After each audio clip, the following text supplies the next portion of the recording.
Dallas-Fort Worth. An Odyssey sports station. Driven by our D&M Leasing Studios, this is Sean and RJ on 105.3 The Fan. It's in the hands of Nathan McKinnon. Wide, maybe a piece for Ottinger. The extra point to the Dallas Stars.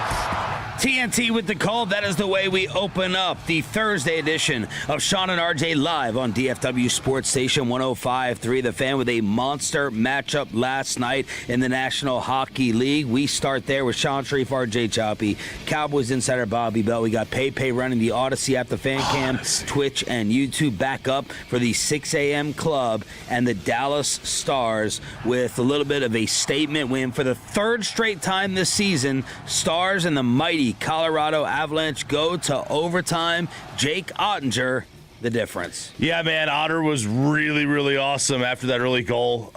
Just fantastic. Tremendous in the shootout. That overtime, that 3-on-3, I mean, the range of emotions. I mean, every single opportunity that both teams had. The goalies made great saves. Wedgie was fantastic for Colorado. He's kind of had the Stars' number a little bit. But that was a heavyweight battle. I cannot wait for that 7-game series. I cannot wait. In round two. In round two. 6 weeks from now, when those two teams play a 7-game epic battle till the death series.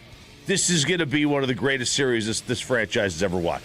Would you like the money puck numbers on that one last night? I assume that Colorado is heavily. I mean, they outshot 63-3. Yeah, the expected goals. They had more than a goal expected, more than Dallas. Yeah, I mean, speaks to Otter. You look up and what was this? The thing goes off, right? You say something and the thing starts going off. Your phone? Yeah, it's got that little thingy on the. What is that rim, Peyton? What is that colorful rim on the outside of the phone? It's bad. Never mind. It's gone now. But sorry. When you're looking up and it's mid-third period and they've got 33 shots on goal and you've got 14. I mean, you know who the better skating team was at that point. But you also know who the better goalie was at that point too. Yeah, I think the Stars had 18 total shots, and Ottinger made 33 saves through overtime. I think the Stars had 18 shots in the 3-on-3. It felt like it. I mean, they were coming. Earlier in the day, Jake was named one of the 3 NHL Stars of the Week for his recent play, so he is silencing all the doubters. You talk about the amazing defense, including Thomas Harley skating back in overtime to break up a 2-on-1. Spittle said he was clocked at 21 miles per hour on that play. Robo with the lone Stars goal of the game, so Colorado still gets a point, but with the win, the Stars move within 2 of the Central Division lead. You had the physicality throughout. Pepe, were you in on this? Are you starting to get the Stars fever now? Yeah, a little bit. I mean, I decided to get earlier sleep because I will not be napping the next 2 days because of March Madness. So this was a little later game, but I saw it was 1-0 Avs. I was like, all right, I think we can keep it close. We're fine. They're just trading off wins and wins. It's always like the road team is winning these types of games. Ottinger 12-0-1 over his last 13. Colorado, meanwhile, 1-3-1 over their last 5. Oh, okay, they're falling. I've got an actual money puck analytic for you, Sean. Like, it's a real one. It's a real one. I promise. Okay? So, because I already got the deserve to win meter out of the way. It was 36% for Dallas. So they basically take the direction of the shot, how close you are to the goal, how fast the shot is, everything like that. They take all these things into account to then come up with a percentage chance of how likely that is to score. And so 20% or more is like the really best opportunities you get on these trackers a lot of times. So Dallas had one shot all night that was considered a 20% or more expected goal, and Colorado had 6. And then Otter just gives up 1 in the 3 periods in overtime, even though there were 6 of those that were that high. So the expected goal on that shot was more than 20%? So if they've basically, it's like, depending on where it is on the ice and everything else, it's got a 20% or greater chance. Colorado had 6 shots like that last night. Dallas had 1. I mean, it felt like both teams had several opportunities in overtime like that, and the goalies made great saves. The goalies really played well. That was a fun game to watch. And the Stars getting it done with Mikko as his usual dominant self. What is their strength? Let's just say on fuego right now. Unfuego. I think it's their overall depth. They've got 4 solid lines that we get, and obviously Rantanen's heating up. Jake Ottinger's been excellent in that. Again, I think that's been their question mark. Long term in the playoffs, he's gotten them to the conference finals and then faltered. Can they put it all together for 2 months and 4 rounds of the playoffs? They have a strong Dean Heiskanen, right? One of the best two-way defensemen in the league. Mikko Rantanen's heating up right now too, and also their power play has had a lot of success. And I think in the playoffs, you got to have 5-on-5 like the Colorado Avalanche, but the power play is going to get the job done as well. 2 of them said it. And they said the exact same term, heating up, which means they were given the same production notes and they both paid as little attention and just went heating up. Okay, Mikko's heating up. And it makes me think their game notes, their prep notes must have been like AI. Like a chat GPT type thing where chat GPT is like, Mikko's heating up. Like, here's some things you could say. And then they both just took that phrase and ended up looking like dummies. Yeah. Amazon Prime, Bezos, maybe time to make some of those hockey adjustments. Yeah. Sports on Prime. I mean, we're looking at a minimum. I mean, there's not going to go on the road trip. We're weeks. We're in the weeks away from 10 days minimum, maybe more likely weeks away from his return. And then think about doing all this without him and I know. And you know it's inevitably going to happen, right? Fox has been hurt too. He's going to come back and screw up they'll lose one. And they better with that. And that's what we do in all the other sports. That happens. On fuego. It happens, right? You come back and it messes up the flow, but you always take the superstar back. Yeah, that's the way you do. But yeah, Rope is the one that's gonna, maybe be the one that we really have to worry about come playoff time. Choppy told us yesterday that Vegas loved the SMU Mustangs. No more. The Mustangs call off the Dogs. With a smile on his face, Suter jogs into the front court. The story's gonna continue for the Miami University Redhawks. Win number 32 moves them on to the round of 64. 89-79 over the SMU Mustangs. Westwood won with the call, the 10-point victory. Miami of Ohio now messing with RJ's head again as SMU exits. Can I just say, because you just pointed it out, and we ran into this with the Raiders-Cowboys game in November. Gotta love this music. Where whenever it's just like... Best theme music of any sport? Better than NFL on Fox. Better than Round Ball Rock. Man, just looking at John Tesh, I have to dock it a little bit. Oh, come on. John Tesh looks like he plays the piano with one hand and the other finger's in the electric socket. I think it's 1. Yeah, it's way up there. It's close. Not the Masters. I might have Round Ball Rock just because I do. Right. It's the whole package though, with the highlights and everything. But you mentioned they did love SMU, and it was like we're giving them a healthy cut here, and Vegas is like, oh, they're really on it. This is one of those things where Vegas is missing bad. Like, it's not. I know they're not going to be perfect, but it feels like some of their most consistent misses are the ones where they're like, oh, take it to the bank, and then it's completely wrong. I think the committee and Vegas got bamboozled with B.J. Edwards. He was supposed to play, and he's their best player, and he didn't play. And I wonder because Gill talked about this, not Kendall Gill. Gill talked the committee Brandt? chair. No, the committee chair talked about this on the broadcast of the selection show. That one of the reasons why SMU was put in the tournament is because they were getting back their star player, and they had lost 5 of 6 games entering the tournament, but they were getting back their star player. So did SMU tell the committee he's good to go, he's returning, and then him not play? Because if they knew he wasn't going to play, SMU was, I thought, the last team in. Does this mean that they would have put Oklahoma in if they knew he wasn't going to play? Bruce Pearl thinks Auburn. So I don't know. That's an interesting aside to all this. But man, Miami is. I was feeling good about Tennessee all week. I was like, these are decent matchups. We beat teams we're supposed to beat. We lose to teams we're supposed to lose to. It's kind of how we are. We have a high floor and a low ceiling. Miami of Ohio scares the hell out of me. So have you still not finalized your bracket? I mean, I'm doing it right now. Oh, What time are we supposed to do What is going on with you? This is the latest you've ever filled it out. What is the holdup? I filled a bunch out yesterday for these pools that I'm in, and I did all the same one. I just imported. So I'm going to do the same one here. I'm either going to lose them all or win them all. I don't know if did you mention that the bracket hack that you were going to potentially try? Did you mention that on the air or was that off air? Is that where you start with the champ? I think it was off air. So Broadus said yesterday during G-Bag that somebody had told him that that's the way to do it, and so Broadus filled out his bracket this year like that. And the way to do it was what? To start with the champ and then work out. So basically I go I know these are the teams I think will be in the Final Four or Elite Eight, so let's then just move out from there instead of going oh crap, I didn't realize I knocked this team out. But to me, that's like knowing the answer and then trying to come up with the showing your work. Sure, but I mean, what's the matter? It doesn't. To me, I don't know that it strikes me as a little bit of I'm thinking it seems like a phony edge to me. I don't know how you would all of a sudden now I know I want Duke in the Final Four. I was going to have them lose in the Sweet 16 if I didn't work backwards. Yeah, see, I just take it and I let the pen go where it goes.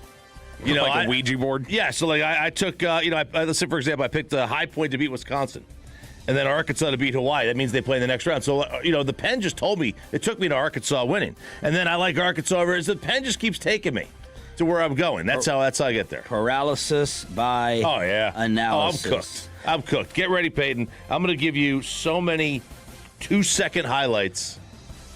No, we got to cap the audio this year. 2 minutes. Is that what we're doing in terms of hosting by yourself first 30 minutes again? What happens if Aiden loses? I was going to say, if we're going to let Aiden participate, then yes, for sure we're going to do that. And I'm going to game the system and say, because Aiden told me yesterday, he's if he got the chance to do that, he's y'all are just hearing some of the deepest, darkest conspiracies you've ever heard for 30 minutes. Yeah, I don't know if we can get station clearance on Aiden hosting 30 minutes. That'd have before 6 a.m., right? That'll take about a 4-week, month-long safe harbor sign off by the bosses. I've got to start. We did this. I know we did it throughout the year. There were 5 different times we go oh, that needs to be the next payoff. I got to start writing these down because then I just freaking forget about them. Prairie View A&M's run continues in the first 4. Yeah, beating Lehigh. So they move on. They will take on Florida. Yep, they'll take on Florida on Friday. So our games are set. TCU tips the entire thing off today, 11:15. Let's go. This is the one thing I don't like about the new modern way the tournament is. Remember when we were kids, they had the big drapes that had right at the court, it had all the teams listed in that region. Now they don't do it. Now it's like a electronic video board. So after the round of 64, they just remove the teams that lost. Well, back then it was your name, you lose that first game that opened it, your team name is up there for 4 more days. I loved it. I will say, if this is an important tournament, because if we do get so much chalk like we did last year, where last year was just it would almost killed the spirit of it. If we get that again this year, then I think we are definitely on high alert for one of the fallouts from NIL might have been we just killed the tournament. Well, I hope not, because I got upsets galore here. Mavs do their thing. I don't know how they scored 120. Gafford scores 20 again, but they give up 135, thankfully, to the Atlanta Hawks, and you now have a 1-game lead over the New Orleans /Hawks because that pick is going to Atlanta. You got a 1-game lead for the 6th worst record right now in the NBA. Going to be really tough, I think, to catch Utah. You're 2.5 games behind them. I just simmed it. They went down to 8 already. First pick. All you do is get 8. Oh, 3. Second time was 3. Yeah.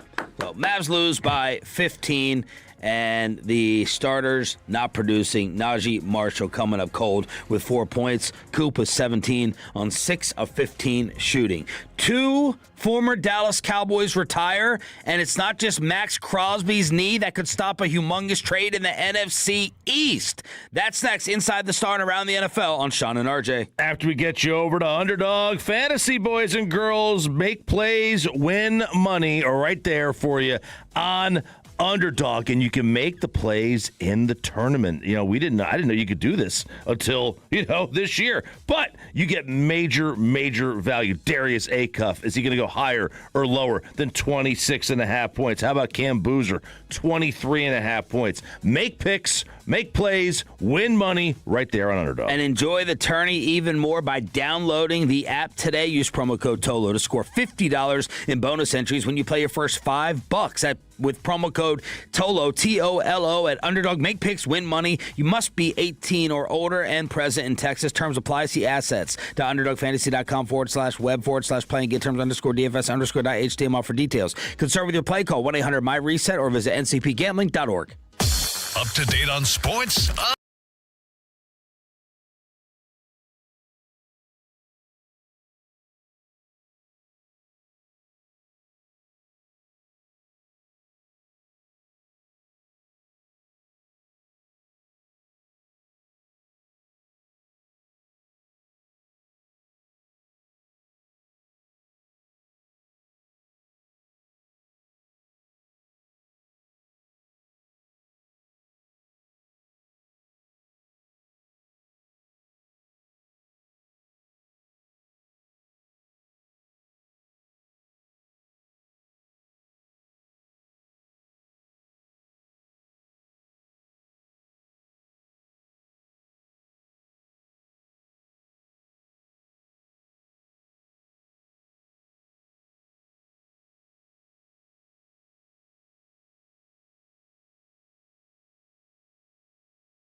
For America's team, let us go inside the star on 105.3 The Fan. It appears that Matt Eberflus broke a man.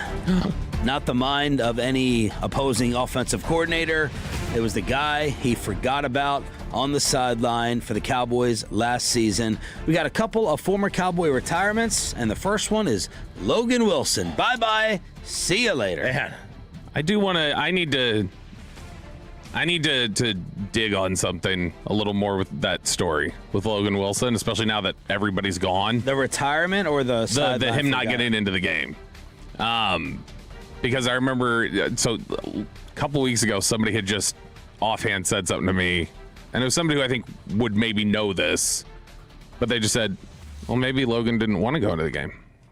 Oh. And I was like, what do you mean? Like, oh, I'm saying. And I was like, okay. And then I forgot to check on it. But I need to check on that because I couldn't tell if they were just suggesting that and being like playful about it, or that was legitimately something that was at play there. But yeah, poor Logan Wilson, who I still think could have helped this team. I think if you would have left his heart in Cincinnati, his legs too. I charm 29. City. Yeah, 29 years old.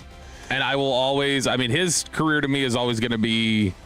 He was the phantom pass interference call that gave Matthew Stafford his Super Bowl, because that was Bengals Rams, and he was the one that got, it was like 4th down or whatever it was in the red zone with the game ending, and then they called a weak hooking pass interference on Logan Wilson, and that kept the drive alive, and they were able to score. Yeah, you mentioned 29, and I always talk about retirement and stuff.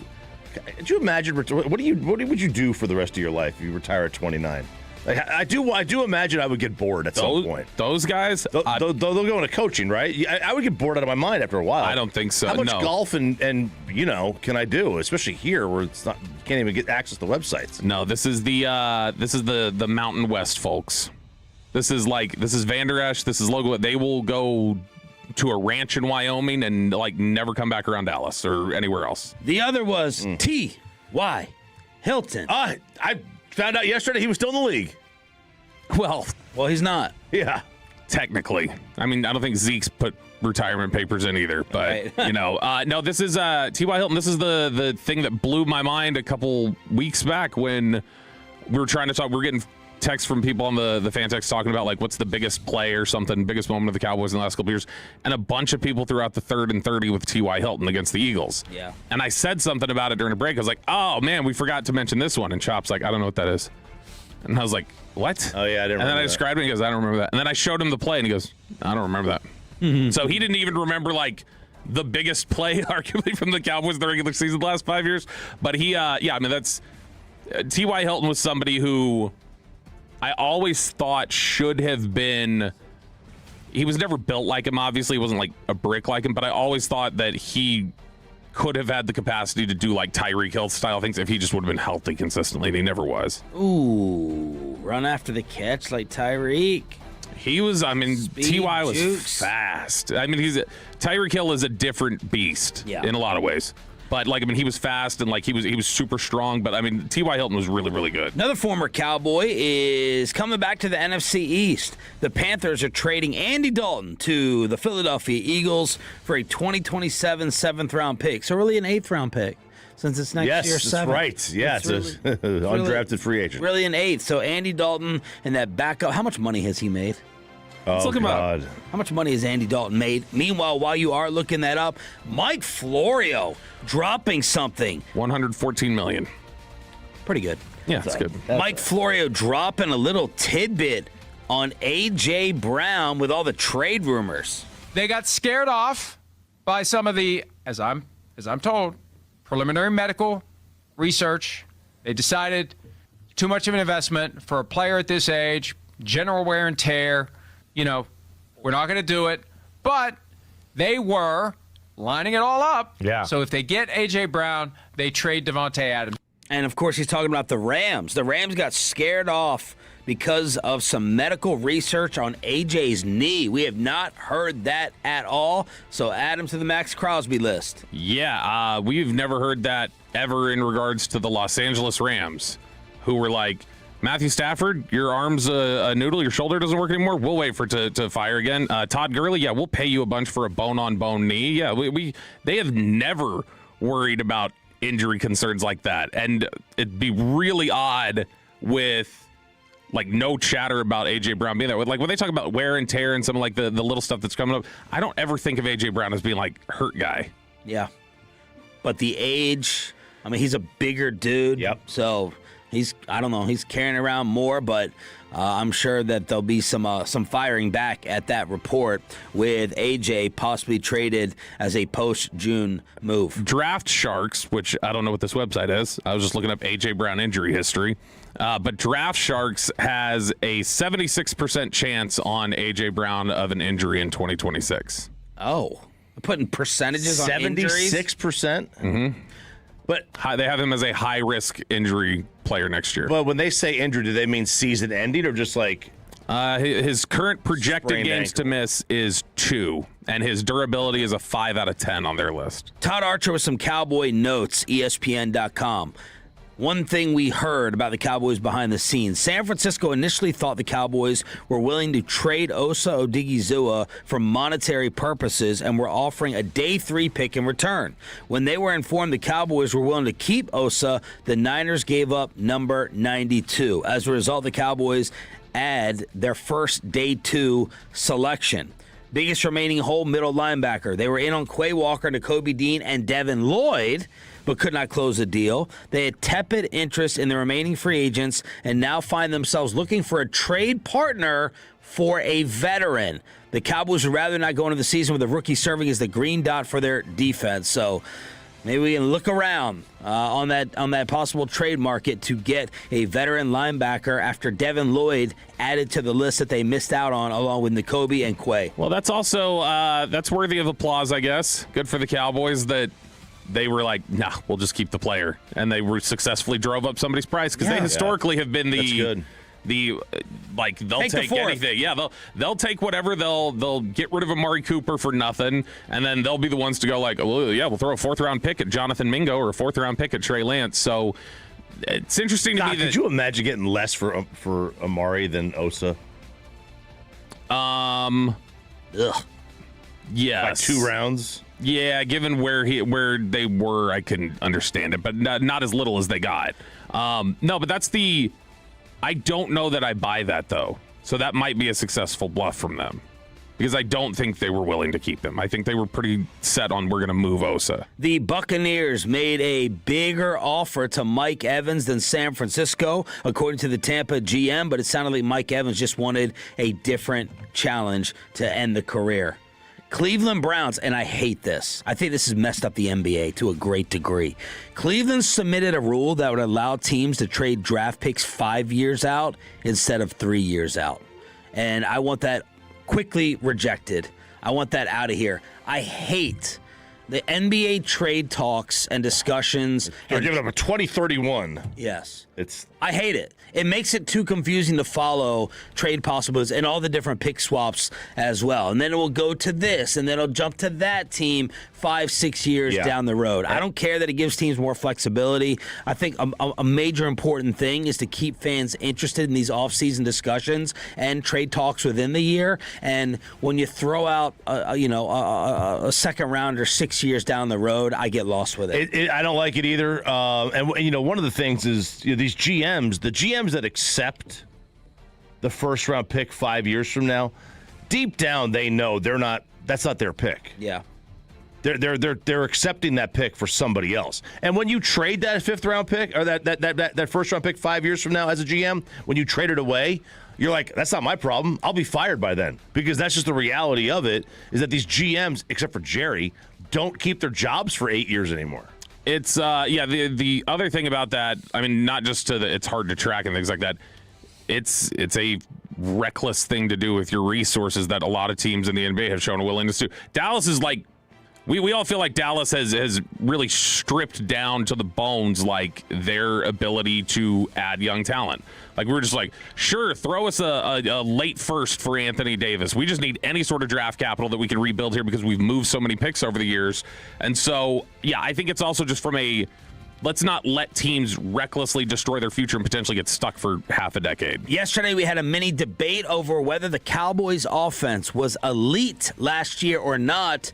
RJ Choppy finding some change in the couch to go and buy his stat to give us the answer. Yeah, well, I did look it up. They did offer a free. Wasn't a free trial. Free trial? No, it wasn't. They did it end of the year. Unsubscribe from the Roku? They did it end of the year thing. Now, they broke it down.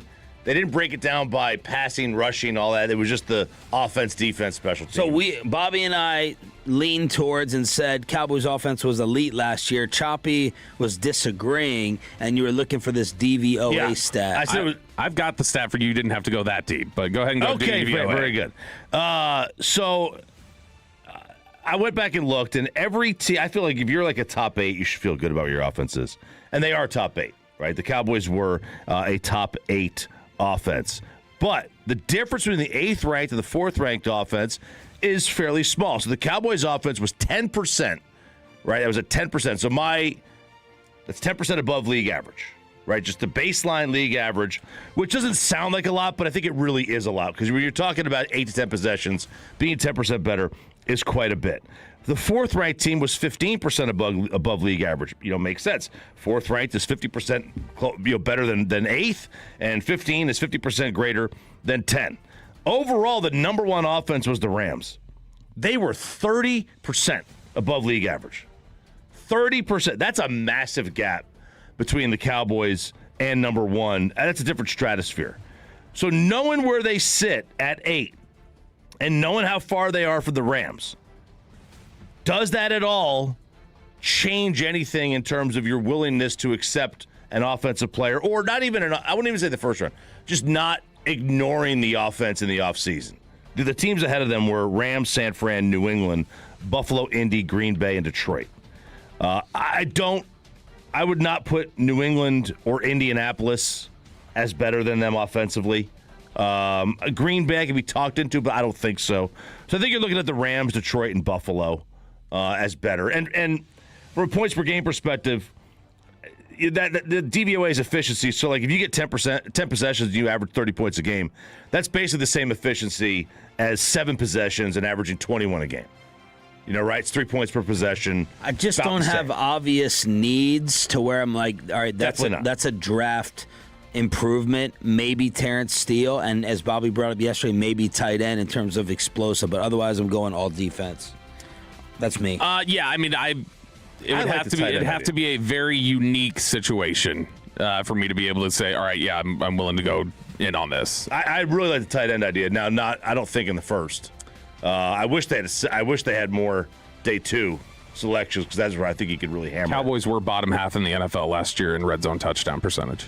There's another area for improvement. Peyton Russell says he has a perfect bar for dudes. There's now smart underwear, and the dislike button, what type of chaos could that cause? It's the Payload Thursday edition with Sean and RJ next. But I'm always checking the DMs from the Tolos.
partnering with us. We'll see you tomorrow morning as we kick off the Firehouse Tour on Sean and RJ.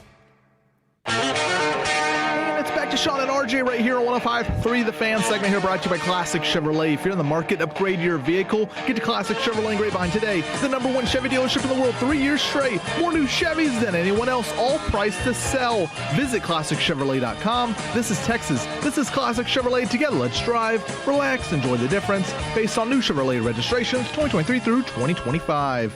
Okay, am I hearing this right? The morning show is letting Peyton Russell have his own segment? I just don't get it. We've known Peyton for years. He's horrible on the mic. I mean, gathering the foreigners, this is going to be a train wreck. Daddy does work, and Peyton just does board hopping. That is right. It's Thursday, 6:40. It is time for the Payload every single Thursday at this time. And guys, one simple question. Have you ever wanted to know how many times you fart in a single day?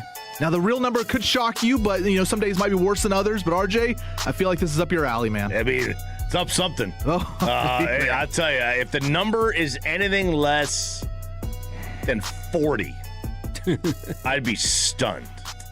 Do you think you have more gas than most?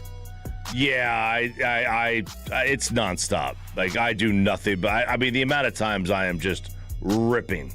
Doesn't matter where it is. The ripping and the tearing. Yeah. Some days it might be 40 times in a show. I mean, Sean says that you stink a lot over there. Yesterday, No. I'm blaming that on RJ, but the smell got fixed miraculously. Now, how could that be? I don't know. So they were. That was sewage, though. It was something. Yeah, Corey is claiming, I know that he said he just opened a banana, and he thinks the banana peel, all of a sudden after you open the banana peel, that neutralized the scent. I think it's probably Corey's garbage hot takes and crosstalk with the stuff he's spewing out of his mouth that we're going to get to at 7:40. Could have been his hot breath. It's a lot, though. It's a lot for me. I've still Was never... your dad like that? Where did you pick this up to think it was societally okay? Oh, I don't think it's societally okay.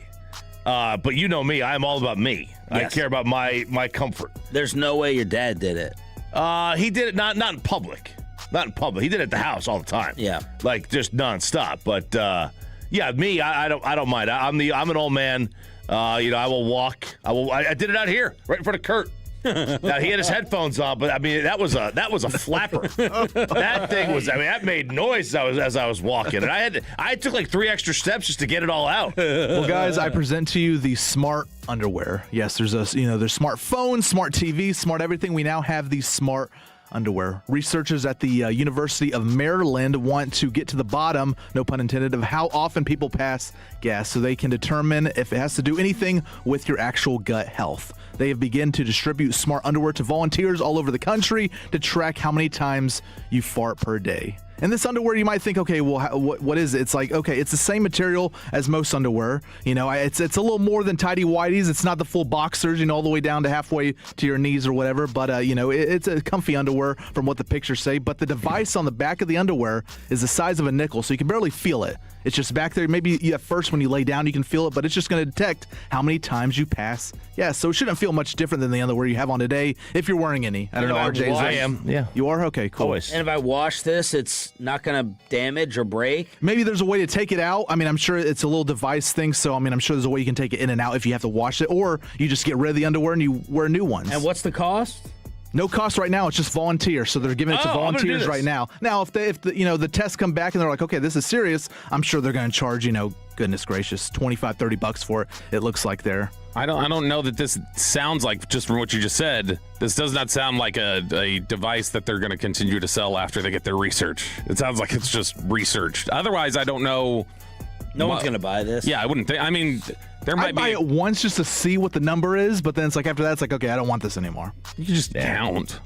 You could do that. From the 817, I work with a deaf lady. She never hears them. For the 469, RJ has liver issues. That's why he does it so much. Yeah. How'd the cardiologist go? Oh boy, what a story. Junk drawer. Yeah. So we do have the numbers from the early tests. There was a study where people would guess how many times that they thought they would farted per day before actually putting on this underwear. The number for most people was in between 10 and 14. They're like, oh yeah, I think I'm like 10 to 14 times a day. RJ was way over that. But the data collected so far from the smart underwear revealed that on average, the volunteers had farted about 30 times per day, which seems insane. So all this obviously has a reason. It's for gut health. They're trying to answer all the questions about that. They did have one guy that tested this underwear and currently he has the lead in number of farts per day.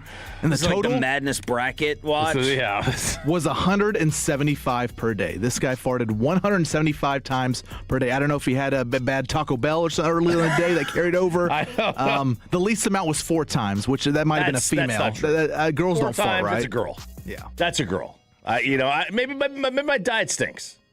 Maybe it's the protein. Maybe may have too much protein. That's right. Fiber. Oh, you're uncomfortable, Bobby? How he's gotten 7 minutes out of this already, I don't know.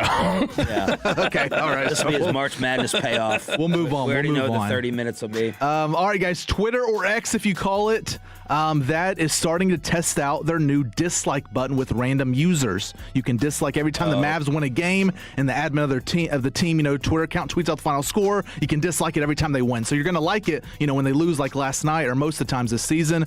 Elon Musk has come out and said that only verified users right now will be able to use this feature. So guys like Bobby Belt with the blue check mark can use it. But right now they're distributing it randomly to people's accounts here. But Sean, you're going to get your dislike button, it seems like. Have I been advocating? I don't know. For this? I feel like that's something we've all wanted. Just instead of because it's like when you don't like a tweet, you just feel like, okay, well I want to acknowledge it, like it, or someone says something bad about the show, or you can just dislike it in a way. So I think a lot of people would like this, but right now it's just verified users that can. I'll dislike texts. I'll be like thumbs down, boo. You can't join us. You're not coming over. I do like the Reddit system, which is you can downvote things. And it will not show you this has this many downvotes, this has this many upvotes. You don't get those numbers. It just shows you a single score, which is the net result of the likes and the dislikes. So you could have like negative 25, or you could be plus 25. That doesn't necessarily mean you got 25 likes and no dislikes. That could be you got 30 likes and 5 dislikes. That to me is an easier one. That's just like the group has said this is worth this. I also like an acknowledgement button. That's the like. I think. It is for us, a normal human. But a lot of people think a like is a cosign. You're agreeing with it. Yeah, and it's not the case. I'm surprised we're introducing this, into society to hurt feelings. Well, not with Elon. I was going to say, it's Elon. Because imagine if someone posted a picture of like their family and everything, and it's like a bunch of dislikes on there. He is going. If they keep track of it, Elon is going to lead in dislikes because Twitter is full of trolls. Yeah. We'll then go, all right, you're going to put a dislike button up here. We're going to make you the most disliked user on here. Like that, Elon will be like downvoted into oblivion. Or any politician out there. I mean, the amount of times they tweet, throw something out there, it's going to get, so many dislikes. So I'm interested to see what the statistics are in this whenever they finally do throw it out there. Who at the station would be the most disliked Twitter user? They got to tweet often enough. They also have to like tweet stuff that's aggressive. Good question. K and C don't tweet often enough. It could be me. Bobby does a lot of factual tweeting. Then Wolchuk does a lot of factual tweeting. Wolchuk tweets like Booger McFarland commentates. Yeah, he's like Magic Johnson. In terms of likes or dislikes, could be Eric, because Eric will post a polarizing That's true. viewpoint. Dawson will like to rip a pin out of a grenade and go, here you go, and then he'll walk away. It's probably Dawson, because he'll probably tweet out the most like anti-cowboy takes. I respect him a lot of times for keeping it real, but I think it'd probably be Dawson. I need to see what his last tweet was. Broadus sometimes gets Twitter backlash. Yeah. I mean, so much so that somebody hacked his account and shut him down. Yeah, that do count. That's right. All right, it is the Payload every single Thursday at this time. We now have the bar for dudes who just want to be dudes. Will Chambers would lead everyone, probably. I don't know if he tweets all the thoughts that he says on air. I don't know how active he is on that, but Will give maybe the most opinions. Yes. Thank you, Bob. I didn't know which ones we were gonna say. Like he's got tons of. He loves Kentucky. He thinks Luka sucks. I mean, there's all that. He thinks Luka will never win a title. He said he's confident in that. So now we have a bar that's for dudes who just want to be dudes. You know, we've talked about before the days of single guys going to bars and Going hitting there on and girls. fart away. It's over. It's over. It's slowly coming to an end. But now there's a bar where guys can just do guy things, and it is the Poly Market Bar opening in Washington D.C. I believe this weekend, Saturday, I believe is the grand opening. It's called the Situation Room. The Poly Market, for those who don't know, is a prediction market. Basically, you've heard maybe of Kalshi. Robinhood can do this as well, but it's where you can predict things like the weather in different major cities in the U.S. You can predict the phrases, Trump or any politician will say next time he's given a speech or public statements. And so it's been getting pretty popular over the last few months. But now you can drink and socialize, have fun around TV and computer screens with your friends that have the Poly Market on them. There's flight radars if you're interested in that. You can watch the stock market as well. All things the real dudes are interested in. Hey, do you know what Keno is? No. This is like the new Keno. Yeah, Keno is you would see it in states that have gambling. You go to a restaurant, they'll have a little Keno board. You just pick your numbers. It's basically like playing bingo, the lottery, kind of something like that. So you're watching like, does this happen to the Pentagon? Dude, the airport betting on arrivals and departures. That's Kramer. Yeah, that's amazing. Yeah. No, I never knew what Keno was. I just knew growing up, like whenever it was associated, it was always associated with old people. Yes. All I knew. I didn't know what it was, but yeah, when you say you're betting on this to do this, did you know Pete Hegseth has recently said he's going to start destroying the Pentagon Pizza Index? Yeah. He's like, I'm just going to start ordering a bunch of pizzas on a random day just because he wants to mess with really one fun. of the fun indicators. Really fun to cause panic, fake panic. I love the trolling. Something's going to happen. The drones are coming, and Pete Hegseth is just ordering sausage, pepper, and onion to mess with everybody. The trolling out of the administration, it will never stop. What did he post yesterday? The Strait of America? Yeah, what was that? So the Strait of Hormuz is the big oil. It's like a pathway. Erie Canal pathway. Yeah. Kind of Panama Canal, Suez, and that's where like Iran has got it all blocked up so nobody can get oil. And Trump just sent a graphic out that said Strait of America. So I think this might be the biggest way to network with others, if anything. And he got on the BBC for like putting they made an AI video, and he's like, that was AI. That wasn't me. And I was like, all you guys do is put out AI videos. That's all you do. It's the Payload with Peyton, Phillip, Russell. Here on Sean and RJ, it's DFW Sports Station 105.3 The Fan. We got a Dave Matthews ticket giveaway for you as part of the 720 commercial-free expressway. Let's talk about the Amazing Stars victory again last night. Yeah. And it's not just March Madness. It is Dallas Mavericks Madness for us to scout one of our top new players. Choppy has it for you next. But I have Hurtado Barbecue for you. How about just leaving work today or calling off work today and going to get that amazing pickup platter at Hurtado? Or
No, it was 2011. They all went in different places. Give me the other ones. I'll tell you if I take any over Kawhi. Kyrie Irving. Ooh, that's a tough one to start with. I mean, same sort of, like, in a different way, but same sort of problems. Klay Thompson. No. And then Jimmy Butler. No. But outside of those four, and they went like 1, 11, 15, and 30. It's a whole bunch of nothing around that other than Kemba Walker, basically. I mean, I'd be really satisfied with all. Yeah. Would you rather have Jimmy or Clay? Well, one's a number. Well, it was a number one. Man, tough basketball questions this morning. That's tough. Darius Acuff, Arkansas. Guys, this is it. This is it. Would you believe Jimmy Butler's made more All-Star games than Klay Thompson? Ooh. 6-5. That would a little surprising. Acuff, this is the guy you got to keep an eye on. He is the demon love child between Jameer Nelson and Dame Lillard. Tough. Jameer, remember, a big body like Choppy a bowling loves ball. Jameer Nelson I love Jameer. so much. He was built like N'Kobe Dean. Big bowling ball, and then Dame. He's strong as an ox. He's a shot maker. He's clutch, tough. You put this guy on your team, you instantly have a true dog possessing the basketball. I love Acuff. He plays for Arkansas. Next one is Kingston Flemings, Houston. Another point guard, high motor. Tenacious defender. Sampson runs these guys ragged. He will never stop defending. His motor suggests he's very much like a Russell Westbrook. He doesn't have the same athleticism necessarily as Russ. Yeah. I'll tell you, I heard someone say his offensive game reminds him of Kevin Johnson. I love it. Oh, I love he doesn't get talked about enough. He doesn't. Bobby, I love the comp. You old enough for KJ? Yeah, no, I liked Kevin Johnson. I love the comp. Nate Amen at Tennessee. I was very down on him to start the year. He looked slow, but he had a moment where he kind of took over a game, and you could see it. Like, it was like, all right, this is the moment. Like, he's figuring this thing out. I would not be happy with him if you take him in the top 5. I don't think he's going to turn into be a superstar. I think he's more a role player like Keith Van Horn. No. Or Ricochet. Keith Van Horn went second. Ricochet went first. Look, Keith had a good career. If you take him number 1, you're unhappy. If you take him at number 6, you're like, all right, fine, I can deal with Keith Van Horn. Keaton Wagler, Illinois. I love him in college. I don't know what he projects as a pro. I don't like the comps that say he's SGA and Halliburton. I think that's completely misrepresenting. Maybe Austin Reeves. You know, These sound like some very aggressive comps you've been giving from the general public. But this draft class has been hyped up. Yeah, no, I'm saying Mashburn. if they are saying that there's like, oh, you got SGA, you got T-Mac, you got all these people. That's like, well, holy cow, then it's a good year to pick. And then finally, the Baron Philon at Alabama. I love him. 2 months ago, he wasn't, I don't think, this high, but I mean, he controls the game. He's a smart player. He's going to get the Mike Conley comps because he's a lefty, but he's bigger. Nick Eatman just texted, Acuff loves to play. Arkansas Insight yesterday made fun of me for chalk. Hey, everyone's going to be kind of chalky, Nick. I just went with the AI RJ tips. So the great Nick Eatman, DallasCowboys.com with that Arkansas perspective. Thank you, Ralph, for the Mavs Madness preview with the basketball taking over live in the KNC Masterpiece. Let's hook you up with Dave Matthews tickets. And where are the Cowboys in the power rankings today in week 2 of free agency? We go commercial free in the Expressway on the home of the Cowboys and Rangers next. Let me get your spread ready from Wild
and more personal service. We cater to high-end homeowners exclusively in Dallas, Tarrant, Collin, and Denton counties. No reduction, no fees, no risk. Save more, get more with NorthTexasPropertyTax.com. Bobby knows ball. Hey, let's talk ball. We're the ball knowers and we just talk ball. I do know ball, but I don't know roofing. That's why I trust Kyle Frazier at Frazier Roofs and Gutters. Kyle, what should Tolos be on the lookout for this spring season? Hail and wind can bruise shingles without breaking them. This hidden damage can shorten your roof's lifespan and lead to leaks months later. Schedule a day every week to check your downspouts or gutters for shingle granules as evidence of damage. That's why you can trust the nearly 50 years of experience at Frazier Roofs and Gutters. Visit them online at FrazierServices.com. Indeed presents hires you can't afford to get wrong, like a staff accountant at the height of tax season. Congrats, looks like the company owes, $50 in taxes. How about that? That seems low. Why only 50? Why do you care so much? It's not your money. This is a job for sponsored jobs. This is what happens when you don't sponsor your job on Indeed. Next time, get matched with quality candidates with Indeed sponsored jobs. Visit Indeed.com/hire now and sponsor your job today. There's a difference between liking a house and actually getting it. Redfin is built to make up that difference and close the gap between finding and owning the home for you. Redfin agents close twice as many deals as other agents, so when you find a home you love, you're not a step behind when it's time to make an offer. That means less watching great homes disappear and more focus on the ones you'll actually move into and call home. Redfin helps turn saved listings into real addresses. Get started at redfin.com. Own the dream.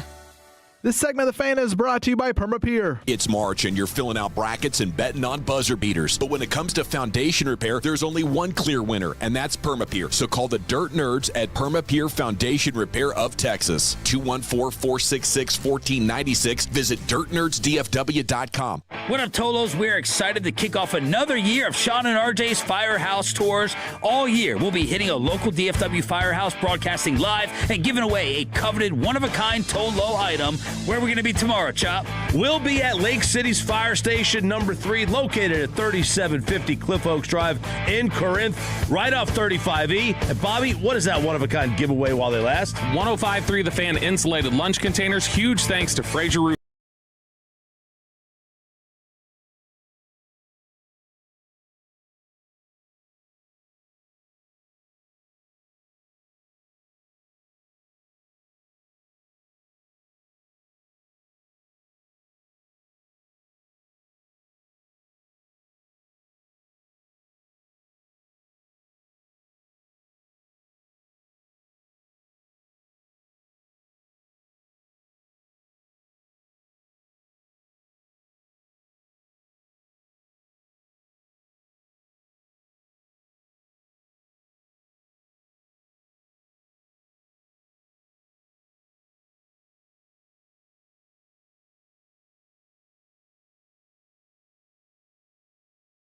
For anybody who's from there, lived there, or is around there, is it Corinth or Corinth? Because I've been corrected by people from there for saying both. Really? I've never heard Corinth. So I've said Corinth before and been told, nope, it's Corinth. And then I said Corinth before and somebody told me, nope, it's Corinth. And so I've heard differently. So if you're now, from how there... are they going to text that in?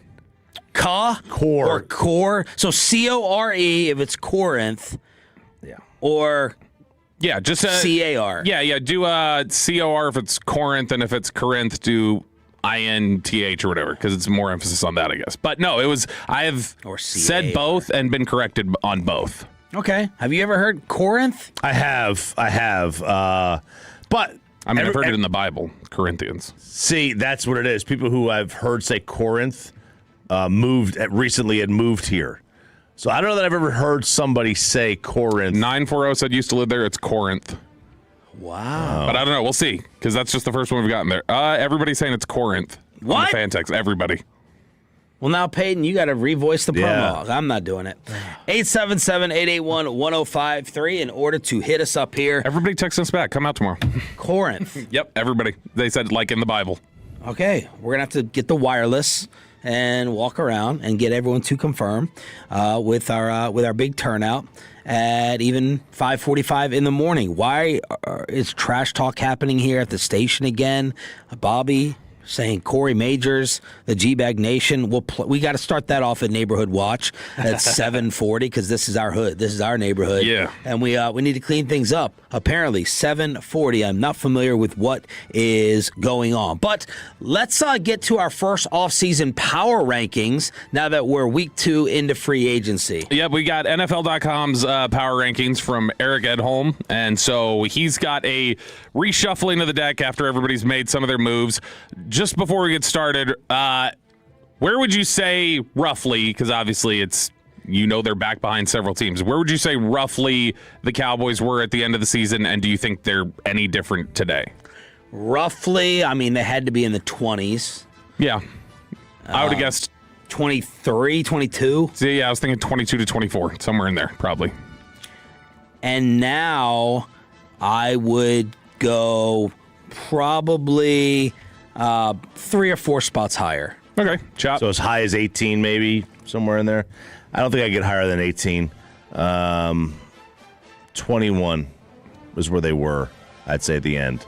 And I would guess 18 now. Okay, all right, very good. Well, we'll go down the list. Do you want me to just jump in Cowboys, or do you want me to go top? How do you want me to do this? Top to bottom. Okay, number 1 team in the NFL is... RJ's Rams unseating the Seahawks? No. Seattle. It is the Seattle Seahawks. Even with the departures, all these different departures that they've had, they're still big on the Seattle Seahawks. Number 2. Rams. You don't even have to leave the division. It is the Los Angeles Rams that are number 2. In fact, we don't have to leave that specific type of division. We just got to leave a conference to find number 3 on the list. Denver? The Denver Broncos are ranked 3rd. They're up a spot from where they previously were to end the season. This is after the Waddle trade? Yes. Yeah, so this is after the Waddle trade, and they've got them at number 3. Now, they had them at number 4 at the end of the season. Who's y'all's 3? Are you putting number 1 Denver over New England? No. You're not putting Denver over New England? Mm-mm. Are you putting Denver over Buffalo? Yeah, yes, for now. Are you putting Denver over Baltimore? Yes. Yeah. That was quick. I might have the highest team I may have here, and I've been burned by being high on them in the last couple of years, but Houston's so good. It's just I don't know about Stroud. But I don't know about a lot of the AFC quarterbacks. Yeah, that's a stupid take. Yeah, I don't know if I can get Houston. I don't think if I were picking right now, I don't think I'd pick Houston to win the division. I think I would pick Houston to beat Denver 8 times out of 10. Whoa! No, I disagree. It's one of the only teams that can play where the quarterback's even more of a question to me. Ooh, all right. Number 4 on the list. We've done Broncos, Rams, Seahawks. And these are Eric Edholm's NFL Power Rankings after free agency, first week.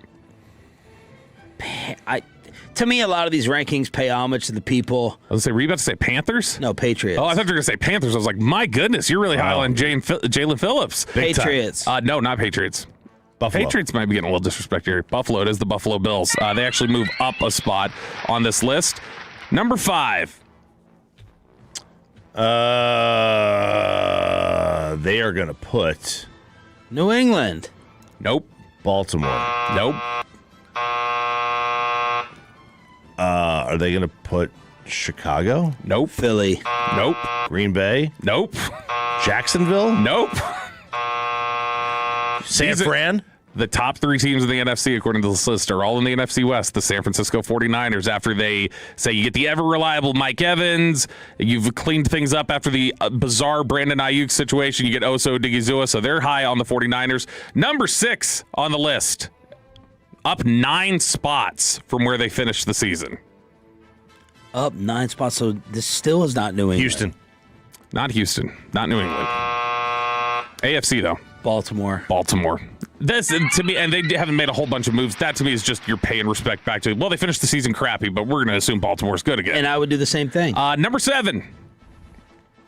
Down 4 spots. New England. The New England Patriots. Saying that there's some health risks about their biggest offseason additions, and saying that they added some age as well, so they don't know how much better they got compared to everybody else. Number 8 on this list, AFC. 1, 2, 3, 4. Jacksonville? Nope. Houston. The Houston Texans. So you've got in the top 8, the only representatives from the NFC are all the NFC West teams. Wow. Sounds like a vulnerable conference of sorts if Dallas would be on top of things. Number 9, we finally get another NFC team, and no, it's not the Cardinals. Philly. Nope. Chicago. The Chicago Bears. Saying that it's been a mixed free agency for them. Won some, lost some. Number 10, and this team is up a spot. Pack? Nope. You know, I'm you asked for the buzzer back. I'm regretting it. I'm regretting putting that buzzer. It's Philly? Philly. I don't know how you can say Philly's up. Hey, give me my ring. Yeah. Just don't buzz me. I don't know how you can say Philly's up with everything they've lost, and they've just replaced it with like some gambles. Right. So I don't know how, unless you're just saying everybody else that's moved in the shuffling has been worse and you like their core better. They got Reek Willen, unlike you. No. I liked it. Number 11. I mean, I've AFC West. Chargers over Jaguars, who are 12. Woo! Disrespecting RJ's team. Not a lot of people buying in on the Jaguars. It doesn't feel like Did they lose guys? The Jaguars. No, not They really. lost. They lost. They lost Achan. Achan and a linebacker, right? Travis Achan, yeah, and Devin Lloyd. Yeah. But Just apparently, go through the rest. Yeah, people in Jacksonville were not happy with that. This seems really high. 13, the Pittsburgh Steelers. 14, They added a lot, but they don't have a quarterback. 14, the Kansas City Chiefs. Without a quarterback. 15, the Green Bay Packers. I think that's some disrespect. Like, I don't think Green Bay is like top of the league, but that feels a little disrespectful. Look at his stank face. 16, the Lions. Aiden in his Packer hat. 17, the Carolina Panthers. We're still not to the Dallas Cowboys yet. 18, the Indianapolis Colts. 19, the Tampa Bay Buccaneers. And at number 20, one of the only teams who has not moved up or down, basically, according to these rankings since the end of the season, the Dallas Cowboys. It says, what? No spending spree? Some fans might have been disappointed by Dallas's quiet start to free agency after hearing Jerry Jones casually hint the team could spend more. I don't know how casual it was, but it follows a pattern that we've seen before. Remember the 2024 offseason when the Cowboys were supposed to be all in? Next season, Dallas is switching to a 3-4 scheme on defense, and there are parts required on all 3 levels. Linebacker looks pretty bare with the injury-prone DeMarvin Overshown and not a lot else, but cornerback and edge rusher aren't too far behind on the needs list. If the Cowboys went all defense with their 8 picks in the NFL draft, including their two first rounders, I probably wouldn't hate it. This is the sort of class rich with edge rushing talent that should encourage a team to at least be open to such an idea. I can get them ahead of Tampa. Okay. I don't feel great about it, but I could talk myself into it. I get them ahead of Indy. Same. I think that's where the line is. Now, I don't agree. I think Pittsburgh's too high. Now, can you get teams behind them ahead of them? Because they've got the Bengals directly behind them. You could. The Falcons. No. Probably not. There's just too many questions. The Saints, 23. No. The Commanders at 24. No. Could you put the Vikings ahead of them? Yeah, I mean, it depends. The Vikings being 25 seems really low. They were about a 500 team last year. Super Bowl champs, man. And you're saying Kyler's starting, right? Yeah, I would. Yeah. Unknown with Jaden, unknown with Atlanta quarterback. They dropped Minnesota 4 spots. Unknown with Minnesota quarterback, like 3 unknowns. But yeah, they could beat the Cowboys. But can you get them ahead of Carolina? I don't know that I can. I mean, Carolina beat that ass last year. Detroit, but they lost the Cowboy killer, Rico. Detroit is going to be the value possibility. I would bet on the Detroit bounce back. They lost a lot of guys. Yeah. Like if they played tomorrow, I'd pick Detroit. Yeah. Green Bay. Detroit feels like a team that's going to they worked us. Detroit feels like a team that will like either make a bunch of people a lot of money or lose people money because they are just in the middle of a rapid crumble because of stuff. You can't pick the Cowboys over Green Bay right now. No. KC. Pitt. I mean, Kansas City, you could. Yeah, you could. Kansas City and Pittsburgh, I think I can. Other than that, I mean, I definitely can't get them over. There's Chargers, nothing more depressing than being a Steeler fan heading into this season. Yes, it's like it sucks. What is it? How do you get excited? What are they doing? Like that front office, that ownership. I know they get all the credit for stability. How can you go into a season if Aaron Rodgers is the quarterback? You're locked. Like the ceiling. Will Howard, man. Huh? Will Howard. I'd rather Will Howard. I would too. I'd rather some mystery. Some intrigue than Aaron Rodgers. Come on. It honestly feels like being a Steelers fan feels like maybe what it was like to be like over the last 15 years like a Jazz fan, where it's like they're okay. Jazz went to 2 finals. But like I'm talking about the last like 15 years, like the Donovan Mitchell runs where it's like we have some good players, but like it never feels like we're ever going to break through. That's a good one. The rest of the list, 26 the Titans, 27 the Giants, 28 the Browns, 29 the Raiders, 30 the Miami Dolphins, 31 the New York Jets, and last place, despite owning the top 3 spots in the NFC, is the Arizona Cardinals as the worst team in the National Football League. I am... Dude, like the fact there are 2 teams ahead of the Jets that are worse than the Jets. They need to clean house. They need to clean house. A lot of people with the fan text, who is Travis Achan? Because I was probably didn't hear the thing. Detroit plays a last place schedule. The over wins is one of my favorite bets of the offseason. That's true.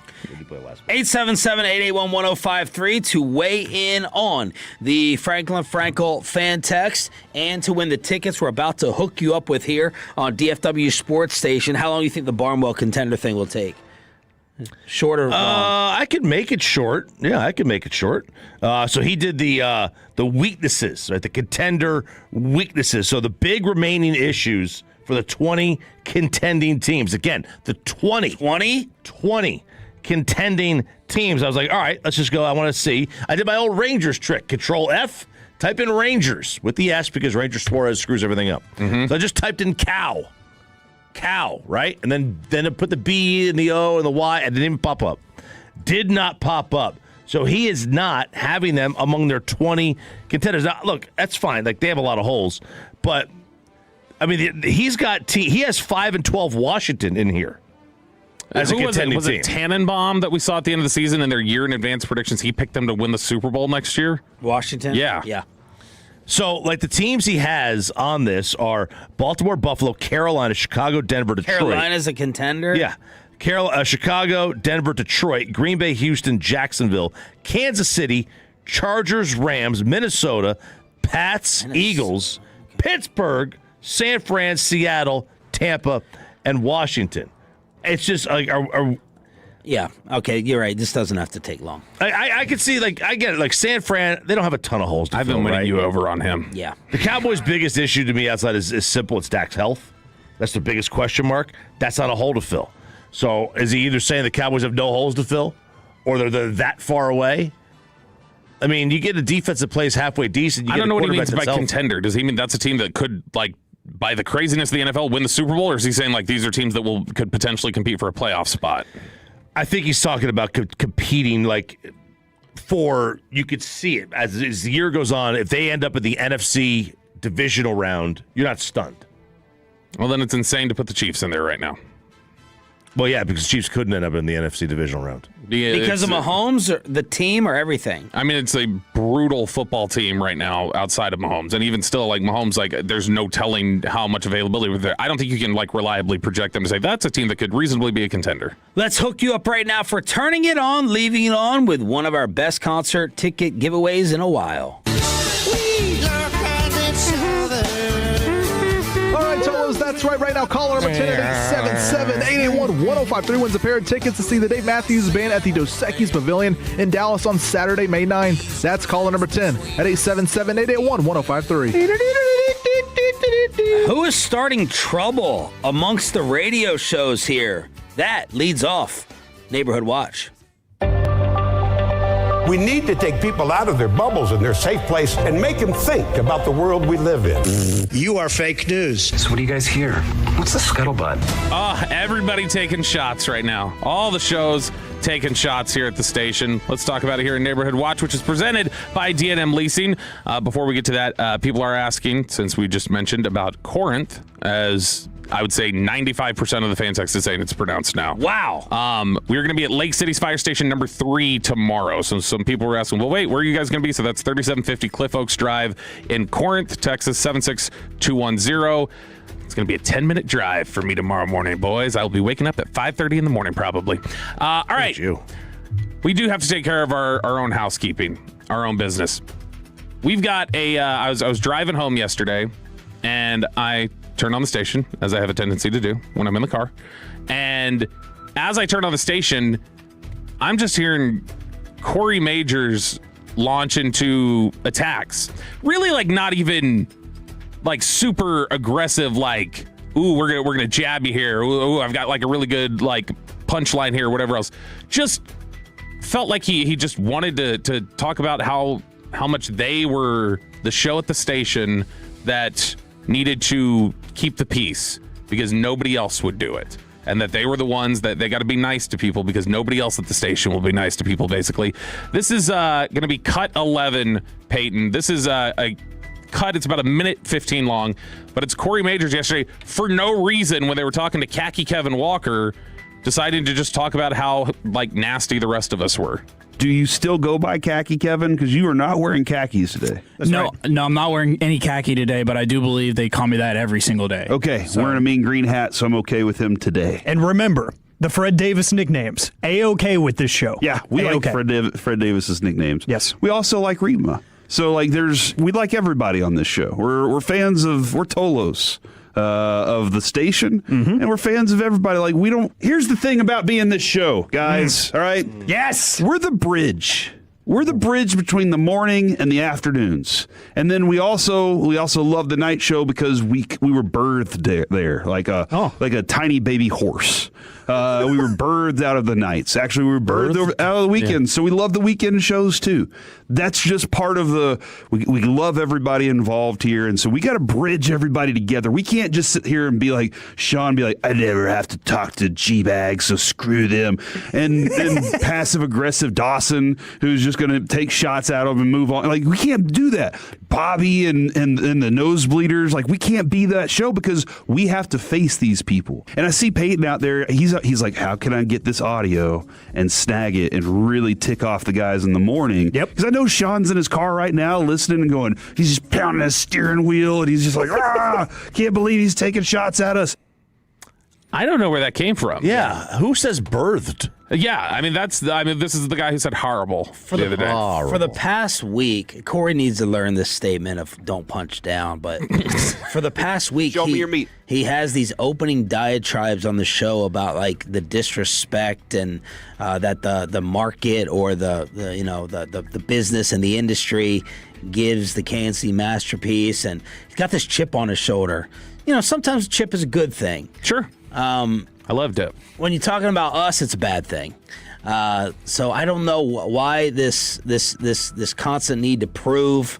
But it's just be comfortable in your success. He said there. He goes. I would say this is totally weirdly out of the blue, but that's kind of Corey. So it kind of makes sense that it doesn't make any sense. But he said passive aggressive Dawson. That was fairly passive aggressive, where you're taking basically a minute 15 to talk about how toxic the rest of us are, and that you're not. Yeah. But in the process, you're being toxic like that. And just randomly, there's no ongoing beef. No, Bobby paid off Broadus. Yeah, good there. He sent us some messages yesterday after his mom's passing. So I'm just not aware of anything. And I don't know what... You went and filled in on G-Bag. Yeah. I brought us a wild fork after we had a lovely week in Indianapolis. You know what I think Kevin needs Corey to get his mind right. I think Corey feels left out, and it's like, I want to be part of the shenanigans, mess with me. And so I think he just wants us to mess with him. I think it's why? Yeah, he wants to be part of the reindeer games too. And so it's like, I get it. The reference. So it's weird. Rudolph. I know the movie, but yeah, Rudolph wasn't allowed to play in the reindeer games. He felt left out. That's the idea. Yeah, shiny nose. All right, this kept going though a little bit, very slightly. Corey took a little jab at me in crosstalk yesterday, but then I guess Dawson kind of picked up. This is a much shorter clip, and I need you guys to explain to me. This is crosstalk yesterday where Corey is talking about that foul smell y'all kept complaining about in the studio. Earlier this morning, Sean and RJ were complaining about a scent that was floating around in this room. Yeah, I heard about that. Yeah, it would have made a lot of sense had it been Bobby that left that scent around, but it was not him. That being said, the scent of a woman? Yeah, not a. Yeah. Whoa! So I'm trying to figure out, there's definitely a jab from Dawson there. I'm trying to figure out, is he saying that you would have thought Bobby left it around? Is he saying scent of a woman because he's saying Bobby's a girl? Yeah. Or is it when Corey said Bobby didn't leave it around that then Dawson's saying, oh, it must have been the scent of a woman then because Bobby wouldn't have a woman around him? I don't know which one he was taking. I think it was a girl. He was trying to call you a girl. I think that's what it was. Yeah. After you went and co-hosted the other day. I know. I tried, and the shots did not end there. So we were talking about yesterday how you are the king of compensation. Me. Yeah, the master of it. Yeah. What's your title then? Cockmaster. Yeah, because king of compensation. Nice. Reasonable. For some reason, they thought that was like a thing they needed to play for G-Bag of the Day. Yeah. Like when we were just talking about like sports. But after they got done playing it, this was the reaction from the G-Bag crew to our discussion in Crosstalk yesterday. Oh, my God. What do we do? Oh, my gosh. When I heard that this morning, I was floored. Oh, my God. I was absolutely floored. That was a dump-free environment? Apparently. Unfathomable. Oh. That seems pretty flagrant. They hit that early in the show, and then there's Bobby. What is that in crosstalk? Circling back. Wow. He was proud of himself for that. COC master. King of compensation. Or KOC master. There you go. That is wild. There's like pack dynamics happening with that show. Pack dynamics. For, humans alone, intelligent. Humans as a group, less intelligent. Something like that. Yeah. Wow. Oh, my God. What have we done to just get the shots from the midday and the afternoon show? We've been playing it's nice. Simple. Just look up. I like the response. Just look up. What am I looking up at? Well, the last 2 years. What do you see up there? I see this a white wall. Yeah, this white ceiling that's kind of made our studio look dreary. Yeah, no. Oh, kind of caving in the middle. You see krld-fm at the top, 6 to 10 a.m. Mm-hmm. So again, don't punch down.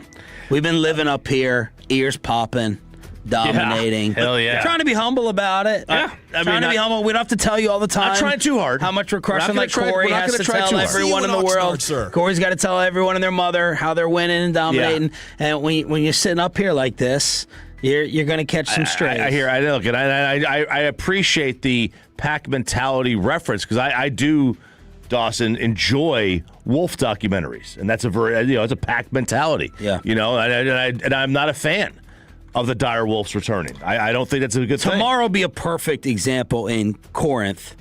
Yes, when the line starts before 6 a.m. Yeah, and I think that I think this is not a coincidence that Firehouse Tour is kicking up because that has brought about some negative, jealous feelings from the others in the past when they hear and see the turnouts, even if it's freezing weather outside. They should be happy that we get rid of so much of their giveaway inventory. Yeah, all of it. Literally all of it. Like whatever they have left over, they just hand to us, and we wind up giving it away. Now, I think it's really a compliment. We're going to have to go fact check these, cross-reference these phone numbers on the text. Well, so this one right here, 972, I do want to clarify this point. 972 says, it's hilarious how y'all are complaining about random shots being taken, but yet you guys do random shots all the time. Hypocrites. No, we don't have a problem with random shots. What I have a problem with is the random shot that's being done under the guise of look how above it we are.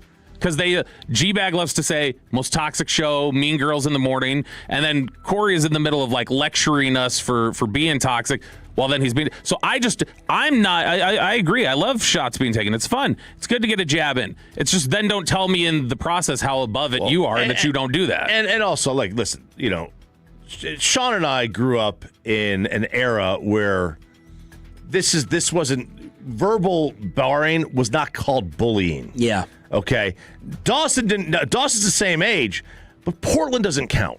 Yeah. That's not really America. He's aged out of it, too. He's aged out of it, but also Portland's just, it doesn't really, that's not America. It doesn't really count. Yeah. Whatever happens in Portland doesn't happen to the rest of the world. Yeah. I'm surprised at Corey because he's kind of the same age. Yeah. I'm surprised that he doesn't know that this is just the way it is. The nosebleeds, I get it, man. But there's been no ball busting. Like I said, I think Corey wants the ball busting. I think he wants me to leave blood on his workstation or something.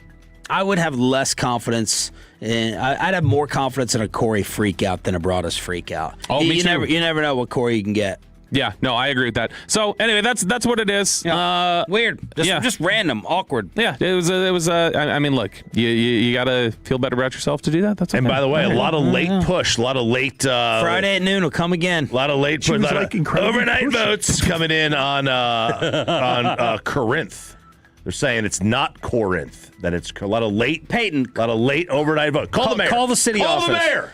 Call the city office for 820. and just see if someone picks up, then hang up on them. But City of Corinth. Someone picks up, see what they say, and then just tell them at 8:20 we need to call you and get this straight. Okay, so this is Neighborhood Watch here on 105 through the Fan. So there's a funny story I got yesterday while I was getting my prep email ready.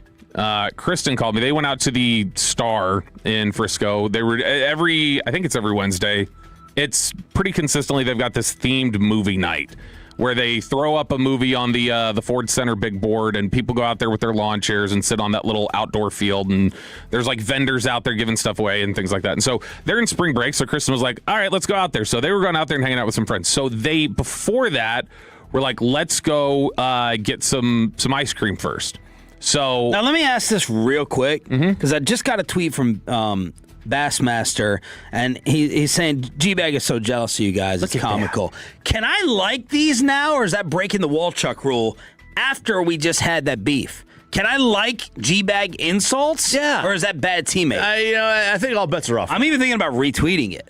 And that is, that's really insulting. I almost responded to one yesterday that had insults about all of us on there, and I was gonna pull a Walchuk and just respond about what it was said about me. Yeah, but I didn't want to do it to you guys. Okay, and what was the insult towards everyone?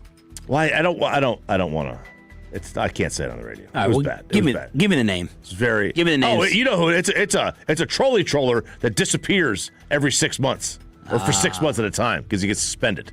Oh, okay. Oh God. So I'm not going to say where it was, but they went and they were getting ice cream yesterday.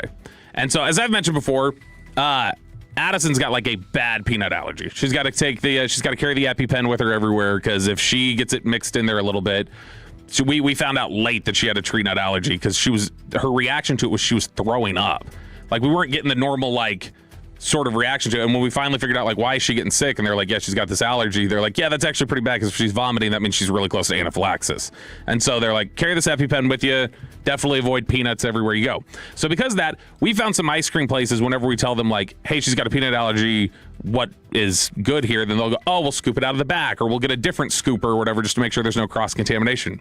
So Kristen goes in there yesterday and she says to them, she goes, we got a girl with a peanut allergy. They're like, can we, can you just get a different scooper or something like that for the vanilla so that she can, he goes, oh, I'm glad you said that. And it's like this teenager or whatever. He's like looking around. She's like, what is he looking for? There's a scooper right there. So he's looking around and doing stuff. And he goes, there it is. And he reaches down there and he hands her a piece of paper, and it is a waiver to order ice cream. Dang. Wow. And I was like, holy cow, is that wow. I get people want to protect themselves of a very litigious society and that they don't want to get popped for it. I've never heard that when I tell them, hey, she's got an allergy, what's safe here? Usually they go oh, we'll go find out what the peanut-free menu is or whatever this is. Then instead they came back and he goes, here it is, thank God. All right, yeah, we're supposed to give you all a waiver, so sign this or else we're not selling you anything. Wow. And so Kristen just left. She's all right, I'm leaving. She didn't sign it? No. I would have just been all right, fine. They're trying to, but just wash off another scooper. That sounds like just you're over litigious, right? Yeah. Because now maybe they got burned in the past similarly, and it becomes a new corporate policy or something like that, but I've never heard of when you identify an allergy, somebody then goes well, I'm giving you a waiver before you can order food here. I just signed a waiver at my accountant's the other day.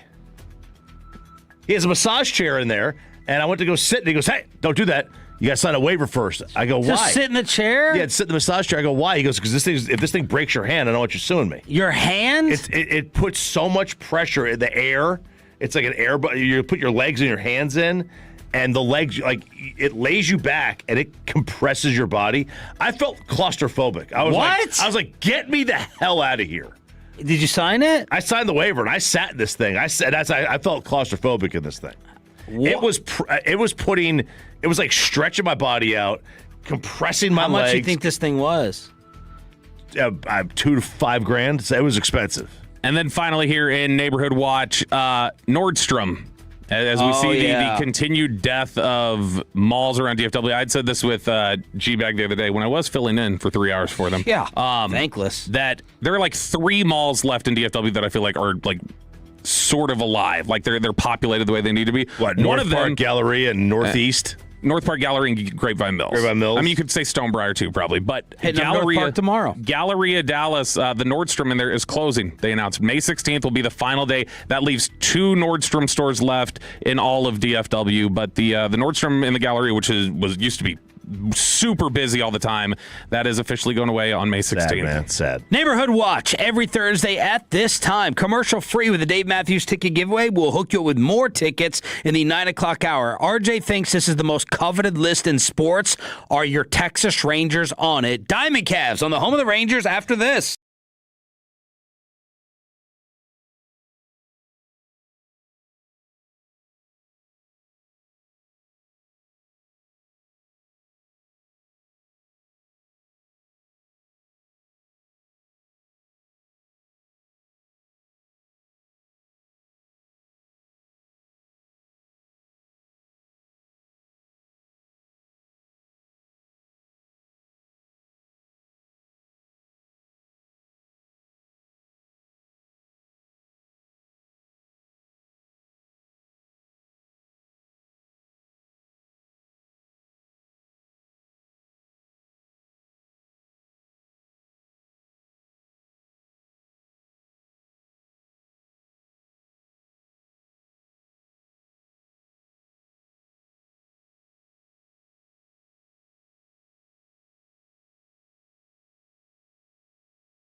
go, Cowboys. An Odyssey sports station. Driven by our D&M Leasing Studios, this is Sean and RJ on 105.3 The Fan. Jack Leiter pitched. Langford swings and blasts one to deep left. That's way back, and that ball is history. It's in the bullpen. That's the 5th home run for Wyatt Langford this spring to lead the club. He takes over the RBI lead as he picks up 3 right here with the Jimmy Jack. Langford with 15 RBIs, and the Rangers have blown this one open. It's 7-1. You're an idiot and you don't know baseball. Ranger fans, you're not dreaming. How can you not be romantic about baseball? How can you not be romantic about watching greatness right before your very eyes? Number 5. Wyatt Langford, baby. A monster. Monster human. Gonna have just a year. Just a year. Let's think about this. He'll be top 10 in WAR this year. I have his over-under numbers. I was going to save it, but I'll unleash it right here from Bet Online. I have all the Rangers over-under. Well. Do you want to guess what the over-under is, or you just want to give your answer? We'll start off with home runs. Yeah, I want to guess what it is. 25.5. I was going to say 24.5. 23.5. Okay. It's pretty close. Just shove that buzzer up your rear end here. Apparently at 8:20, some people like that. We're gonna be yelling at you. According to Bobby in the commercial break, 8:20. That's the tease. 23.5. You taking the over? If he's healthy, I think the over hits easily if he plays 150 games. Yeah, you can't throw in those disclaimers. Well, you have to factor in whether you think he will. He never has before, so I'm going to say never has before. No. Yeah. Are you guys thinking of him as an injury when issue? You're that muscly, you're going to have some pulls, I think. I can't pull fat. I know that. Yeah, I mean that. Rowdy was available for a lot of games last year. Absolutely. No, I think that the Langford thing is just. We're 2 years in a row where he hasn't played up to where we thought he would. So I would guess probably hasn't played up to where we thought he would. Yeah, like when we talk about statistical projections, like when we've thought about like, oh, he could get this. Like we were talking last year about like, 30 home runs. Like last year before the year, that's what we're talking about he'd get. He didn't get anywhere close to it. Chop said his rookie year, I'll be disappointed if his OPS is below 980 because that was Mike Trout's rookie OPS or whatever. I think those are 2 instances of us being stupid. No offense, RJ. I mean, no. Look, I mean, his 30 home runs. I mean, he's played 2 seasons. He's played in 134 games each. But his power projection was like the thought was like that's going to be a 40 home run guy when he gets going. He's played 2 years. I know, but second. That's what I'm saying. early. So I'm saying second year to think, he could get 30 in a lineup where he's going to be playing a lot and in big positions. Then I don't think that was absurd to think could happen. I think he definitely was in the power department like the rest of the team last year was underperforming. I do think this. I mean, he had a WAR last year that was right around Jose Ramirez and Tatis and Lindor. Those guys were all like really MVP strong candidates. defensive player. Yeah, he's a really good overall baseball player. I'm taking the over easy. I'll give the easy answer. Over. 24 or more. All right. Total runs batted in. 89.5. 82.5. 70.5. Whoa! Way off Chop. So they don't think anybody's going to get on in front of them. And they've been a very. And they're also betting on the under in home runs. Total steals. Wait, why do you say they're betting the under? Well, if you hit 30 home runs, right, you're going to have 70 plus. You're going to have more than 70.5 RBIs. Okay. Right, because you're I mean that, you know what I mean? It's just you're going to get the numbers there. Total steals. 23.5. I mean, if they're taking into account Skip Schumacher saying he wants them to be aggressive on the bases, I'm going to say 29.5. You guys are going the wrong way. 19.5. To me, that's easy money. I'm going to take the over. I think over. I think we're looking at a 30-30 guy here this year. If he's, I mean, did you say definitely the over on the 23.5 home runs? I'll take the over. Okay. Yeah. All right, that's what I have from Vegas on Wyatt. All right, so the best list, the most coveted list in sports. Everybody loves this. Is not the who has the most titles. No. It's, we all love prospects. We're obsessed with prospects. It's the top 25 under 25.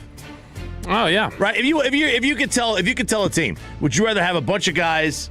I mean, outside, maybe you want to be on the top 100. That's cool, but teams love being on the top 25 under 25. This is like being in the 18. This is getting the 18 to 34-year-olds that these TV networks crave because you get them hooked. Yeah. Right? Be on the top 25 of the under 25-year-olds. It's like having a really hot stock before it goes public. Right. But then the thing may never go public. So I was who made it? Who made it from the Rangers? Well, look who the top outfielder under 25 is. Wyatt Henry Langford. I have no idea what his middle name is. I'm just guessing. 24 years old. His 2025 F WAR was a 4.1. Wyatt Michael Langford. Michael, okay. A year ago, the projections said Langford over Jackson Churio, and the Athletic went with Jackson. Langford surged. And then Jax took a step back. Langford provides plus defense in both left and center field, power and patience at the plate, 88th percentile in sprint speed. That's big, fast guy. Played 134 games each of his first 2 years. If that number gets closer to 150, he's a lock for 25 homers, 25 steals. I think he's... Who's the Rangers' second most exciting player? Non-pitchers. Non-pitchers? Langford, probably. I think he's one. Yeah, I think he's one. You think it's Seager? Seager, yeah. Exciting. Yeah, I think it's exciting watching Seager just destroy the baseball. Wow. That's exciting Or to me. the clubhouse, which one? No, yeah, well, I mean, you know what? He got me a World Series. He did. So. It's Evan Carter. Oh, God. When he actually sees the field. The problem is because of his speed, right? I mean, he in the playoffs a couple years ago, he was stretching singles into doubles. Yeah. First to third, he's super fast when he's playing. I just think it's a depressing question. Yeah. If you're struggling, first off, if Evan Carter's in contention, you're in trouble.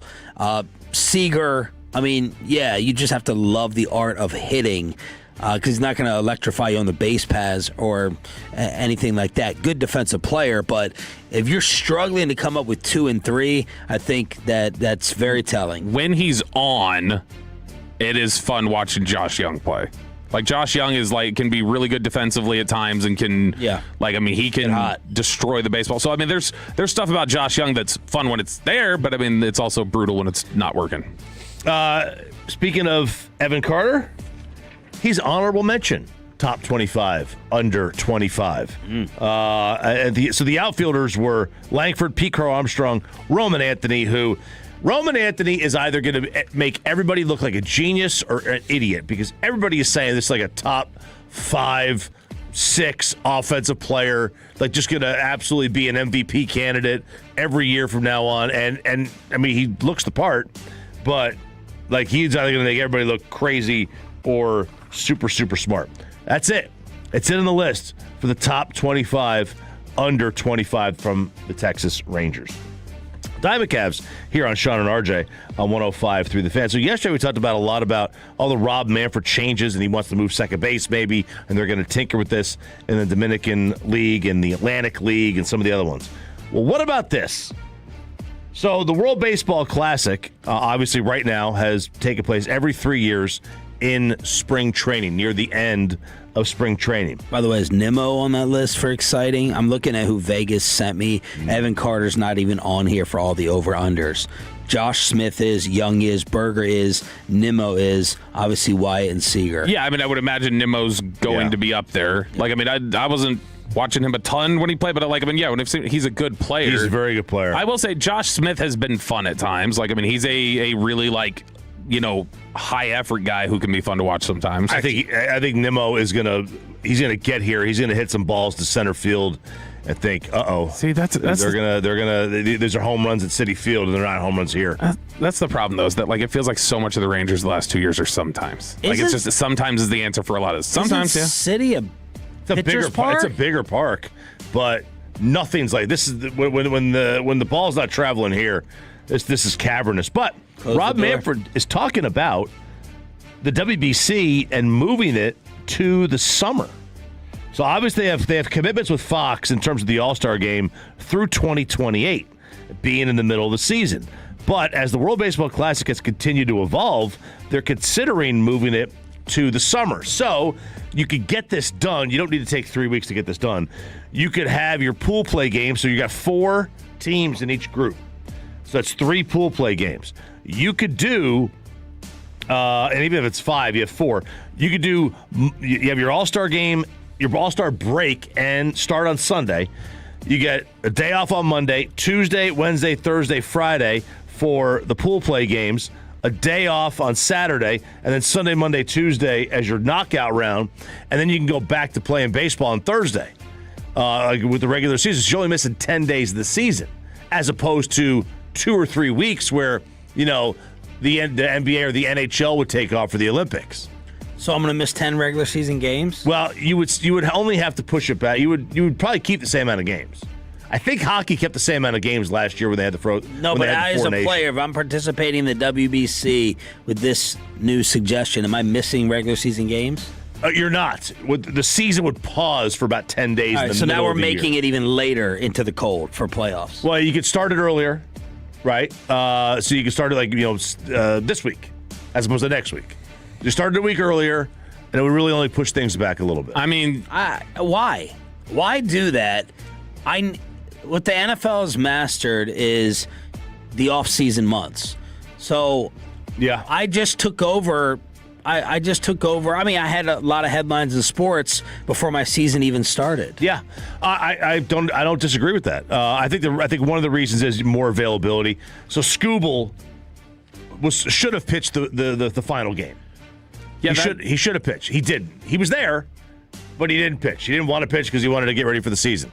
This would be, all right, I could first of all stretch these guys out longer. Most of these guys were not allowed to pitch more than 4 innings anyway. But now if you're in the middle of the season, they go 6, 7, 8, whatever. No, I think for a fake tournament. You have to, yeah. Not fake. Sorry, I know that's going to butt hurt you baseball dinosaurs, but all this for a fake exhibition, no thanks. Yeah, I mean, if you want it to have the impact you do and you want like the availability and stuff like that, the trade-off is you have to shorten the season. Yeah. In those years? You have to cut games out of the season. Ooh. Because that's the only way that you're going to start getting some teams relenting on, like, because middle of the season, spring training, whatever else, like, that's the only way you get some teams to relent on, like, fine, he can participate. Baseball season to be even longer. Like, we don't need to extend this even farther than. So they would extend calendar of 162 games. It would wind up extending the season about 6 days. Yeah. Because it would you don't start playing until Friday again. So you're missing Monday, Tuesday. So you're missing 4 days anyway. I mean, they are the pitchers and catchers end of February, middle of February.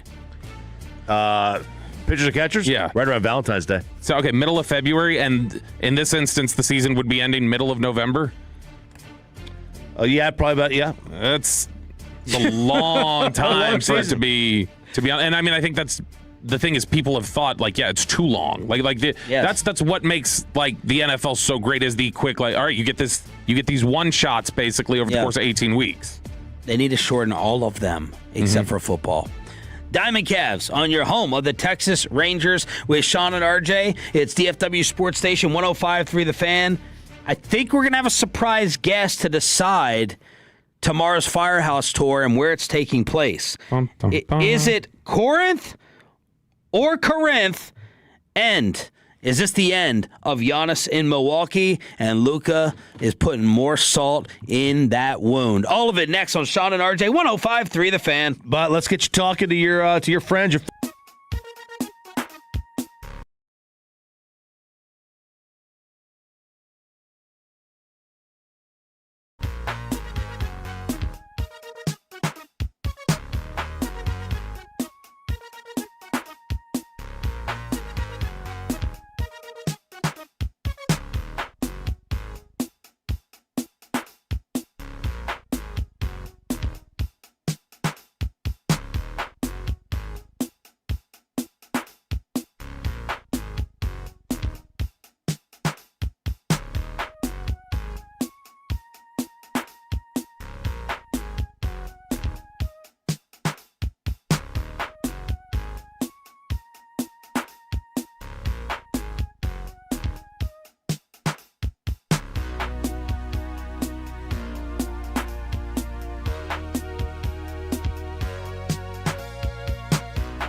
The fan segment here brought to you by the personal injury lawyers Frankel and Frankel. If you've been injured in a car or truck wreck, call Frankel first, 214 or 817-333-3333. With Frankel and Frankel, there's never an out-of-pocket cost. They only get paid when you win. Frankel and Frankel, the go-to car and truck wreck attorneys in Dallas. Rebound, Kuminga for a second. There's time. Jock at the other end. And Kuminga threw it in. It's a three-pointer. Jonathan Kuminga. Oh, my God. He threw it, trying to hit Jock Landale. The ball goes in the basket, and the Hawks can't believe it. We got a new kind of like Warriors play-by-play voice. Like, oh, Tim Roy. Hey, all right. I don't know. Tim Roy used to be the guy. I don't know if that's still Tim or not. Curry, put some more curry on that. I like the color analyst there. Just going, ha, ha, ha. He just sounded like he was having a great time. I like it hot. Hawks TV with the call. Mavs do their thing and lose to Atlanta. Their game up for the 6th worst record in the association. Can we lose some more? We got breaking news all over the place. Cade Cunningham, DFW's very own, according to Shams, has been diagnosed with a collapsed lung and is expected to miss an extended period of time. Never in all my ailments that I envision down the road, these lung issues. Collapsed ones, yeah. Never considered having Rand one Paul, of those. TJ Watt. Oh, yeah. TJ was the was it the Tyrod? Tyrod, yeah. You trying to put this on a tee for him over here? No.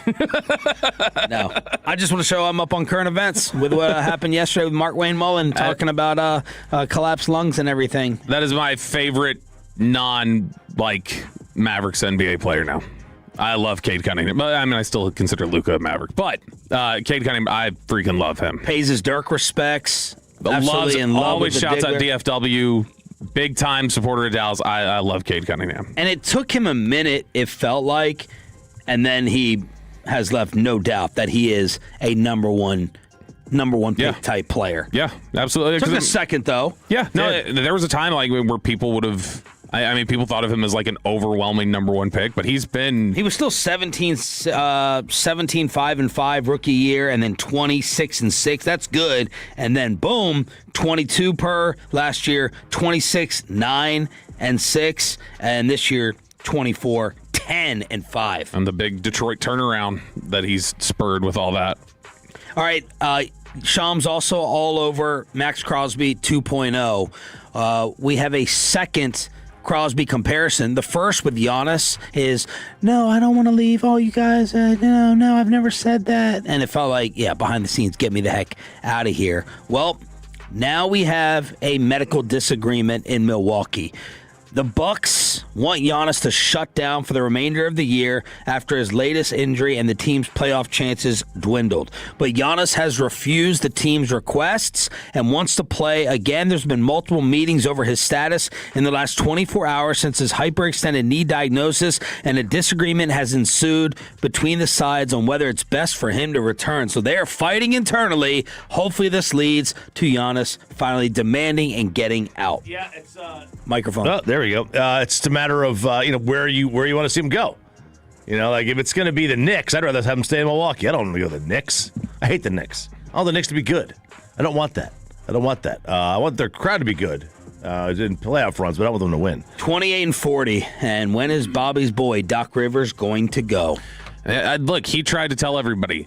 This is God, what a nightmare. You have to coach Giannis and Dame Lillard at the same time. I wouldn't wish this on anybody. I still think that's one of the funniest quotes in sports in the last years is he gets hired to coach, like replace Adrian Griffin and come in and just, take this over and make us better with Dame and Giannis. And he literally said, I wouldn't wish this on anybody having to step in the middle of the season. And you see why, because he's awful at it. He's not even getting to a 3-1 lead to blow, Chop. Well, that's his MO. Yeah, so now he's not even getting there. No. If I were them, it's like, if you're going to trade him anyway, just go for it. Let him play. You're going to trade for him either way. We saw Kevin Durant get a supermax off an Achilles rupture. Meanwhile, the entire league turned on Luka Doncic about 2 weeks ago. The story came out over his split, over his relationship, hasn't seen his kids in another country but a handful of times since the end of last year. And all 77 has decided to do is go absolutely bonkers for the Lakers as they have won 7 straight, back-to-back over the armpit. They beat Denver to make it 3 in a row. Well, really to make it 5 in a row, but they've ripped off wins over the Knicks, Wolves, Bulls, Denver, Houston, and Luke is going crazy. He's been playing really, really well. Not only just offensively, but defensively, Sean. So this is defense wins championships. The other day they won a game and Austin Reeves was sitting at his locker and then the media came by and they were like, what was the key tonight? And Luke was walking by as the media is saying that, and he goes, that boy Luka Doncic locked us up. And then they went, yeah, that's it. It was Luka playing defense. And so there was an entire article, like big time breakdown over at Yahoo Sports. Is Luka's defense improving? How the Lakers star is elevating his game and the Lakers outlook. And so if you look over the various things they had up there that said, if you look at like the various metrics that are out there, some of the like peripheral analytics and things like that, Luka's defense has incrementally gotten better in the last few years, even though it's still not great. But they said it's taken a meaningful step forward this year. They say coming into the season in better shape. We had the whole post-divorce body that he had going on there. But they said his isolation defense has strongly improved. He's allowing 0.84 points per possession there. His shot contests, he's in the 95th percentile actively among all NBA players. And his disruptive plays, they said he's getting a lot of deflections, steals. He's causing issues in the passing lanes. And what you've seen is the Lakers really taking off lately because the defensive metrics are even turning up even more in this last 10-game stretch for them. And now all of a sudden, it's looking pretty good for the LA Lakers, who last weekend Will Chambers said are in a worse position with their with their franchise than the Dallas Mavericks are. Ooh. Without a question. Well, yeah, because I looked up and it's going to be Luka and Reeves there moving forward, and we're going to have a player from the Madness here with the top 6 selection. I'm predicting, which isn't a bold prediction. They're picking 6 right now, and Coop. Yeah, because the way. But what I know right now, and this is what I was trying to tell Will. Yeah. What I know right now is Luka has shown me twice he can get you to the doorstep. Right. As him just playing out of his mind. Oh yeah, Cooper Flag may be able to do that. We haven't seen it, but I know Luka can do that. So you can't tell me definitively that Dallas is in a better spot than them. Look, if you 10 days ago, when you mentioned this, I mean the sky was falling there. They're the 3 seed. Yep. And this is the difference with the Lakers and the Cowboys and the Yankees and everybody else is that, just being a little bit above 500 isn't good enough for them. Like, the sky is falling. The sky was never falling for the Lakers. I mean, like, they were not the 3 seed necessarily, but they were still going to go to the playoffs. They were still going to have a shot. You got Luka and LeBron in a playoff series. You're going to have a puncher's chance. The thing that keeps coming out, like, Windhorst has hit this a couple times recently, and you're starting to see more people say that it's just like, LeBron, if you want to stick around, you need to go. It feels like they're ready to push him out. They play significantly better. Since Luka's gotten there, they play significantly better when it's just Reeves and Luka than when LeBron's inserted into the lineup. But, that's I guess that's Luka's fault is ESPN continues their whole smear campaign. Tomorrow, worst take, Kendrick Perkins is going to be nominated for he wouldn't have him as a first-team All-NBA player. ESPN has turned into, the biggest anti-Luka Doncic entity, and I don't know why. I would have figured, he's in L.A., they're going to eat this up. No, they routinely, everybody on that network crushes him. Who did he have over him? Who was it? It was SGA, trying to remember, Jokic. Can't remember who else he threw in there, but he was like, I get 5 spots, right? And he names off a bunch. He goes, I wouldn't have him as one of my MVP candidates. He's just, but I mean, Perkins, we've played audio of him before where he says, I do. Yeah, Ant, I think he had on there. Jaylen Brown, there's Maxey. Luka's 33, 8-8. He's playing out of his mind. And so he goes, Perkins has told us before, sometimes I just go on the air and I say stuff. Like, they just need me to say something, so I just say it. And that's got to be what he's doing here. But that entire network, for some a network that likes the bumping of the heads, they're not even getting that. Everybody over there has been anti-Luka this year. All right, for about an hour, we have been seeking out clarification on tomorrow's Firehouse Tour. It's the first one of 2026, and it's taking place at Fire Station number 3 with a 105.3 The Fan lunch bag that you can take to work.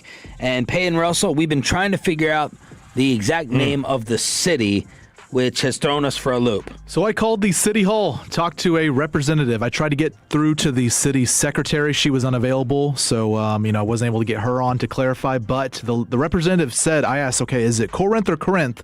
And she said it's Corinth. So I think she leans more Ka. Now Bobby will say we combine the two. I'm just repeating what she told me. So maybe it's a little bit of both, but it's Corinth. She says it quickly, so it's Corinth. That's what she said. So he said when I was asking her the break, I said, so what did they say? He goes, they said it's Corinth. And I was like, so wait, it's Corinth or it's Corinth? And then he went, it's Corinth. And he goes, it's like it's an emphasis on cur. I was like, okay, because that's Corinth, and you're saying it's not that. But it's not or. I didn't say cur is different. Corinth. It sounds to me like you're saying Corinth. It's if you had to pick one or the other, it's more Ka. Yeah, core was not even close. Blending that way, but he's blending the two basically, and so maybe that's what it is. So Sean and Sean, maybe that's where you just said the same thing. Maybe that's where it is, and that's how the confusion comes about. But I mean, there are people trying to say, there's somebody on here said, I have the mayor in my cell phone. He says it's Corinth. And then there's somebody else here who goes, I lived my whole life there. It's Corinth. It doesn't matter what anybody else says. So I think this is just one of those. I don't know. It's like it can't be one of those. It has to be one. Right. No, I know, but I'm saying I think it's gotten so lost over time if people just bickered over that. You don't even know which one was originally what it was supposed to be. You live in Flower Mound, or used to. You know the road I'm talking about that nobody pronounces correctly. Giroux. Yeah. And they have people say Geralt. Yeah. Even they live on the road and they say Geralt, but everyone knows it's Giroux. So can we call them live or just tell them they're on the radio, or is no one picking up? Yeah, I mean, I could get through this to the representative I called. Yeah. And call and hang up. Punch it up on the board. Okay. Ding dong ditch, baby. Yeah. Just go ahead and call live. Ring ding do dong. it live. Yeah. Ring a ding ding ding dong. Below the Belt is coming up at 8:40. RJ's March Madness Degenerate baby! At 9. Dave Matthews ticket giveaway at 9:20 in the red zone. And then let's figure out what type of mood Corey Majors is in today at 9:40 with Crosstalk. I mean, I would assume he's going to be in the same mood he was yesterday, which was perfectly fine until we walked out the door. I thought it was fine. I thought we were good. Yeah. I thought we were homies, but I guess not. From the 325, Corinth is rednecks. Corinth is the intellectuals. 940. Does Waxahachie have this battle? Or no, it's just Waxahachie. It's Waxahachie. Okay. You get some that'll say wax, but there's a little bit of Lancaster. Yeah. All right, here we go. Spittle's freaking out over live on air rules right now. Oh, I'd have a big. She's fired already. Sounds like they're not getting a lot done over there. 3 rings? Come on now. Let's see if there's a voice. The answer machine? Yeah, we need an answer machine. You've reached the city of. What is going? People are inundating them with this question. We are getting. Somebody needs to be fired. 2 rings, Man, they don't even have a voicemail? 469 says this is a legit town argument that's been happening since I was here in 2nd grade 25 years ago. So I think people just split on it. Did you call the right number? Yes, I called the right number. Someone. Hang on a second. Has to be answered in 2 rings. I'm going to come at you for a second. Okay, all right. Come on. You kissed Bobby's ass for some reason for months and months around here. I'm the only mother effer taking up for you, sending you stuff behind the scenes. He picks at you for every single pronunciation, every little nitpicky thing, and you say you're come back at me. So shut up. He did come back harder at me in the break than he did just you there. Yeah, all the Bobby does, I tell him every day, stop picking on him. All I Stop said was, picking yeah, on I him. called the right number. No, you I said called the with exact number. attitude. I'm not your fiance over here where you act tough on the air, and then behind the You're scenes acting tough right you go now. in your little cubby hole. You know what? Yeah. You know what? Yeah. That's character. You're trying to buy his loyalty. Bobby is I'm not buying his loyalty. I'm trying to reward what half effort he gives. Reward his loyalty. He doesn't want that. He wants you to give him the. He wants to be fatherly tough- abused. He wants to be abused. Cool. That's what he wants. We've launched a new path forward. Peyton, It can be done. your reply, Peyton. Why you have to take it up with a book the next time you hate a coaching decision? Next in B-Low, B-Belt, right here on the Fan. After we get you over to Base Power, save you some money with Base Power.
here on 105.3 The Fan segment here brought to you by Classic Chevrolet. If you're in the market, upgrade your vehicle, get to Classic Chevrolet in Grapevine today. The #1 Chevy dealership in the world 3 years straight. They've got more new Chevys than anyone else, all priced to sell. Visit ClassicChevrolet.com. This is Texas. This is Classic Chevrolet. Together, let's drive, relax, enjoy the difference based on new Chevrolet registrations 2023 through 2025. The great Bobby Belt. Bobby Belt is an idiot. Don't make me take off my belt. Don't make me take off my belt. We're not. Over to you, Bobby.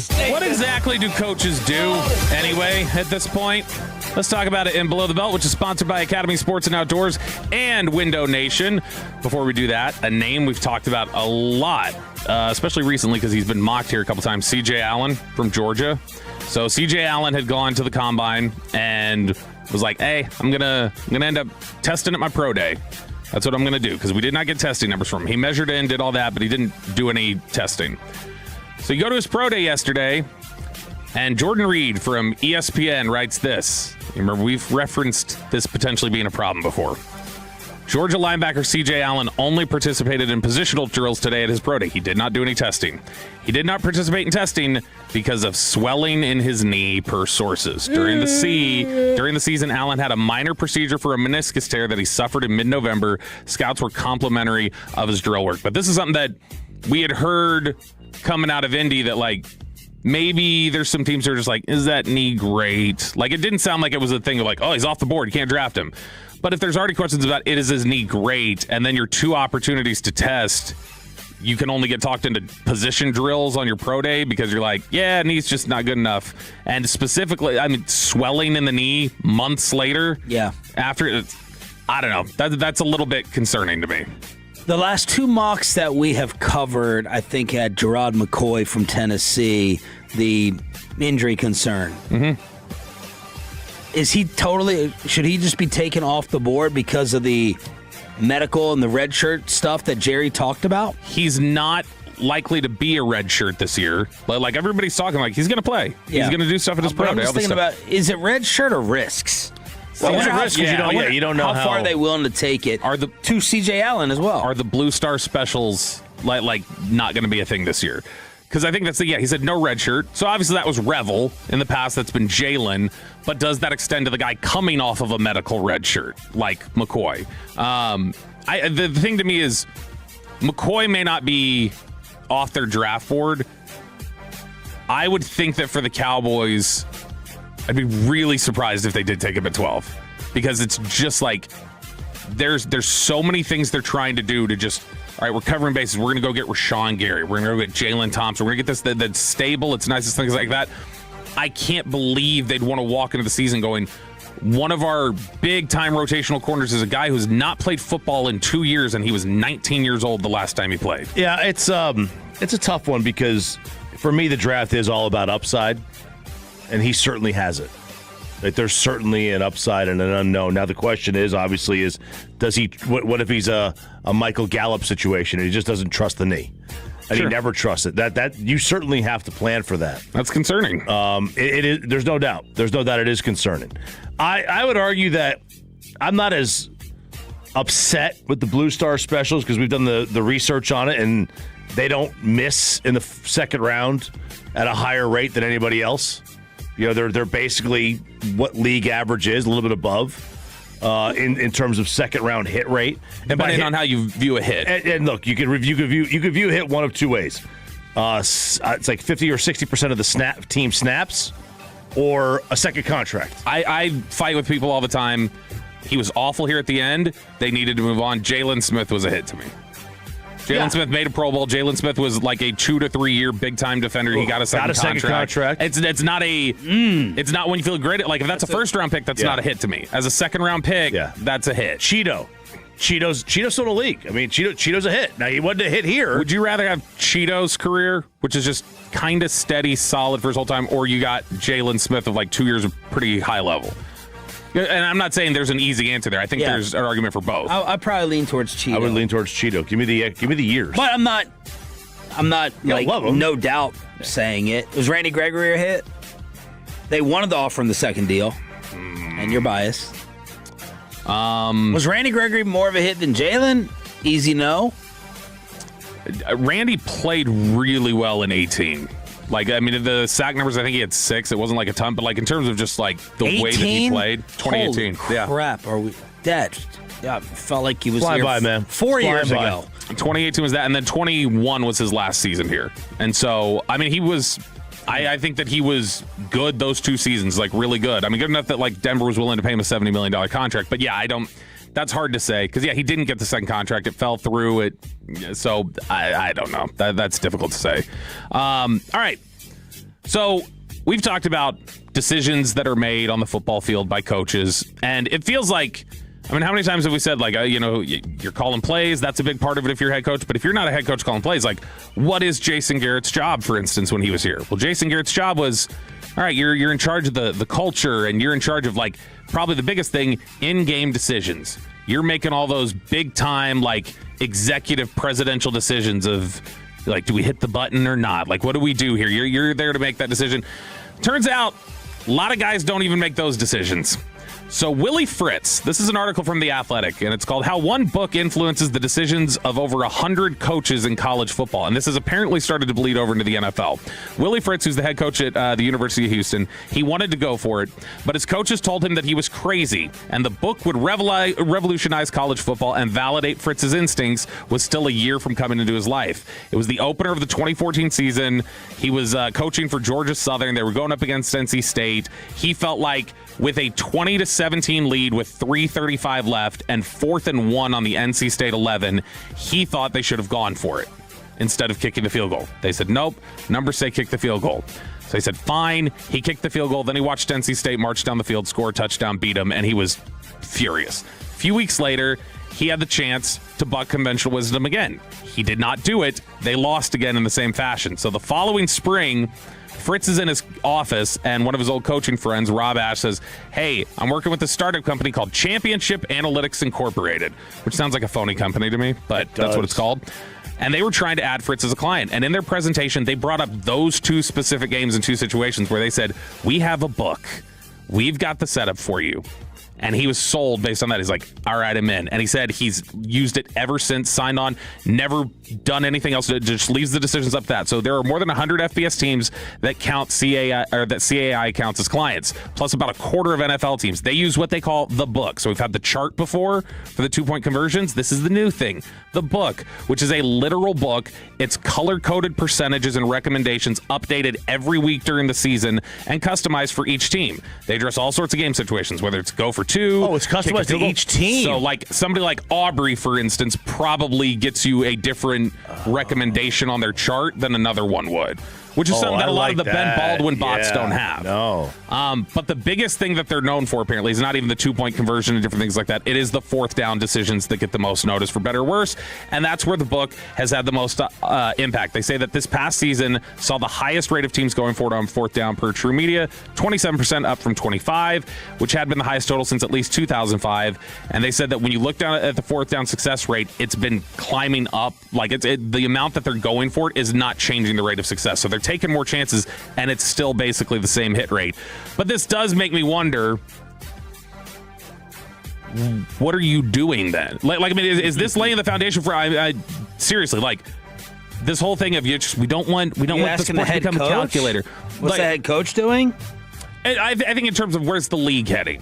If they're saying that, like, hey, this is hitting so routinely, and it can be like specialized, tailored to you. Like, it's a tailored, like, just one size fits all, but then, like, we give you these little tiny things that tweak it to your team, and we update it every week. So we see the trends and we know different things like that. Like, I do kind of wonder the whole Grady Fuson, Billy Bean, adapt or die dinosaur argument of just at some point is there a team out there, a Rams organization which did the unthinkable at one point and basically turned their scouting department over to analytics? Like, I wonder at some point do teams just go, we can leave these coaching decisions up to, like, completely an algorithm. We're not going to have a coach make those decisions anymore. I don't think so. Too many things just factor in terms of weather, how I've converted throughout the game. Do I have an injury? Like, the analytics, I don't think even this model are taking all of that into account. You know, certainly a live game situation, they're not. If it's bad weather, yeah. My assumption is bad weather I'm going for it on fourth down more.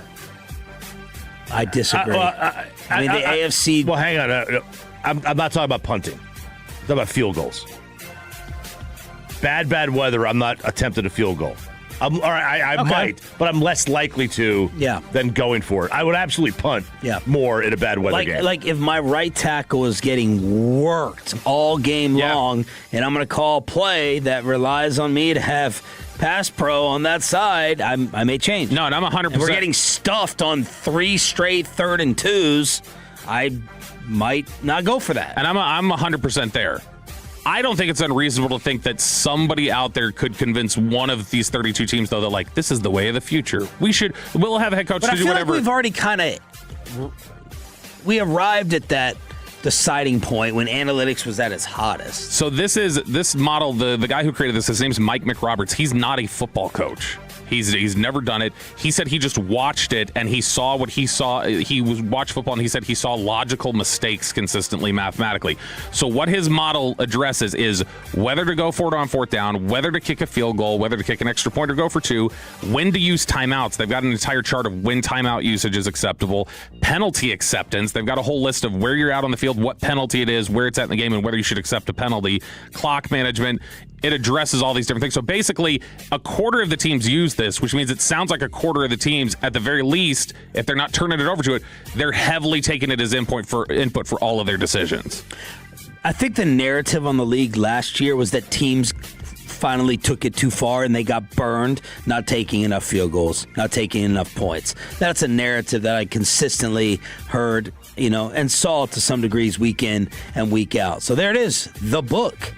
The book. In below the belt right here on DFW Sports Station. We're getting closer and closer to tip-off of the madness. Make sure you get your brackets filled out. Dave Matthews tickets in the red zone at 9:20. RJ Choppy has your first bets with his March Madness Thursday Degenerate after this.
This is the exclusive home of Dallas Cowboys football. KRLD-FM and HD1, Dallas-Fort Worth. Let's go, Cowboys. An Odyssey sports station.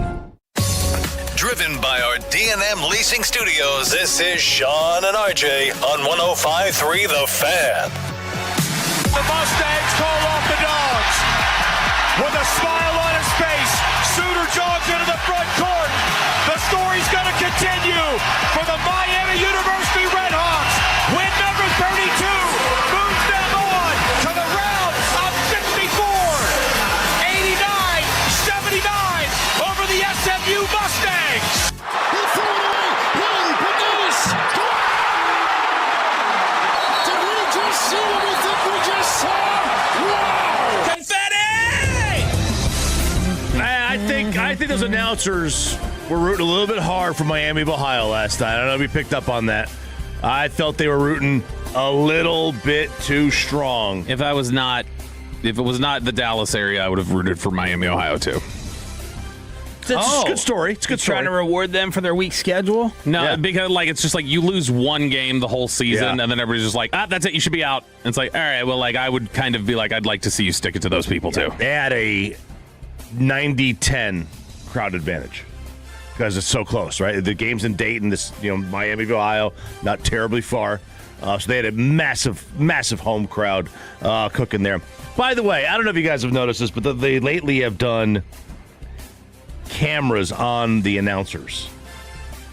You know, and they did that yesterday, and like the Joe Rogan UFC reaction? Yes, right. So I guess that was what started it, and then they had it on Harlan and Stan Van when the Furman play happened. That's that cut we play, and Harlan where he's jumping back, he's going nuts. This guy did the same thing last night on a backdoor dunk by Miami of Ohio, and I was like, all right, are we just now making this too much about the announcers? It's like Michael B. Jordan. Yeah, I don't need to see the announcers during the game. I don't need to see their reaction and whether they're jumping back or not. I like it for the social media clip after, when some people show those are fine. Yeah, but not during the broadcast. Yeah, probably not. Yeah, they showed this on the I guess it was TBS or whatever. But anyway, it has to feel genuine. That's on the Michael B. Jordan reference, Bobby. I don't know if he understood it. I didn't get it. In and out. He went to the In and Out after he won his Oscar, and people are like, he's so humble. And the other half of the internet is like, no, you're so performative. Showing. I don't want those guys to they know the camera's on them now. It's all someone like Kenny and Charles and them, have a hidden side TNT camera checking their reaction to a game winner. Yeah, and now Harlan's going to be like that no matter what, I believe. Probably. He's always been that. But this is did Gus Johnson amp it up because he became Gus Johnson? I do feel like he might have. Yeah. But just the fact that you wonder, it makes it feel less genuine. It does. That's true. So we had obviously SMU loses.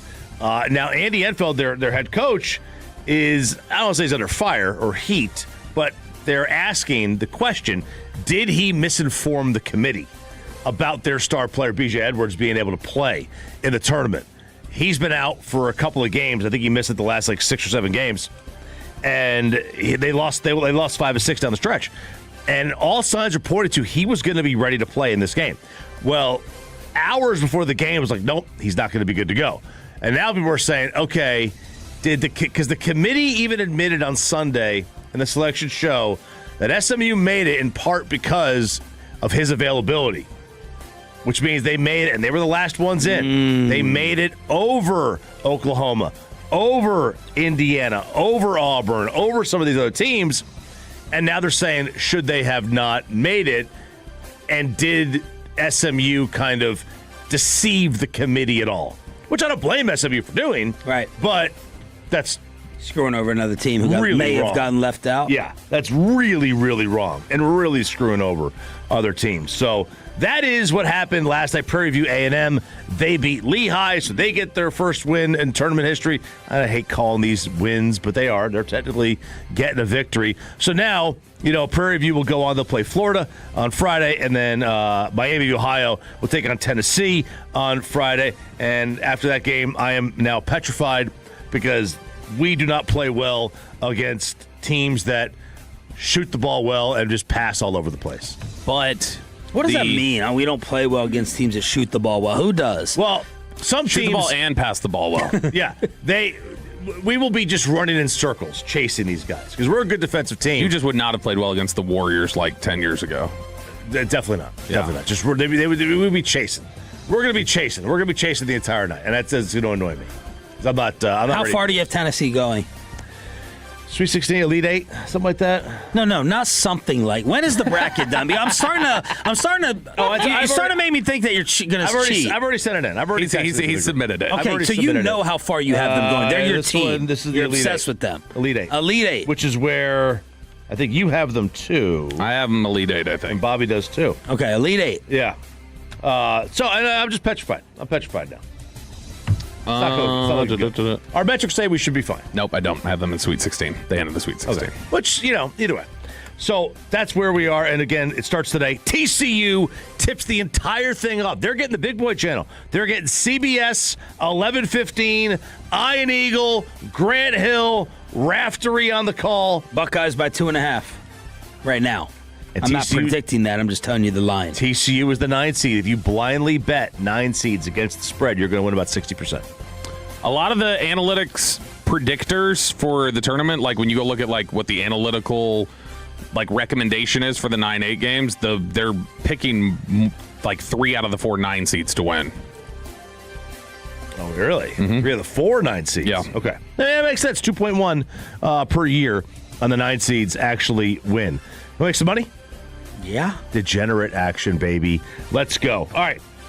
So I got open 1, 2, my underdog 3. right now. Huh? I'm going to open up the underdog. All right. I got 4 selections for you here.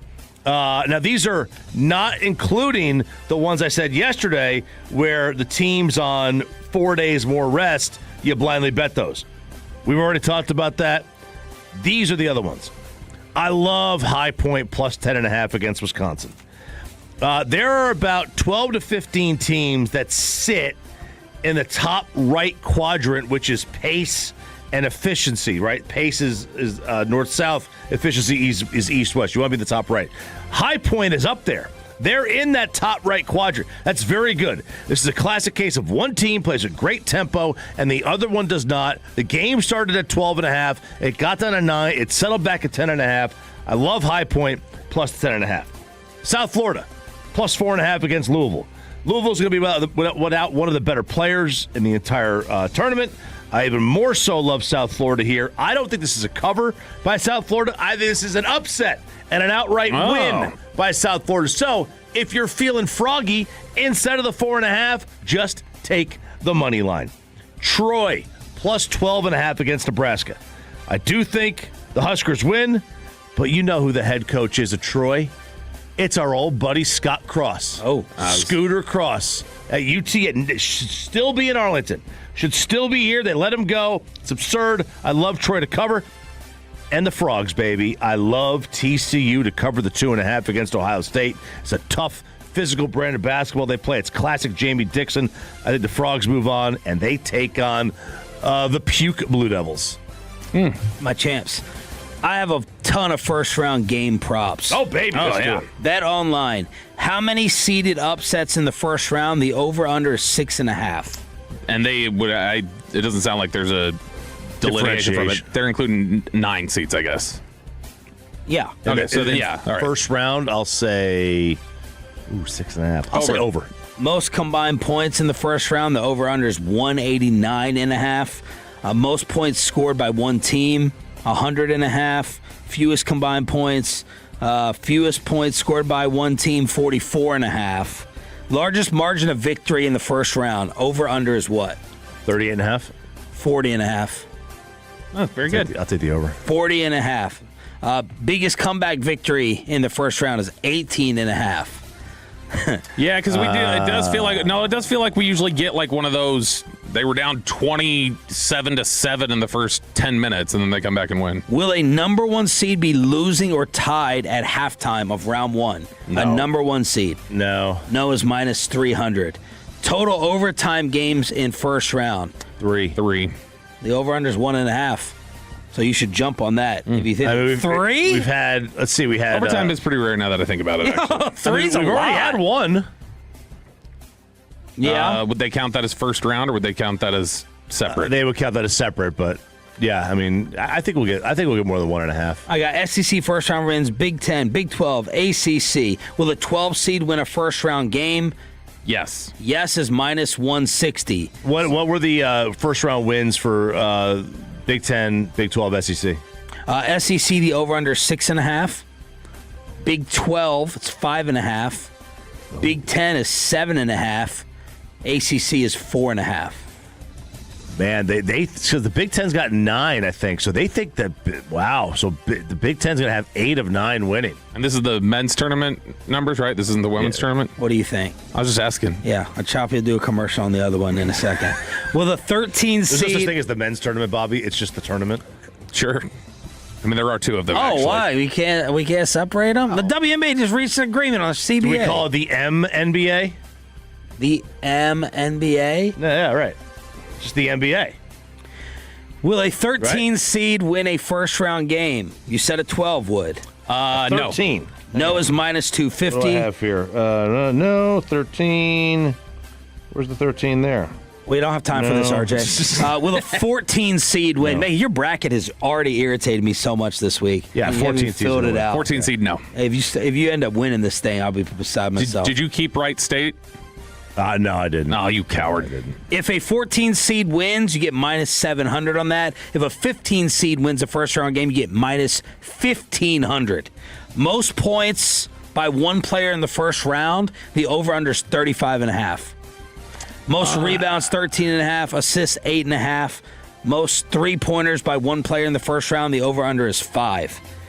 And then you got the freshman sensation. Wait, what was the over on what? There's offensive rebounds? Is that what that was? Most rebounds, period, by one player. 13.5. 13.5. Yeah. Okay. Well, you get 13 And and a then half you said the offensive rebounds. 5? The 5? The 5 is most threes by one player. Oh, threes, okay. Yep. AJ, first round points. Over-under's 27.5. Boozer's 21.5. A-Cuff, who I think Nick Eatman's driving to see, is 24.5. Darren Peterson, 20.5. Kingston Fleming, 18.5. Will Darren Peterson remove himself from the game? No. And I don't think he will. If he does not, that 20.5 is a lock. No is minus 3,000. Which, what I've heard... Well, what if they're destroying and pull him? If they're destroying, he's probably... But if he got pulled, it's that he removes himself. I think No, he's talking about the points for him. Yeah. Oh, the points. Okay. Look, if they're just... I think this guy gets 18.5.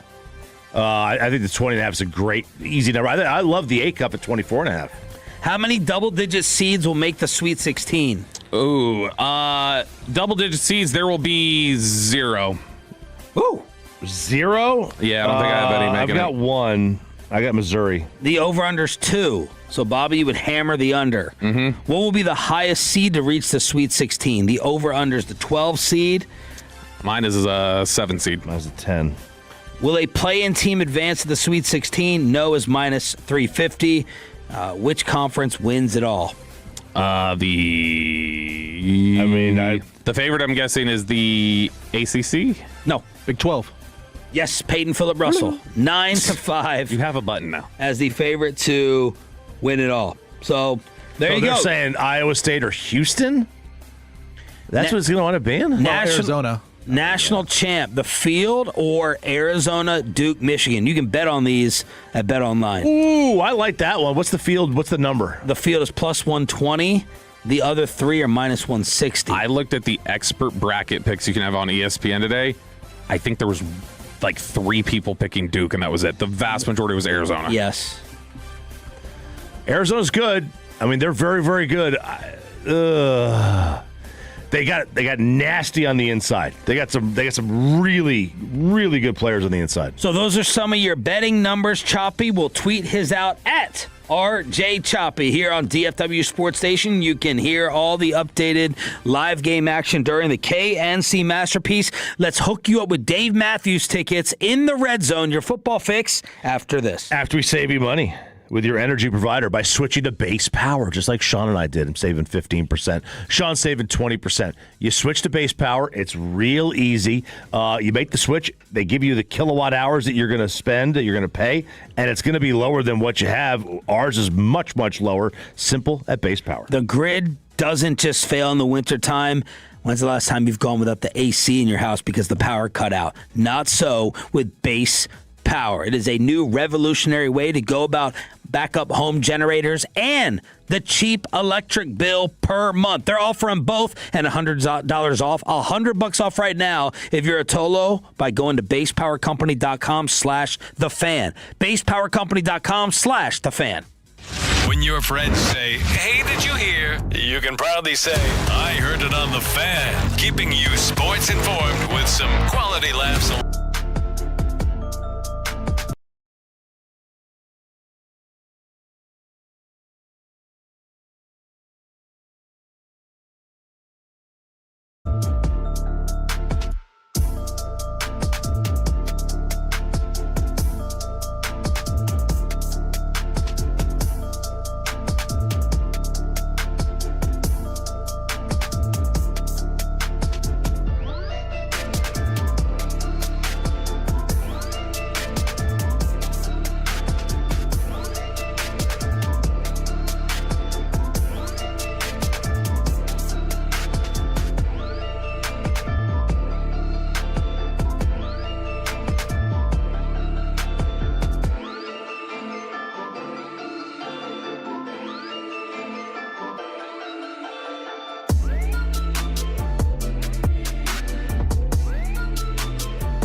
Energy Lures, Frankel and Frankel. If you have been injured in a car or truck wreck, call Frankel first, 214 or 817-333-3333. With Frankel and Frankel, there's never an out-of-pocket cost. They only get paid when you win.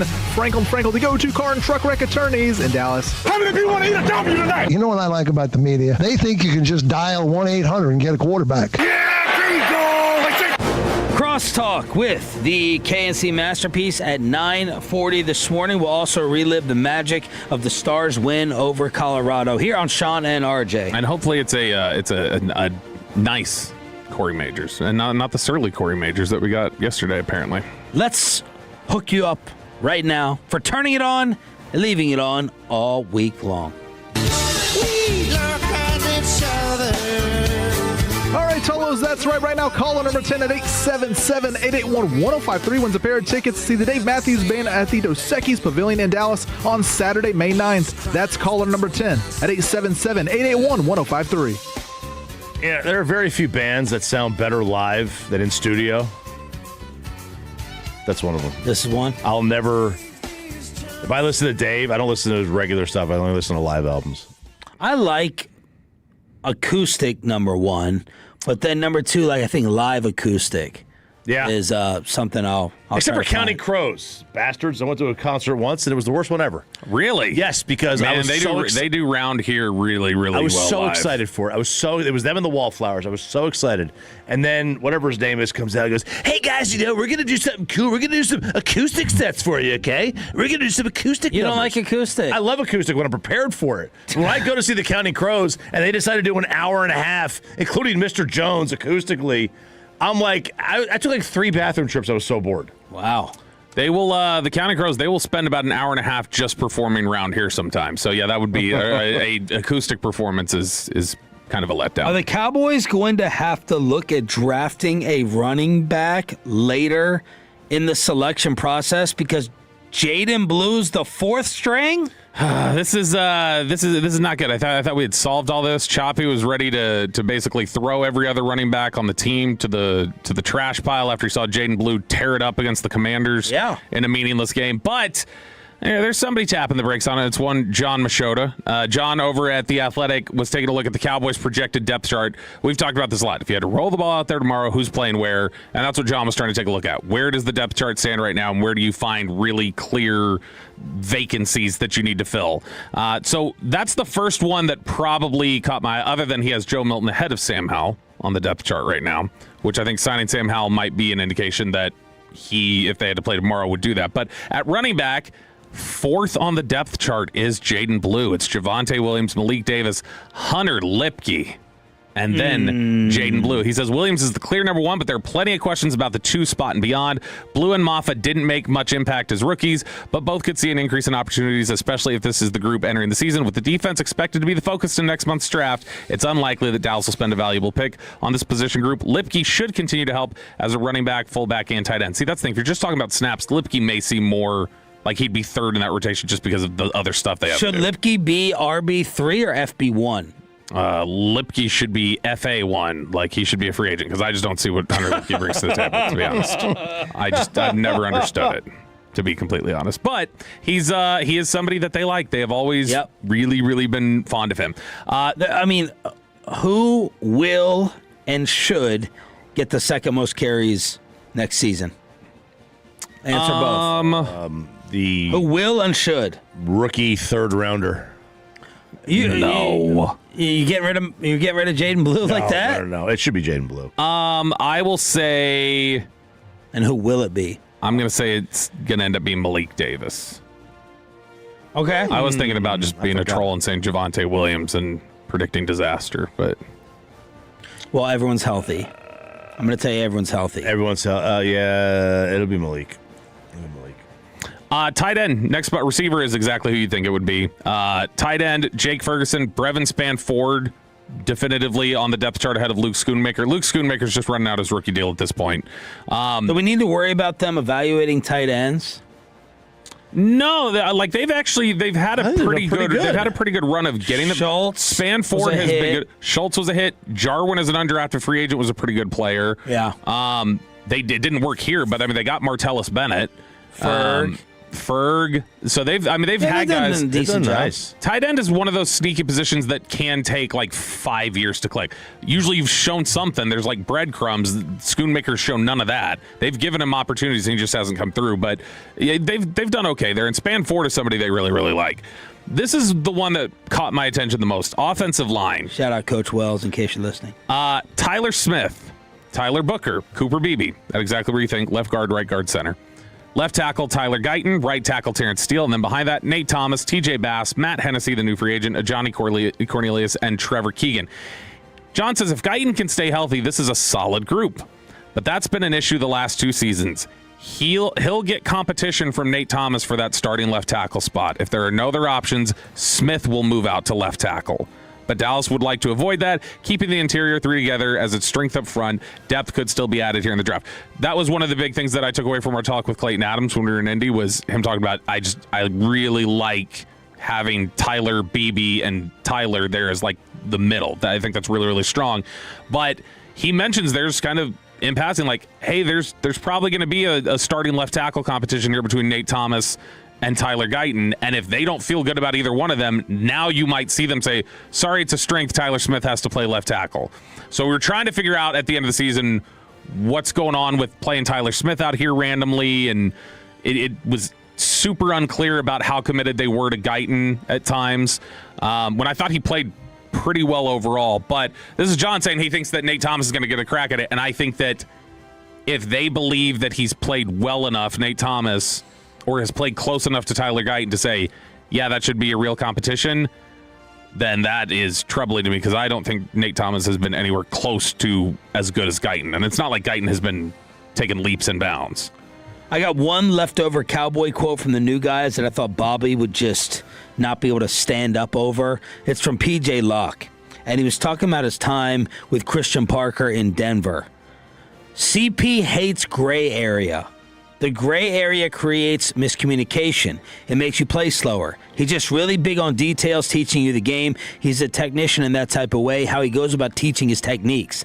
That's everything I love as a player. There's a reason a lot of people have gravitated towards him. He demands a lot. He wants the best for you. There will be some days where it's tough. You have to have those tough conversations, which I had a bunch of those while I was younger, and I can honestly say he helped shape me into the player I am today. But I just love that quote with the 4 words, CP hates gray area. Yeah, and I think they also did a hilarious thing with the new guys that you would love, RJ Choppy. They had all of them draw the state of Texas on a whiteboard, and it was hilarious. A really smart idea. They did that. They did that last year in the regular locker room with everybody, and the guy who got the closest is the guy they ended up trading. So Oso Digizua is the one who actually drew it correctly, and then they ended up shipping him off town. And Logan Wilson just retired, so Eberflus ended him. Look at that. No, but the I think that what PJ Locke's getting at there, I think you're seeing some of it in what we were talking about recently about how narrow I think some of their criteria is for certain positions.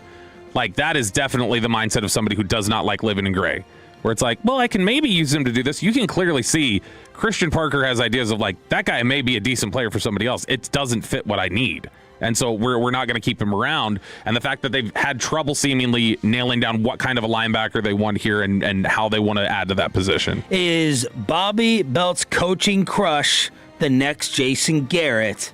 What is going on with Kellen Moore? All right, so I love this one.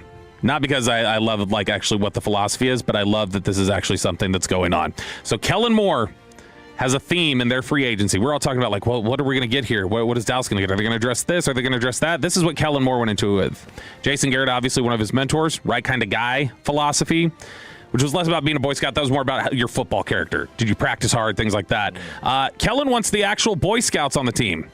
So Kellen Moore was asked for what their philosophy was in free agency. He said, I think if there's a theme, a bunch of high character guys that we love in this locker room that are going to be great teammates, great people in this community, and obviously we certainly recognize the ability for them to perform on the field, it'll be a lot of fun. And so this had gotten clipped by some people of why would that be a theme for your team building? Is well, are they volunteering in the community? Are they planting trees on Arbor Day? Or are they, doing this or that? What's your one thing? But exactly. But it did make me wonder if you did have to say, or I'm curious if you think there are any of these.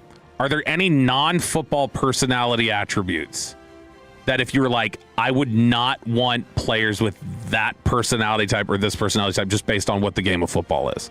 Like, would you say, if somebody said, I want to create a team with the highest SAT scores of football players, would that be a good football team, or would it be like, that's super random and it doesn't have any correlation at all?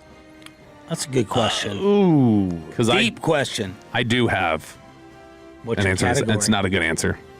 I want people who got in trouble with the law when they were in high school or college. If you told me I had to have one trait. No, you don't. No, because here's why. On defense. Here's why. They still have to love football, Sean. They got to love ball. They got to talk ball. They got to love it. But if you've gotten in trouble in high school and college and they're like, he's too good, we can't kick him off the team, and he's still gotten all the way up to the NFL level, that means like the talent is pretty good. All you said a couple of days ago was coddled then. You can't remember the character flaw that people are worried about succeeding. Sure, you're just flushing that. I'm not saying. I'm saying if I had to literally pick like what one attribute might most correlate to talented players, I think it is getting in trouble with the law. No, but you're asking a different question. You're asking what attribute or category would we want to build our team off of? Yeah, if you're saying like building like the defense the way Christian Parker's, if I was like, all right, I'm going to find something that's off the field, probably. I think if you said like college captains would be something that I'd be interested in. I got one for you. Did McCarthy overrate captains? McCarthy didn't even use them. A defense. I want defense to be. I want the defensive players to be a little crazy. So you've said that before, like not necessarily like get arrested, but like I wonder about them. Like, are they gonna get I'll steal from your email with. I like the captain thing. What about the? I don't know how many you can have when it's too much, but a Bobby Wagner, a Fred Warner. I know those are coincidentally really good players, but it's not personality. It's like another. But what if you just were like guys who made their varsity high school basketball team? Because then I know I've got like really good athletes. You got a good athlete. I don't hate that. You know, one that's in everybody's background or in a lot of defensive ends backgrounds. Soccer. There are some guys who played soccer in high school that were like decent players who ended up being like really good edge rushers. For the 601, Bobby wants the longest yard team. Hell yeah. Yeah. Or like you could do the people who have the most number of people invited to their birthday party, like in your draft day show. The popularity. You're Connector. popular, and you're able to keep a whole group of players together. You're a leader. Let me ask you this. Would you draft a quarterback who was not named team captain in college? Sure. I mean, like just if that's the only information I get. If you did tell me he threw a birthday party and none of his teammates showed up at quarterback, no joke, I would not draft that player. The Red Zone, every day at this time with the Dave Matthews Ticket Giveaway. This could be a very interesting crosstalk leading off with the Dallas Stars. Is it Corinth or Corinth? And we get you ready for Alec and Corey next on 105.3 The Fan.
105.3 The Fan segment here brought to you by Classic Chevrolet. If you're in the market, upgrade your vehicle. Get to Classic Chevrolet in Grapevine today. The #1 Chevy dealership in the world, 3 years straight. They've got more new Chevys than anyone else, all priced to sell. Visit ClassicChevrolet.com. This is Texas. This is Classic Chevrolet. Together, let's drive, relax, enjoy the difference based on new Chevrolet registrations 2023 through 2025. It's in the hands of Nathan McKinnon. Wide! Maybe a piece for Ottinger. The extra point to report the Dallas Stars. Corey Majors, I know you're going to be in a phenomenal mood Yes. after the game on TNT last night. Good morning, Alec Medford. It's Crosstalk with the KNC Masterpiece here on 105.3 The Fan. Now, how much of the win, not trying to be Debbie Downer, but how much of it kind of has the asterisk of you were outplayed? Doesn't matter. That's Nate McKinnon's life right there. Oh, you tell me who the better team was. The team that won, damn it. That's this Juan Soto. Sorry, buddy. Y'all aren't the best team. Neither's America. It was Venezuela. They were the winners. So the team that won, they won. They played their game. They brought you into it, and they walked out of there with the points they needed to get things closer. So I never care how it was won. I just want to know that it was won. They never ask how. They only ask how many. I mean, a lot of people ask how about the Astros. That's right. Look, man, we got to get this TV changed behind me because this guy who can beat up Alec keeps Dylan. staring. Dylon. He just staring in here. It's Dylan Moore. Is that Dylon? That's Dylon. Yeah. Now, look, Bobby and I said no chance. We believe in our boy Medford. Thank you. And Choppy was taken. I went with the reach. He's at the reach. I know he less than my 13-year-old. Hold on. But he's you'll never get inside him. Have you heard his stories? He's a bulldog. Look, there's Wingspan. You'll never get inside him. He does have a day. He look Yeah, Michael look at Phelps that. out there. Yeah. I don't care. Were you a swimmer? Where were you, a swimmer?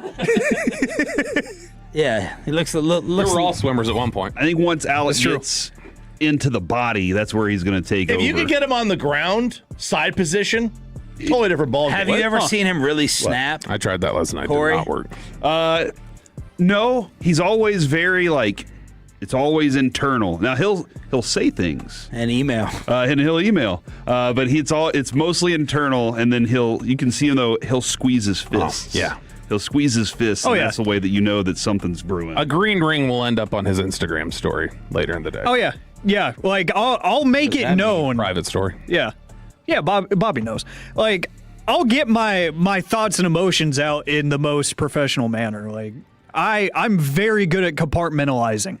So that's why I've only been in like one fight in my life. Like I'm just such a pacifist where I'm like, this is just not worth my time. So yeah, and plus therapy's cool. So that helps too. Yeah, therapy is cool, man. Yeah. All right. Sandler didn't think it was cool for me. So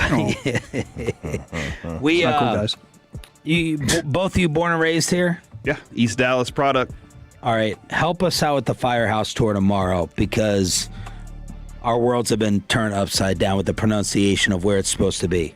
Alec, is it Corinth or now I'm messing up the alternative? I grew up hearing Corinth.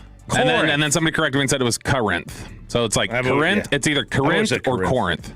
I've heard Corinth. Okay. That's what I've grown up around. It could be wrong, but that's what I know. Driving to Denton, I used to, because I commuted from Dallas to Denton to go to school. I was going to college. I was poor. Flex. That's not That's a drive. That's a drive somebody told Peyton they wouldn't date him for. Yeah. That's not that far, From though. Denton? But it's like an hour and a half. Yeah, that's way too far. No, that's what Peyton said. Peyton said some girl told him told him like, no, that's too far a drive. That's long distance. There's the sign, and I've read Corinth every morning until my father-in-law said he lived there, and it was Corinth. So that's the problem. You don't even pronounce the O. C apostrophe RNITH. Everybody on the fan text who's from there is like telling us with certainty it's Corinth or Corinth. They're all saying like, I've lived there for 30 years. It's Corinth, and then it's like, I founded the town, or my great grandfather did, and it's Corinth. And like then I know the mayor, and it's Corinth. Like it seems like this is something they just fight about nonstop. I told you to do the same thing in Flower Mound with Giroux. But people from Flower Mound say Giroux. And I've seen people from Gladbach say Gerald. It's crazy. And outsiders don't know it's Mejia. And outsiders don't even know where the road is. They're like, it's Mexia. This is frustrating me. What is? Mexia. And I said Lapin wrong the other day. Not his bracket. What did you say? I said Lapin or Lapin, and somebody was furious about it. So please tell me how to say it correctly, because that's the one that I was like, don't know. Lapen? Lapin? Use it in a sentence. It's a city. So the city of Lapin or Lapin. All right. No, I feel like we're off the hook for this because they can't even decide. Yeah, no, I don't think anybody's... It's not like we're butchering. No. We're not offending anyone. They can't even decide it. I don't think anybody's holding us to it. In fact, I'm going to keep track tomorrow. But what's the address? You say this with Hebron and Hebron, too. Cliff Lee holding an oak tree, I remember. Okay. I don't remember what the number 3750 Cliff Oaks. Yeah, 3750 Cliff Oaks Drive. Firehouse number 3. Lake City's Fire Station 3. So come out tomorrow. I will be keeping a very scientific poll from anybody who shows up there and says they're from there. And then by the end of it, we'll have a tally during crosstalk, and we'll know that's what the city's officially called. If you establish that it's Corinth, do I need to change my name to Cree?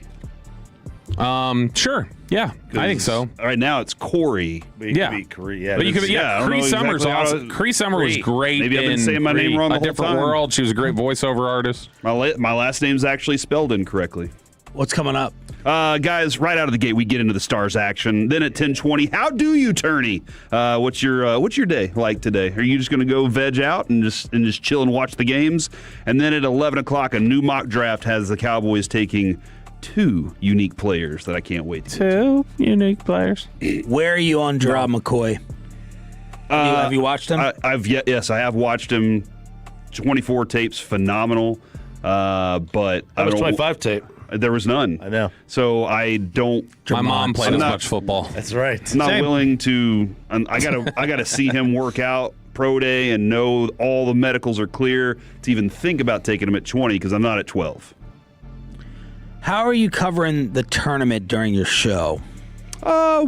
We're not allowed to do play-by-play, Sean. What does that mean, though? We can't, live... Well, I don't know. We're on delay anyway, right? Long? Everything's delayed. So we'll probably just update people throughout the day on what the scores are and where people are, because we want to hear how people's brackets are doing. Final minute tied game. I mean, you kind of... I think you can... take over it. Yeah, I think you can say... I don't think it's a spoiler thing. I don't think it's a delay reason why they say you can't do that. I think it's more about broadcast rights. Okay, now 8 Cup drives left, passes, moves to the right. Yeah. You can't the nastiest fight. Spaghetti! The nastiest fight I've ever seen at this station was between Chris Arnold and Will Chambers in a break. Yes. Where were you there that day? Yes, I remember where this. CA was watching the game. I think it was a tourney game, or it was maybe a Mavericks road game or something.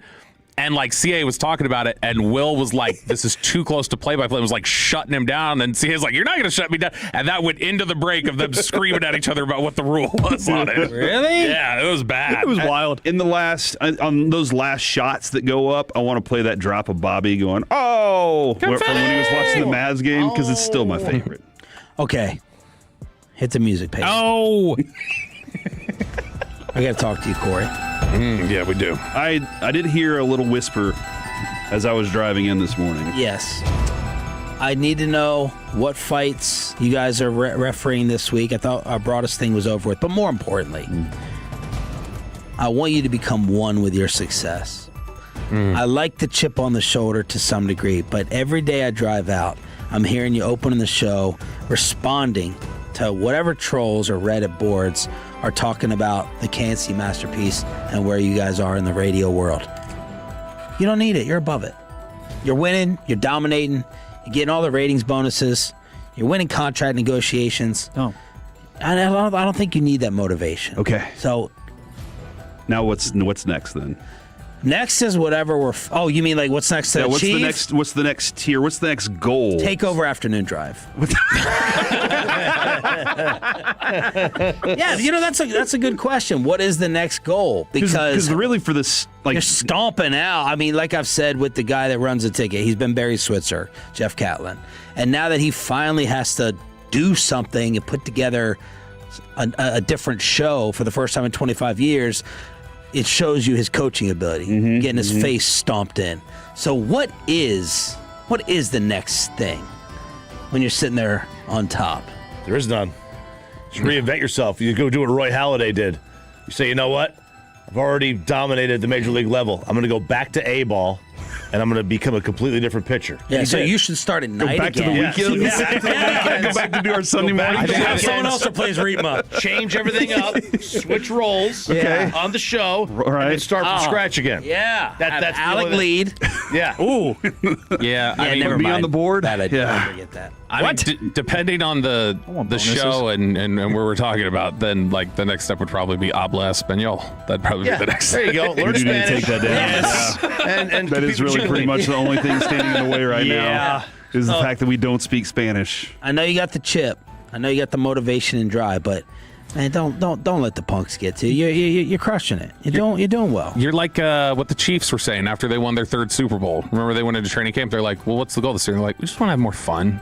Like we want to play. We want to play for us. They do have a lot of fun on the show. No, I know, but like the Chiefs were like, we want to have fun. Like we want to just like not take it all so seriously. But then they went 6-11. Yeah. So like, do you need to be Tom Brady? Like the water boy is like he's trying to screw me. It's because Spittles, he being like, "No, don't let your foot off the gas." Oh, he's always like that. He's always like and that. we've always told him, we're like, I mean, you've seen us since day one. You know what we are. Yeah. So the work's going to continue. We're going to keep doing our thing.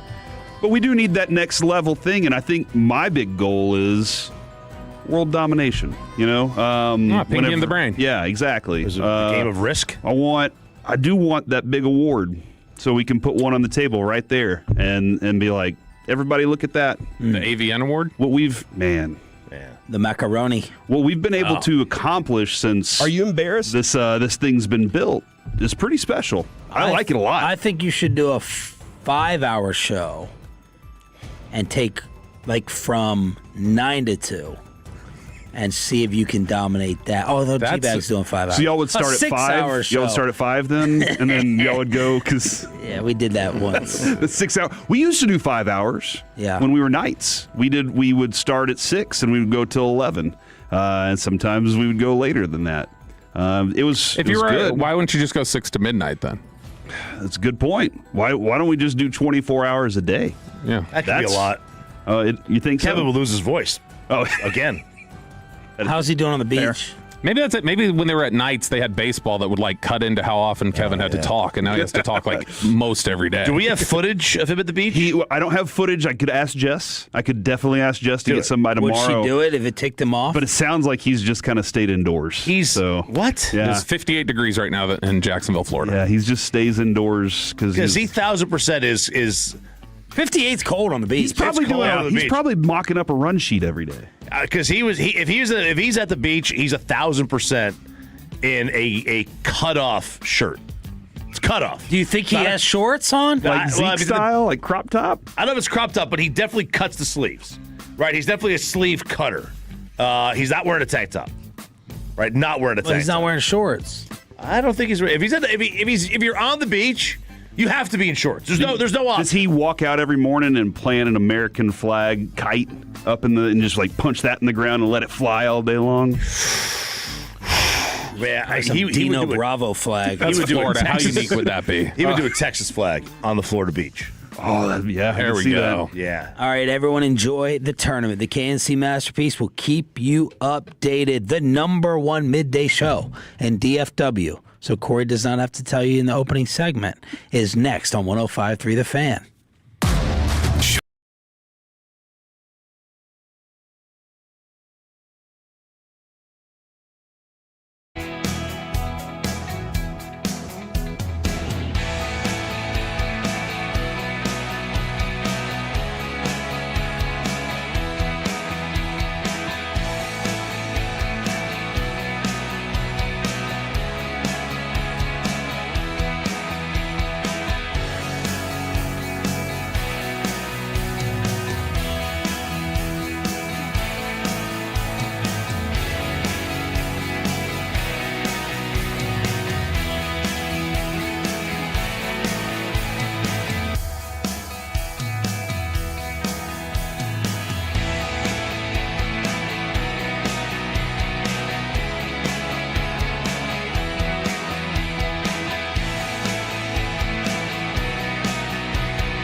105.3 The Fan. Yep, we're back here on the KNC Masterpiece on 105.3 The Fan, and Sean said to stop letting the haters have any space. So here's what I'm going to do.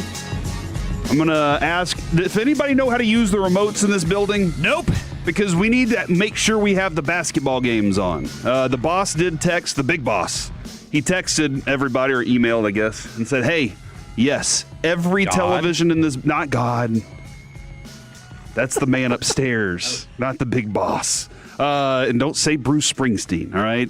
I know that's what you were thinking. But like Bobby Belt's still hanging around because he's a good dude. That's right. He said, everybody, every TV in the building can be on the NCAA tournament today.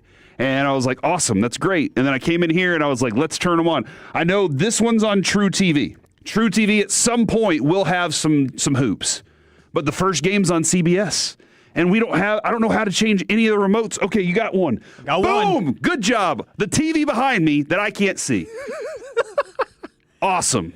Yeah, we're off to a good start. But you know what? We do have to focus anyway today, so it's all right because there is a lot going on today. And it is, let's start things off with the Dallas Stars last night, winning 2-1 in overtime. And absolutely putting me back in my happy place of the Stars have won. They beat Colorado, and they did it in a manner in which I think they will play similarly in the playoffs. Being a physical team that sets a tone of, we're going to, as Brian Ray told us yesterday, hold water. You got to work.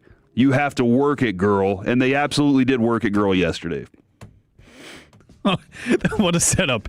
Yes, this was the exact kind of game that I expected. It had playoff intensity. It had the physicality. Seeing Myers just absolutely obliterate people behind the goal was just awesome. That line with that pairing with him and Bischel is so much fun, isn't it? It's overpowered. Yes. It is awesome. In terms of physicality, it is completely overpowered, and the goal that some of these Avalanche attackers had, just going after him one-on-one, thinking they were going to upend a man that is 6'8", and helmets were getting lost and everything. It was beautiful. But yes, the physicality definitely matched up. I thought you were going to see a little bit more of a shot fest. I did too. To open up the game. And then I think it was midway through the first period, one of the TV announcers was like, oh, by the way, there's been one shot on goal. And I'm like, it's going to be one of those kinds of games. The defense was phenomenal by both sides. It was really fun to watch. And there was some puck luck involved. You did see a couple go off the pipe that you're like, yeah, this game could be a little bit more crooked. But to start the game, that first period told me a lot, that it was going to be a slow burn. And it was going to be one of those that I needed to commit to staying up to watch the whole game, because I did not think that one single period was going to tell the story of that game, and it ended up going to overtime. Yeah, whenever the first period was over, the first thing that I thought was, this feels like a hit fest.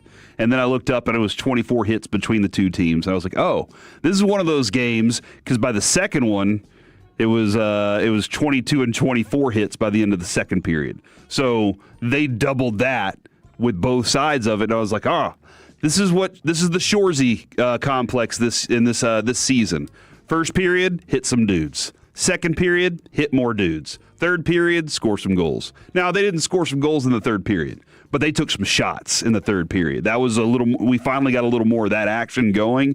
And the first couple of periods there, it was like, we're just going to be brutal on each other and make sure that we've beaten each other up enough that we really don't want to play in the third period tonight. And there were moments and bursts that were a lot of fun, but it turned into, that was a playoff environment, kind of like Brian Ray told us yesterday, a little happy that the Mammoth absolutely obliterated them the other night in the third period, because they got a little rest on their legs. They had a little more motivation. They reset.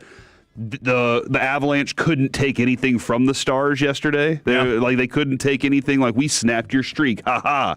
All they did yesterday was say, well, we're going to go out there and play a playoff-style game. Reboot it all, and the Stars are on a run right now. And then I think the thing is, Jason Robertson, I hope this carries over into playoffs. He is more reliable than your best wrench. He is the one that you can turn to. And I told my wife that last night, and she just kind of stared at me, and I was like, do you have a single clue which wrench I use in that toolbox out there? And she just goes, do you think I do? And I was like, all right, I appreciate that. She does not know. Every person out there that has their best wrench, they know exactly what wrench I'm talking about. That's right. It's the most reliable thing in that toolbox. And Jason Robertson's more reliable than that. He will get you a point. He is going to get a point somehow. Night in, night out, this dude, that's what he does. If it's an assist, a goal, he's the guy that's putting one there. And it was that was an amazing shot that he had from that angle last night, the bounce off the pole that came directly to him, and he just like buried it home. It was awesome. He always seems to be in the right place at the right time, and that's something that's been a recurring theme for him as a scorer, but we've talked about it a lot. He also seems to have the right mindset of, okay, defensively, we need to get tougher. We need to get a little bit more aggressive. And you see that. He's a little bit more chippy. He's barking a little bit more in games. You see it a couple times whenever there's a scrum that almost is a fight but gets broken up. He's the last man getting the last word. There's a different vibe about him this season that I've really enjoyed. But on top of that, the scoring ability has not been reduced in any capacity because he's not pressing, he's not overextending, he's just expanding his game. And that goal that he scored could not have been more perfect. Off the pipe, right into his lap, and wide open net. Wedgwood was just in poor position because he got incredibly lucky on that first bounce. Yeah. And that goal, again, puck luck was a big part of the game last night. I thought Ottinger he was amazing, but I thought there was a couple of incredible scoring opportunities that the Avalanche had that just didn't go their way, and that's just how that game went. You know, here, let's give credit where it's due then, because of the defense. You're right. They had some moments where they thought they had some open shots there, but the defense last night, I appreciate how sticky they were, and they were sticky in the penalty kill. That first penalty kill kind of stunk. Jamie Benn gets the penalty, and he was like, I mean, he had my stick, and he fell. I had to fall with him. What was it? But they were very sticky there, but they lacked that push that they needed to kind of put everybody out of the zone. Took way too long on that first possession. They wore themselves out, and the kill with the best power play group out there, which, by the way, learning Colorado's power play at home is just miserable was insane to me. I was like, this is nuts. But seeing the way the Stars did that, the way too long of a possession there, they were exhausted, goal goes in. They kept going, though. They kept battling in 5-on-5 looks. They were limiting those for Colorado. Throughout the night, they just kept limiting those 5-on-5 really good, clean, open looks. And then to wrap things up, that was the defense that we've been kind of hoping to see. That defensive effort that we're hoping, is it a little more physical? Well, maybe it's not the physical, as Brian was talking about, it's not the physical of like, we're just going to go out there and level everybody. We're not trying to, hit everybody in the neck. But they were putting hits. They were finishing checks. And then they were doing the things to stay, as soon as puck got to you, we're on you. And that was that's the defense that we need. And then it was very difficult a lot of times getting through middle ice. I like seeing that. But even better, now I will admit, I did not stay up last night. I do not stay up for overtime after a certain time. Daddy has to get up early, all right? Daddy has to get up early and do some things.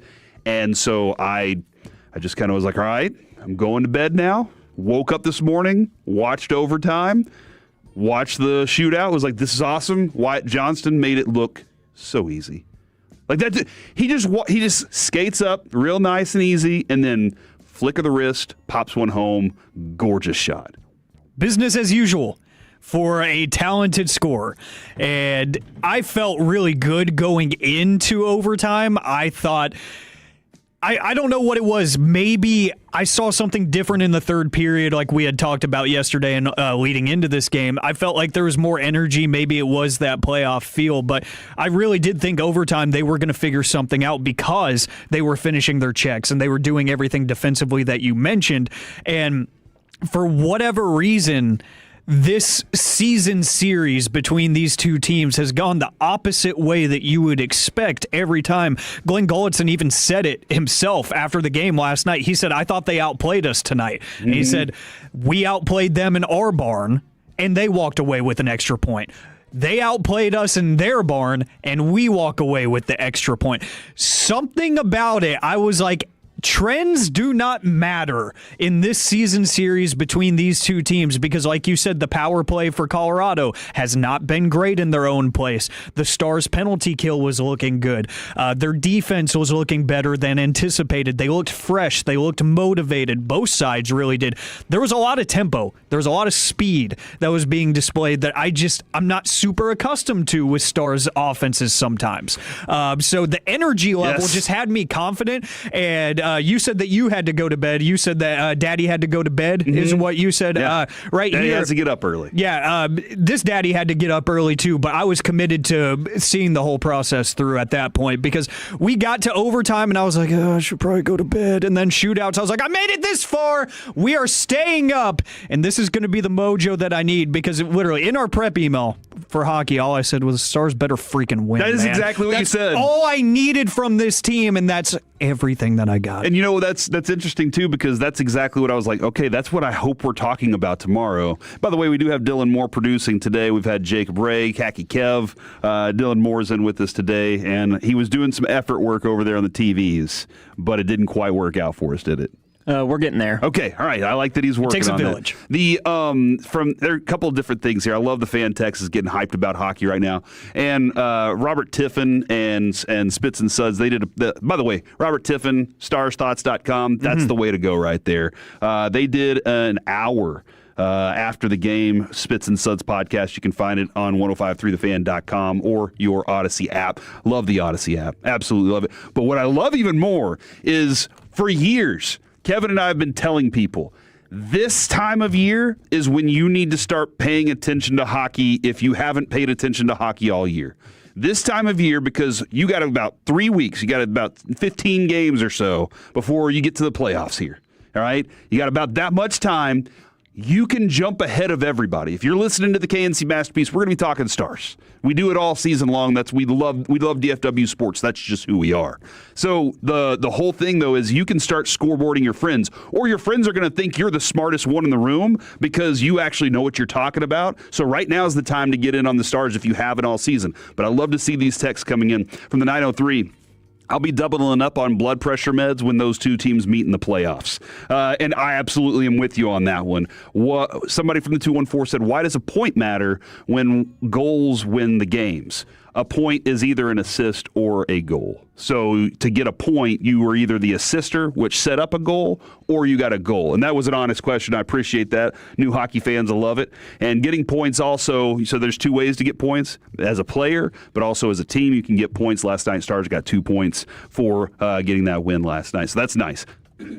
Somebody said, I never get to watch hockey, but I love when you guys talk Stars from the 214, not to mention the massive hit he put on Utah player Monday night. Never imagined I'd see a physical Jason Robertson. And then somebody said, y'all aren't going to talk about how this is the first time Robertson's showing consistency in big games and in big moments. He isn't like this year in and year out, and especially not in the playoffs. I talk about that all the time. Yeah.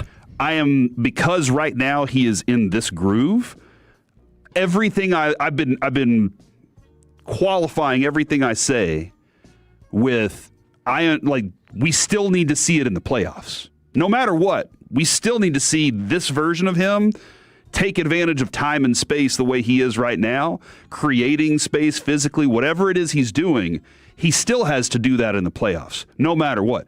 But right now, what we're seeing, special. Like this is special. Regular season dude always plays like this. From the 817, it was a glorious night. And there have been years where he's come off injury and had to work through it. He just hasn't been the same dude. But right now, he's healthy. He's motivated when it comes to how the contract might work out for him. There's lots of things that are motivating right here. It was glorious night. I'm kicking Avs fans in the junk all night long. And somebody said, what does Daddy do early in the morning? Gets up, feeds the dog, feeds the kids, gets the coffee brewing, does a little workout, get the blood flowing. Oh, yeah. But yeah, I got to get up early. That's just the way that things are in the Majors household. All right, coming up next here on the KNC Masterpiece, how do you tourney? We dive into exactly what your days look like during tournament action. Next on The Fan. Take us with you wherever you go. Now heard on the...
Dallas. Back here on the KNC Masterpiece on 105.3 The Fan. We're still working on the TVs here. How do you tourney? Are you one of those that, like, I got to move every single TV into the living room or the watching area, whatever you like to call it? I try to take over the living room, and then somebody will come in and be like, hey, I want to watch this show, or I want to watch a murder documentary, because that's what a true crime documentary is what my wife likes to watch. And so I get kind of banished to the parlor, is what we call it. It's not a real parlor, all right? There's not a pool table and a bar and a spittoon on the floor. That would be so cool, though. I know. I've been trying. Well, you have 1 million tables in the house. One of them isn't a pool table? Are you kidding me? You're right. I do. I have a pool and a table, but no pool table. So, you got to marry them. Yeah, I need to marry those two. But it's basically just a room, like a den area, and I converted it to, I just put the TV in there, another TV in there, a spare one that we had. Oh, spare TV. Yeah, it was the one that I bought a long time ago. Whenever we moved into this house, I told the wife, I was like, that wall just doesn't look like it has enough space for the size TV we have. And she just kind of looked at me like, I think it'll be fine. Well, her brother, my brother-in-law, love him. He used to do home installs for audio and TV systems. And so I was like, hey, one day when we were moving in, he came over and I was like, "Sai," in front of her, what do you think about this wall here? Like, what kind of TV belongs up there? And he just looked at me without even flinching and goes, "Yeah, this could fit like a 70, 77 inch. So I think that's about the size you're going to need right there to really take up the space." And I just looked at her and smiled, and she goes, "Fine." So I took the old TV, took it to the other room. That's where I play Warzone. If anybody wants to play Long Night Brewing, check me out. Nice. And that's where that's where I'll get sent. I get sent in that room. You go watch it in there, and that's fine by me. I'm perfectly fine because people leave me alone in there. So how do you tourney? 877-881-1053. Do you get all? Also, this is Kevin always does the same thing. He always orders a pizza and sits down and just spends the entire day. Now, this was whenever Brandon was a baby. He would just be like, Brandon's going to lay there. I mean, he's a baby. What's he going to do, you know? Yeah, he's not going to read. Yeah. Well, that was Noah. No, Brandon could read like first day. All right, first day. Like as he came out of the womb, he was already had book in hand. Noah took a little extra time, but that's okay. We love Noah. But Noah's here. And whenever Noah arrived, Kevin goes, I think I'm going back to what I did back in the 2008 times, where I'm just going to sit around and watch with baby Noah. So I'm going to just get get myself a pepperoni pizza and just sit there and watch from the 214. For 26 of the last 28 years, we have gone over to a buddy's house and enjoyed Jack Daniels, KFC, and basketball. That is what I'm talking about right there. Find a buddy. My buddies and I, well, for the last, 20-something years, would always meet at a bar and submit our brackets. Last night was the first year I wasn't able to do it because I was very busy last night, just making sure we were prepared for today's show. But I did submit it. I just didn't go to the bar and submit it this time. And so we'll all spend time texting back and forth. Some of us will meet up together. Usually as we get closer, Sweet 16, Elite 8, it becomes mandatory to meet up at some random bar around here. From the 214, I don't, Corey. I'm a truck driver and can't watch any of the games. Aww. Listen, I appreciate that you're either using the Odyssey app or that you're listening via terrestrial radio. However, you can turn on like a Fubo or a YouTube TV and watch from pretty much anywhere. That's true. But I'm not going to ask you to do that because I appreciate your tow-lowing, Mr. Truck Driver. I appreciate that.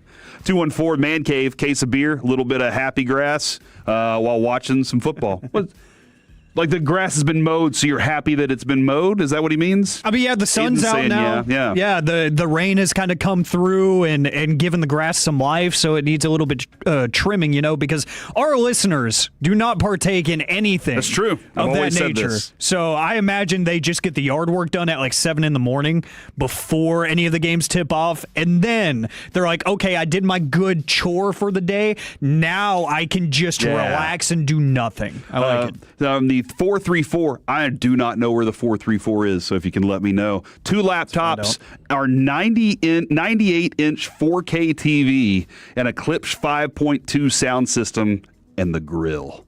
That right there, you have built I don't know if that's an outdoor thing or if it's an indoor TV. I presume that's an indoor TV. Having a 98-inch TV outside would be the biggest flex. Just being like, yeah, it's right above the grill too. So good luck.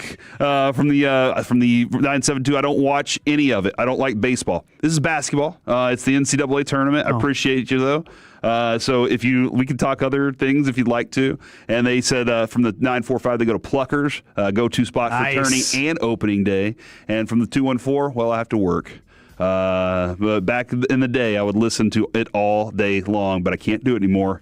Because then how would I Tolo? I appreciate that. See, that's what I'm talking about. Alec, what is your typical, how do you take in these games this evening and after work today?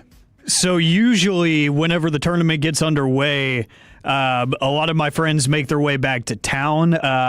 Growing up, everybody's graduating college and stuff, and they're getting big boy jobs in other cities. So we make our way back for the weekend, back here to DFW, and we find some sort of way to congregate. Usually, I'm like the 945. We go to Pluckers. But one of our friends is ultra big time and has a house now. So he was like, hey, we could save everybody money, and we could just have a house party. So that's what we're going to do. We're going to go to the homie's house, and he's like, I'll cook for y'all.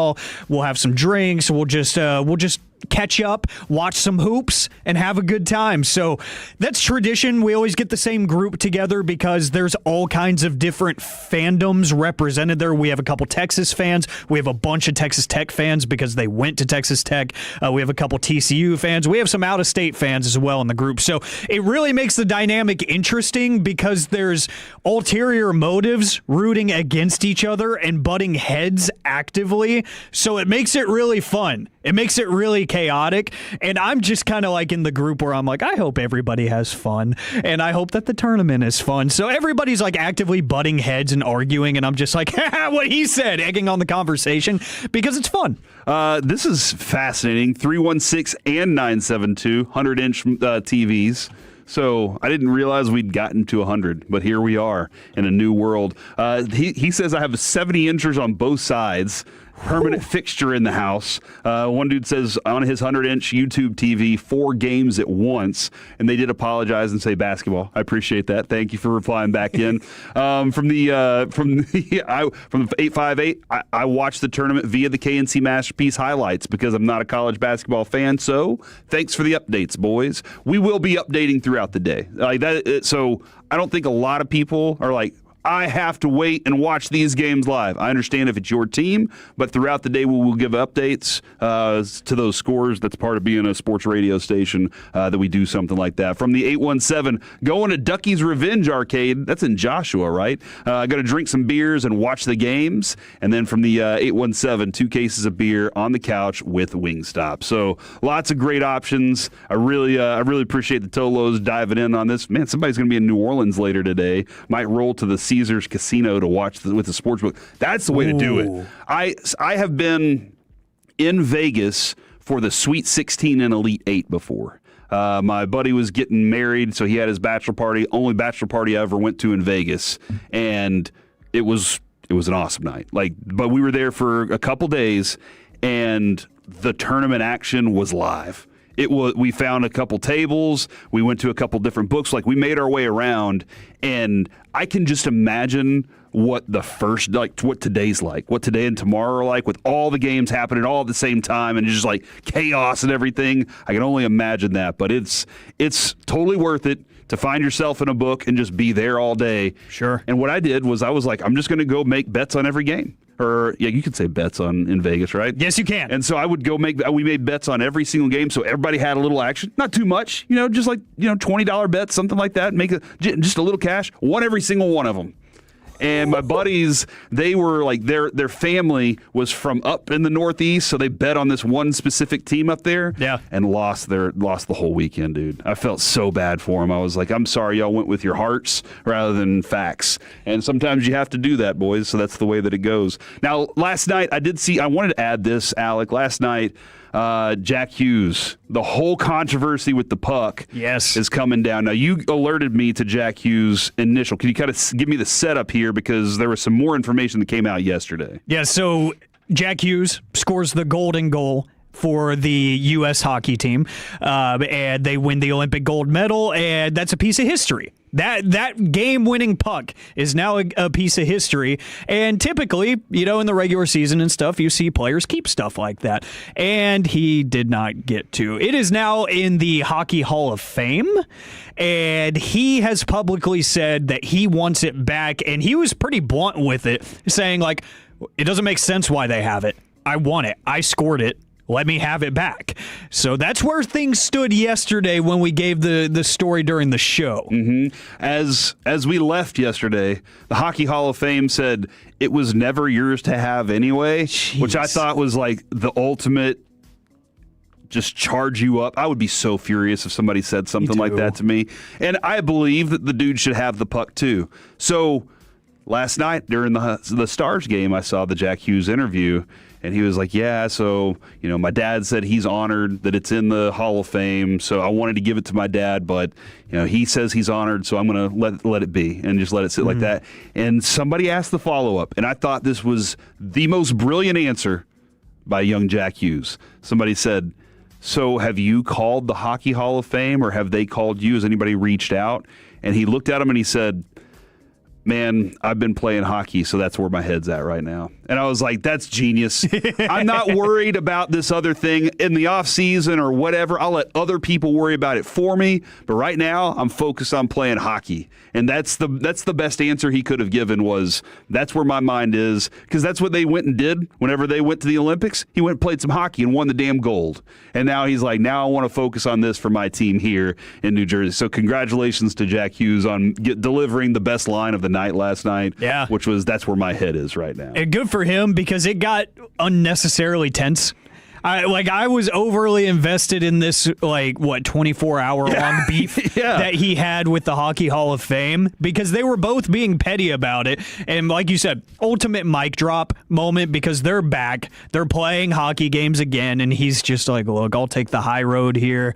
I'll even throw in my dad as the softener here to be like, you know what, if he says it's okay, I guess it's okay. I'm gonna go back to winning hockey games, which is what I do, and I do at a pretty good rate. So I like that. That's a level of professionalism from him there. And it's fun because hockey players don't always show the most character off the ice. So the fact that we were getting some quotes out of him over something that should have been simply resolved, I was like, this is so dumb, but so fun. Have you finished your bracket up? Yes. Who are your final four? Because mine, I kind of hate. I hate mine too. I have 3 number 1 seeds and a number 2 seed, and I don't think I should have done that. I think I might have the same makeup as you. I'm pulling mine up. Duke, Arizona, Michigan are my top 3. And then I got Houston over Florida to go to the Final Four. And then I went ahead and I did roll out Duke to win it. Because I wanted to support Kevin. But I think I'm just going to troll Kevin the rest of the time. When he gets back, I'm just going to be like, every time Duke does anything, I'm just going to poke at him a little bit. I like it. I do have 3 1s and a 2. I have Duke and Florida, then Arizona and Iowa State. And I have Arizona beating Duke in the championship. Yeah. So, and I think I did that just to spite Kevin. So instead of trolling him just, nonsensically, I was like, you know what? How about we just straight up root against him just to make things a little bit more interesting? Plus, he's gone, so I can get away with it right now. So I'd be like, hey, you weren't here to bully me into picking Duke. You can get away with it whenever he comes back. It's okay. You can stand up to him, Alec. I'll stand on business. There you go. That's what I'm talking about. Coming up next here on the KNC Masterpiece, Rocker, Wyatt, Young all had smoke outings yesterday. Seeger and Berger with rips, and we got a little Kutchlash last night during Rangers opening day is on the way, y'all. Get ready for it. Rangers talk baseball nuggets next on The Fan.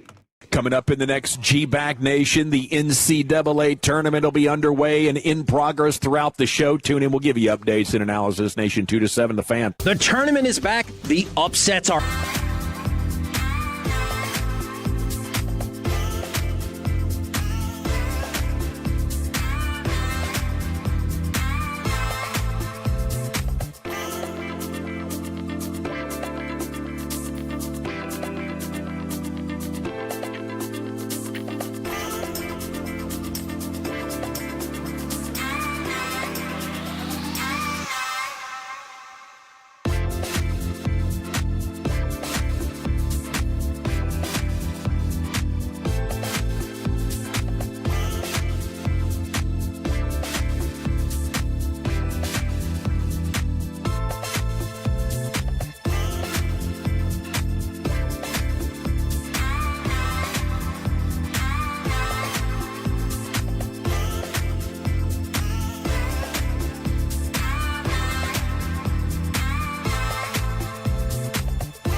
Classic Chevrolet in Grapevine. #1 Chevy dealership in the world 3 years straight. They've got more new Chevys than anyone, all priced to sell. Visit ClassicChevrolet.com. This is Texas. This is Classic Chevrolet. Together, let's drive. Relax and enjoy the difference. Based on new Chevy registrations 2023 through 2025. Last night with the Rangers, that was kind of on the back burner, but it was also on. The Stars game, I thought, here's kind of how everything went for me yesterday.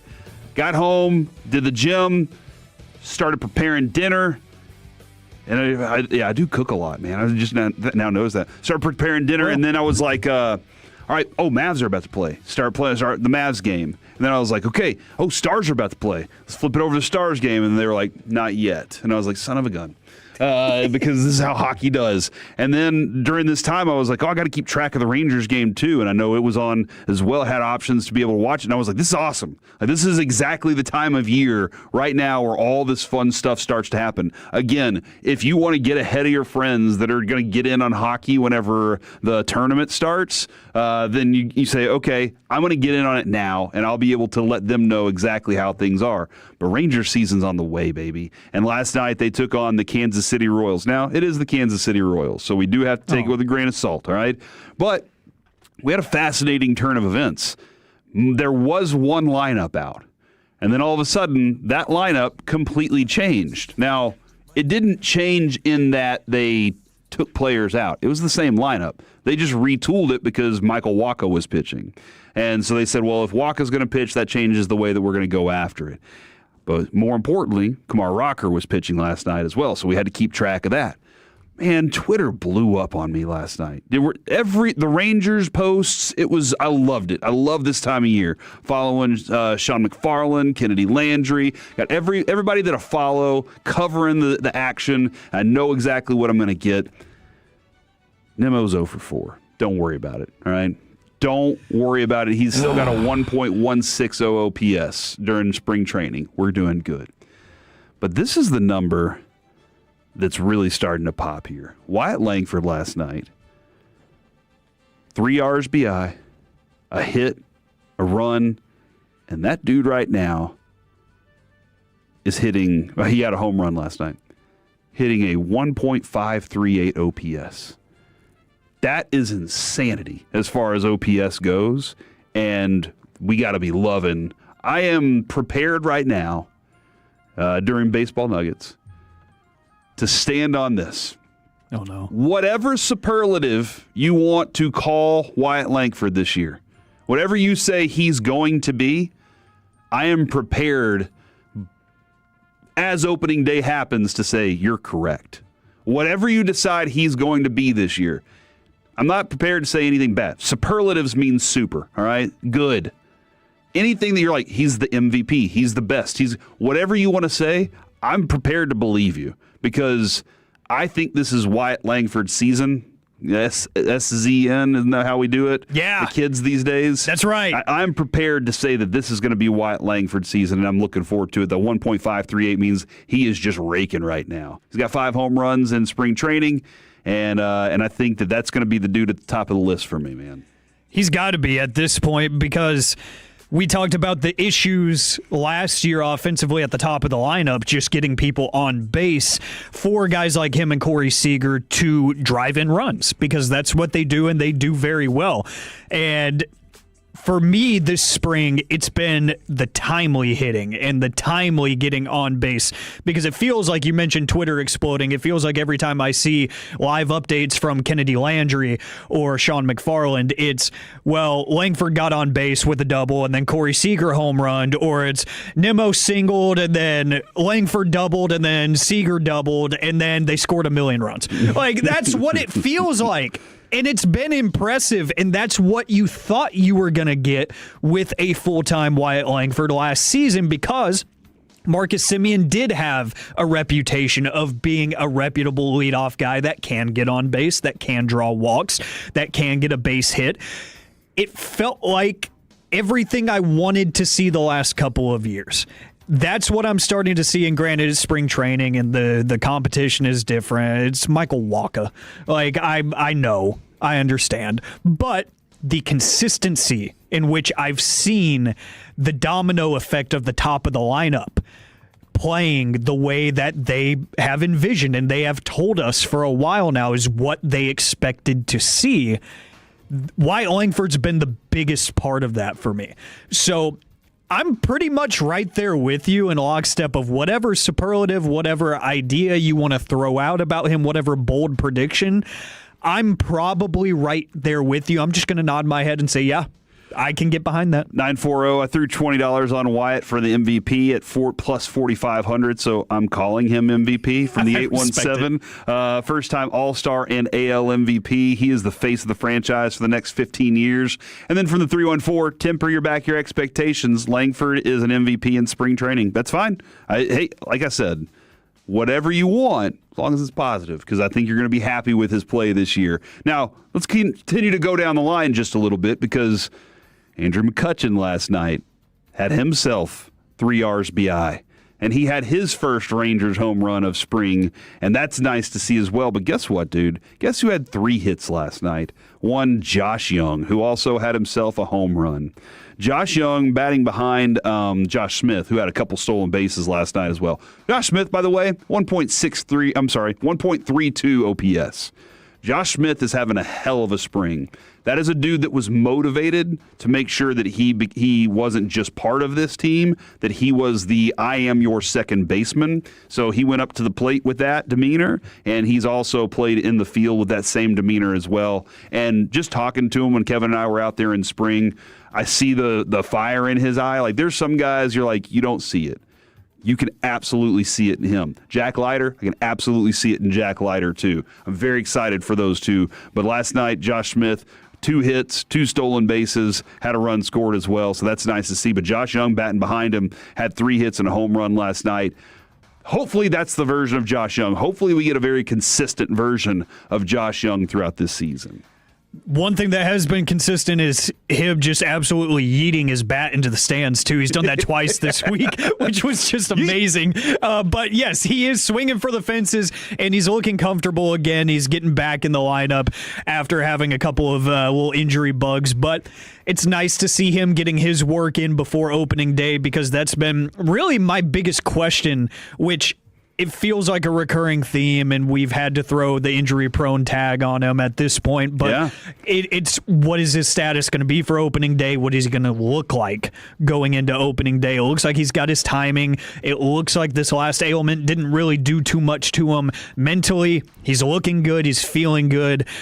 I hope that we're going to get a more consistently available Josh Young, and he does seem like, not to the level that we saw with Adolis, but he does seem like a guy that the mental side can beat him down sometimes whenever he's in a bad way. Just like when you were talking with Skip in training camp, in spring training, about Josh Smith in his second half struggles, the phrase that we love about chasing winning and whatnot. But he said sometimes in the second half of the season, when the team isn't necessarily doing as well as you would like, you might start looking at yourself individually, and you start acting way too hard upon your personal performances. Josh Young has always struck me as a guy that thinks that same way, which can be good sometimes. When the team is winning, I absolutely want you putting in extra work in the cages and whatnot. But now he seems like he kind of understands what he needs to be doing, and I think really it's just the messaging of Skip Schumacher. It seems like he has really good connections with these guys. Everybody seems real calm.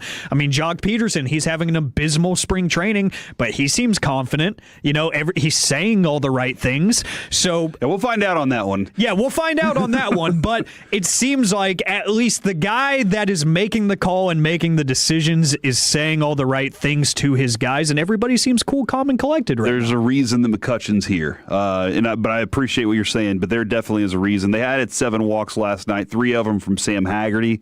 And he's been having a great spring, too. Evan Carter had a scheduled day off there, but then we turn around and say, okay, this 5th person in the rotation, what is the conversation there? And we're going to have a deeper dive coming up here at noon today, discussing how we're going to project out this roster, try and figure out exactly where everybody lands on this. But Kumar Rocker last night goes 4 innings, gives up 3 hits, 1 run, walks 2, strikes out 6. That's the kind of outing that Kumar Rocker needs to keep himself in this conversation because it's kind of him and Latz. There are a couple other guys we'll discuss there, but Rocker has to just kind of prove that he is that dominant of a dude. Now, Chris Young did say the other day, he was like, look, the goal right now isn't for him to be in the bullpen at all. But I'm not going to say never. And I'm not going to just completely eliminate that because things could come up. If Rocker says I'd rather be in the bullpen than be in AAA, then that's the conversation they want to have too. But right now, I do love seeing there is a competitive balance and a competitive back and forth between your starter and who might be the starter. Like those two guys, him and Latz, going back and forth with it right now. Nice to see the outing last night because they understand what's on the line. They have to prove it to Skip. They have to tell Skip, this is exactly what we want to be. New eyeballs on me. I got to go out there and show the world. So we got a few more games left here. This felt kind of like dress rehearsal based on what you saw with the at-bats last night, what the lineup looked like. We are starting to get into that mode as the Ranger season will be on here, right here on 105.3 The Fan next week. We are that close, ladies and gentlemen. Get ready for it. Coming up next here on the KNC Masterpiece, a new mock draft has just dropped that Alec and I find two unique players for the Cowboys to get. We'll do it next on The Fan. Our goal is to have you winning every sports debate with your buddy.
FM and HD1 Dallas Fort Worth. Let's go, Cowboys. An Odyssey sports station. Driven by our D&M Leasing Studios, it's the KNC Masterpiece on 105.3 The Fan. We're back here on the KNC Masterpiece on 105.3 The Fan, talking about our TikTok algorithms and how weird and random they are. Yeah. By the way, this is a weird random thing from the 972. I didn't check this, by the way. So I might need to do some research, Dylan, just to confirm this. 972 says the Green Rangers fight double got arrested for burglary of 43 houses. What? Yeah. So I need to go confirm that. That's the most random thing that I think will be texted in all day. Ooh, yeah, that probably will be. We do get some random stuff, but Green Power Ranger stuff, yeah. Did not ask for that. But I appreciate it. But Thank now you. I'm searching to find answers. Yeah. From the 361 driving into NOLA tonight, they must be talking about Howdy Uterney, and we will get this thing started here in about 15 minutes. Actually, about 11 minutes. The first game will tip off TCU, Ohio State. We'll keep you updated, all the TCU Horned Frog fans out there. I recently did an interview with a student at TCU. His name's Braden. One of those two. I'll have to go check my emails to confirm. Kid was awesome, though. If he wants to be in this industry, I think he's going to do just fine. So he's going to be all right. Nice. As long as I can remember his name. But yeah, is it true the Green Rangers fight double got arrested? Yeah, Yasutomo Ihara was arrested in Japan for allegedly committing 43 residential burglaries. Wow. Using his skills from his stunt training to navigate homes. So... All right. Huh. You know what? Keep the random texts coming in because we need to be updated on potential definite. Oh, apparently it happened a while ago. Oh, really? Okay. Like in 2009. Well, there you go. This one says reported January 2026. Okay. Well, that's when it was reported, but the burglaries itself happened in 09. It got reported in January, but it's been around for a while. And the stolen goods, 8.2 million yen, or about 77,000. That's a lot. That's a lot of money right there. I saw a dude get arrested for stealing books at the college bookstore once. What? He had stolen about $34,000 worth of books over time. 34,000. Okay, but I caught him. Okay, but really? I was at the bookstore at Richland College, and I didn't actually catch him. But here's what happened. I was walking, doing my rounds in the bookstore because I just needed cash, dude. I needed to do whatever I could to make some extra money. Walking around the bookstore, and I hear a tear. And I looked around the corner and I watched a guy take a book and shove it into his pants underneath his shirt and then put his shirt over it. And I went to my boss and I was like, hey, this guy right here. And we watched him kind of walk out. I was like, he's got a book in his shirt. Well, when he walked out, nothing happened. And I was like, I'm just letting you know, just keep an eye on him. My boss, she went and watched the video footage, and she watched him actually put it into his pants and walk out. So she kept an eye on him the entire time. Like anytime he'd come back, she was keeping an eye on him. One day, she calls me, and I'm down the hall, and she's like, "Hey, your guy's back," and he just ran out of the bookstore, and the cops are chasing him. He ran across the campus to the neighborhood, climbed a fence, climbed onto a roof, and laid down on the roof trying to hide from the police. And eventually they caught him because they had been tracking this guy, stealing books and selling them across Texas. And I was like, holy cow, I just caught a criminal. Wow. You're welcome, America. Yeah, Corey the Savior. And there's a good point made on the fan text that was probably only about 34 books, right? Because college textbooks. Yeah.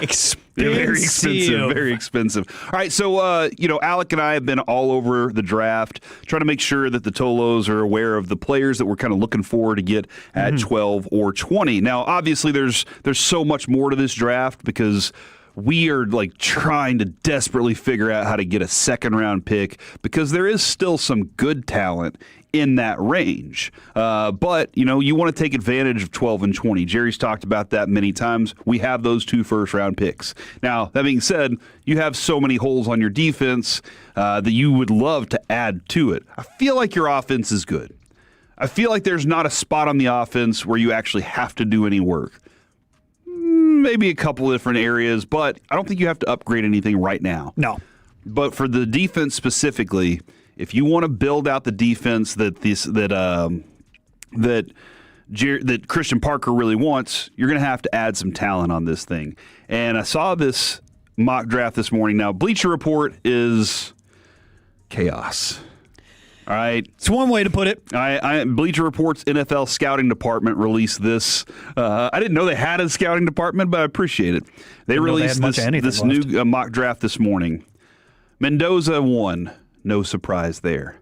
Arvell Reese, number 2, which we've seen up and down with Arvell Reese all over the place. Sure.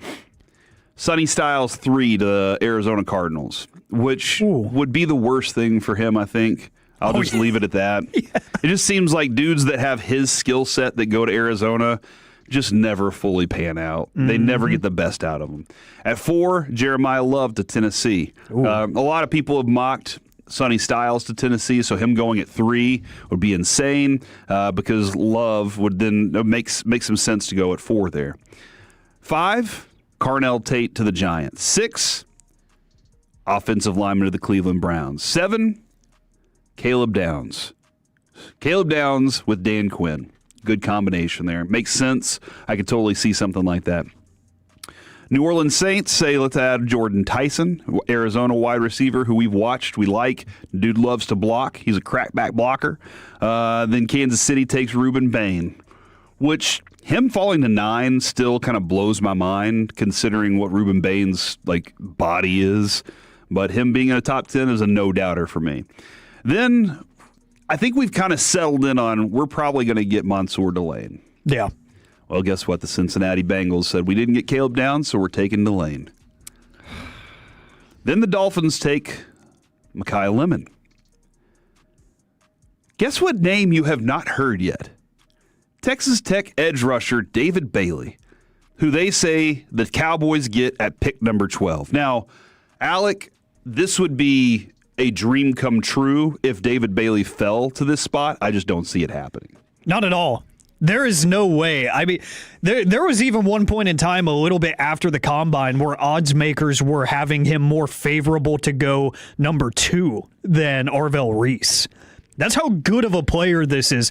And if you Tolo, as you should, you've heard Bobby pound the table for weeks now with the rumblings that Cleveland wants out of pick number 6.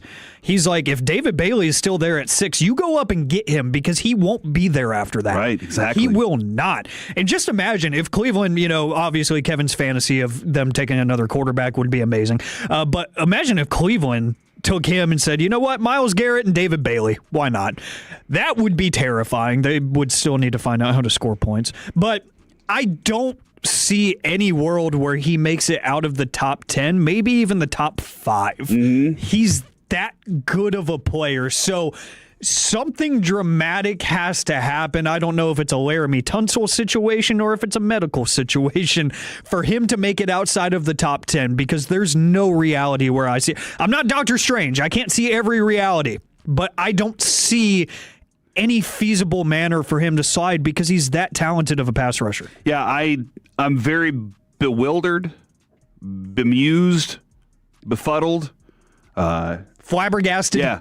I have no idea how, because we've seen him at 2 on so many different mock draft boards, and he makes sense there. Now, maybe it's because the 2 spot, Arvell Reese, is taken in this, and that's why Bailey falls. That's fine. Whatever it is. Now, somebody said, why is Bailey falling?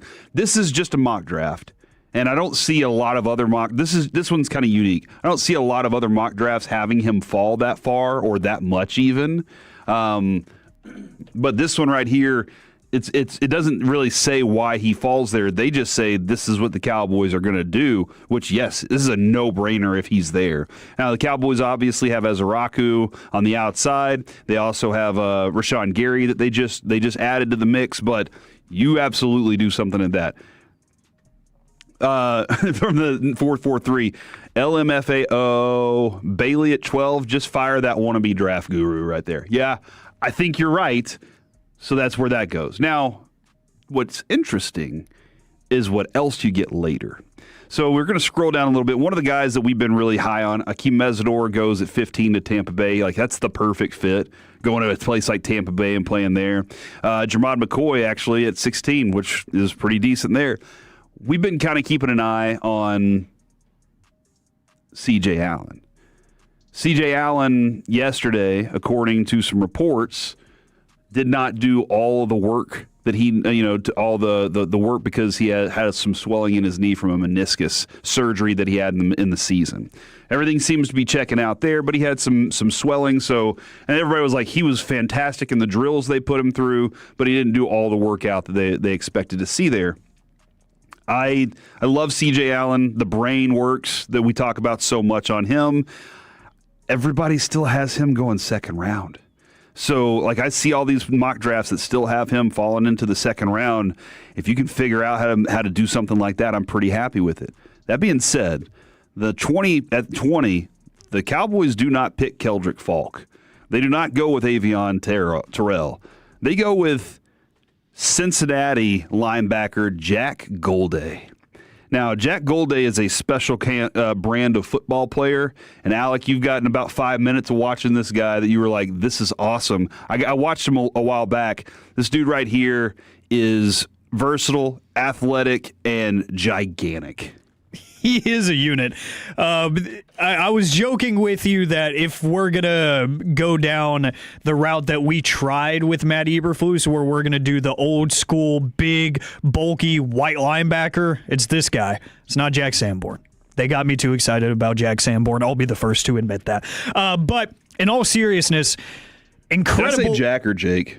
Jake Golday. I just want to make sure I think get you said that right. Jake. Yeah, Jake. He comes at over 6'4", 240 pounds. Massive human. But one thing that I really liked at his size, his sideline to sideline agility was awesome. Yeah. He can move laterally quickly and effectively. But one thing that I really did like in some of his pass rush reps, his hands. Yes. Very quick, very decisive with his hands, very calculated. And that's one thing that we've talked about. With even some pop, too, man, yes, because he's got some power. And even with some of these first-round pass rushers that you and I have watched, we've said he needs to develop a little bit more use of his hands instead of power. You mentioned Keldrick Falk, a guy that probably would be available at 20. That's a guy that wins with pure power and pretty much nothing else. He needs a secondary move in the NFL to be successful for a long time. This is a guy at an outside linebacker position that he can win on a bull rush because sometimes he'll get lined up with a tight end that he's bigger than, and he'll just run them over. I saw a couple of pass rush reps where they put a slot receiver over him. Bad idea. Very bad idea. But there were times where he was going against a tackle on the outside where they would win. The tackle would win at the point of contact, but he would have some sort of swim move or chop where he's just eliminating the tackle's arms, swimming right past them and attacking the quarterback or stopping a run in the backfield. I really like his use of hands for an outside linebacker. I think at the college level, he's a little bit more advanced now. I was even doing some reading on some college boards where people were like, his most underrated skill is his pass rush ability because they didn't ask him to do it all the time. They're like the muddier waters for him is his coverage ability, which I definitely noticed, but his pass rush, sneaky good, as Dion would say. It's sneaky good. Yeah, he covers ground so well, and when I say covers ground, I'm not just talking sideline to sideline and into coverage. The way he gets to quarterback, like how fast he can cover that ground to get there, surprises a quarterback, and that's ultimately what you're looking for. Is you're trying to surprise people. The offense is trying to make mismatches. You're trying to create the same mismatches back and forth with them, and not letting them know where you're coming from. You got guys like this across your defensive front. You got guys like this in your front seven. You can mix and match your blitz packages. You can mix and match where you're getting pressure from, and this is the kind of guy that this is interesting. Now, this is an interesting mock draft. It's a couple names we haven't really discussed because we've discussed them and said they exist. Yes, but when it comes to David Bailey, we've kind of just put it like that's the pipe dream. It's out of reality. It's no longer available because all the news right now is telling us that he is rapidly made his way up. Somebody said that they think he's a little overrated and overhyped. I watched him and felt like he was exactly what I was looking for. Yeah. I can totally see that. But Jake Golday would be a fantastic addition if that happens at 20. I think he's going to be a first-round pick for sure. But at 20 now, what can you do to add a Jacob Rodriguez or a C.J. Allen later in the draft? That's what you're hoping, is that those guys fall a little bit. Rodriguez, I think we're all in love with him for multiple reasons. Woolchuck's definitely in love with him. Like, he has a man crush on him. Yeah. A man crush that I don't think it's safe, honestly. Like, if Jacob Rodriguez is here and that man crush exists, we might have to hold him back just a little bit in Oxnard. Just imagine in like 2 years if Jacob Rodriguez is a Cowboy and the Cowboys player show on the G-Bag Nation was Jacob Rodriguez. They would have to make Wolchuk sit out of every segment. The weekly interview, he would have to sit out because it would just turn into him gushing about, oh my gosh, the mustache. How it's beautiful. The hair, beautiful. Everything about you, beautiful, man. That's all he would say the whole time. Coming up next here on the KNC Masterpiece, it is time for AM on the FM. We got the question of the day, plus I would probably lie about this too. Next on The Fan. When your friends say, hey, did you...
We are back here on the KNC Masterpiece on 105.3 The Fan. I do like this from the 251. I love that they're involved.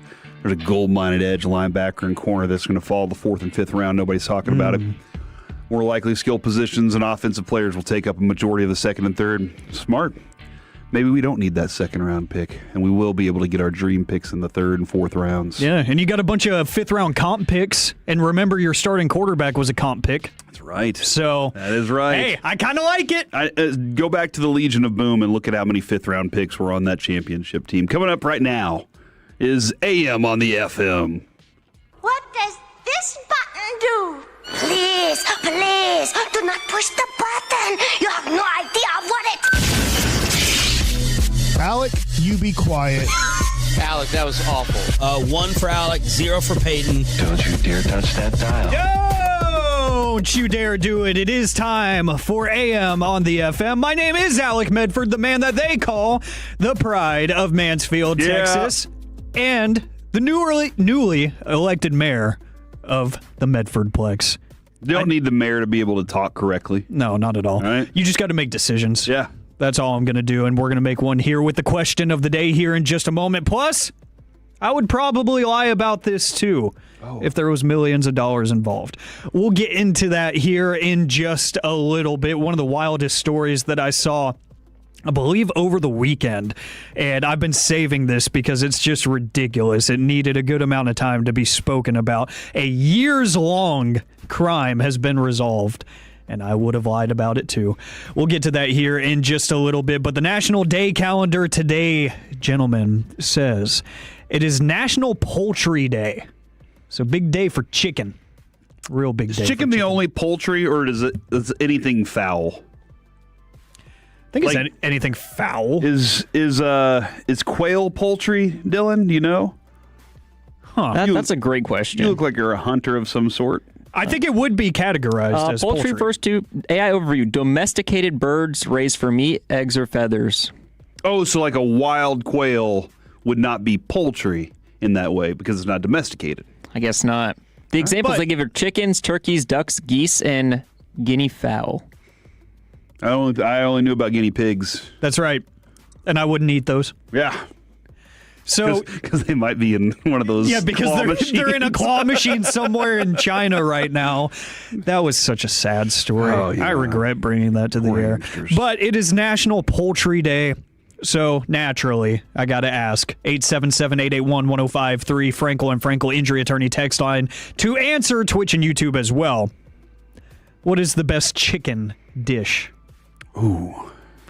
I mean, it's very, very... Chicken's delicious. Yes. It is a plate of fried chicken with mashed potatoes and peas. Ooh. And simple, but effective. I'm going to call out my wife. Oh, wow. I love her, and she knows I love her. My wife cannot fry food. And I'm going to explain why. When she went to Oklahoma her first year, she came back like during Texas OU weekend or something. And we were at my grandparents' house. My grandparents had gone to Alaska, so we were just hanging out. And I had some okra in the freezer. And I was like, hey, you want to make some fried okra? And she was like, absolutely. I have a great recipe. And whenever it was done, all of the breading was in the bottom of the grease pan, and there was just okra there. And I was like, what happened? And she was like, I don't know. I made it wrong. And every time her mother makes the best fried chicken, bar none, it's perfect every time. And father-in-law, for his birthday and Father's Day, always asks for it. So I'm always down. Well, I've been like, all right, now it's my turn. I want some fried chicken with mashed potatoes and peas. And every time it's either undercooked inside or the breading falls off. Oh. And so I got to work on figuring out how to get her to get this down because I love it and I don't get enough of it. So fried chicken, mashed potatoes, and sweet peas. Fried chicken is one of those things that every time I make it, I'm reminded how simple it can be. Mm-hmm. Because growing up, I always thought, because I only ever had it at like restaurants, I'm like, it's some complex scientific method. No, it really only takes about half an hour to make some. I'm like, this is actually really easy. What am I should doing do this wrong? more. What are we doing wrong? Yeah, then I'm like, oh, I would probably be a lot bigger than I am now if I ate that much because it is simple. So I'm like, maybe I should just keep that mentality that it's too much work. 877-881-1053, your favorite chicken dish. Dylan, your turn. Probably, I do like fried chicken, but I think chicken parmesan elite is up there. I mean, it's so good. Chicken parmesan. There was a restaurant called Angelo's that I always wanted to like take dates to back in the day. Ooh. And that You was, wanted to? Yeah, And you never got I the did. chance? No, I did. Okay. I took some dates. We have a homecoming date there. Yeah, and that was the first time I ever had a chicken parmesan, and that thing was amazing.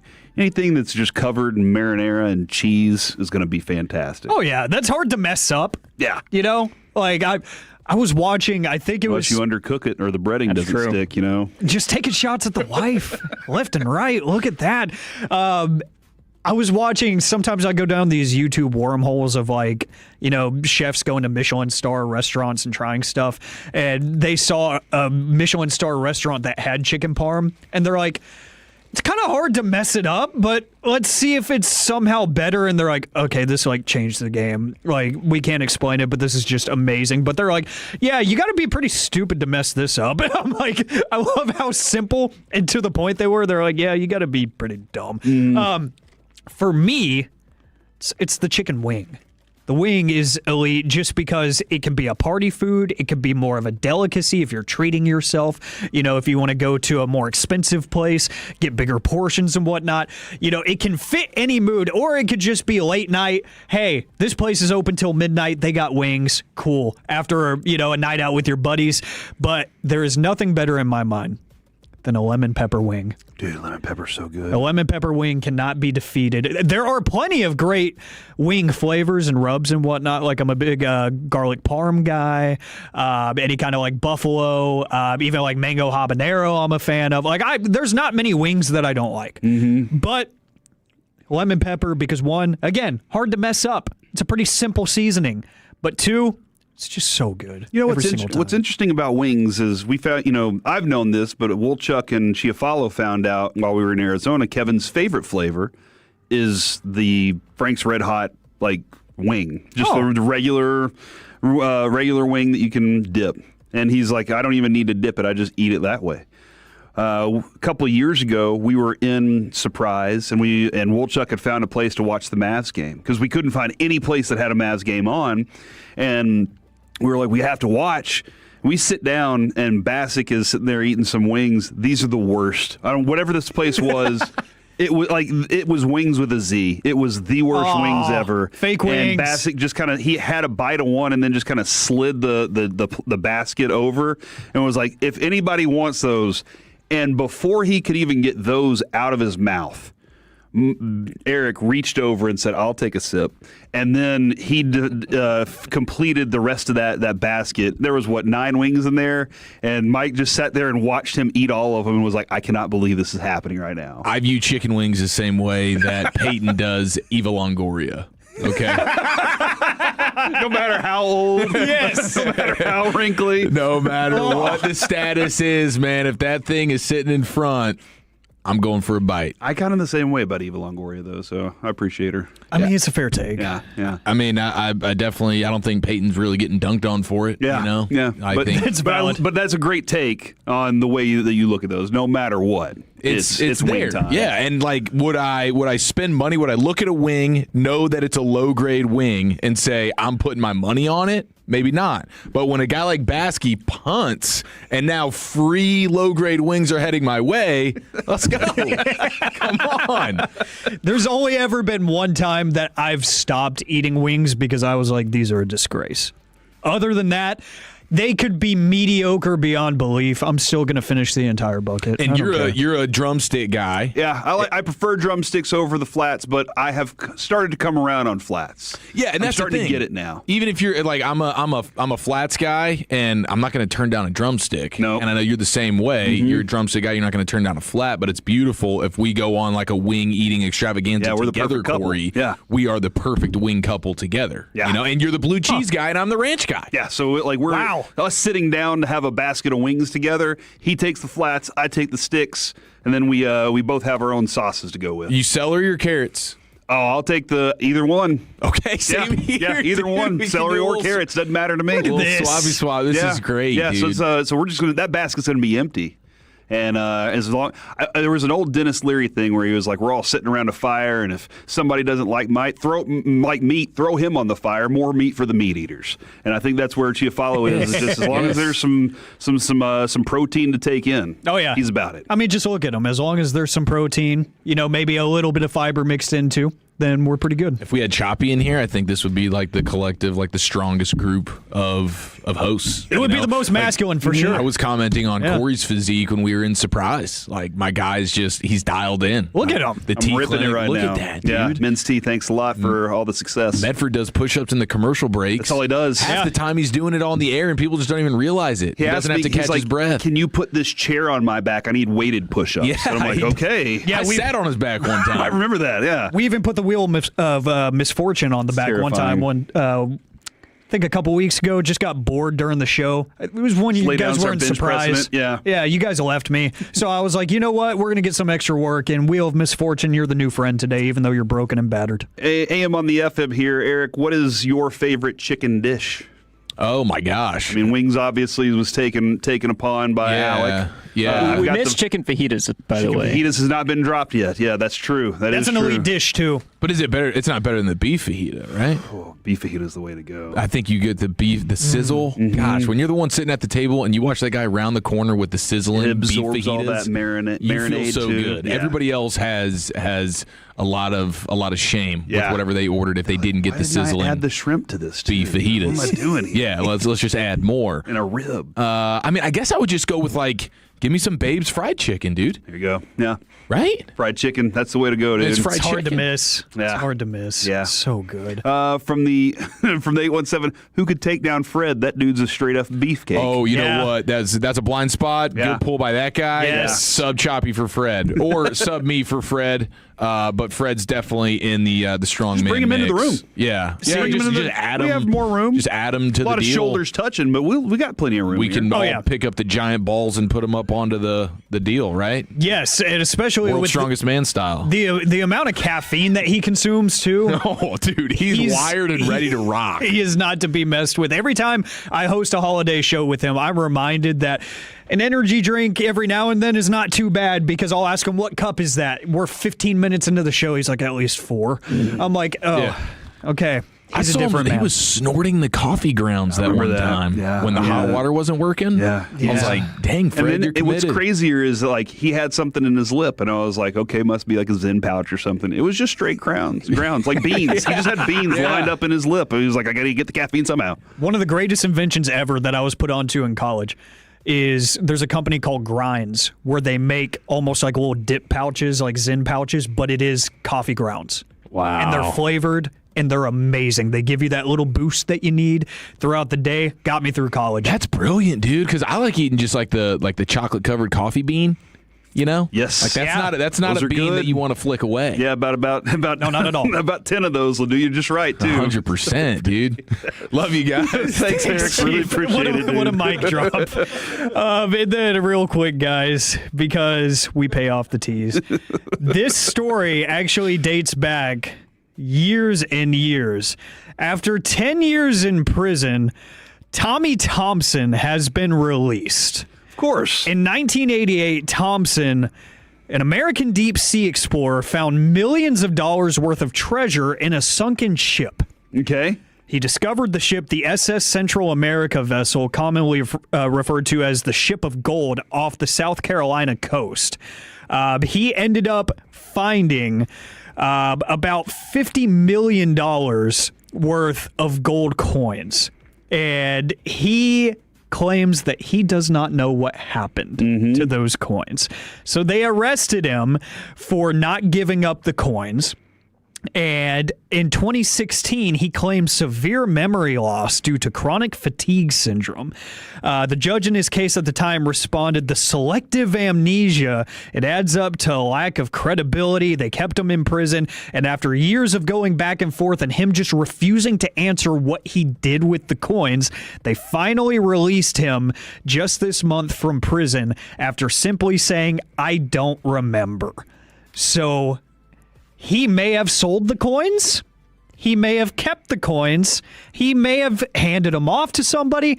He claims that he does not remember. So since he could not answer the questions, they just released him. Genius. And I probably would have lied too. Yeah, I probably absolutely would have lied on that, even if it was on the stand. Maybe not. All right, coming up next here on the KNC Masterpiece, it is time for some gridiron gravy. Why is Iceman even available? And will high school refs be on the way again? Next on The Fan. Coming up in the next G-Back Nation, the NCAA tournament will be underway and in progress throughout the show.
Classic Chevrolet in Grapevine. Number one Chevy dealership in the world 3 years straight. They've got more new Chevys than anyone, all prices sell. Visit ClassicChevrolet.com. This is Texas. This is Classic Chevrolet. Together, let's drive, relax, and enjoy the difference based on new Chevy registrations 2023 through 2025. We're back here on the KNC Masterpiece on 105.3 The Fan. Corey Majors alongside Alec Medford. Dylan Moore is in this week for us as well. Kevin is still out on vacation, allegedly. You get to decide where you think he is. If you're following him on the social medias, at @OhThankKevin, go check him out, see if he's posted anything. I think I saw him retweet something that Choppy posted. Yeah. Other than that, I think he's trying to be very private with his life. Don't let that happen. Invade it out there. I always suggest it. Kevin's more than happy to let you invade his life. But right now, it's time to go around the entire NFL and dip into some gridiron gravy. That's a good dip right there. It's a Thursday, man. I'm feeling good. There we go. Dip it and rip it, baby. Gridiron Gravy is brought to you by Men's Tea Clinic. Thank you. Really appreciate it, Men's Tea. Guys, I've always thought that if you try to create your own nickname, then everybody gets to call you whatever they want. Ooh. Because at one point, I think it was Wang Zhu told everybody in L.A. to call him Dodger. And everybody was like, nope. And some of the names that got thrown out there were very funny. And I'm not sure if I can say them on air, so I'm going to leave them off. No. But Caleb Williams is trying to create his own nickname by trademarking the term Iceman. Interesting.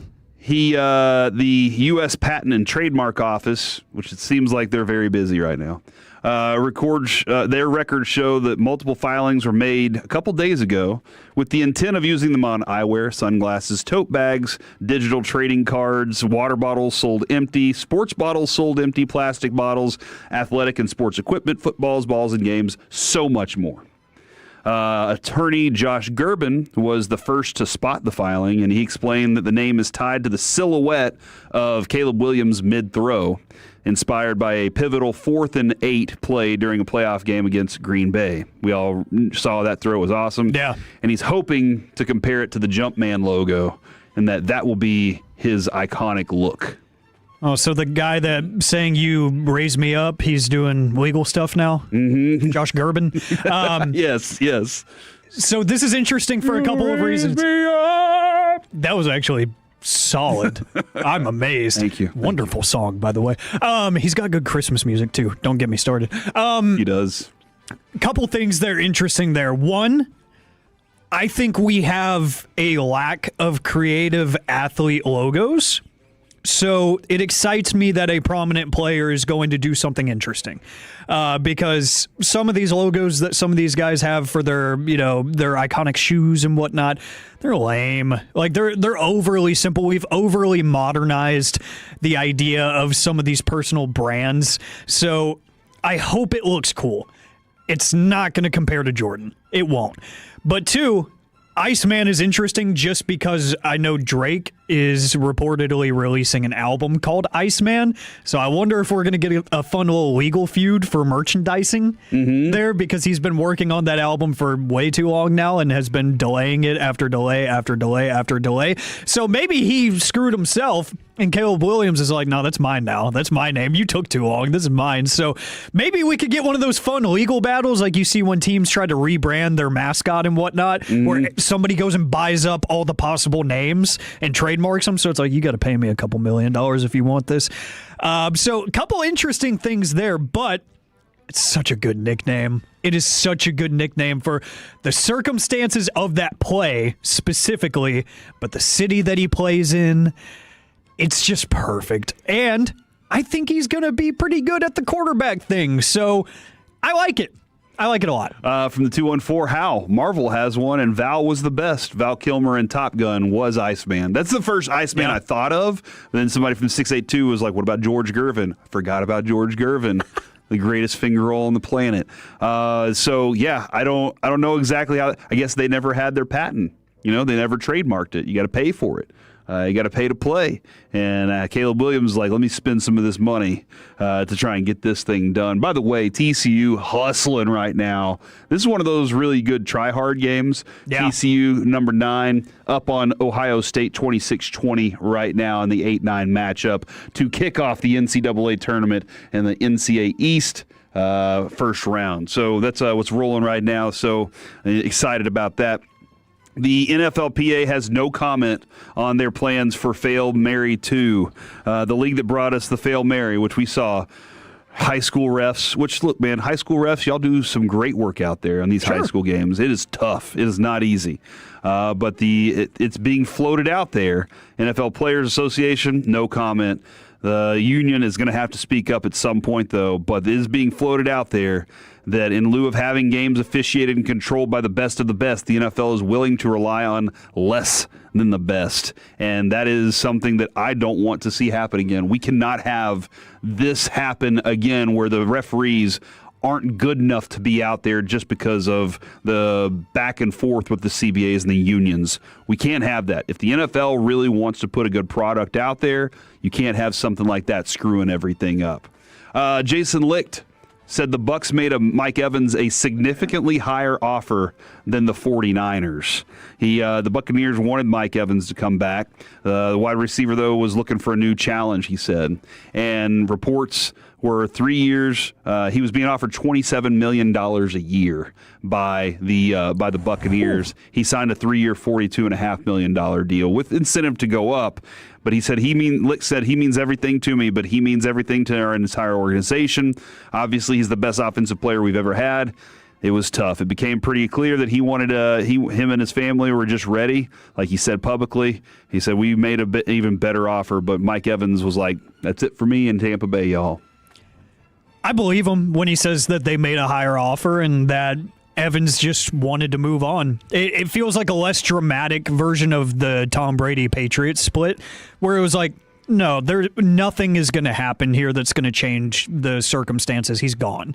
He is leaving. He wants to try to do this, and for his own legacy, it would be cool to, in his mind, not in mine because he's playing for the 49ers now, but to get another ring with a different team. That just solidifies him again as one of the best in this generation. But yeah, I wonder, the messy part of me is like, did he think Todd Bowles was going to get canned? Yeah, I don't know. And then he didn't, and he was like, well, screw this. I'm going somewhere else where there's a good head coach with stability in the front office, and I know that they're going to do all the right things to build the team around me. So we're never going to get the true answer, but in my mind, I like to be messy and say that he was like, I thought Todd Bowles was out of here, so I'm out of here.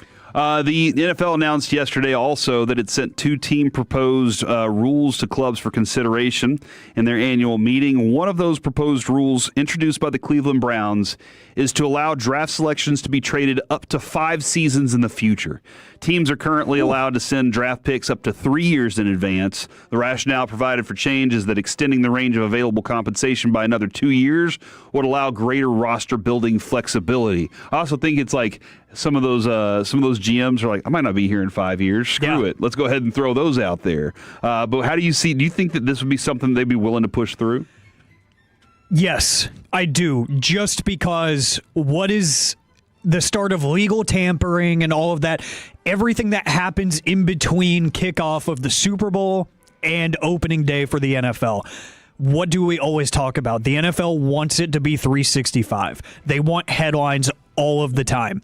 It felt like we got a crazy amount of trades in the past calendar year alone. Just imagine if awful GMs could mortgage their future even further by 2 extra years, and then you would see some of the most ridiculous trades for superstar players. I feel like you would have already seen a Myles Garrett trade by now if they were able to do 5-year trades. You probably see some even wilder names. Maybe Minnesota opens their ears to a Justin Jefferson trade. If they realize like our quarterback situation is not great, let's go ahead and listen if somebody wants to give up 4 ones. Imagine that. 4 first-round picks for a skill position player in the NFL. That would be wild. I think my moral compass is spinning like crazy on this. I don't know if I love it or I hate it. one minute I hate it because I don't want awful GMs to ruin the future of a franchise. Yeah. The other minute, I'm like, the content that would create would be so fun. Well, don't worry. Jerry's GM job is safe and secure right here in DFW. I wasn't worried. Coming up next here on the KNC Masterpiece, it is time to start wrapping up this spring training and get this roster set. What is the Rangers roster going to look like next on The Fan? Sean and RJ, the KNC Masterpiece, G-Bag.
FM and HD1 Dallas-Fort Worth. Let's go, Cowboys. An Odyssey sports station. Driven by our D&M Leasing Studios, it's the KNC Masterpiece on 105.3 The Fan. It is halftime in the first game of the NCAA tournament. And, man, it's rolling, baby. It is rolling. Troy and Nebraska are rolling as well. Troy's up 13-12 on Nebraska. TCU at halftime up 39-22, baby. Yeah! SMU did not get in last night as Miami of Ohio, who never deserved to be in, according to Bruce Pearl. They got the victory, SMU. Dream for next year. TCU currently holding on to the dream for all of us at the moment. So let's see this thing rolling out there. 877-881-1053. It is shout out week here on the KNC Masterpiece, so you can shout out anytime. Kevin's not here to hold us back, so I'm hoping that you guys are feeling pretty good about that one. You got another one on behind me here. Yeah, I'm working it out. Nice. So we're going to be watching some Troy, Nebraska, USF, and Louisville coming up at 12:30. We'll have Wisconsin and HPU at 12:50. So I think the Duke game starts right as we are finishing up crosstalk with the G-Bag Nation today. It is one of the livest days of college basketball you will ever find here on the KNC Masterpiece, and we absolutely love it. But we do have Rangers spring training wrapping up here soon. We only got 5 more games, 4 more games, something like that.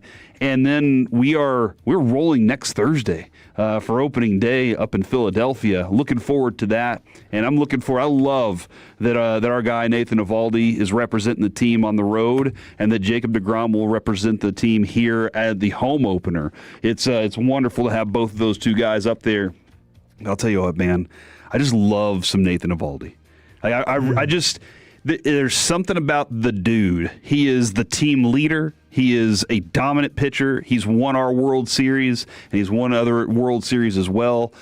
So looking forward to him being that opening day starter because he deserves it. All right, guys, let's go ahead and let's put a big bow on this team, all right? Who needs to be on this team? What does this thing actually need to be looked at? And what is left to decide for Skip Schumacher? Because that's what he's been doing since he got here, whether you knew it or not. We kind of discussed this whenever he got hired as a consultant. Mike was still with us, and Mike was very excited. He played with him on the Olympic team that qualified. Right. They qualified together, and when he came here, it was kind of this mindset of, this is a manager that left Miami and said, I see the direction y'all are taking the organization, and I don't want to be part of it. Let me go find a winner or something. Chris Young immediately picked up the phone and said, I like the cut of your jib, and said, come hang out with us for a little bit. And so Skip came here, and I do believe one of his kids was playing around here as well. Yes. So that was another factor in it.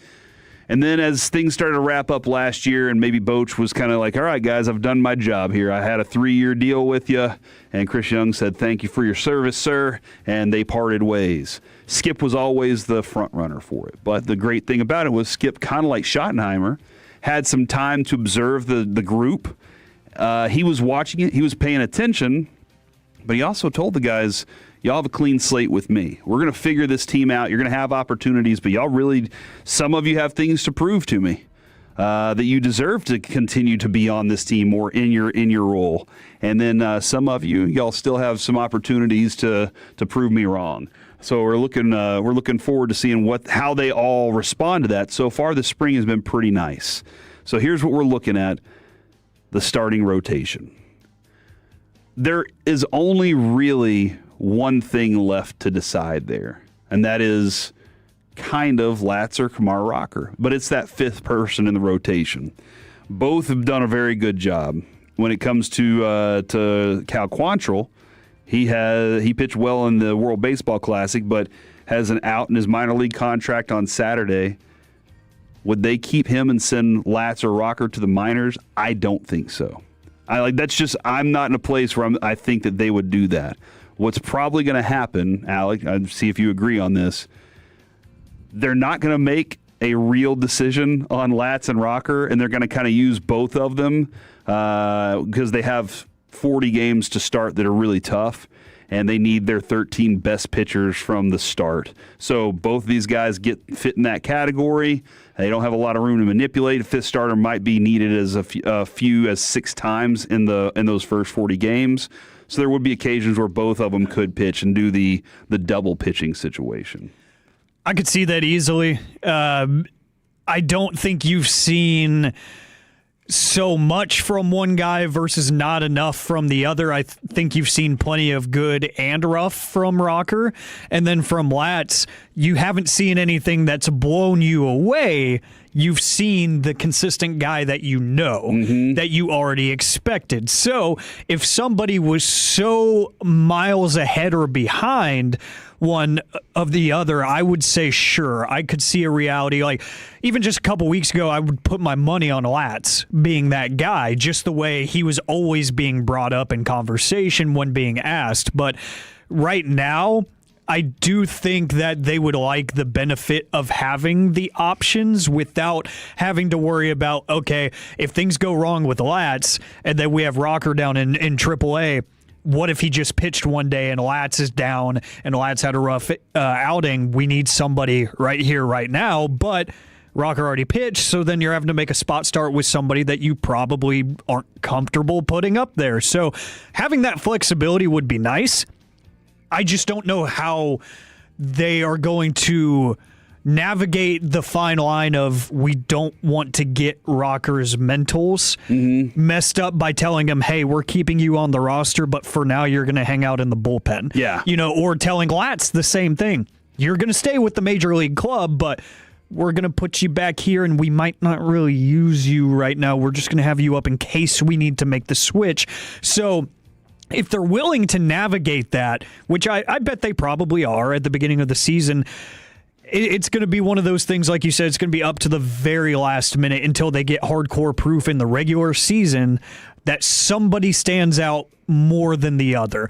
I would still lean Latz just because personally I want Rocker getting starts. So I don't care if it's not with the major league team. I would rather it be because I want to watch him every few days, because he's fun. But I want to see him improve and become the pitcher that I know he can be, that he's talented enough to become. So I'd rather him get that starting opportunity once a week down in the minors than kind of, hey, we might need you for a couple innings tomorrow, and then we're going to sit you for a few days because we might need you to start. And you're going to be capped at 4 innings because you're not fully stretched out. So keep them stretched out. Give them the opportunities. That's me personally, but I'm with you. I think they're going to bank on the side of caution. Just say, let's keep them both. From the 817, don't compare Skip to Schottenheimer. Skip's much better. I didn't compare the manager and the coach. I compared the situation of being kind of a fly on the wall while also being able to take some notes. Yeah. But I appreciate that. I appreciate that you're a part of the conversation. Thank you very much. From the 817, I wish our first home game was at home instead of on the road. Me too. I love opening day. But guess what? Opening day is going to be awesome. So just be prepared. KNC Masterpiece is going to have a great time setting us up for that one. The rotation, though, Evaldi, DeGrom, Mackenzie Gore, who I am psyched about this year. Like, I cannot wait to watch this dude pitch and see how things go. Jack Leiter and either Latz or Rocker. But, man, hey, also, I keep telling Kevin this. The whole room seems to be excited about Leiter this year. And I don't know exactly, like, where I stand on it, but I think he might take the biggest jump this year because everybody seems to have this. He looks comfortable. He feels confident. The whole room is just looking at him going, and I'm talking about teammates, Josh Smith, Nathan Evaldi. All these dudes are very hype on him, so I'm excited about that for him. When it comes to the bullpen, there are a few things to try and figure out there. Obviously, how the rotation wraps up could change a lot of things with Latz and Rocker, so we'll kind of keep that out there for a little bit. Here's kind of the way that it's going to look, though. Chris Martin, Robert Garcia, Cole Winn, Tyler Alexander, Jalen Beeks was a nice addition, Carter Baumler, Luis Crivello, and either Latz or Rocker. Obviously, listen, if you have 4 right-handers in your starting rotation, you can deal with that. But they're trying to figure out the balance there. That's why Latz is considered. Plus, Latz is pitching well, and Latz was a high quality, highly rated prospect a long time ago, and he's trying to refine himself right now, and I hope he does. At catcher, I think it's going to be down to the two. I think it's just going to be we discussed it with Higgy, and he was like, I don't even know if any of us deserve to actually be an everyday catcher in the world. Any catchers anywhere, and in the whole world now. Higashioka and Danny Jansen. And everybody just hopes Danny Jansen has fun. Yes, that was my favorite part of spring training. Even when Brandon Nimmo gifted the watch to Hellman, he was wearing the shirt that said, I just hope he has fun.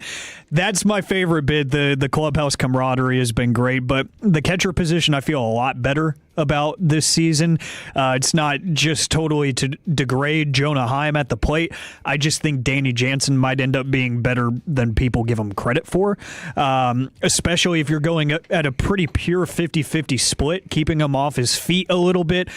I think that was one of the better, low-key signings that you could have made because we know this team is financially limited. Mm-hmm. Chris Young is financially limited. I thought that was a savvy veteran move that you made. And going back to the bullpen real quick, I'm actually, more excited to watch them than I am nervous. I thought I was going to be really what's it going to look like? I kind of reached the place where I don't have expectations, especially when you're adding Jalen Beeks just days before opening day and you're saying, here's a major league deal. You haven't been in camp with us, but here's a major league deal. I'm like, okay, there is no narrative with them right now for me. It is, we have what we have. It's going to change a little bit, but it kind of gives me the vibes of 2023 where I went into that season saying this bullpen is odd. It doesn't really make sense to me. And Will Smith was pitching at an all-star level up until the all-star break, and then he fell off a cliff. Maybe you have some of that this year that you just have to navigate where somebody looks like an all-star for the first 80 games, and then they disappear. And then it's like, okay, Jalen Beeks, it's your turn to be an all-star for the rest of this season. I'm just intrigued. I'm not as nervous as I thought I was going to be for whatever reason. I think there might be one or two guys that do step up. I wanted to be Robert Garcia because he's so emotionally invested in being the best in that bullpen, and he'll be the first to tell you that. He's pounding the table to be the closer. I want that guy to win, but I don't know who is going to stand out in this group, and I'm kind of excited to see who does. Hopefully somebody does. I love this text, 817. Leiter goes 16-5. It is an all-star. From the 214, Rangers will finally find their offense again this year. The whole club knows hitting needs to be the focus. And then, if Leiter takes that big leap, we might have a similar pitching performance last year from our rotation. If that's the case, then we can go out there and just crush. Let's go rip the ball open, dude. I like it. When it comes to the infield lineup, this looks pretty easy. Jake Berger, Josh Smith, Corey Seager, Josh Young across your infield. All right, that's what it's going to look like. And by the way, all those dudes right now, even Josh Young, ripping the baseball. So that's a nice thing to see. Sam Haggerty and Ezekiel Duran as your infield outfield options. Duran is your backup utility guy right now. That's what it looks like it's going to be. Duran's done enough. He had, as we said, clean slate with Skip, and he came into this spring training and was like, I'm focused, and he's done everything that's been asked of him. He's shown well in the last half of camp, and that's nice to see. And Sam Haggerty is having Sam Haggerty spring, dude. He is rolling. All right, let's look at this outfield because we have a lot of questions. Right now, seems like it's going to be the three. Wyatt Langford, Evan Carter, Brandon Nimmo. That's what's left to decide there. And those are the and with Sam Haggerty as your kind of rotational guy. And I have questions, but Skip told us that Josh Smith and Evan Carter have earned the right to hit against lefties. I think having Brandon Nimmo in the lineup is helpful for both Smith and Carter hitting against left-handed pitchers. Hopefully that's the case for them. If that turns out the way that we want it to, That might be one of the best outfields in all of baseball. Yeah, and Evan Carter might not have had the box score numbers against lefties in spring, but he was squaring the ball up very well. There was a lot of 100-plus mile per hour off the bat speeds that he was getting against lefties that were just tough luck outs. You know, line drives right to the perfect spot for an outfielder, or, you know, a sharp infield out. He's squaring up the ball against lefties. It's a matter of time, and I think he's earned that right to say, you know, give me the everyday appearances and it's going to figure itself out. Last year and the year before, it was, no, you haven't really earned that. Now I think you just let him figure it out with time. This is the KNC Masterpiece here on 105.3 The Fan. We got Alec Medford, Dylan Moore in with us. Coming up next here on the show, it is the Expressway, ladies and gentlemen. 35 uninterrupted minutes of sports action in your ear. The combo platter is what we start off with. Give us your sports opinion and your favorite athlete with the shortest peak. Next on The Fan.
to you by the On Time Experts. Back here on the KNC Masterpiece on 105.3. Not her.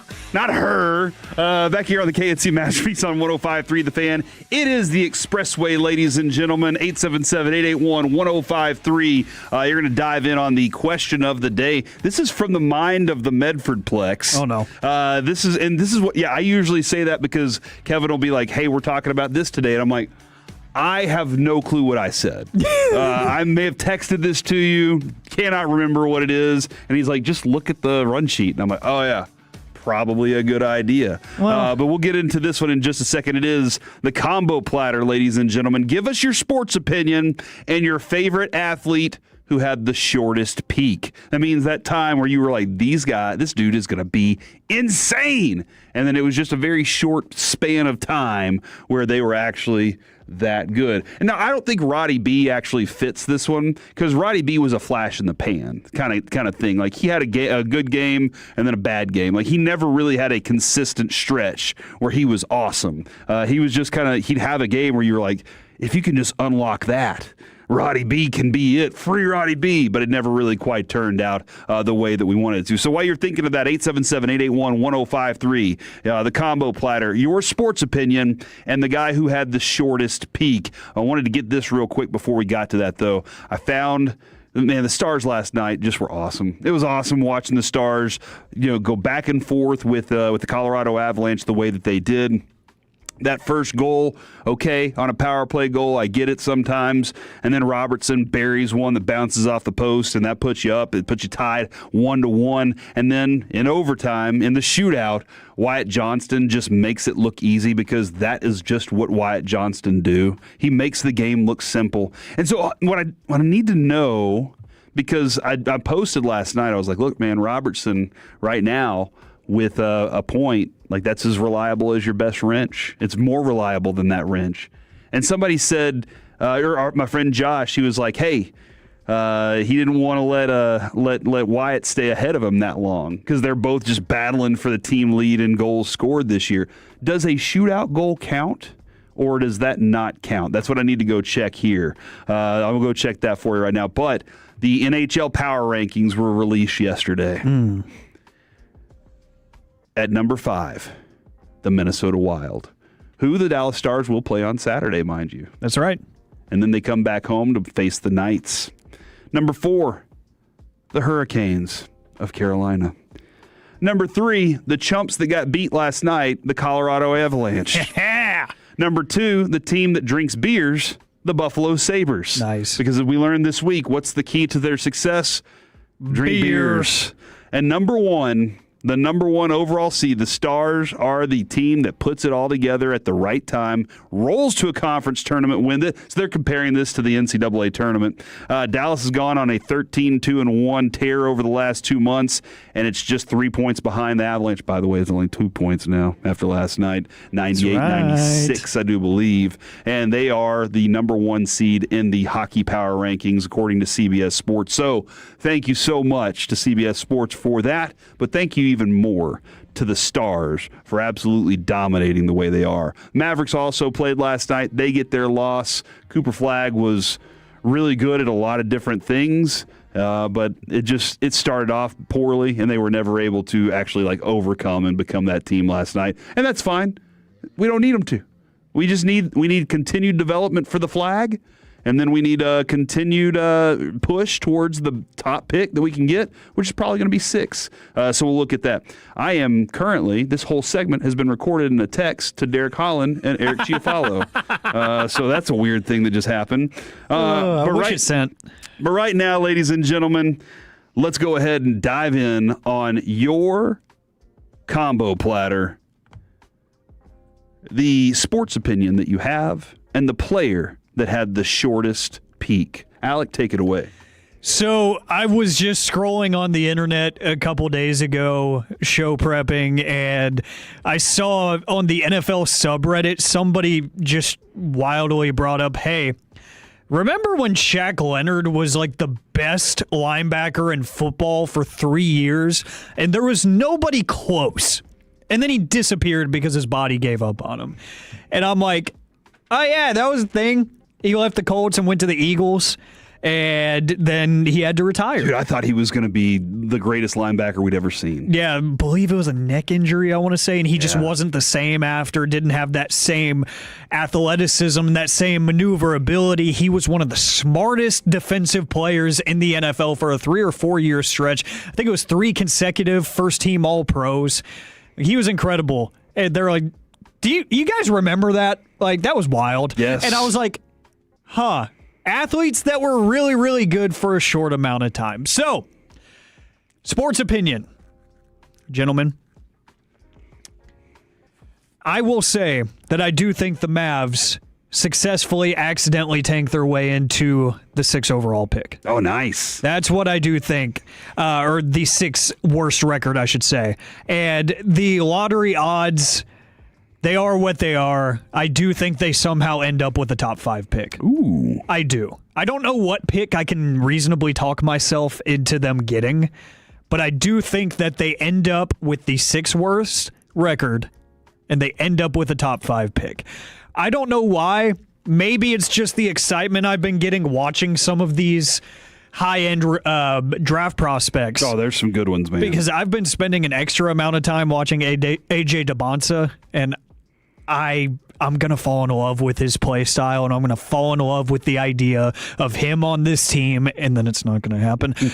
So I already know, but we just talked about it the other day, some of these names that are going to be super fun to watch in the tournament, and I've found myself with a new level of intrigue in the tournament just because I know that one of these players that we're going to be talking about having massive performances in the tournament and big game clutch moments, they could be a Maverick. They could be.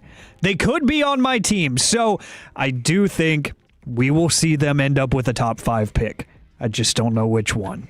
From the 601, going to get the top number 1 pick is what they say. So that would be amazing. I'll take it if we can do that again. I would not be mad at it 100%, and I would act like I made that happen somehow. I will go and time stamp this March 19th, 12:33 p.m. Central.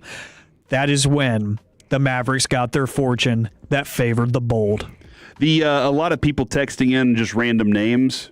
Which I appreciate. That's not how the rules work, guys. Yeah, we got to stick to it. Yeah, unfortunately, we have to stick to the rule. We're rule followers, always have been here on the KNC Masterpiece. Yep. Even though at one point we were called the Fools with No Rules. Oh. But that was, I appreciated that nickname. It was one of my favorites ever. I like it. We do need to follow the rules of the combo platter. That is, tell us your sports opinion and then tell us who your player with the shortest peak was. So, my player, there's so many good options, and I even asked it in my fantasy football group chat just to see some names that they threw out, and there's a lot that I could go with here, but I wanted to think of something that might not get mentioned a lot, and this guy had a special place in my heart just because he made me love the position that he played even more than I already did, and he was a beast in the video game.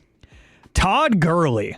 Really? Is the name that I came up with, player with the shortest peak, because he only played professionally from 2015 to 2020. And I don't even count that 2020 season with the Falcons because it was such a weird year. 1, COVID season, but 2, he was in some weird situations. Remember, I want to say it was against the Panthers. There was a late fourth quarter drive that the Falcons were on offense, and he needed to slide before the end zone, and he accidentally barely crossed the goal line and scored the touchdown. The Panthers get the ball back with like a minute, and they score and win the game when he could have just gone down and ended the game.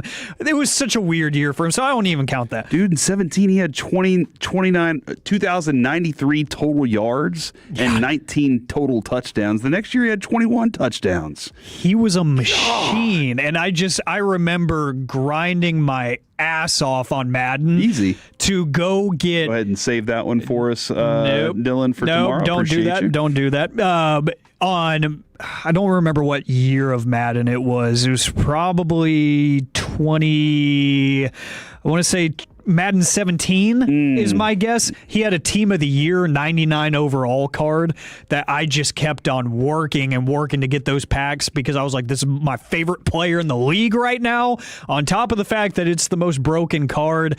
And then, 2 years later, he was a non-existent name in the NFL.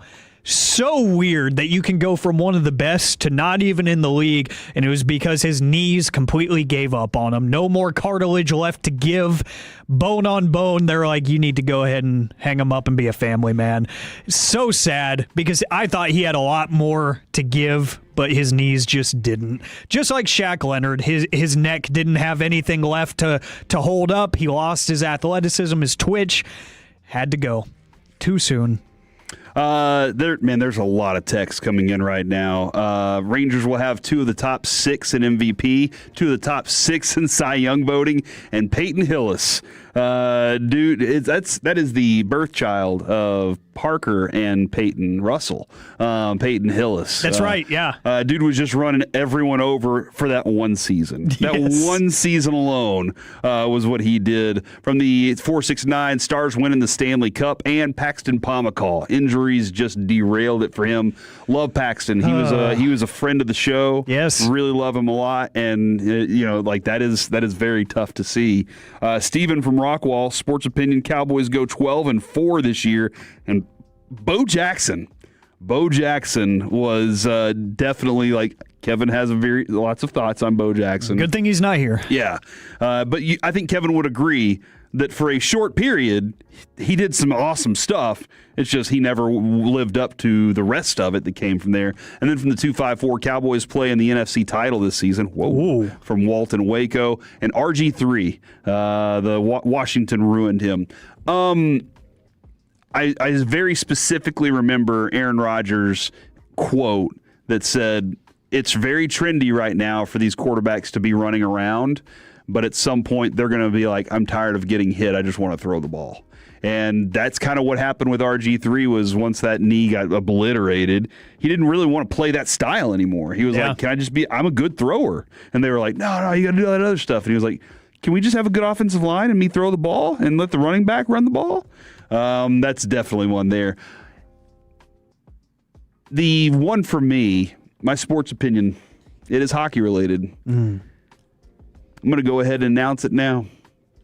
Your Conn Smythe winner will be Jason Robertson this year. Jason Robertson is going to carry over for the playoffs this year. He's going to carry. I've decided. I know what he's done in the past.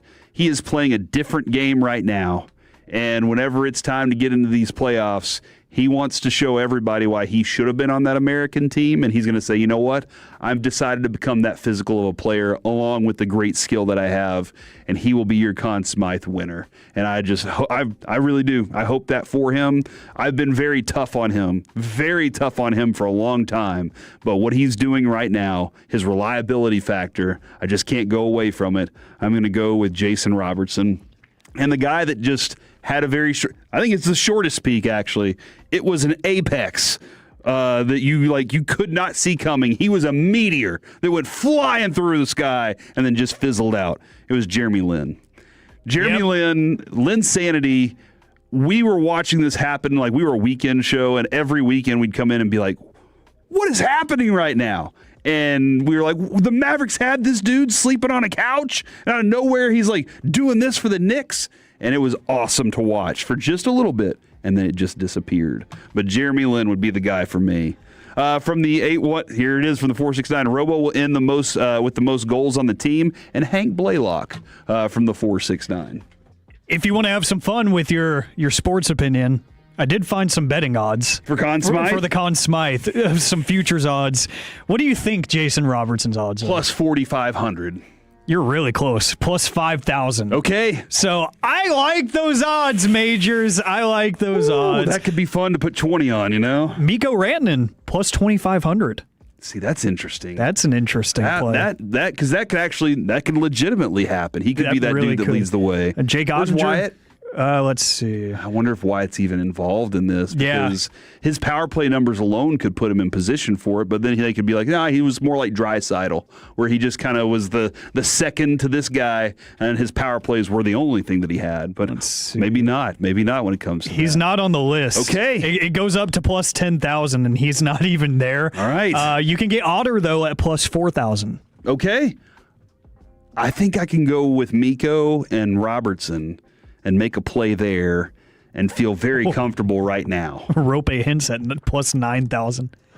I'm not really willing because Hintz will have a goofy puck that'll hit him in the ankle, and I'll be like, "Dadgummit." That's true. That's where I feel like that right now. That's true. $5 though. I'd do it.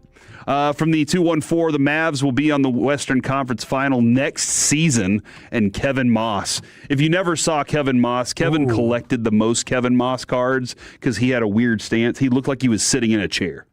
He literally looked like he was sitting in a chair, wide open stance, and he just rocked the Rangers like 3 games in a row. It was like, what just happened? Kevin Moss was the guy. Dylan Moore, your sports opinion, and the player that had the shortest peak. Okay, sports opinion. I think the Texas Rangers will make the postseason this year, and they'll be led by Wyatt Langford, who has a 30-30 season. 30-30 season. I'll take 30-30 from Wyatt Langford. Absolutely. Please, sign me up. Absolutely take that. And who was the player? Langford. Oh, okay. Hold on. Short span? You think he's going to have a short career? No. Oh, no, the player? Yeah. Oh, the short-lived career. Okay. Yeah. No, the player is going to be, Adolis Garcia. Oh, man. That's a good one right there. He had, 3 years of dominant baseball? Yeah. But it was 3 old years, too. And he's having a rough spring training, too. Oh, no. Yeah. Man, I will never forget that 2023 season from him because I thought that's when he actually figured it out. I was like, he's not free swinging. This is a different player. Yeah, he hit 250 in 2022.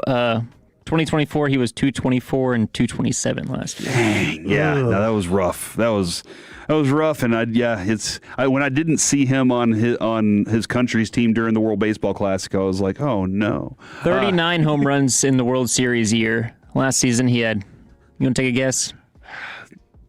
20? 19. Yeah. Dude, and when he said it, I thought he meant 39 home runs in the World Series, and I was like, I believe it. Yeah, I would have nodded my head. I wouldn't be shocked. It felt like every time he was at the plate, that's what he was doing. From the 940, Stars win full health, are the best team in the NHL. And John Paxton, talk about being remembered for only one thing. That's one dude right there, yeah, for sure. Brady Anderson, their sports opinion is the Rangers are going to lead the AL in ERA and extra base hits before the All-Star break. And Brady Anderson is their guy. Dude, the texts are diving in right now. I love this. Sports opinion is that there shouldn't be rules to this. And my player is Bob Sanders. You know what? The only reason I read that is because I wanted to get Bob Sanders in there. So I appreciate you being a rules stickler on this one. I appreciate that one for sure. And sports opinion, Stars are going to finish the season in first place, win the President's Cup, and Bo Morgan would have been a stud for the Cowboys. Oh, I need to go back and look at Bo Morgan because I'm not sure that I remember that one. Man, the texts love you guys. Thank you, Tolos, for being part of the conversation. And Alec, fantastic work setting up this segment because the Tolos love it, man. The Tolos absolutely do. Actually, from the 972. My WNBA should be abolished and a pro softball league should take its place. Wow. Like a women's. And hey, look, man, we all love the MNBA. We want the WNBA and the MNBA to succeed together. That's what our hope is. But then they said Miles Austin. Man. What could have been? Yeah. Because I believed, if too. Soft tissue injuries weren't a thing, that dude would have been the absolute best. He was strong. He was powerful. He had speed. His hamstrings just could not keep up with the rest of his body, and that led to that exactly. Right now, ladies and gentlemen, it is time here on the KNC Masterpiece in the Expressway to dive into some NFL overreaction or reality. Bah, bah, bah. Hit the music. We don't have any music, so don't fear, Dylan. It's going to be okay. I just like to do that sometimes. NFL overreaction or reality. The Cowboys have no offensive upgrades to make. Oh, overreaction because you can be super nitpicky. You could say that Jonathan Mingo is not the best option to be a reserve wide receiver. Like, stuff like that. I think even depth-wise on the offensive line, I feel like they've done a pretty good job there. So I wouldn't... Usually that's an area of concern for me because I'm like, one of these guys is going to miss at least 3 games. You know, like somebody in years past is like, okay, you need a Tyron Smith replacement. Now it's Tyler Guyton. He's probably going to need somebody to step in, but they went and signed Matt Hennessy. They kept TJ Bass.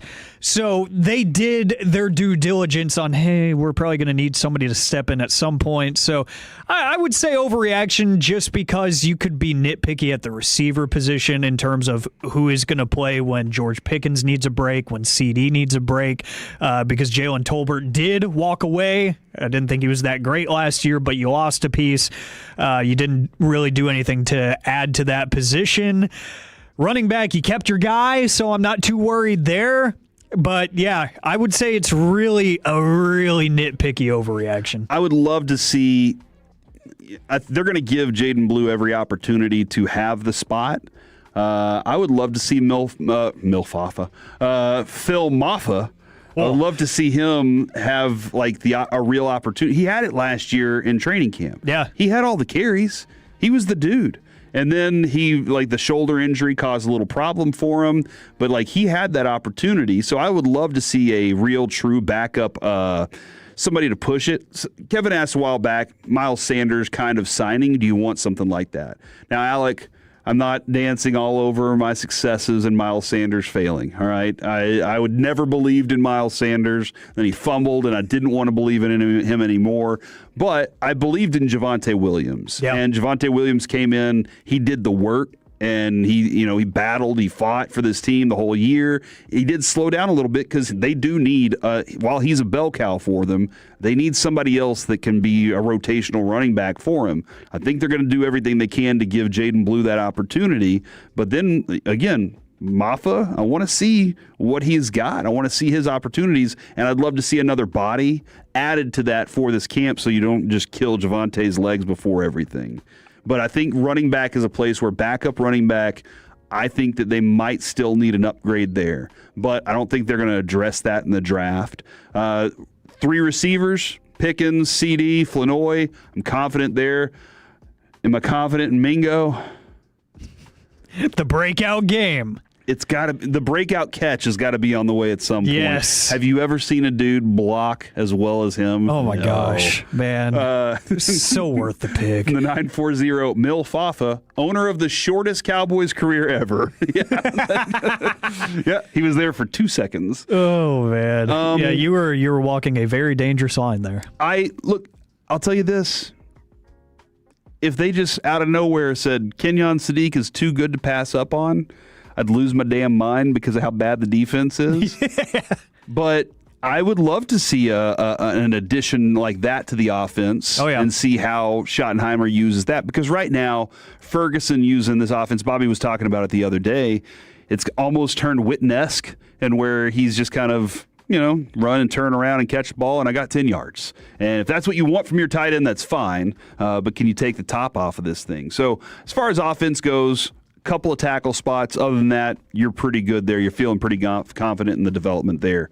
Overreaction or reality, the draft is too far away and should be closer to the combine and free agency. Reality. I was just thinking this the other day, and it's just, I'm selfish. Me too. I want this to happen now.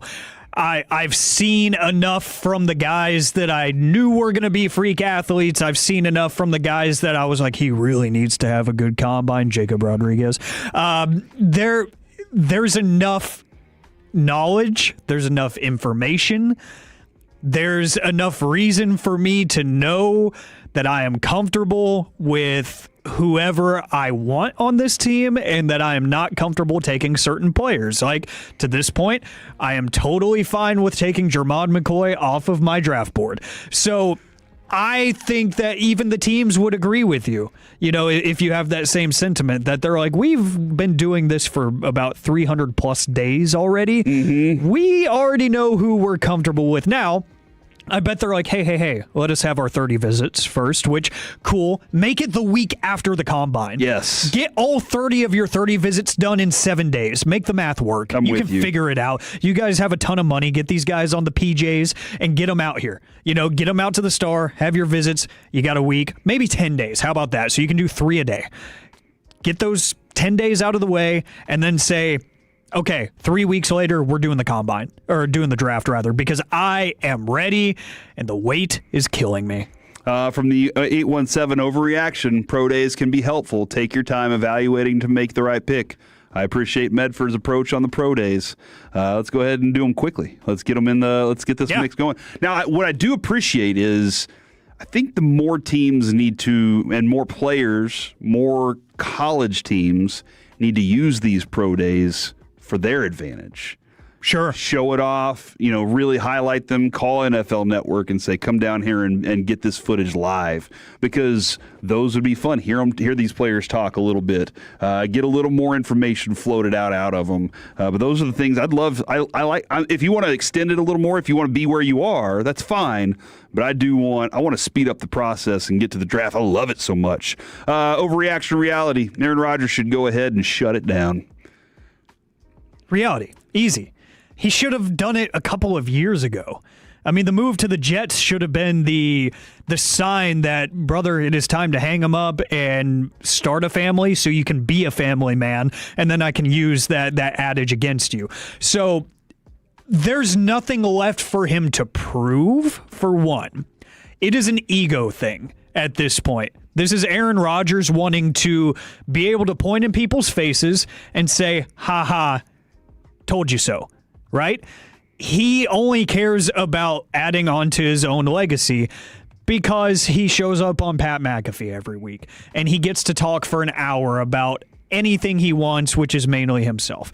This is all for his own purpose and his own bidding. So I don't see any reality where he helps any team in the NFL, other than if he decided that he could put his ego aside and be a coach. Then I could see him being a wonderful quarterback coach if he decided he wanted to help the next generation. But I don't think he has anything left to offer physically for any NFL team, whether it is the Steelers, whether it is whoever, going back to the Jets, whatever scenario you want to paint, even the most win-now team, I don't think he helps. At this point in his life, at this point in his career, he's more of a distraction than anything. He's more of an ailment. You watched the games last year with him in Pittsburgh. Mm-hmm. It's just not the same. Every now and then you get a flash of like, that's a Rodgers sidearm throw on the run. You would get that once every 4 weeks. Once every calendar month, you would get that from Steelers Aaron Rodgers. He needs to hang him up. I'm tired of seeing him. Overreaction or reality, the Denver Broncos were only a Jalen Waddle away from a Super Bowl title. Ooh. That's tough. Overreaction, I would amend it to Super Bowl appearance. Okay. I do think this puts them even more firmly into the Super Bowl contender conversation, which they already were. They were already a very well-built team, but we talked about it when the trade happened, and you made the point. Bo Nix, he's a question mark sometimes. Sometimes very consistent. Sometimes you watch him and you're like, what in the heck are you doing? And you know what adding a speedy threat does? It opens up a lot of short passing opportunities that can lead to big plays and take the decision-making process and the overthinking away from a young quarterback. So it adds an element to your offense while freeing up the other element that did work a lot at times for Denver, which was the deep passing game. Mm-hmm. Sometimes the deep passing game with Mims and Cortland Sutton, it was beautiful at times, working vertically downfield. Now you open that up even more because you have to respect that Jalen Waddle is on the field. So I'll say overreaction, but they are so close. They're contenders for sure. I don't think it makes them surefire Super Bowl champions yet. Coming up next here on the KNC Masterpiece, it's time for the C Block, ladies and gentlemen. That's me. I'll do something with that. My question to you is, what is your post-party grub down place. And the bane of streaming is going to be there. We'll talk about that next on The Fan. Tolos, your attention, please. Next Thursday.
Cowboys football. KRLD-FM and HD1, Dallas, Fort Worth. Let's go, Cowboys. An Odyssey sports station. Driven by our D&M Leasing Studios, it's the KNC Masterpiece on 105.3 The Fan. Back here on the KNC Masterpiece on 105.3 The Fan. I love having a fun show. I always do. Okay, I want to explain something real quick. This is a serious note, and you know how we feel about mental health. We've always been very big advocates for making sure you're taking care of yourself. When I was in the 4th grade, I lost a friend to suicide, and it was actually the song "Jeremy" by Pearl Jam is who it was. He was my neighbor. He lived 2 houses down from me, and then his parents were split. One was in East Dallas and one was in Richardson. That's why he was at Richardson whenever, I think it was Pierce, whenever this happened. And so I was impacted at a very young age by that. And I know a lot of other people that have had those experiences too, that have had friends that they've lost and all those things. Right before the break, I kind of got distracted. Somebody texted in and they said they didn't want to take their own life. And they were looking for some help. And I'll always say that, Kevin and I always say, look, you can talk to us, but my first thing that I'm going to tell you is you need to see somebody, you need to talk to somebody real that can really help. I can be your friend, and I'll do my best to help you, to lean on you, to let you talk to me, but to get somebody that really knows what they're doing, that's the best route. 988 or call or text, find the suicide hotline. NAMI North Texas is always a great resource to start with, those places where you can find some way out of the spiral. The spiral will not last forever, but I know exactly that feeling of the spiral.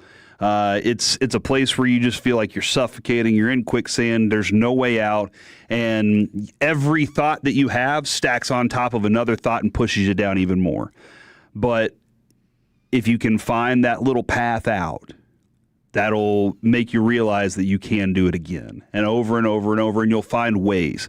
I struggle with a lot of different things, but I'm on, I'll start out as a -1 in most mornings, and I'm able to work my way up to a 3 or 4 by the end of the day.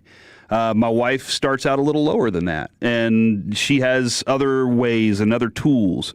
I was able to talk to a therapist a long time ago that was able to give me basically a little toolbox of things that I can go access that help me. Over the weekend, I went to an event, but more importantly, I was able to spend time with my best friend. He was my best man at my wedding, and me and him and his wife and my wife were all able to hang out together. We stayed at a hotel, hung out at the bar, had breakfast the next morning, and I just came away with I just felt so good from it. And so that's one of the things that I found. This was my therapist told me. He was like, you need that interaction. This is something you need. So I use that whenever I'm down. I find that. Not everybody needs the same things. And so that's why talking to somebody that's a good expert in this is the best way to do it. So for that person, it's better that you're here right now. Please call one of the ones that we suggested, because you being here is more important to a lot of people, and it's important to you too. So thank you very much. We appreciate those that reach out to us. We want to help. We got to do the best we can to help you find that way. And NAMI North Texas is always our first and favorite resource, and we love what they do. And from the 817 also, somebody texted in and said, I know we're on commercial break, but just want to say I love y'all's show. Keep doing your thing. Really appreciate that, too. Mm-hmm. That's another drop of serotonin right there that makes the day go by. Oh, yeah. So, and Alec, I don't know if we've ever had the discussion with you and kind of opened that door for you, if you want to say anything in regards to that.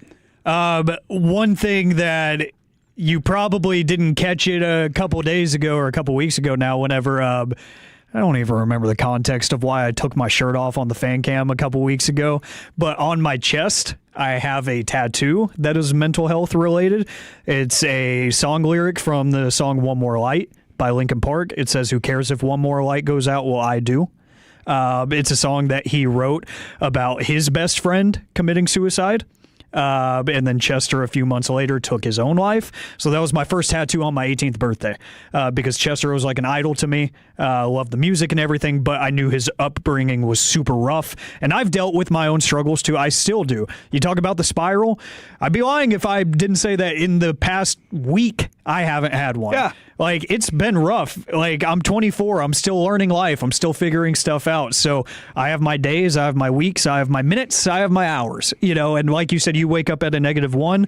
Some days for me, it's a 0. Some days it's a -4. Some days it's a +1. So I hear you, I feel you, I understand. And I know, like you said, I haven't really talked about it too much. I haven't had the chance yet. So if you feel that same way, if you need something, I am willing to listen. I've answered DMs about it before, and I will do it time and again. This is a community that we have, right? This is not higher beings speaking to you through a speaker and we're some phantom voices and whatnot. We're people. Yeah. Like, I exist outside of the show. I have a life outside of the show where I enjoy interacting with people still. My social battery might be down after talking for 4 hours, but that doesn't mean I'm not willing to type. I will respond to messages and texts and whatnot. So I'm here to help. I'm not as educated and experienced as Kevin and Corey because I don't have as much life under my belt, but I can give you, like Corey said, I can give you what helps me. Mm-hmm. And I can explain my processes. Like, I've had my own experiences. Mine are unique to yours, and we will never have the same exact experiences, but we could find some middle ground. Work together. I was watching the Bruce Springsteen biopic. Is it biopic or biopic? I'll just say biopic. I say biopic. I don't know if I'm right or wrong. I just go with it. And it was good. Like, I enjoyed it because I like Bruce Springsteen. But there's a moment where his manager realizes, oh, he's going through something writing this album. And now that I listen to the album, I'm like, oh, crap, he really was. And his friend tells him, you need real help. Don't do anything until you hear from me again. And the next scene is Springsteen he's sitting in a therapist's office and watching the actor go through that. And he's phenomenal. He's the dude from The Bear. He's a fantastic actor. But the experience of, I realize I need help, and now I'm about to break the wall down and tell somebody that is a different world. Like, I remember my first, like, it was during COVID. We were in this different place, and I hadn't had a lot of human contact because we were trying to make sure Lucy, she was going through her clinical trial. Yeah. And I'm sitting there, like, talking to this guy on a computer, and he goes, tell me what's going on. And I just unloaded everything. And I guess I just keep everything real tight, with not the abs and pecs and everything, but just like keep it all like within. They're already tight. And I just opened it all up, and I let the floodgates open, and he was like, all right. And I was like, all right, so what's the solution? And he was like, you need to go outside and meet a friend. And I was like, what? And he was like, let's start there. But like it was that movie, that biopic. There was a real moment. Anybody that's experienced that moment of breaking that wall down, it was very real because you see it on his face of realizing I do need help. So if you do need it, reach out. Find somebody, find the numbers. NAMI North Texas is the first place we always suggest to you. But if you're really that close, there's other places too. And Alec, somebody did ask from the 321, how does the tattoo line up with the nipple ring? Does it line up straight across? Is it just above? That might be Chiafalo that started that rumor. I'm deadpan staring at Chiafalo now outside the studio. I'm not even going to answer the question. I'm just going to deflect to him because rumors are just that. And it's amazing. Commitment to the bit has lasted. That has to be, 4 years? If not, maybe 5. He says 5. Yeah, it's probably closer to 5 years that this has been going on now. So I digress. Thank you all the Tolos that are texting in. We really appreciate you. I'm going to read every single one of these as we get our opportunities. So I appreciate y'all texting in and appreciate y'all sending some suggestions for help as well. Now, That's the reason I got tongue-tied as I was trying to deliver the tease a moment ago. But what I wanted to really dive in on was Michael B. Jordan, after the Oscars, ate at In-N-Out. And people are losing their minds saying he's pretending to be. I don't care. He was hungry. The dude wanted something to eat, and he was like, give me a burger at In-N-Out. And he had a security guard there, and people are going to go, oh, my gosh, he's just a humble man eating at In-N-Out. Again, do not care. He wanted something to eat. Y'all would go to In-N-Out or Whataburger too, wherever you can, as soon as an event like that's over. Because you didn't eat beforehand, because you're trying to look good and fit in your suit or your dress or whatever. And then afterwards, that thing lasts like 900 hours. You're like, I got to get out of here. So when you have one of these times where you're at a big party or an event, you're just like, I haven't eaten yet. I need something to eat. Where is your post-party grub down spot? 877-881-1053. Man, I've had plenty of these experiences. Not any recently, sadly. That needs to change. The one seed is easy. It's Whataburger. Damn right, it's Whataburger. Every single time. I do not care what time of the night it is. I don't care how late. I don't care if I have to wake up early. If I see one on the route home, I'm telling whoever is driving, or if it's just like a late night work night kind of thing and I'm driving home and I see one, I'm stopping. I do not care about time at that point. I care about getting good food in my system and going to bed happy. But if I have a little extra time to spare and I'm with a group, Waffle House. Dude. The Waffle House runs at 1 a.m. in college were so fun. Just because it's an extension of the party. Of course, there's not as many crazy things happening. You're just sitting, chilling, and the camaraderie continues. You're all sitting there waiting for your food, and it's a little bit more calm. It's a little bit more tame. The conversations are a little bit more human again, and it's great. It's just a great way to unwind. You're right, because as soon as you get the food in it's the drive-through line, it's destruction. Yes. There's nothing calm about it. It's not pretty. Before you hit the street, you've already unwrapped the breakfast taquito from Whataburger or the breakfast on a bun, whatever it is. The wrapper's already open, and you've already taken bite one and probably trying to figure out how you get drink so you can wash that down so you can get bite two. But whenever you get Waffle House, you're right. You get the opportunity to just be like, all right, guys, our order's in. It'll be here soon. And when it gets here, I'm going to shred that thing. Yep. That's a good one right there. This was a never miss. And I know this doesn't technically count, but you took Whataburger. And I think most everybody is texting in, it's Whataburger, and I get it. This one doesn't really count because you took Whataburger, though. My grandma Maxine. It did not matter what I had been doing in life, where I was. If I stopped at Grandma Maxine's at 3 o'clock in the morning, she would get up and make whatever food she had. And amazing. every single time. And dude, she made these fries. It was like wedge fries that she made. They were so good. And they were thick. And I was like, I'm just eating potatoes right now, but they're good and greasy. But that was always like, no matter what. And if I brought friends, she was like, what do y'all want? And no, she didn't have Wagyu or anything like that in the house because that was Maxine, dude. Something in that freezer might be expired. I didn't care. I did not care at all. But Grandma Maxine always took care of us out there, and that's from the 817 Crash Waffle House and my dress blues.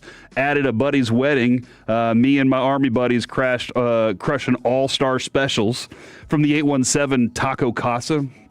I love Taco Casa. It's good. They use so much cheese. So much. One time, Adrian and I had gone into Taco Casa. We went inside. We were like, screw it. Let's just go inside. And we were standing there, and I watched this lady barehanded just playing with the cheese. Just barehanded. Did not care. I was like, all that cheese, just put it on the tacos. Right now, I'll crush those things. Lots of Waffle House. Somebody said go pyramid style with the nipple rings. Have a tattoo up here and then go down to a reverse pyramid is what they're talking about. No. Okay. No. All right. The sternum tattoo is not happening. No. From the 940, go to UNT. Taco Cabana near campus is where it's at right there. Post parties at IHOP, 3 a.m. The best sightseeing around Jagon and Terrell. That's true right there. Had a couple of those. Is it because it's breakfast food, or is it because it's open? Because Jack in the Box tacos at 2 a.m., it was because they were open, and that's why they're so glorious? The answer is yes. Yes. It's a combination of both. Something about breakfast at 3 in the morning hits different, but at the same time, it's probably one of the only things open. Somebody said they haven't done Whataburger in quite some time. I remember one time. We asked yesterday your most embarrassing moment. Adrian and I were driving home from Lost Pines. It was a resort. It was some stuff that we were doing for her company. Sounds fancy. It was fancy. It was not my cup of tea. But it was an amazing place. I was uncomfortable being in a place that nice. We got in the car, we're driving back, and I was like, oh, there's a Whataburger. I need to stop right now. And she goes, okay.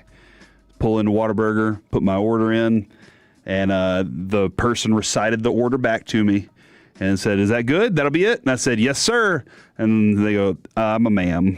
And I was like, oh no.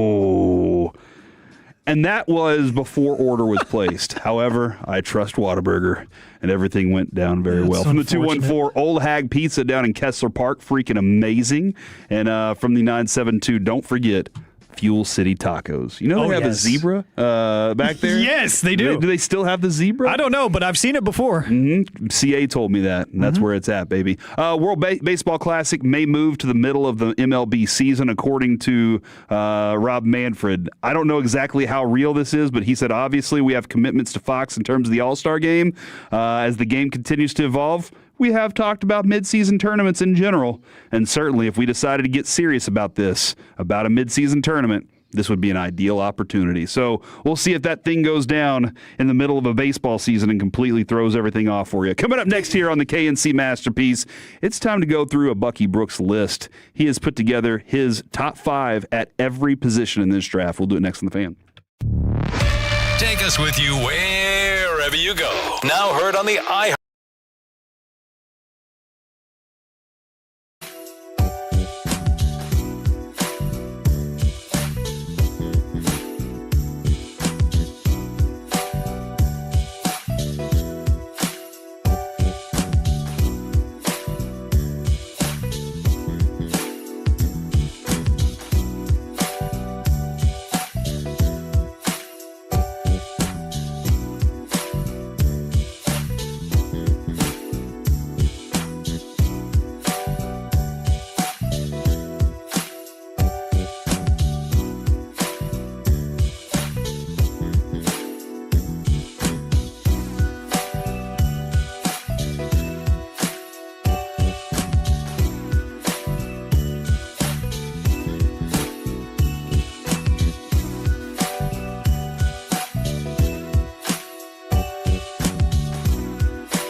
in, and then they go on and do something special.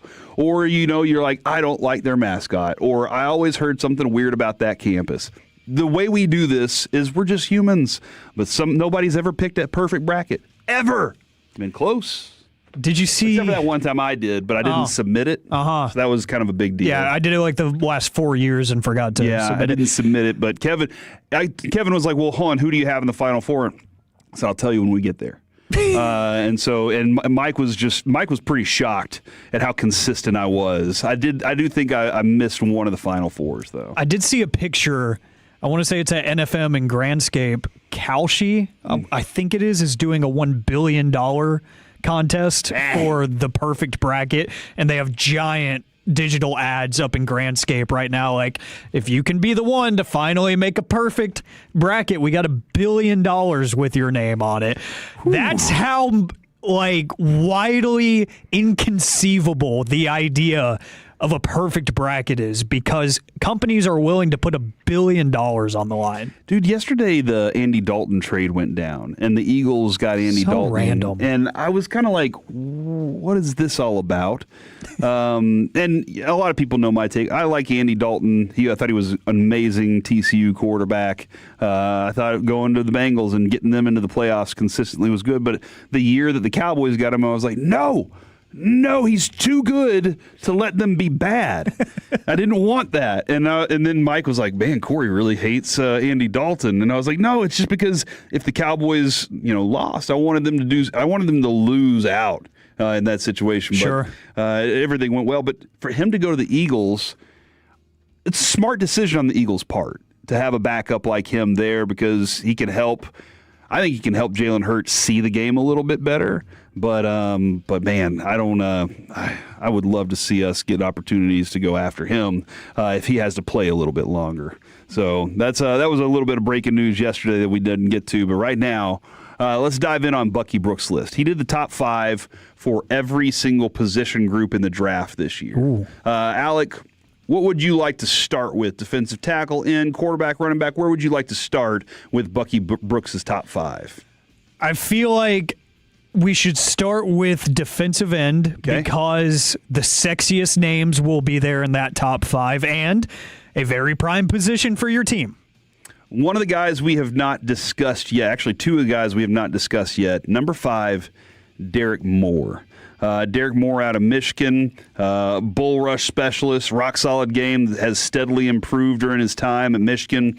Relentless defender, wears opponents down, heavy hands, consistent approach off the edge. Sounds like the perfect body type for what you'd like on your left defensive end spot. If you could get something like that, would be nice. Number 4, also we haven't gotten to him yet, Zion Young out of Missouri. Yeah. Love what I'm hearing out of Zion Young, 6'6", 262 pounds, expansive toolbox, diverse maneuvers, spin move, bull rush, shake and bake. He's got all of it. He can do all those things, and that's one of those guys that you probably like to take a little bit of a look at, Zion Young. But then the top 3, we've talked about each one of these guys already. Keldrick Moore, Keldrick Falk, Akeem Mesidor, and Ruben Bain. And would that be your order so far of what you've seen? Keldrick Falk's name keeps getting thrown in. He has kind of got that prototype build. Yeah. But there was some things that I was like, I'm still waiting on a little more production out of him. I think he is more concerning in the way that people wanted Arvell Reese to be concerning, if that makes sense. Like, the production versus traits debate has long been a thing, especially at that position where there's massive humans playing a lot of the time, and that is Keldrick Falk. I have more concerns about his production versus traits than I do Arvell Reese. For obvious reasons. Arvell Reese is just a freak, for one. But 2, I liked his tape more than I thought I was going to, just because of the noise that people were saying, like, oh, he doesn't have exactly all the numbers and all the tape to back it up, all the experience in the world. We talked about it even earlier in the show. Falk is more of a bull rush, I'm going to run over you kind of player. He doesn't have much else outside of that. Can he develop it? Absolutely he can. He has the ability to. But in college, he was asked to win one way. So That's probably the way I would rank them. Okay. From the 817, the fear is still real. Do not draft Michigan defensemen. The fear is still real, no matter what. Us here in the DFW area, us Cowboys fans, will never let it go, and that's going to be it. That's going to be the mark where you're just like, no. It's kind of like picking your NCAA teams. You're just like, no, I'm not going to do that. How do the scouts measure the expansiveness of a toolbox? I think if you see, like, here's what I'm going to suggest. If you see a guy do something consistently, spin move, swim, rip, like he does all of these things, that's how big the toolbox is. There's only so many moves that they've doctored and created out there. Yeah. And some guys only use one or two. They're like, I can get by with this. Some only use the bull rush, and they don't have anything else in it. So I think that's how they measure the expansiveness of that toolbox. Alec, where are we heading left? Defensive tackle, outside linebacker, cornerback, nickel, safety, linebacker. Outside linebacker. Outside linebacker it is. Your top five. R. Mason Thomas comes in at number 5. Gabe Yakus comes in at number 4. Is it Yakus or Jakus? I like how you said it either way. Out of Illinois. TJ Parker, who we've gotten our eyes on at number 3. Yeah. And then Cassius Howell and David Bailey. Those, I think R. Mason Thomas, I'm interested to know why he's down there, but he says junkyard dog, most defensive coordinators covet on the edges of a sub package, outworks opponents, utilizing combination of speed, power rush. He's got all those things. After watching him, I see it. I wonder if they're saying he's just kind of limited to edge, third down guy, and they don't believe him to be able to take on some of the other responsibilities as a bigger guy on the edge. That's what I think. I think that and just overall experience play into it as well. But as an outside linebacker in the NFL, they're probably going to ask you to do multiple things. Mm-hmm. And if they see you more as a linear player at that position, you're probably going to tumble down the rankings a little bit. But at the same time, I don't think it's any fault of his own. I think it's just in the college game, a lot of the time you're asked to do one thing. So it might not be his fault, and it might not be indicative of he can't do this. He just hasn't yet. So, yeah, I think a few things play into it, but mainly they probably just see him projecting as a one-trick kind of guy right now. From the 903, I won $100,000 last year by winning the Twitter bracket. Perfect was a trip to Mars or $250,000. And quite honestly, I think I'd take the trip to Mars. I'm taking the money. I could never pay for a trip to Mars. I don't want a trip to Mars. Mars would be dope, though.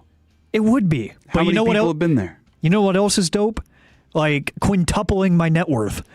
Like, that would be amazing. I would love to do that overnight. Yeah, that would be pretty nice. You still got to pay taxes, though. You know, it's still a lot of money. Yeah. How much tax money do you want to spend, though, Dylan? Well, not a lot. Yeah. See, 0 actually. See, all of us. That's where we want to be. Americans. However, that pay our it does make sense to pay taxes. Yeah, I mean, we're Americans that pay our taxes. We just want that number to be 0, so we don't owe anything at the end of the year. Oh. Yeah, that's where we want to be. That's a good pivot, but because still, all our money that goes to like keeping our country alive and stuff. Yeah. Well, like we pay nothing, but our money does something. Yeah. See what I'm saying? Usually the math guy sits in this chair, and the math is not mathing. From the 682, trip to Mars is a one-way trip. You literally can't come home. Okay, well, if that's the case, I kind of do want to come back. I want to be alone on Mars. Who wants to be alone on a planet where they can only grow potatoes? I mean, potatoes are dope. Yeah, but every once in a while you need some protein. What are you going to do, eat your own arm? You don't want to do that.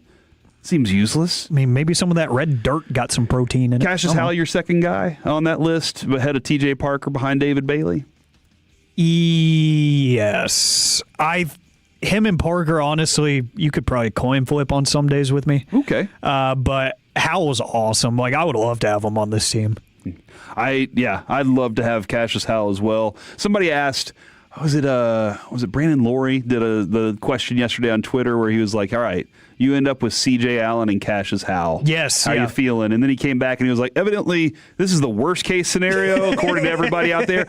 I was going to tell him, I was like, I don't think it's the worst case scenario. It's one of my last scenarios. Yeah. Because I think I have so many other options that I'd like, but I think you have a good player with Howell. It's just you probably missed on a lot of other things or got beat to get to the players that you wanted in order to land both of those guys. And that's a tough one right there. But again, you can do a lot of different things to get to the place that you want to be. All right, guys, it is time to chit-chat with the fellas from the G-Bag Nation. We'll do that next here on The Fan. Coming up Friday morning on Sean and RJ, we are live in Corinth, or however anyone else wants to pronounce it. Corinth. Recap of day one of the madness, and we get you set for day two with a Dave Matthews ticket giveaway as well. It's a Friday morning from, on The Fan. All right, fellas, let's talk about your hair for a sec. If you're losing it and you desire to have it back, then Advanced Hair Restoration has the easiest guaranteed solution. It's unbelievable. It's a simple one-day treatment, and it offers life-changing results, and I've seen it with my own eyes. Fellas, it's not magic, but close to it, okay? Now, here's the deal. They put hair where you need it most, and then, bam, it grows. It's actually science, all right? Advanced Hair, they have it all. Top-rated physicians, modern technology, and best of all, you get your very own natural hair that begins regrowing the very next day. Advanced Hair even guarantees it to grow for life. So schedule your free consultation now, 469-599-HAIR. And if you qualify, you'll get $250 off and 250 free hair grafts. Okay, Advanced Hair, they have changed tens of thousands of lives,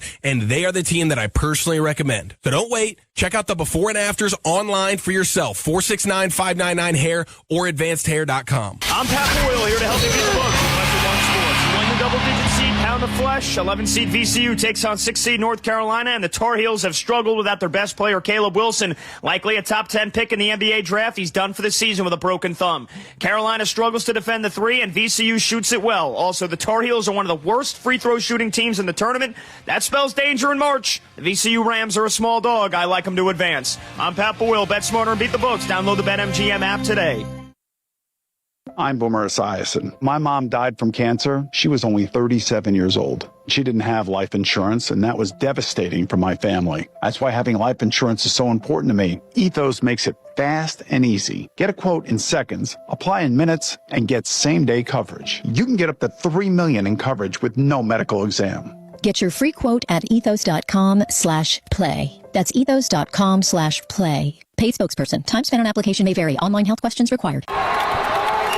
So, you're ready to propose, huh? Yeah, man. She's definitely the one. What are we thinking about the ring? I got my wife's at Hellsberg. I couldn't recommend a better jeweler. I could use some help with that. Man, go to Hellsberg. I had no idea how many details you need to consider. Did you know you can get a natural or lab-grown diamond? I didn't. Figure out what she wants.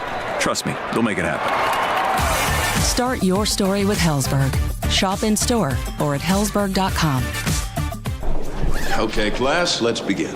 Psst, love your boots. I just sold a pair like that on eBay. Oh, really? Yeah, it took like 2 seconds to list, and they sold almost immediately. I've been selling everything lately. Some chunky boots, a faux fur coat I never wore, and a vintage chair that was more of an expensive clothing rack.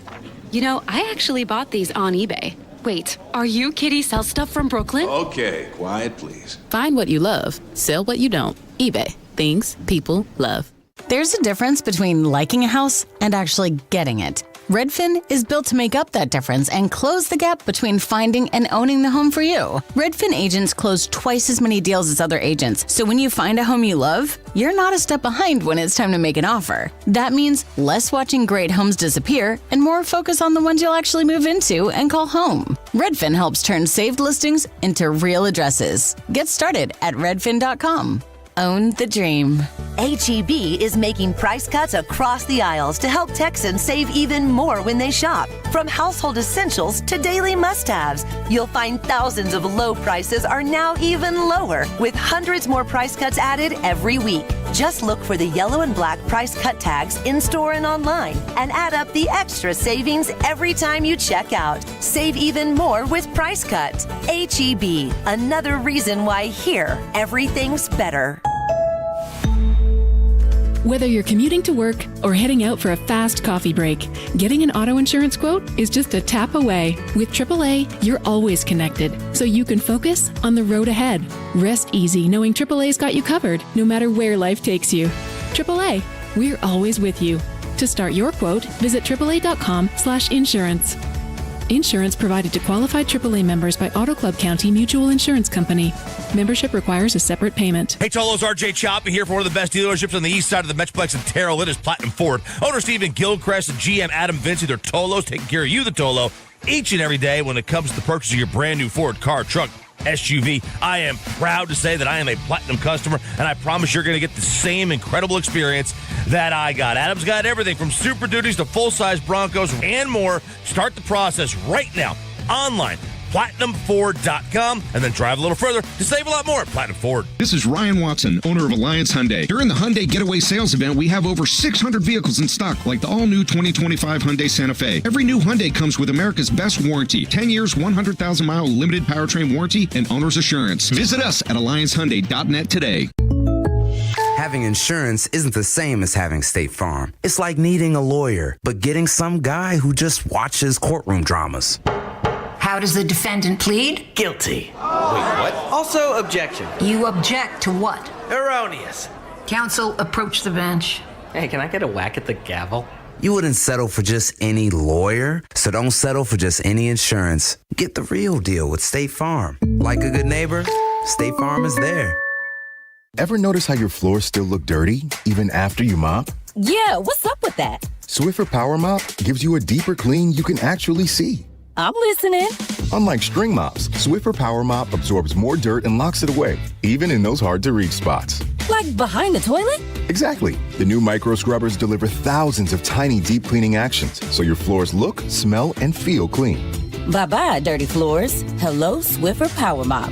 Try the Swiffer Power Mop. Love it or your money back. Sean and RJ here with the greatness of Underdog Fantasy. The tournament is back. The upsets, you know they're happening. Underdog is the place to get in on all the action. Make picks, win money right here in Texas. Promo code TOLO, boys and girls. When you sign up on Underdog, it's very easy to pick whether your favorite players go higher or lower. On stats like points, rebounds, steals, and more, you get your picks right, and you can win up to 5,000 times your cash on Underdog. Download the app today and use promo code TOLO to score $50 in bonus entries when you play your first $5 with promo code TOLO at Underdog. Make picks, win money. Must be 18 plus and present in Texas. Terms apply. See assets.underdogfantasy.com/web/play and get terms _DFS_.html for details. Concerned with your play? Call 1-800-MY-RESET or visit www.ncpgambling.org. What up, Tolos? We're excited to kick off another year of Sean and RJ's Firehouse Tours. All year, we'll be hitting a local DFW firehouse, broadcasting live and giving away a coveted one-of-a-kind Tolo item. Where are we going to be tomorrow, Chop? We'll be at Lake City's Fire Station number 3, located at 3750 Cliff Oaks Drive in Corinth, right off 35E. And Bobby, what is that one-of-a-kind giveaway while they last? 105.3 The Fan insulated lunch containers. Huge thanks to Fraser Roofs and Gutters. They once again are partnering with us. We'll see you tomorrow morning as we kick off the Firehouse Tour on Sean and RJ. This final segment of the KNC Masterpiece is brought to you by Classic Chevrolet. If you're in the market to upgrade your vehicle, get to Classic Chevrolet in Grapevine. #1 Chevy dealership in the world, 3 years straight. They've got more new Chevys than anyone, all priced to sell. Visit ClassicChevrolet.com. This is Texas. This is Classic Chevrolet. Together, let's drive. Relax and enjoy the difference. Based on new Chevy registrations 2023 through 2025. Back here on the KNC Masterpiece on 105.3 The Fan, Alec Medford alongside Corey Majors. I'll be Corey. He'll be Alec. Also have Dylan Moore in studio with us. Kevin will be back next week.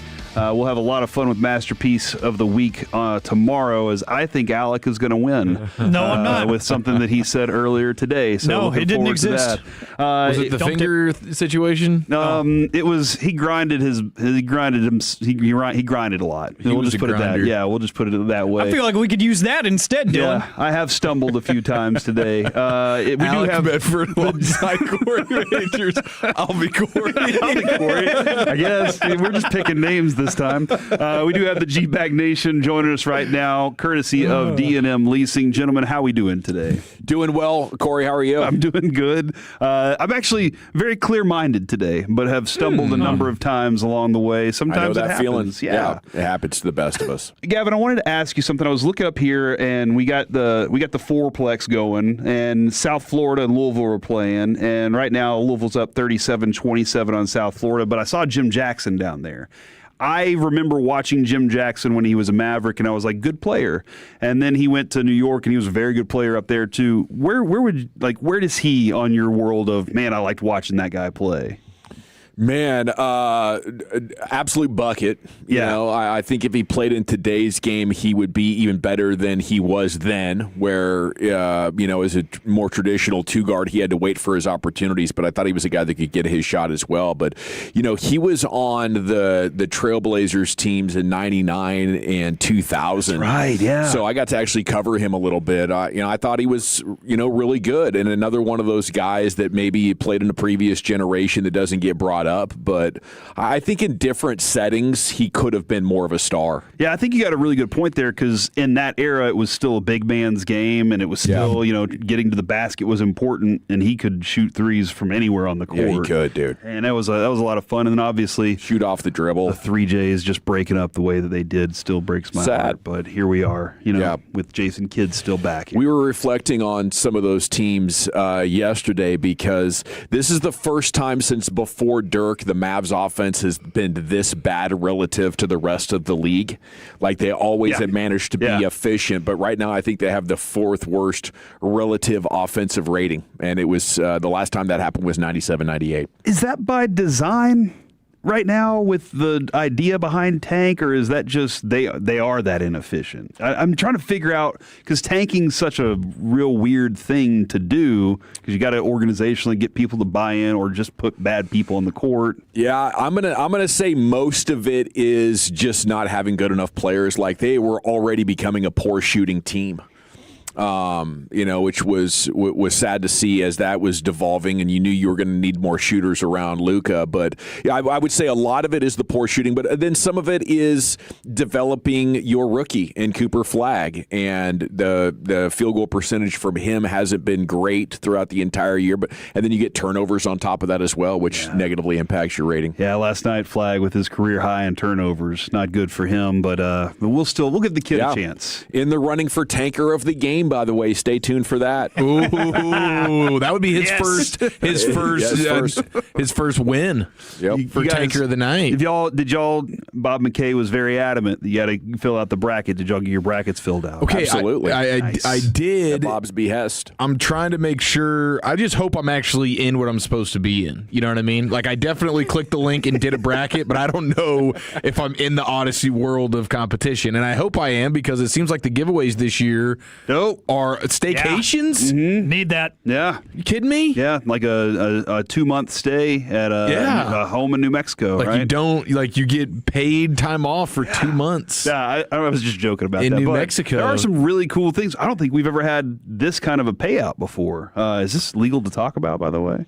I think it is. We just got legal approval. Okay, because it's usually the Spirits gift cards. Yeah. Right. Here's $200, or just the spirit of watching. Go get hammed. Who's the best? Who was the ones? Walked out there earlier, looked down, and saw all of news standing looking at the TVs, and I was like, oh no. What happened? Like, is this about the war? Or did something happen? It's about gas. They all have like their heads in their hand. They're all like, oh my gosh. And then I looked up on all the TVs, and they were all basketball. And I was like, come on, news. What are we doing over here, guys? Yeah. What are we doing?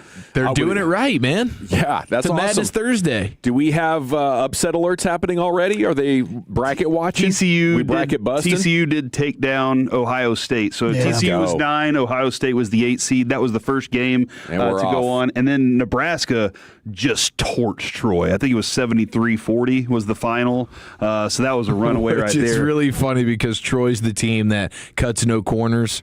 And they're all about toughness. You hear one of their players talking about, like, we take the stairs. Like, when we're on the road at a hotel, we don't ride the elevator. He must have been tired. We're about getting out of the mud. Yeah, that's a good point, man. Exhausted. It was his leg. They didn't have their legs, dude. Dang, that's really disappointing. I was hoping those guys were gonna just tough their way through the bracket instead of adding some skill to it. Also, it's not always about that, Corey. Don't think it works like that. Yeah, I mean, when we go to Surprise, if I'm on the 3rd floor, I'll take the stairs, after the gym. Or if I see the Cowboys cheerleaders getting on the elevator, I'll take the stairs down so I don't say something stupid, because it's going to happen. Self-awareness. Yeah, I know exactly who I am. Especially after working out. Yeah, I don't want to be like, sweating all over them. Flex on them, real quick, and then get that like, good pump. This guy, what's he doing right now? I would have thought the news team would have been reacting to El Presidente's presser event there with Japan's prime minister. You see that? There were some pretty funny clips. It was quite a day, quite a morning. Brad Sham had an interesting reaction on Cowboys Twitter. Oh, no. Did he react on Threads? I don't think so. No, I think this was X. Okay, very good. You know, it reminds me of a moment that Bill Parcells had whenever he referred to a surprise play as with a certain acronym. And he threw that out there, and the whole world was like, "You can't say that, Bill." And he was like, "What are y'all talking about? I can't say that." I want to find this Brad Sherman red eye so bad. and so that was a moment where Bill Parcells was like, "The world is changing just a little bit, I guess." All-time moments in post-World War II diplomacy. Yeah, I guess so. And that's the one that I saw from the president moments ago that kind of jumped up on us out of nowhere. How did you guys feel about that Stars win last night? That was iconic. I love this team so much. Yeah. I mean, Otter to do the shootout, shutout. The old shoot and shut. Mm-hmm. Yeah, and now you're within 2 points of them, right? Yeah. Is this going to happen? If you want that trophy, if you want the President's Trophy, nope. Which the history says that you're going to lose in the second round if you get it. But I'm always willing to. I would like to go get something like that as long as it doesn't exhaust my team on the way.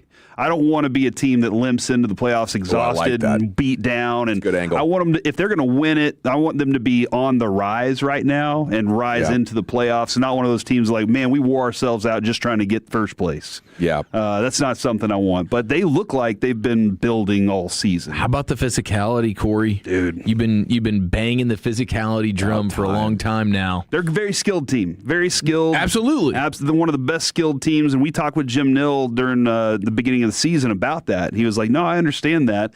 And he wants that physicality. Mikko Rantanen kind of set that up.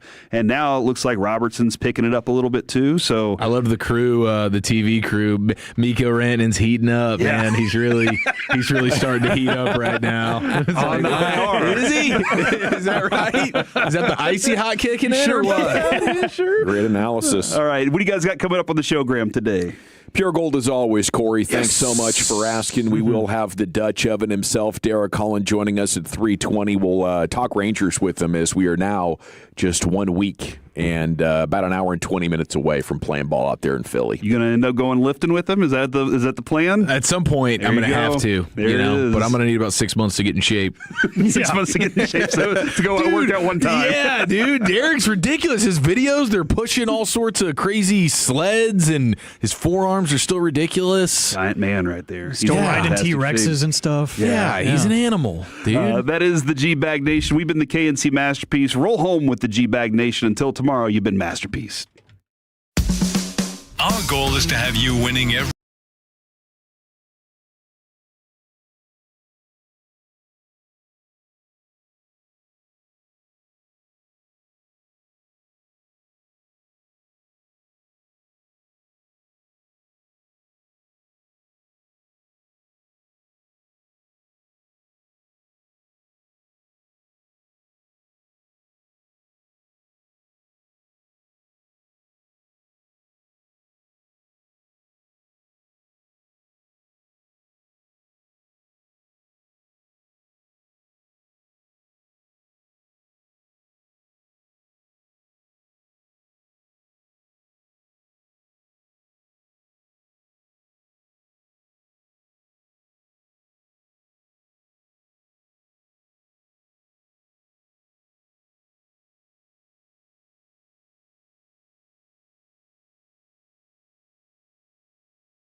Windows. Best Buy Windows and Siding makes spring cleaning easy with 10 double.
The Fan, thanks for making us part of your day as we are off and running here on a Thirsty Thursday.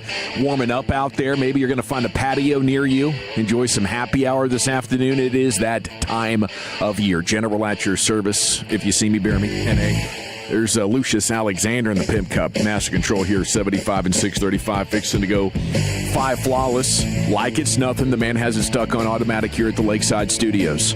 Eric Chiafalo is in the house. His nosebleed brother, Zach Wolchuk, on dad duty.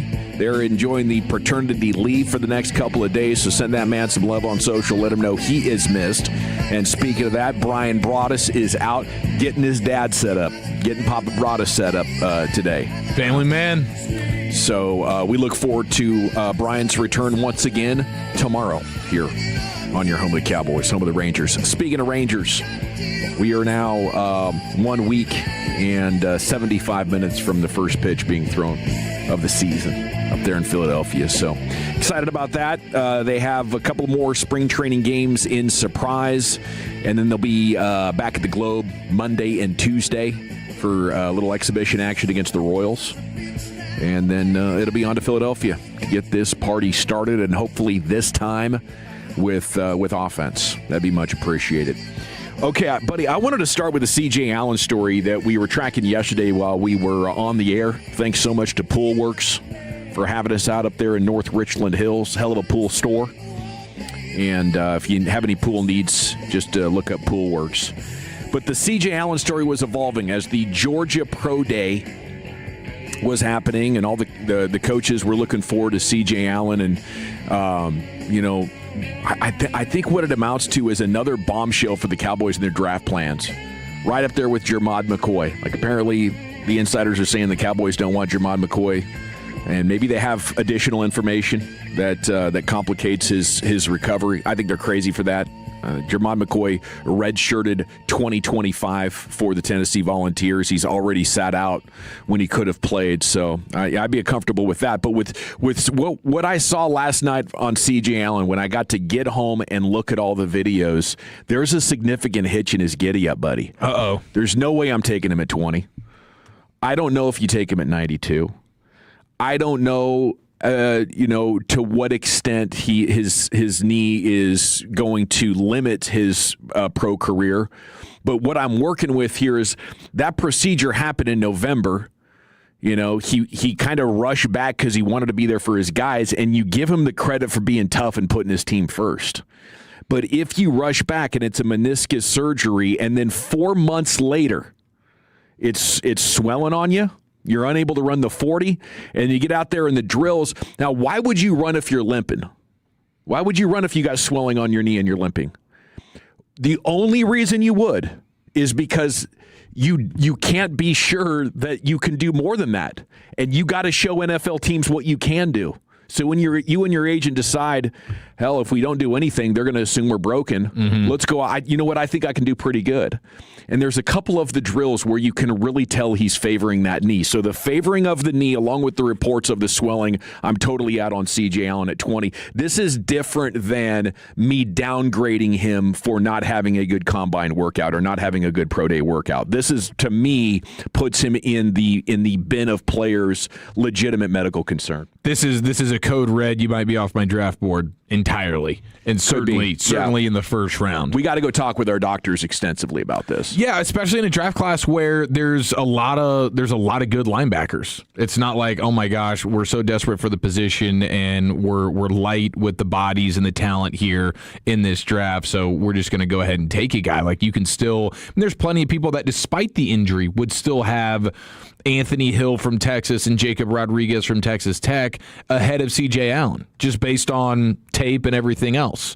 So it's not even like he's a consensus guaranteed, he's for sure the second best linebacker in the class. This is a deep linebacker class, and some people have him as the fourth or fifth best linebacker. So I'm totally with you. Like, he's not so good that I'd be willing to risk it, especially in a world where they're trying to dance around anybody who might have some type of pre-existing injury that could affect them in year one. Yeah. I'm not doing that. No way. And even healthy, even totally clean bill of health, C.J. Allen, you're still probably reaching for him at 20. Yeah, I think that's a good point. There are other options there: Anthony Hill, Jacob Rodriguez, and then I think it's Golday. Is Golday from Cincinnati? Yeah, Golday's another guy. Tested well. So you have other options, and all of those guys I think would be a reach at 20 as well. Now, I have experience covering this in basketball. 2000, I guess this would be the end of the 2009-2010 season.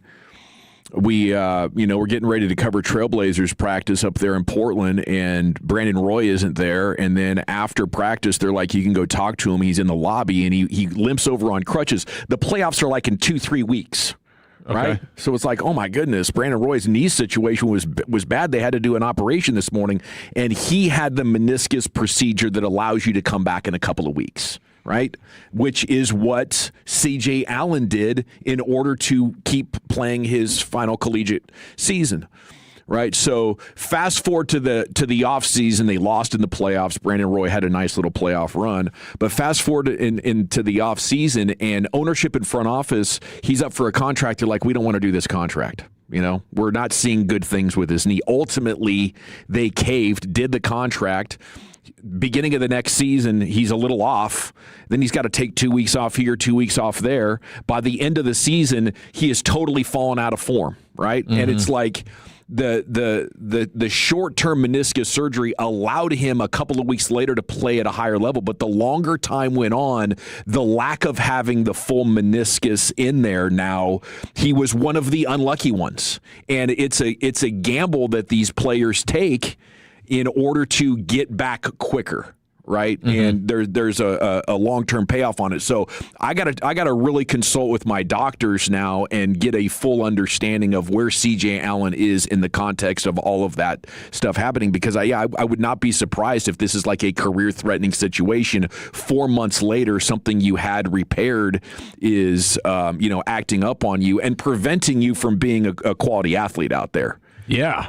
I mean, that's the all-time disaster play where you're trying to get better in a pinch and get back on the field in one season, and it's going to affect you in the rest of the seasons moving forward. That would be brutal for him and whoever it was that was giving him the advice to go ahead and do the quick fix in the season so he could get back with the Georgia Bulldogs. But yeah, I think the Cowboys are definitely at a place right now where they don't want the red shirt stuff. We already mentioned it with McCoy, who's off the ACL, which was way longer ago than what CJ Allen's dealing with right now. So, yeah, I wonder what is going through their minds in that building right now about CJ Allen. Like, are they getting scared about it? What are their doctors saying? But it's definitely going to be something that you gotta be very confident that things are going to be all right, because what a disaster it would be to take him at 20 and then immediately you're dealing with issues.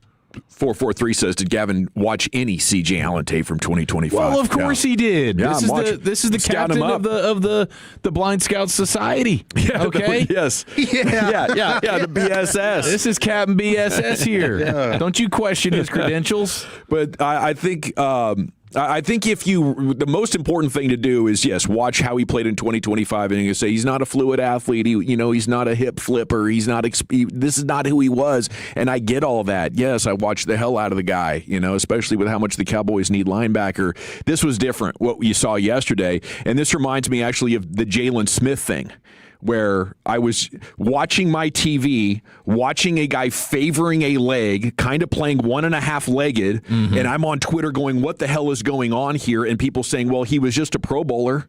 He had 110 tackles. What are you talking about? The man had 8 or 9 tackles. What are you talking about? And I'm like, well, if you're not watching how the legs move precisely and you're just watching the overall player move across the screen, bro, I'm drilling down and watching how the ankles and knees and hips all come together. Is it balanced? Is it well timed? Is there a hitch in his giddy up? Is the gait off?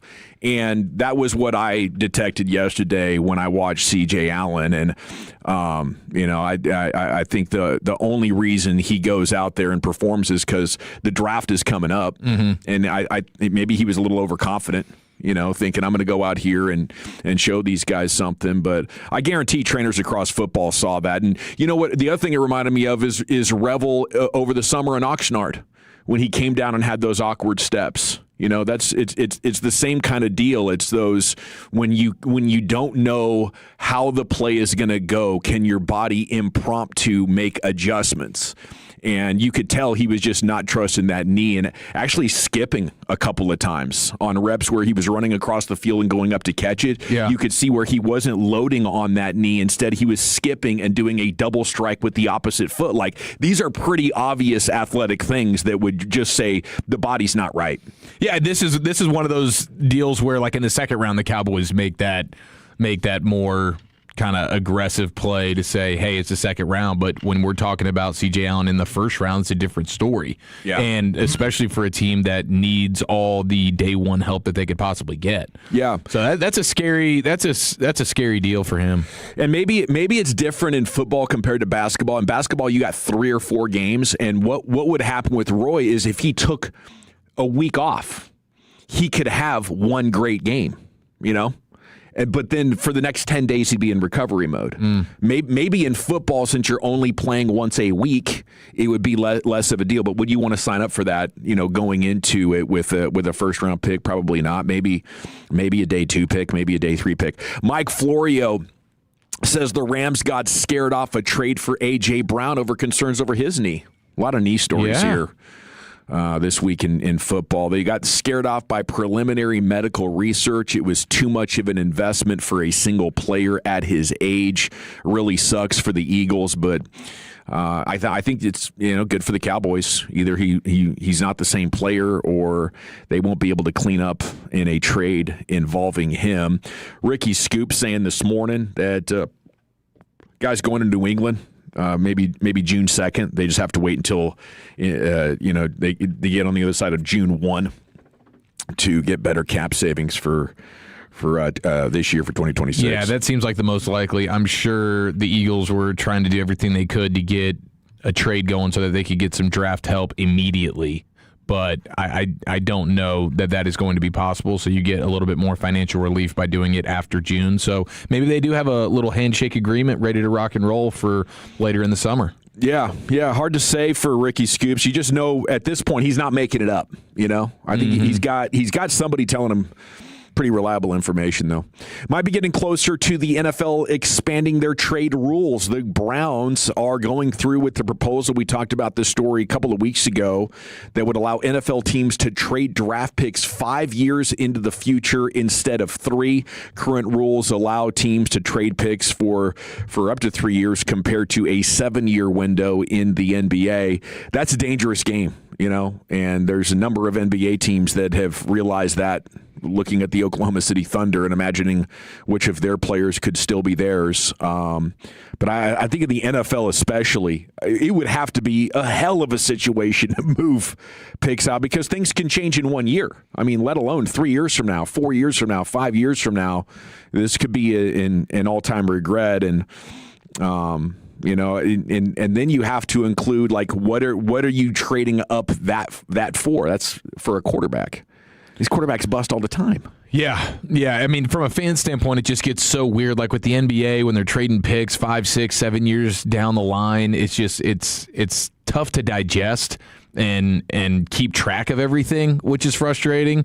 And then from an actual team standpoint, how many GMs have the confidence that they're going to still be the general manager in 4 years? Like, I'm trading you a player and I'm getting a draft pick 4 years from now. Yeah. Most of those guys, they won't even be there to make that pick. Yeah. I mean, it's very rare. I mean, maybe you have a situation where you get a new regime like with the Dolphins right now, and right now they're in full sell mode, and so they feel like they're going to have a cushion of at least maybe 3 or 4 years, but not many GMs are sitting there being like, yeah, I can make a trade and get a pick back in 4 years.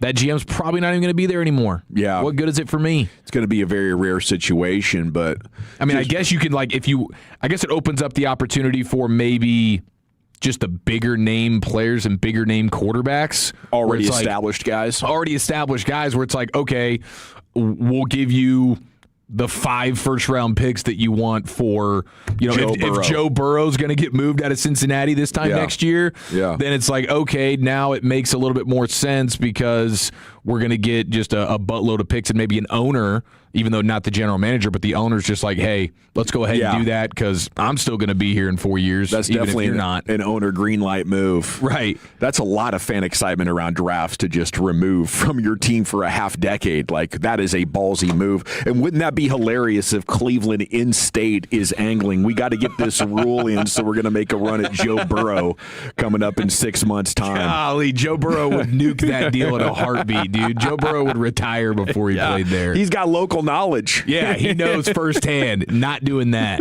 Yeah, I mean, Cincinnati is not the catbird seed either. But if there's any team that's a definitive downturn from the Bengals, it's Browns and Jets. We got to run. Champ on the other side. Then the top 10, buddy. Where are you taking it today? In honor of day 1 of March Madness, what are the best sports days on the calendar? 877-881-1053. That's next year in the nation. But Tolos, let's go ahead and get you that brand new vehicle in the 817, courtesy of the all-new Alliance Hyundai. That's right, it is here, ladies and gentlemen, conveniently located right there in Fort Worth, I-35 and Golden Triangle. And here's the deal. I worked in the car business for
And that's Permapeer. So call the Dirt Nerds at Permapeer Foundation Repair of Texas. 214-466-1496. Visit dirtnerdsdfw.com. Yes, sir. Welcome back. It is the G-Bag Nation here on 105.3 The Fan. Segment's brought to you by the Frankels. If you've been injured in a car or truck wreck, call the Frankels first. 214 or 817-333-3333. There's never an out-of-pocket cost. They only get paid when you win. The Frankels are the go-to car and truck wreck attorneys in Dallas. Got the top 10 here in just a minute. Let's go into the Pimp Cup. Here's Lucius Alexander with the champ. All right, Big Godzilla, Big Godzilla. Let's go to the NBA on Prime, where John Wall was sitting there showing off his big basketball brain, excuse me. His big basketball brain right here. They play a game called Where'd He Go to School, where they just show some NBA journeymen on the screen, and he's supposed to figure out where they go to school, and this man smoked it. What school did he go to? Where did he go to school? We're going to put 30 seconds on the clock. It's on We're me? going to see how it's just you. All on you, player. Okay, we're going to 30 seconds starting now. Please. Dayton. He went to Dayton. Dayton? Nice. Wow. Okay, the reaction. Yeah. All right. USC. He went to Wake Forest. Jack LaRavia. Jake. Anthony Gill, Virginia. Yeah. Aaron Wiggins. Maryland Terps. I'm sure. Nick Claxton. Where did Nick Claxton go? Georgia. Boom. Ooh, keep going. I'm giving you more. For me. Oh, did he go to Creighton? Yeah, wow. G.G. Jackson. He went to Memphis. South Carolina. No, South Carolina. He from South Carolina. My bad. Got it wrong. 30 seconds is up, by the way. L.J. Cry, Houston. Yeah. Just showing off now. Josh Okogie, Georgia Tech. Go. Javon Carter. You know where he went. I don't like this school. Sorry. They beat me in the Elite Eight, West Virginia. Musa Diabate, he went to Michigan. Devon Carter, Providence. Charlotte Calder, come on, man. Marquette, this is D-Wade school. You know what we're talking about. Wow. Dialed in. That was impressive. That was one of the longest 30 round of seconds. applause. Like a minute. 30 seconds. 30 seconds. I can hear the Allen Iverson sound alike now, too. Sound like AI a little bit. Second Voice pass twins. Yeah, man, this is like Stump the Schwab quality trivia guy. Really impressive. All-timer. It's a bunch of randos, and those are school. Yeah. I mean, he's what is that? Is that studying rosters? Is that studying the draft? Is that just watching college? Is that live? Is he playing live?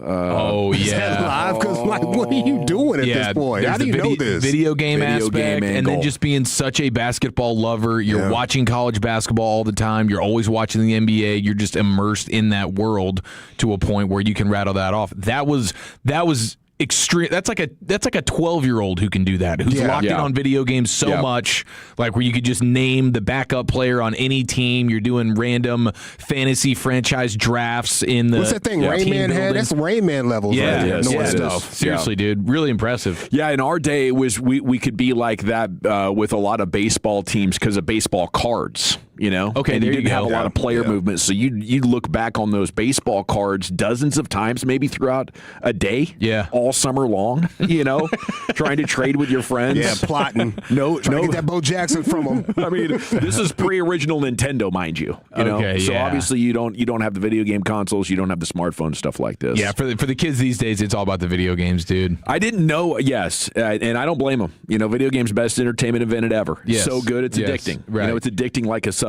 It can That's- get problematic. Yeah, absolutely can. I didn't know how many texters we had that are maybe Georgia Bulldog super fans. Look, I love C.J. Allen too. I hated what I saw last night. I'm not celebrating this. Okay, trying to point something out for you. And I love the Dogs. I love. You know what? A Carthage Bulldogs hat right now. Thank you. Yeah, and it hurts that the Cowboys lost a viable defensive pick at 20. It really does. Yeah, you don't feel good right now. Already you lost to McCoy. You got all the edges and Sonny Styles, probably Caleb Downs gone at 12. Like, how are you going to make this defense better? And you bet your ass. In the back of my mind, I have Jalen Smith PTSD. Right. I don't want the Cowboys to draft this guy. They might draft this guy 12. And how could you not have Jalen Smith PTSD?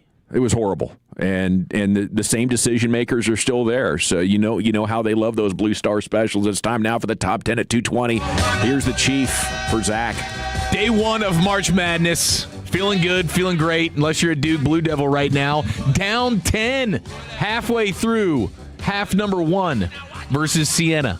28-18. Siena's just getting bucket after bucket, man. They're all on fire is what is taking place right now with 8:34 remaining in half number one. Duke is at the free throw line, but it's a 10-point lead right now for Siena, who's getting some buckets offensively. What a moment that would be here. It would just be fun to watch Duke really have to work, you know? Oh, it'd be amazing. Be amazing to watch them lose. Yeah, this early in the tournament? Come on. Yeah. This would be an all-time disaster for Cam and Bruiser and company if they go ahead and find a way to lose this game. Shout out to Grant Hill and Grant Hill's dad out there. I know you're probably out in the city somewhere, ain't they? Oh, for sure. Calvin Hill. Yeah, they're probably sweating it. They're surrounded by like 10 screens right now, and they're all showing Duke down 8 with 8 and change remaining in the first half. This Carlos is fun. Boozer courtside just going through that chewing gum right now. He is locked in. He's going to bite his tongue. He better calm down. Yeah, it's a big day. It's a big day, very exciting day. And to honor it, we have the best days on the sports calendar. Okay, so in honor of day one of March Madness, where is your sports allegiance and what day of the sports calendar is at the top of the mountain for you? We're already getting some texts here. MLB opening day, like 716, it's opening day in baseball. I always take the day off of work. Like, I think that is a huge act of love when it comes to if you have the tradition of taking days off of work for whatever sporting event. That's impressive. That's awesome, and that clearly shows that you're walking the walk. You're in the upper 1 percentile of fanning right there. You're getting it done at a high level. Baseball is very important to you.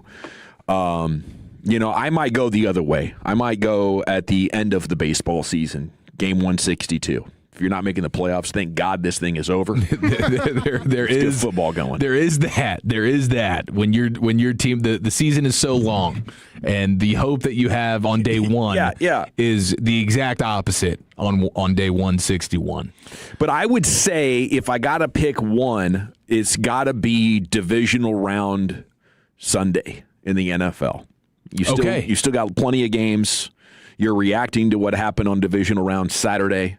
You just feel like you're in football paradise right now. You still got the conference championship games coming up. Okay, so it's you said round one of the NFL playoffs? Divisional round. Okay, round two. Second round. Yeah. Second round's really, really strong. I want the number one seeds involved. We kind of got rid of the riffraff. Yeah. We got some storylines and momentum. Sure. Yeah, you still have, you at that point, you got a bunch of quality teams, no doubt. Like on this list here, you have it's Championship Sunday, AFC and NFC Championship Sunday as number 9. So that particular round of the NFL playoffs is getting the most love according to this list here. 877-881-1053. But we are in the midst of the madness right now. Shout out to TCU taking down Ohio State 66-64. And it was old Punchy with 16 points, 13 boards, and 3 blocks for TCU. So the 9 beats the 8. They frogged the Buckeye, and that was awesome. And now, we're watching. You have High Point in Wisconsin going down, 12 and 5 seeds, and Wisconsin is up right now in that game, and that is just under 8 minutes to go. But Siena and Duke is the one we'll be watching here for the next hour plus, and I am excited to watch Duke shaking their boots here a little bit. All right, Lucius, favorite day of the sports calendar? Yeah, I got 2, man. NFL Championship Sunday, just because my dad likes to cook all through the NFL playoffs, and family's all together, and we're having a great time. Mm-hmm. And then personally is NBA on Christmas Day. That's always stuck with me for a while right there. NFL is encroaching at this point. NFL is definitely trying to take that and make it their own, as they are with basically every day on the calendar that they can consume with some NFL football. 9/7/2 is the NFL wildcard weekend, just kicking off the NFL playoffs. Sends a beautiful jolt of excitement down this guy's spine. 9/7/2 Hall of Fame game, because that means the NFL is officially back. Okay, getting up for the Hall of Fame game. That definitely that man there. That's that's serious. He's mainlining football, dog. Yeah, that is like the longest month of his life, going from the Hall of Fame game to the actual start to the season. Like the Hall of Fame game is a nice little we're it's almost like spring training a little bit, like P's and C's reporting. It's like, okay, the Hall of Fame game's here. We know football's around the corner, but that corner can take 5 weeks. That might be a gambler. I can see that. And he doesn't like gambling on baseball. Right. So he's got an itch to scratch. Scratch that He's itch. been saving up his bankroll all summer long. For 6 months. Yeah. Ready to get this losing underway. 612 is talking about the Kentucky Derby, 405, Daytona 500, and Sunday at the Masters. No question. Sunday at the Masters is big time. Fantastic days. I mean, it was way better when Tiger was top of his game. But, yeah. Tiger. Scotty's fun, too. Scotty's a heck of a lot of fun. And, it sort of depends on where things stand at that point on Sunday. But Sunday usually does get a little chaotic, and that is a heck of a lot of fun. We have 682 Texas versus OU is the best day every year. So you get the Red River game going down. And that's a huge one here. No question about it when it comes to the college football fandom in North Texas. Now, at number 10 on this list, we have the NFL Thanksgiving Day games. Because you get I can see that. You're starting to wind down. You're starting to see the cream rise a little bit. We're making playoff pushes, and it's the holiday festivities, just like you mentioned there with the championship weekend, Lucius. You're with family. Yeah, you're usually scheduled around the games too. Yeah, absolutely. Yeah, everything is built on around the game schedules. Around the games, and it's one of the days where being lazy is exactly what you're supposed to do. Yes, you're just supposed to eat and sit here and watch football. Yeah, and we should have a couple more of those days. Yeah, and a couple of points of contention. I would say Mom would probably have a debate with you on that one. On the football priority? Well, because it's not a day for her to be lazy, Oh, good call. Yeah, good call. She's doing a lot of mom duties, and she's probably loving it. Right. I know mine does. And then you can't be sure that the food is good. If you don't have a proper turkey technician, a proper turkey smoker, fryer, something like that. They're easy to dry out. Whoever's on turkey duty, they're sweating a little bit. In the days before meat thermometers, you could almost guarantee the turkey would be too dry. Yeah, because you want to play it safe. They'd leave that thing in there for 4 or 5 hours back in the day, dude. Yeah, you want to play it safe. Right. Make sure it's all done. Wow. Yeah. Man, when we talk about greatest inventions, the meat thermometer needs to get a little bit of love on for that. barbecuing. Yeah. I mean, salute to the guys that can do it off of feel. Those guys are goats, they're legends. But for me, I'm on that thing with the thermopin. 100%. All right, so 10 is Thanksgiving Day, NFL. 9 is the AFC, NFC Championship Sunday. 8 is Christmas Day, NBA games. There you go, Lucius. A little holiday hoops action. And usually it's usually a pretty great slate of games with the biggest names in the sport. Yeah, the new shoes are dropping. Like the players that have on the shoes that are dropping, you need to go get at that moment. It's great marketing. It got me back in the day. I like that. Mom, look at the Jordans. I got to get on Space Jams. It's like Christmas is already we already had Christmas, bro. Yeah, that. We'll look at that next year. Oh, that's sweet, dear. Yeah, put it on your list. Yep. Number 7, you get the Kentucky Derby. Okay, first Saturday in May, the most exciting 2 minutes in sports. You get the mint juleps, the fancy hats, the whole nine. Massive betting. You kidding me? It's as much of a party as it is a sporting event. At 6. Yeah, I loved it. I love those horse racing days. See, I need to get more. I need to get more in that mix, especially now with the online stuff. Yeah, you really can. You can watch it at home and have action. That's true. Let's see here. You have at 6 the first Sunday of the NFL season, Week 1 NFL kickoff. That's beautiful. That's always great. My gosh. Yeah, it's like finally about time. This is what we've been waiting for. The NFL offseason, man, it drags. It keeps you going, like the first couple months, like right now, draft season, free agency. And then after the draft, you're just like, oh, no. Now we go dry here. Now we go dry for a while. Number 5, New Year's Day college football games. You're getting the Rose Bowl, the Sugar Bowl. I mean, that's just marathon of top-tier college football matchups. That's a beautiful thing. College football. But that's a bittersweet time, too, because you get the end. Like there's something about the beginning of a season, and then when you get towards the end where oh, my gosh, this is about to go away for a while. Number 4 is MLB opening day. unofficial start to the summer. No question about it. It's crazy how expensive those tickets are. But it's amazing, supply and demand. You've already checked them out? Everybody wants to be there. I haven't looked at this year's. Oh, okay. Just in general. Okay. What are we looking at? I don't know. $200 probably? Yeah, that's probably the get in for most places for opening day. It's just such a, it's a holiday for so many people. It is. Yeah, it's fantastic. Yeah. It's the only day that really compares to a football game because of all the tailgating. Yeah, that's true. Yeah, and it's just packed out. Everybody's fired up. At 3, you get Sunday at the Masters. Here we go. At number 2, you get Super Bowl Sunday, which can be a letdown. But there's always that excitement for it, for sure. And you're planning your day around it and everything like that. But number 1, closest thing to a holiday. Maybe we're being a little bit more prisoner of the moment right now, but first day of March Madness is, according to American sports fans, the greatest day on the sports calendar, and we are in it right now, ladies and gentlemen. Don't take it for granted.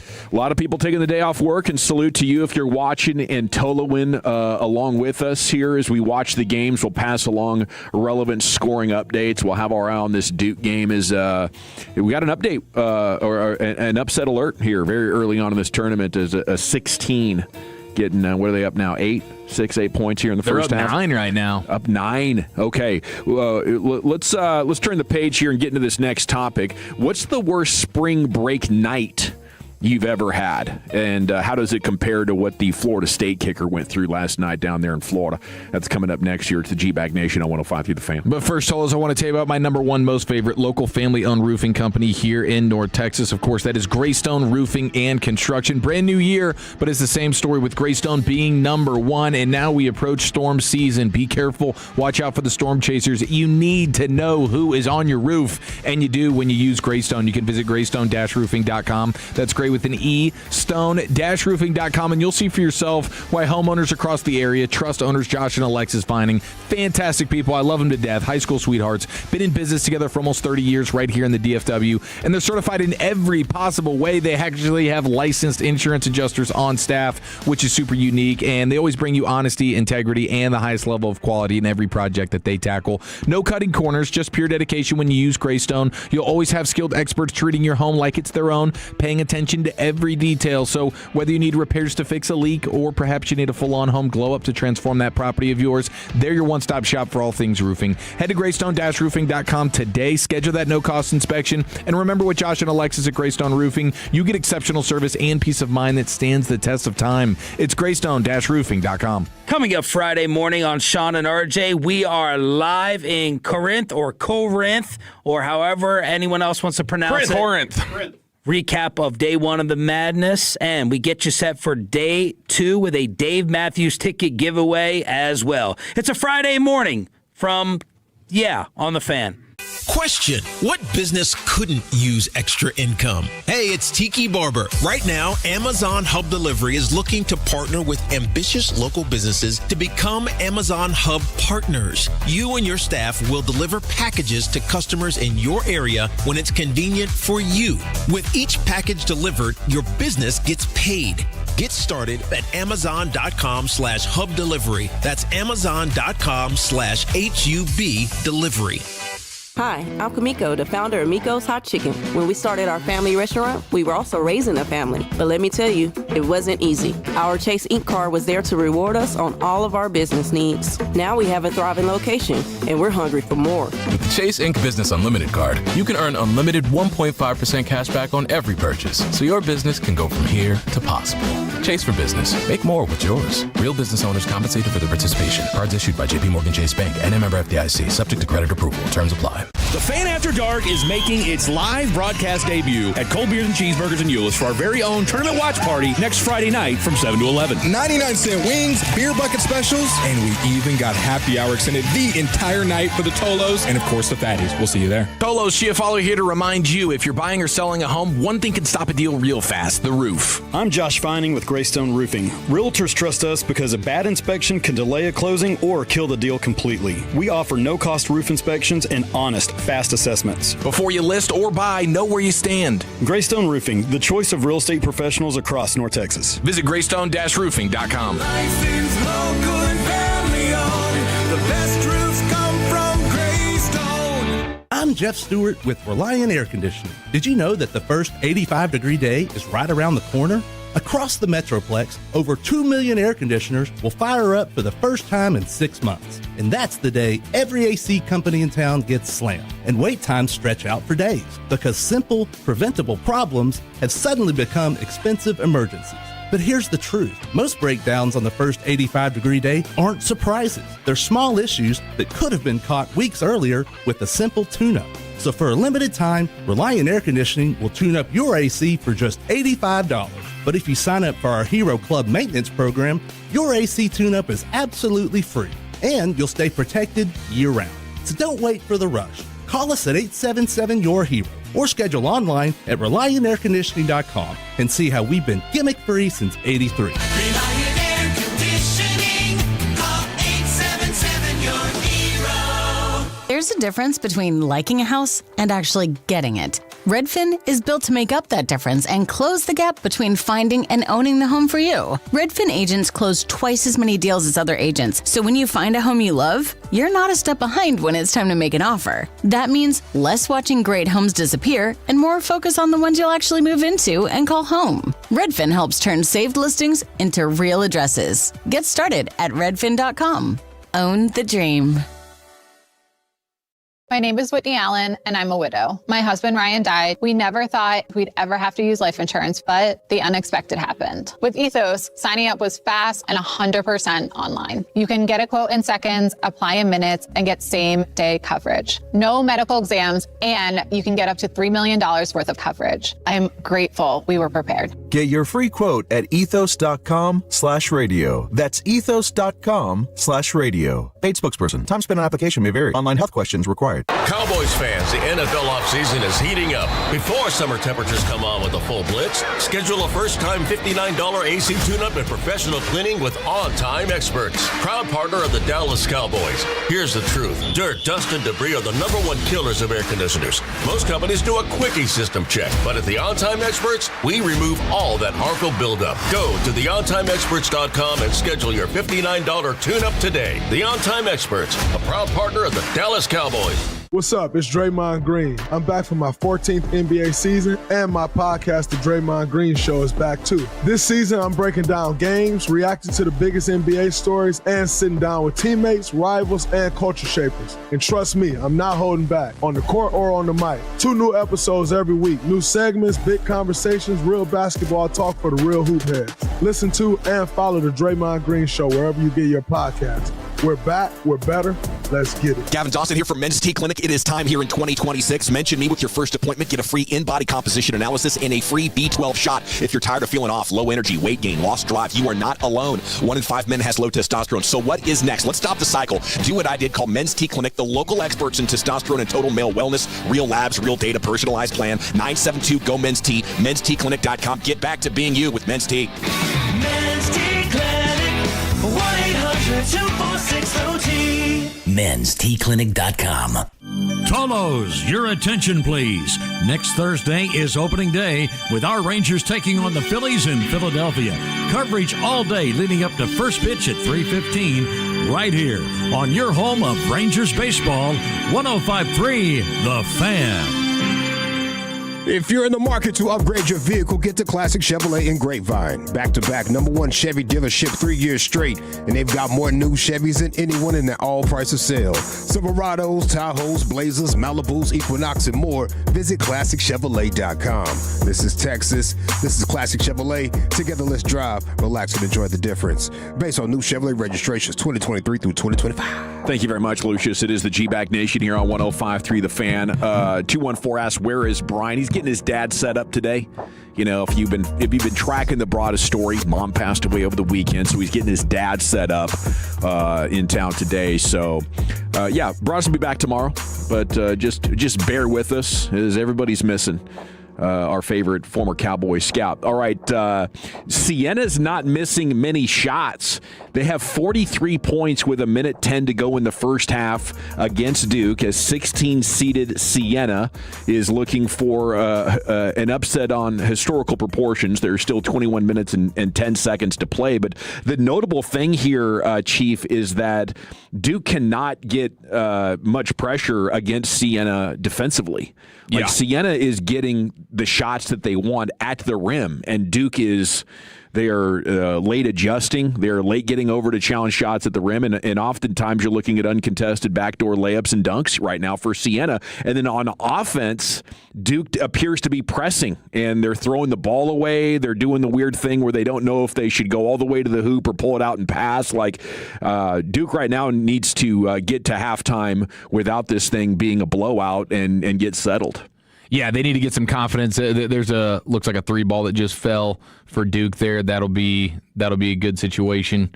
Or maybe, that didn't go in. Oh, that didn't go in. Oh my gosh, I thought it did. That was such a bad miss that it looked like a swish, but it was a miss. Okay, yeah, they're really starting to clinch right now, and they need to get a little bit of confidence and momentum. I mean, going down double digits at half.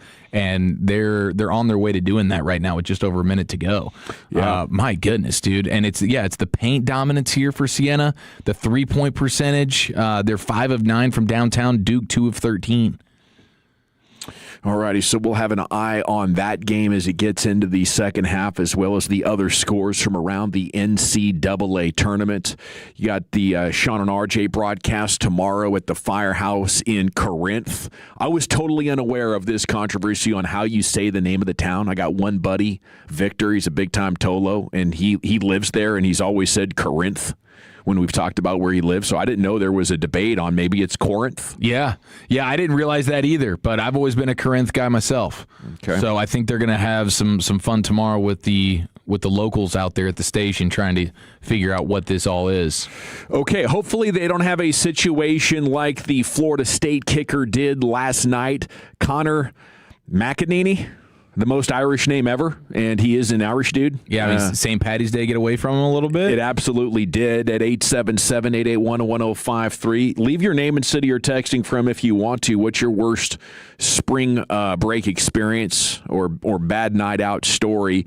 Yeah, old Connor, he was down there in Fort Lauderdale, according to jail records. The 20-year-old sophomore now facing multiple charges. Oh no! I saw his mugshot. It looks looks bad, dude. Yeah, he got punched in the face a couple of times. As what happened is security tried to remove McEnany from Rock Bar on Fort Lauderdale Beach Boulevard at about 2:30 in the morning. He resisted. Police were called. They tried to intervene, and that's when he allegedly became uncooperative and violent. Oh no! Should be noted the defendant had been removed from several bars throughout the evening, the Rest report reads. Oh, gosh, he was on a run. So, yeah, he was going bar to bar on an absolute getting 86th rampage. According to the complaint, an officer grabbed Connor McEnany beneath the arms to force him to loosen his hold on the bar's barrier gates. So he was trying to anchor down and not leave. Right. And was resisting the request from the officers. I think he hit him with a, "Do you know who I am?" Maybe. I'm FSU's biggest NIL kicker you've ever seen. Is he a big star kicker? I do think he's getting some bag here. Because the kickers are now a commodity. Like, they can just go buy whatever team, because it's hard to find a really consistent college football kicker. It's got to be very exciting for all those soccer players in Europe. You know, like if you can really kick the hell out of that ball, but you're not very good at actually moving around and the other parts of playing soccer, now I got an opportunity to come get an absolute bag kicking field goals either in the NFL or college. Yeah, Brandon Aubrey should be an inspiration for a lot of these soccer dudes. Absolutely. And you've seen some like Australian dudes have made their way into the punting realm of college football. You've seen that quite a bit here over the last few years. Yeah, that's a big time skill they developed there, of course, in their Australian rules football. The officer noted that the Florida State kicker then attempted to pull me down. So this is a kicker who's got some strength and athleticism to him. A little feisty. Definitely age on his side at just 20. Said he put me off balance, and I nearly fell through the barrier into the roadway where traffic was flowing. I want to see the comp. Yeah, just to make sure. Yeah, I just want to make sure. Maybe shouldn't have been on bar duty. Yeah, yeah. You got to be able to handle yourself if you're going to be on bar duty with some of these knuckleheads. If McEnany's showing up, yeah. What do you think? Is this a fake ID situation, or are you such a celeb, even as the kicker, that bars are just letting you in? Oh, we got a player here. Is good. Yeah. Is that how that usually works? Yeah, that's a good question. I mean, because he's not in. It's not like he's in Tallahassee. right? Where you're just on the college campus and it's like, oh, this is our kicker guy. Like, he's down in Fort Lauderdale. This is a spring break gone awry. That's 100% what this is, and maybe this was a St. Patty's Day thing that was flowing into the next couple of days.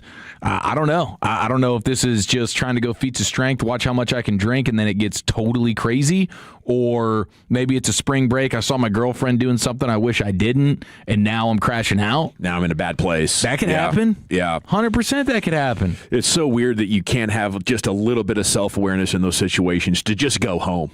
Right. You know, like, what are we really doing? Got to here? make a statement, man. Got to make it about me. Yes. Okay. And be careful. You know, getting in altercations around traffic. It's amazing. Even when I'm driving around town on 635, you see it from time to time where a car is like in the shoulder, and the person's like working on the tire or working on the car right up against that traffic. They're just sitting down there on the road. Cars are going past them 60, 70 miles an hour. I don't even know how you have that kind of nerve. That's the single biggest reason why I have AAA. Because if I have a tire situation, there's no way. There's no way I'm sitting on the shoulder and getting something like that done. That's insane. Okay, so the police officer then punches McEnany twice in the face, knocked him to the ground, where he continued to actively resist attempts to place him into custody. After a short scuffle, officers finally handcuffed him. According to the arrest report, officers then transported McEnany, who's from Plumbridge, Ireland, to a nearby hospital. He was then booked into county. Charged him with battery on an officer. Yeah. Okay. Firefighter or EMT resisting an officer with violence, trespassing in an occupied structure or conveyance. Court has set a bond at $2,700, and as of Thursday morning, he remained behind bars at the Broward main jail. So, bro, you can see he took a nasty right hook or two. I mean, look at the jaw. Yes, yeah, and the they're lip. swelling. Yeah. It is big time swelling. Do you And think then he he's might got have his jaw scrapes. wired shut? I mean, it wouldn't shock me. Just looking at the mugshot here. Yeah, he really got rocked. He's going to need some medical attention. You made the cop fall, man. I got to get you back, bro. Yeah, fire real quick. You're paying a price for for making that. me fall. Yeah, especially around traffic. That's a near-death experience, I feel like. It's a proper Irishman there. Because there's nothing wrong. Says the 682. They'll put the charge in you. How much of that was just green beer, you think, coursing through his veins? A lot of green beer, maybe some Guinness. Yeah, alcohol, sun. Maybe some Jameson. Empty belly. Oh, yeah. And then drinking early, bro. And then a girlfriend getting away from you. Caught up to you. That could do it. That could definitely push it over the top. That's a good 6 to 8 hours of drinking, I would say, to create the sort of recipe for a crash out like that. That day started with a breakfast beer for sure. Yeah, early. All right, we got Derek Holland coming up at 3:20. We'll talk Rangers baseball with him. Cowboys news of the evening coming up next here. It's the G-Bag Nation on the Fan. Have to chat Frankels with you before we do anything else, though, because we have between 250 and 500 vehicle accidents every day here in our Metroplex, and if one happens to you, it can completely turn your life upside down and create a massive shortage of resources to make your life complete. That's where the Frankels come in. The folks responsible for the wreck are going to write the check when you call the Frankels. They make sure you don't settle for less. And if you're thinking like 5 figures, think bigger.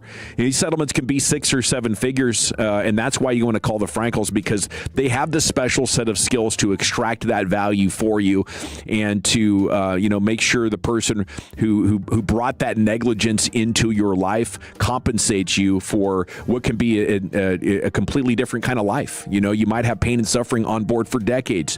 You might be handicapped in ways that you can no longer do the job that you used to do. You need career re-education. Lost wages come into play. Maybe you can't ever get back to making the kind of money that you were pre-accident. So how do you get compensated for that 20, 30, 40 years, the rest of your life, unable to play with your kids, your grandkids like you had been?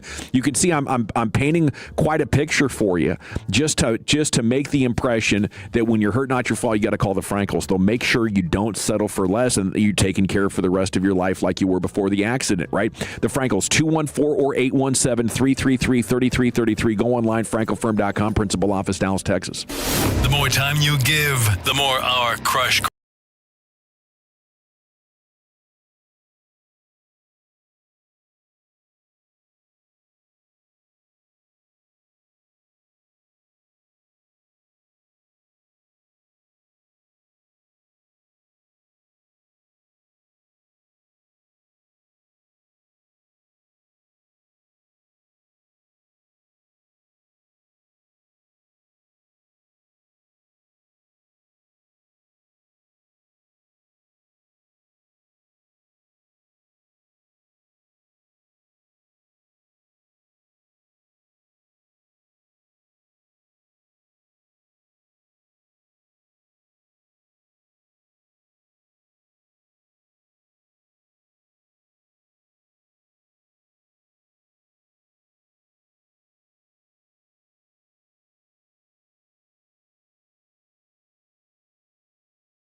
Cowboys football. KRLD-FM and HD1, Dallas, Fort Worth. Let's go, Cowboys. An Odyssey sports station. Driven by our D&M Leasing Studios. You're rolling with the G-Bag Nation on 105.3 The Fan. Welcome to the nation. Here we go. Hour 2, G-Bag Nation on 105.3 The Fan. We're talking Rangers baseball with Derek Holland coming up here in about 20 minutes. Hope you're having a fantastic afternoon. Thanks for making us part of it. We got the C-Note right here for you. Cowboys news of the evening. And speaking of the Cowboys, Brian out today. He shall return tomorrow. He's just getting his dad set up. So if you see him, beer him. I'm sure he could use one right about now. Speaking of could use a beer, the Wisconsin Badgers basketball program, their alumni, their boosters, their supporters, a little bit shocked here this afternoon up there in Portland. High Point got him. High Point took them down, dude. And it was, I mean, they were hitting some crazy shots. You had a logo 3 situation go down for them. But Chase Johnston, he shoots nearly 50% from 3 for High Point. He hadn't made a 2-pointer all season. What? And he's the one that has the go-ahead game-winning layup to beat Wisconsin. His first 2-pointer of the season. He's a 3-point specialist. And he hits his first 2-pointer in transition on a layup to take the lead and win the game. Wow. And unseat number 5 Wisconsin. Wisconsin figured they didn't have to account for that guy in transition. Yeah. He's just running through. He's going to pop out on the other side, get in the corner for a 3. Scouting report says he refuses a layup. Well, that's something. Obviously for High Point, you don't want to mess with those North Carolina schools around this time of year. Yeah, that's a good point. They are the High Point unknown member of Tobacco Road. But yeah, somebody give Jake Ferguson a hug here. Your local Wisconsin Badgers, maybe Devin Harris, if he's around. Michael Finley, although I don't know if anybody wants to hug Michael Finley for the Lucas situation still. I mean, Wisconsin had... Hand him a beer. Here you go, Mike. You're going to need this. And then take it right back. Wisconsin had a lead of at least 10 points in this game. High Point only led by 3. Like, that was their highest lead in the game, was by 3 points. And Wisconsin led the game for 84% of it. But they had 10 turnovers to 6. And that's really the only, like, Wisconsin was better from the field, better from the 3-point line, better from the free throw line. I mean, that is crazy, dude. That's what this day is all about. This is amazing. It is amazing. And hopefully it happens to Duke now, down 11 at the half. Yeah, we are on upset alert here for the next hour with you as well. We'll give you updates on this one. It's captured our attention as not only did Siena beat Duke in the first half 43-32, but they thoroughly outplayed them on both ends of the court. And you have to imagine, it's gut check time. And typically in this situation, I expect the top seed to come back and find a way to win. They'll shake loose of it by about the 8 or 10 minute mark. They'll get rid of their nerves and say, if we don't start playing better now, and their effort level is going to ratchet up, and the refs might swallow a whistle or two down the stretch, and the better team will figure out a way to get it done. But after watching that first half, I'm pretty impressed with what Siena's got going on, and that's the trap when you get these blue chip teams with young superstar NBA prospects as compared to the more experienced veteran basketball players at Siena. And we can thank a Gavin for this. Gavin Doty, number 4. Look at that. He's got 16 points for Siena in the first half, 6 of 11, and 2 of 4 from downtown. He's the guy right now that is getting all the buckets, as well as Francis Folafak.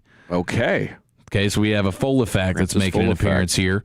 But I just texted noted Duke fan Kevin Hageland, who's supposed to be having a nice beach vacation right now. Okay. And I can only imagine he is about to blow a gasket. I just said, how we feeling? Okay, so we'll see how he responds. He's probably sweating this thing out. I'm poking the bear. See if we can get a text into Machota as well. Yeah, text your local Duke fan as well. See how they're feeling about this game as they're about to come out of a halftime here at this end of this next commercial break, and we'll be giving you updates throughout the afternoon. Okay, C-Note, Blogging the Boys, Jess Haney provides a look at the running back room with the headline, "A big problem still exists for Cowboys running back room." How would you describe what the Cowboys got going on right now with Javonte Williams and company? Malik Davis, obviously Jaden Blue, Phil Maffa, and then Hunter Lipke. You have a clear guy and then 4 other dudes who are in the process of proving they belong active. I feel like on game day, and I guess Hunter Lipke is somebody the coaching staff likes, but his role is really hit and miss. But I see it the same way, and the point that Jess is making here in this story is what happens if you have an injury. You would go from feeling really good about your running backs to, holy crap, this might be the reason we lose. We don't have anybody we can trust. Yeah, I mean, you are flirting with that a little bit, because I think the main element that they need in that position group right now is somebody who can hit the home run play. Somebody who can be an explosive element to an offense that really needs it. The passing game was pretty dang explosive last year. Very few more explosive than the Cowboys' passing game, and you expect that with Dak playing at the level he was and with Lamb and Pickens. But where they weren't able to get the explosiveness out of their offense was on the ground. You had a random Javonte Williams run or two, but for the most part, he's a grinded-out back. Super solid. Like, there's a place for that.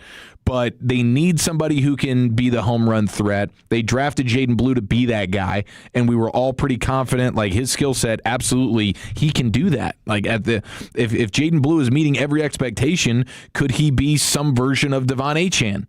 I think that was one of the things that when you were looking at him as a prospect, like, that is the type of ceiling you think he could have. And then he gets in the building and nothing seemed to be going his way, and a lot of that seems to be on him. You got a glimpse of him in that final game versus the Giants. You saw some elements really in that first half of that game. We're like, okay, there can be a little something here. He's got to make a big year 2 leap to really be RB2, guaranteed I'm that guy, and I deserve to get 8 to 10 touches a game.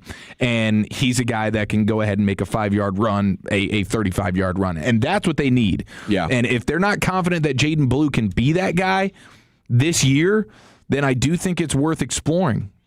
I totally agree with everything you said. I think you nailed it. I would maybe follow up and ask, like, don't they also need a backup who can just move the chains for you? I don't know if they have any of those guys back there that you could feel comfortable running an offense through. To keep Williams fresh, because you saw him start or to give him the 2 weeks to get healthy, Usually running backs get dinged and miss a game or two. Yeah, that's a good point. Like, if Javonte Williams is missing a game, I guess you saw, maybe they feel like they saw enough out of Malik Davis.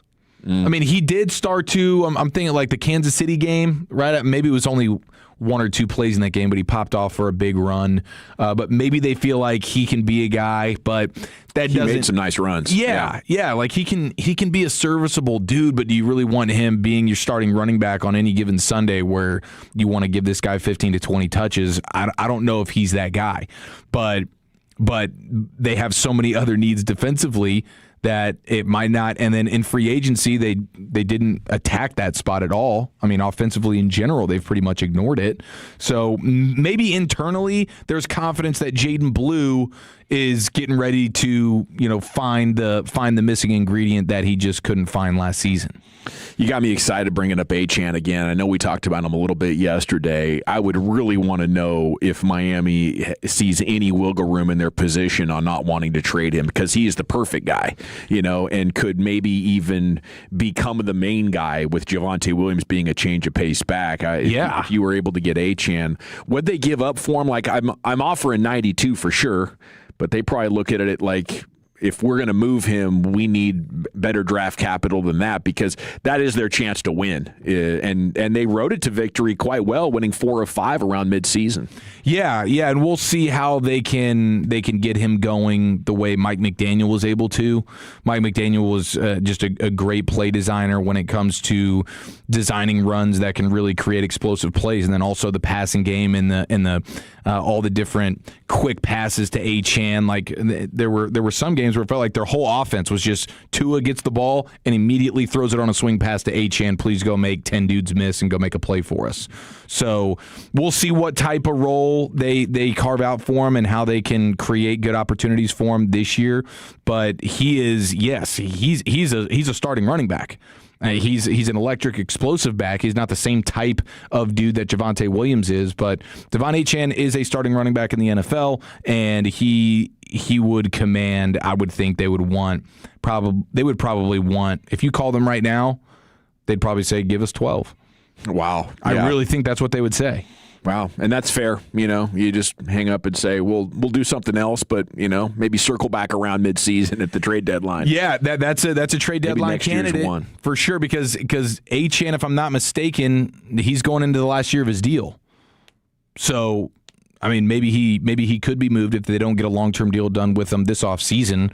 Then at the trade deadline, he will be a guy, assuming Miami is going to suck just about as bad as any team in the league is. That's going to be one of those teams that everybody's trying to call. Jordan Brooks at linebacker, also on expiring contract. Like any couple 2 or 3 players they have that are worth something, teams are going to be calling. Achane will be at the top of that list. Available players right now in free agency: Brian Robinson, who was with San Francisco last year; Najee Harris, who had the 4th of July situation, and then he tore his ACL. Did he tear his ACL when he got back? Najee Harris had an injury, and then Joe Mixon, who had that injury as well. So not great options remaining in free agency, but those last 2 names, even Robinson. What happened? Let's see here. I'm just seeing the eye. I'm just seeing the eye for him. Okay. For Najee Harris, but he's just not overly impressive. So did he play the entire season? No, he had an Achilles. He blew his Achilles out. Yeah, so he's not going to be somebody you want to. He went from being always playing never hurt guy to the granddaddy of injuries as soon as he got to the Chargers and the cursed 4th of July incident. Okay, Sienna and Duke are back in action, and Sienna's right back to the free throw line. Dude, their offense is just getting looks at the rim. I think they had 5 or 6 layups and dunks in the first half, and now they go up maybe 12 points if they make this free throw early second half against Duke. Mauricio Rodriguez, A to Z Sports, is our next headline. They're up 13 now with 19.5 to play. A to Z Sports, 5 linebackers the Cowboys could add before the draft.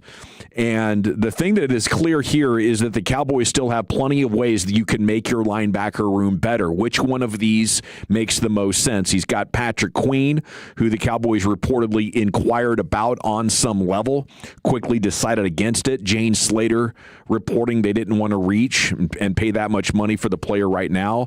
I would rather have Queen than do nothing. Like when we talked about Patrick Queen last week, I was like, oh no, there's much better ways you could spend money than dropping $14 million on a guy who struggles in coverage and missed a ton of tackles, can't get off blocks. There's better things you can do. But right now, I would rather overpay for Patrick Queen than what they got cooking right now.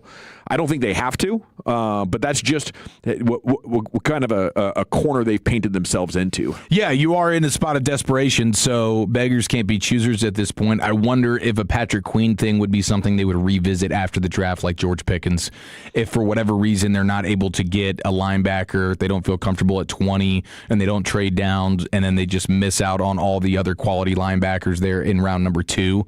Maybe after the draft, they would be like, okay, we'll give you a 2027 late round pick for Patrick Queen. I could see him doing something like that. And maybe Pittsburgh could be convinced to still eat more of that salary. For sure. I feel like Queen is still a solid linebacker, but definitely not in the double digit of millions in value.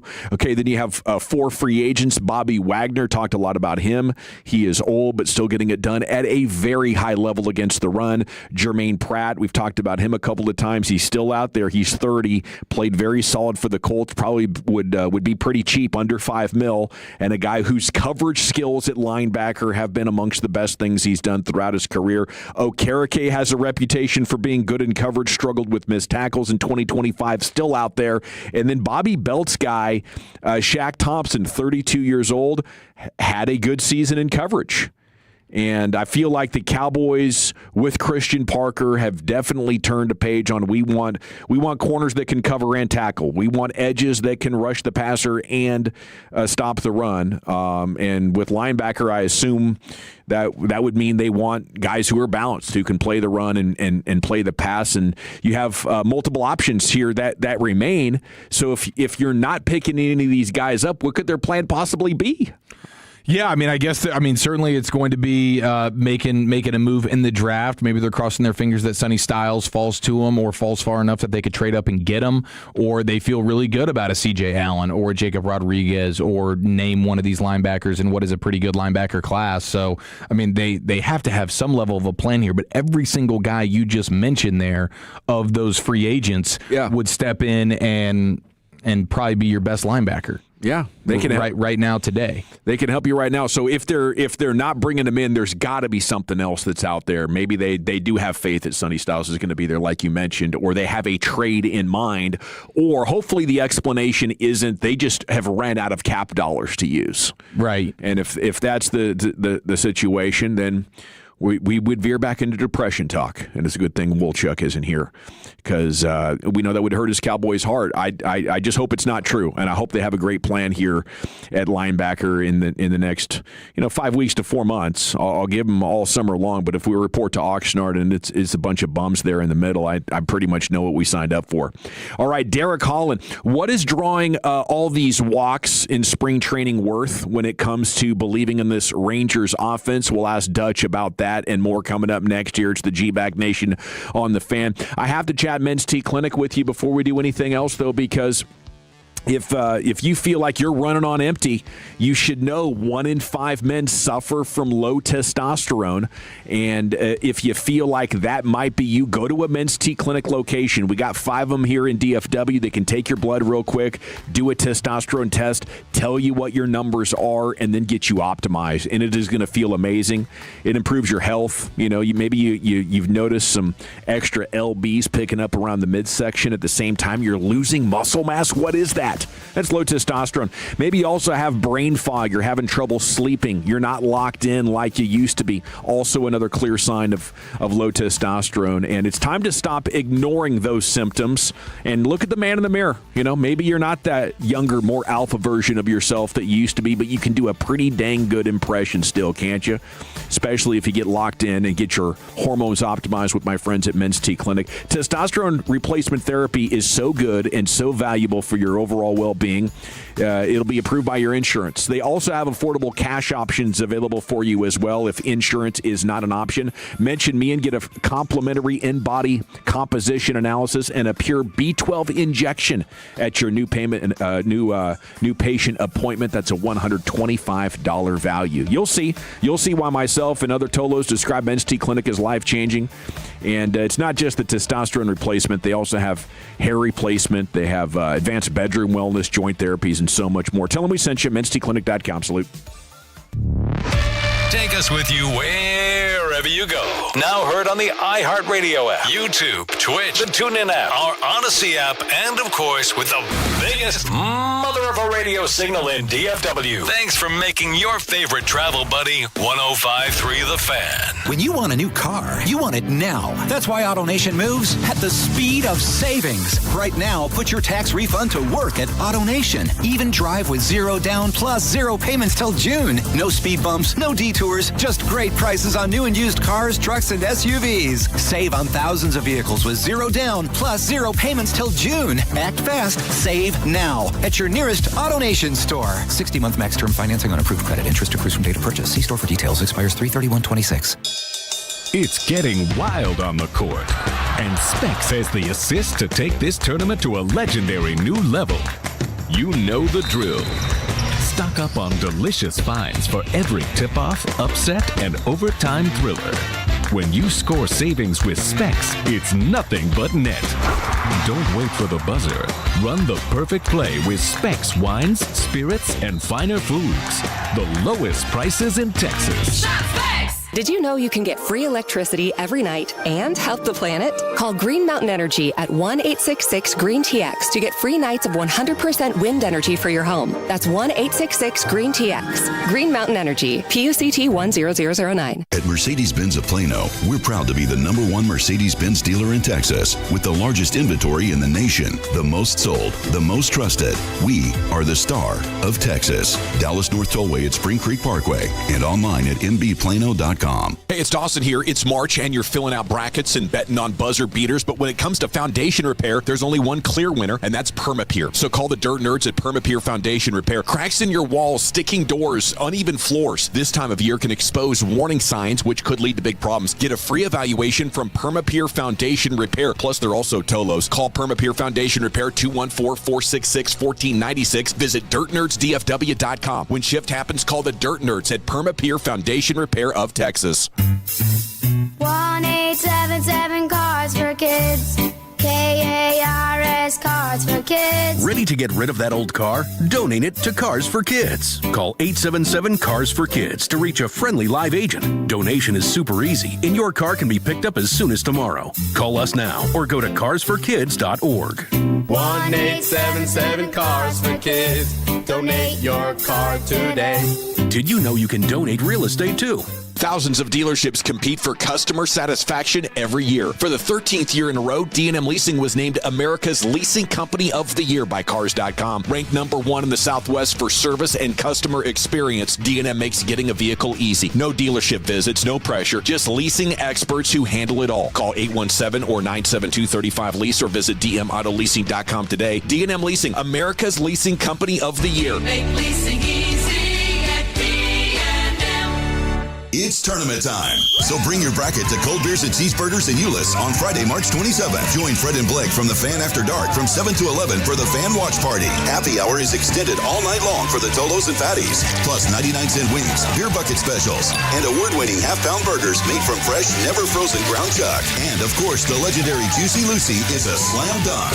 With 41 beers on draft, 61 TVs, and wall-to-wall hoops, make Cold Beers and Cheeseburgers in Euless your tournament headquarters. Friday night, March 27th, starting at 7. Build your cybersecurity skills and prep for thousands of open positions employers are desperate to fill. Attend classes live online or on campus. Go to mycomputercareer.edu and take the free career evaluation today. Financial aid is available to those who qualify. There's a difference between liking a house and actually getting it. Redfin is built to make up that difference and close the gap between finding and owning the home for you. Redfin agents close twice as many deals as other agents, so when you find a home you love, you're not a step behind when it's time to make an offer. That means less watching great homes disappear and more focus on the ones you'll actually move into and call home. Redfin helps turn saved listings into real addresses. Get started at redfin.com.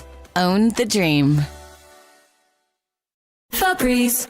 New Febreze Air Mist has 50% more odor fighters and up to 30% more fragrance than the old formula. So now you can take on 100% more stinky odors, like sweaty gym bags, greasy cooking smells, and the after effects of the dog rolling around in something. Just spray, and new Febreze Air instantly restores just clean freshness. Smell you later, odor. Breathe happy, Febreze, la la la la la.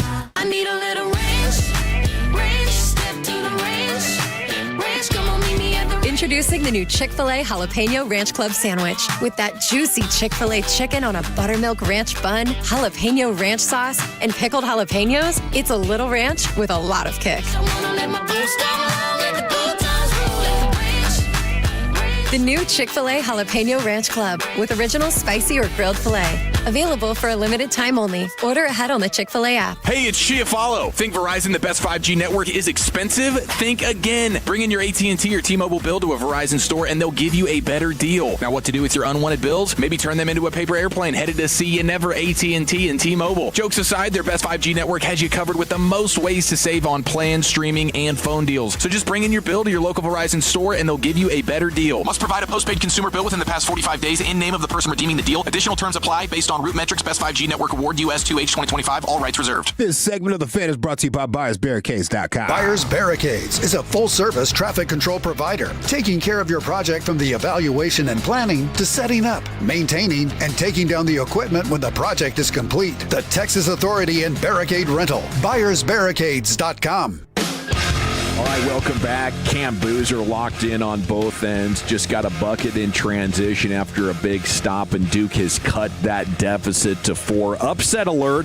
We already had High Point knock off Wisconsin. That was a 12-5. This is a 16-1 matchup, Siena and Duke. It's time to talk some baseball with you, though. Segment's brought to you by the Frankels. If you've been injured in a car or truck wreck, call the Frankels first, 214 or 817-333-3333. With Frankel and Frankel, there's never an out-of-pocket cost. They only get paid when you win. The Frankels, the go-to car and truck wreck attorneys in Dallas. As former Rangers pitcher Derek Holland joins you now here on The Fan. And a good afternoon, sir. How the heck are you? Man, I'm doing good, and as you would say, it's pure gold as always over here. I love it. What are you doing? It sounds like you're on the road, maybe. Yeah, do you need me to switch to my phone instead of the Bluetooth? No, you're coming in good. You're on your way to a game or something?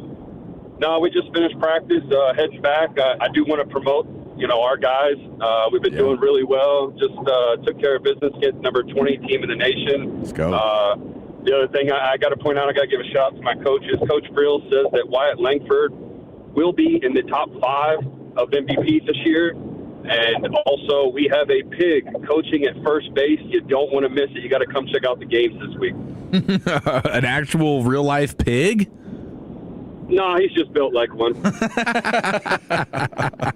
That is great, Dutch. Now, a win against a top 20 team, that's got to make you guys feel pretty good about where the program's headed, right? Yeah, 100%. But, the great thing that Coach Graves does is that stuff's behind us now. We can't sit and dwell on it. We got our win. We did what we got to do. He's got us focused on UT Permian Basin. So we got to make sure that we stay focused on that. What we've done is done. You got to continue to stay focused on what's in front of you, so that way you don't get, that confidence. Oh man, we just won, and then you get thumped by somebody who's not even really, supposed to be beating you. Now, who's your biggest rival? Honestly, I don't know. We're new to the conference. Okay. I feel like everybody right now is our rival because they're not respecting us. Ooh. As a school that's gone from Division III to Division II. They feel like they can just walk all over us, and I think I got to give a lot of credit to our guys for stepping up and not letting that be a factor. If they want to disrespect us, that's fine. But we show up every single day ready to play, and the schools that we've played against, we've gotten a lot of compliments of how we handle ourselves, and again, that goes to the credit of our coaching staff, especially with Graves leading us all. Well, Dutch, we've been giving a lot of compliments to old Andrew McCutcheon. Father Time has yet to catch up in a big way for the Texas Rangers, and he's showing out. Like, this dude is stepping up and immediately making his presence felt in this Rangers lineup. How fired up were you when the Rangers signed Andrew McCutcheon, and what could we expect from him? He's got to make the team. That's a no-brainer at this point. Yeah, I would definitely agree with you guys. I think he definitely needs to make the team. He's an outstanding clubhouse guy. He will give you every bit of effort every single day. He shows up ready to go, ready to work. It doesn't matter how old he is. He doesn't use it as an excuse. He gets out there and he wants to give a reason that he should be in that lineup. That's what's great about him. But he's also a great mentor, too, to the young guys out there. Langford, all those guys that are out there, Carter. He's going to do a good job of helping them, setting examples so that they see the work ethic of a guy that's been around the league for 15, 16 years. They're going to see how his work ethic is, and they're going to use that, and hopefully that helps them to continue their careers as well. Now, Dutch, World Baseball Classic conversation. What do you think of the criticism for Aaron Judge in a one-game sample? Now, you're a big game performer yourself, but obviously you're aware of the sample size situation in baseball. How much blame should we give guys who, don't play at their up to their level or anything close to it in the game's biggest contest? The only thing that Judge is an outstanding player. I never can take that away from him. He's an MVP for a reason. But it does suck when you see, guys like that, they show up into the big situations or the playoffs and it just doesn't go their way. The one thing I would say is I kind of wish that we would do something like the when they did the Four Nations and NHL or the Olympics and stuff. It's mid-season form. I think that would change a little bit more for those guys. You're coming in before spring training. You got to get out there and ready to go. Same thing with pitchers. You're not getting to see their full, the repertoire of getting to go 6-7 innings. They got the pitch counts and stuff they got to worry about. I think it would change a lot more if we were doing that during All-Star break. Maybe we put it there like they did with the Four Nations or the Olympics. I think that would make a big difference for those guys. it gives them more mid-season form. I think that would help out a lot. But for a guy like Judge, we know what he is. We know he's a great player. He's an MVP. It just kind of sucks it didn't go his way. Unfortunately, in those big moments, I'm pretty sure they were saying that he was, I think it was 0 for 9 with 6 punch-outs or something like that. But we know he's a better player. It just sucks. That's just how it kind of went for him. I'm not going to sit here and say that he's something that's not good or can't handle the big moments or anything like that. I think that's not him. I think he can definitely do better. Unfortunately, that's just the way that the luck fell. I think when Harper hit the home run, too, I was hoping that was going to take a lot more stress off of him, and he was going to hit the back-to-back. I think that would have been huge, but, again, it just didn't go that way. It's the Dutch Oven, Derek Holland with us here in the G-Bag Nation. What about Tarek Skubal? Were you frustrated with the way he approached things with the WBC? Man, I get it. It does suck. I reached out to him. We talked a little bit, messaging back and forth. Obviously, we were teammates in Detroit. You know, those are one of those things that it's kind of, I think he's in a contract year. You want to make sure nothing happens where you miss any time. Coming off of a big year, the playoffs, all that stuff, I think that's just a big factor for his decision. I do respect what he did. To be there, though, still with the guys. I mean, he could have just went home and not even been around the guys afterwards, but he continued to be a great teammate. I think that speaks more volumes about not getting to perform. Obviously, you want to. My advice that I was telling him was, this doesn't get to happen. For instance, myself, I got to do it one time playing the WBC, and I would have given anything to be able to go out there and do it again. But that's why you don't know if he's going to get that chance again. So it's like, why not go ahead and live it up? You're representing the country. Go out there and compete. You watch the guys for all the other countries, especially Venezuela. It means a lot to those guys. I'm not saying it doesn't mean enough to our guys, but it meant so much more watching Dominican, Venezuela, all the Puerto Rico, all those other countries. They're really into it. I don't think obviously you got to follow the rules of the pitch count, but it's like they were doing it no matter what. They didn't care. It just means so much. And I'm not saying, again, it doesn't mean much to our guys. They care. They represent our country. They did an outstanding job. But just, to me, I wish he would have went back out there and competed again for us. Sounds like the motor's working pretty good there. What you got under the hood? Is that a V8? Yeah, it is, actually. It's not afraid to go, that's for sure. As Ricky Bobby says, I like to go fast. I love it. Through fast as well. Now, we did tease going into this, what you would say about the Rangers getting more walks, and that more patient approach is something I know they've been talking about for a long time. Is there reason to believe that since they're doing it here, that's going to translate for sure to the regular season? It just kind of goes to show that they're seeing the ball well. If that's the case, I'm assuming you're referring to the hitters getting more walks, not the pitchers, correct? Yes, sir. Yeah. Yeah, so I would say it's just more of a better approach at the plate. They're seeing the ball well. They're kind of feeling out situations of what guys are throwing. I know, for example, when we played against Oakland's whole philosophy was always to try to work the counts early in the game to kind of get the starter to use a lot of pitches, so that way you can get into their bullpen quicker. That could be Shoemaker's approach. I mean, I'm not exactly sure how they're going about it, but I think that's one of the things that stands out is they're trying to see more pitches when they're up at the plate to make the pitchers work more. How nervous are you for Jock Peterson right now? I'm not. This is my honest opinion. I love Jock. I think it's great. If we're going to keep him, I think he's on a 1-month trial. I think that's really what it's going to come down to. If he makes a team, I think you see a 1-month set to see if he can get the job done. And if not, I think they move on and let one of the young guys get up there and get that opportunity. Is this a big year for Langford, you think? Is this where he pops? Could we get a 30-30 year out of him? Well, I'm going with what Coach Friel said from UTD. He's saying he's a top 5 MVP, so I think you're going to see some great things from Wyatt. I mean, obviously you've seen how his spring's going, but again, I'm a person that doesn't really read too much into the spring just because it's not really the same. It's usually when guys are trying to work on things, make sure that they're ready to go for the regular season. Now, different guys that are trying to compete for jobs, getting those opportunities, that's different. A guy, not to switch gears, but going into the pitching side of it.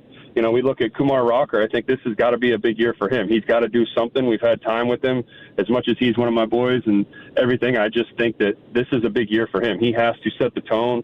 I think Latz is a guy that's been doing fairly well. I think what stands out, too, is, we got to be able to use him as a utility guy. I think if he goes into the bullpen to start, I think it's not going to hurt him. He's done it before, so being able to bounce back and forth is probably the bigger key. Now, how about Jack Leiter? Where could he take his game up another level, or what are you hoping to see from him here this year? Well, I mean, listening to the morning show with Sean and RJ, they were hyping him up, saying that the clubhouse is pretty into him right now. He said, I don't know how his spring's going. Again, I haven't really got to follow as much as I wish I could with baseball, but from what it sounds, everything's going really well for him. Guys are hyped about him, so I think he's going to have himself another good year, or a better year than he did last year, which wasn't even really that bad, to be honest. Yeah. How about the madness, dude? You in some brackets right now? No, I messed it up. I'm more into the DraftKings with golf. I got sidetracked, forgot about it. But, I mean, if I was doing a bracket, I've got Michigan winning the whole thing. Let's go. Spoiler alert. So you're playing daily fantasy golf? It's not daily. It's just I know you like soccer a lot. So golf usually starts on Thursday, Friday, and Saturday, Sunday. So I usually get to draw from that. We start up a nice little bracket on Thursday and get your golfers in there and see what you can do. Right on, buddy. Well, best of luck to you guys. Get that respect. There's nothing better than coaching with a chip on your shoulder with a bunch of guys that play like they have something to prove. Hands down. And I got a text message from my pitchers. They wanted to make sure that they got the shout out. They're doing their job for me, which makes it a little bit easier for me. So huge shout out to our sweet staff with the UTD. All those guys, our pitchers are doing a fantastic job for us. We'll give them hell. We'll be pulling for you. I appreciate it. Come on out. Come see it. Come see the pig coaching first base. Yeah, dude. Let's go. Sounds amazing. We'll do. We'll see you out there soon. There he is, Derek Holland, Texas Rangers legend, now coaching there with UTD. Sounds like they're having a lot of fun. All righty. Speaking of fun, we got Krusty's Corner. We'll do some sports with you coming up next here. It's the G-Bag Nation on 105.3 The Fan. But Toles, I want to tell you about my friends at Cars for Kids. I know as parents, we would all do anything to give our kids a bright future, but some kids need a helping hand to get there, and that's why I'm here to ask you to donate your old car to Cars for Kids. My heart was so warmed up yesterday at Polworks in North Richland Hills when I had a handful of Toles coming in saying, hey, man, I heard the advertisements. I donated a vehicle to Cars for Kids. They are changing kids' lives left and right. And here's the deal. It's so easy. Free towing, all paperwork done, a maximum tax deduction, and a $50 gift card as a thank you.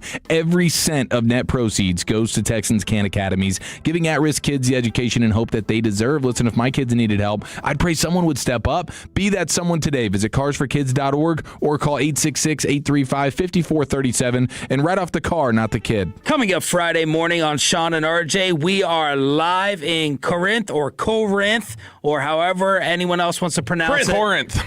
Recap of day one of the madness, and we get you set for day two with a Dave Matthews ticket giveaway as well. It's a Friday morning from, on the Fan. Why choose between getting things done and doing things with the ones you love? With Kroger same-day pickup and delivery, it's easy to shop the same great prices and quality you'd find in store. We'll bring your groceries right to you, so you can spend time on what matters most. Kroger, fresh for everyone. Save $20 on your first Kroger pickup or delivery order of $75 or more. Kroger, fresh for everyone. At Genesis of Plano, part of the Huffines Auto family, the experience is simple, transparent, and on your terms. Our luxury vehicles are built to spark discovery and push what's possible forward. When you visit, you'll step into a world defined by comfort and thoughtfulness. There's no pressure, no uncertainty, just knowledgeable experts who listen in a process shaped by your needs. Visit Genesis of Plano and discover luxury on your terms. Each spring, cherry blossoms mark a fleeting moment of beauty and renewal. For a few short weeks, petals fill the air and the season feels brand new. Inspired by nature's beauty, the Cherry Blossom Martini at P.F. Chang's captures that first taste of spring. Bright, floral, and delicately sweet. It pairs perfectly with the butternut squash dumplings. Take in something beautiful together and savor the flavor in full bloom at P.F. Chang's. See more seasonal specials at pfchangs.com. Must be 21 and over. Please drink responsibly. When you think mortgage, think TexasLending.com. How many of you want a home equity loan, but you want to close fast? With TexasLending.com, we can close fast for many reasons. One of them, we do automated appraisals on many of our home equity loans. That means you can get an appraisal done for a fraction of the cost at twice the speed, closing your loan when you need it. Fast. Call TexasLending.com for your home equity loan today. We got them. 4201 Spring Valley Road, Suite 1150, Dallas, Texas, 75244. NMLS number 2297. Equal housing lender. Sean and RJ here with Base Power. Don't wait for peak storm season to prepare for it. That's why thousands of Texans are switching to Base Power. With Base Power, you get automatic whole home backup for up to 95% less than a generator. For a limited time, get $100 off with the fan while install slots are open. BasePowerCompany.com/thefan. That's BasePowerCompany.com/thefan, and take advantage of the $100 off offer by being a Tolo with Sean and RJ at Base Power. You like saving money, right? We all do. That's why Allstate just lowered the price of car insurance. Not, but wait, there's a catch. Lower. Actually lower. So if you're shopping around or just want to see how much you could save, check Allstate first for a new lower auto rate that could save you hundreds. You're in good hands with Allstate. Not available in every state. Only applicable for new auto insurance business. Rates will vary by several factors, including how you purchase the policy. Potential savings vary. Allstate North American Insurance Company and Affiliates, Northbrook, Illinois. Staples presents That Was Easy. So I opened a restaurant and needed everything. Menus, signage, catering brochures. Everything and then some. I went to Staples. They printed it all and even suggested takeout menus. One money pit with a side of fries. But now at Staples, you get up to $125 off custom print orders. $125 off. Now you're cooking. Brand your business in a big way at Staples. That was easy. Shop Staples in store, online, or in the app by 4/4 to unlock. Exclusions apply. Visit staples.com/print for details. Okay, I have to tell you, I was just looking on eBay where I go for all kinds of things I love, and there it was. That hologram trading card. One of the rarest. The last one I needed for my set. Shiny like the designer handbag of my dreams. One of a kind. eBay had it, and now everyone's asking, ooh, where'd you get your windshield wipers? eBay has all the parts that fit my car. No more annoying. Just beautiful. Millions of finds, each with a story. eBay. Things people love. Shop the Sherwin-Williams Spring Sale and get 35% off paints and stains March 13th through the 23rd. Whether you're refreshing your interior or exterior, we've got the colors to bring your vision to life. And with delivery, getting everything to your door is easier than ever. Shop online to have it delivered or visit your neighborhood Sherwin-Williams store. Retail sales only. Some exclusions apply. See store for details. Delivery available on qualifying orders. What up, Tolos? We're excited to kick off another year of Sean and RJ's Firehouse Tours. All year, we'll be hitting a local DFW firehouse, broadcasting live, and giving away a coveted one-of-a-kind Tolo item. Where are we going to be tomorrow, Chop? We'll be at Lake City's Fire Station number 3, located at 3750 Cliff Oaks Drive in Corinth, right off 35E. And Bobby, what is that one-of-a-kind giveaway while they last? 105.3 The Fan insulated lunch containers. Huge thanks to Fraser Roofs and Gutters. They once again are partnering with us. We'll see you tomorrow morning as we kick off the Firehouse Tour on Sean and RJ. If you're in the market to upgrade your vehicle, get to Classic Chevrolet in Grapevine. Back-to-back #1 Chevy dealership 3 years straight, and they've got more new Chevys than anyone in their all-price of sale. Silverados, Tahoes, Blazers, Malibus, Equinox, and more. Visit ClassicChevrolet.com. This is Texas. This is Classic Chevrolet. Together, let's drive, relax, and enjoy the difference. Based on new Chevrolet registrations 2023 through 2025. Thank you very much, Lucius. It is the G-Bag Nation here on 105.3 The Fan. Duke and Siena just went to a commercial break with about 5.5 minutes to go. Siena leads by 1. It's 61-60. They have tightened up.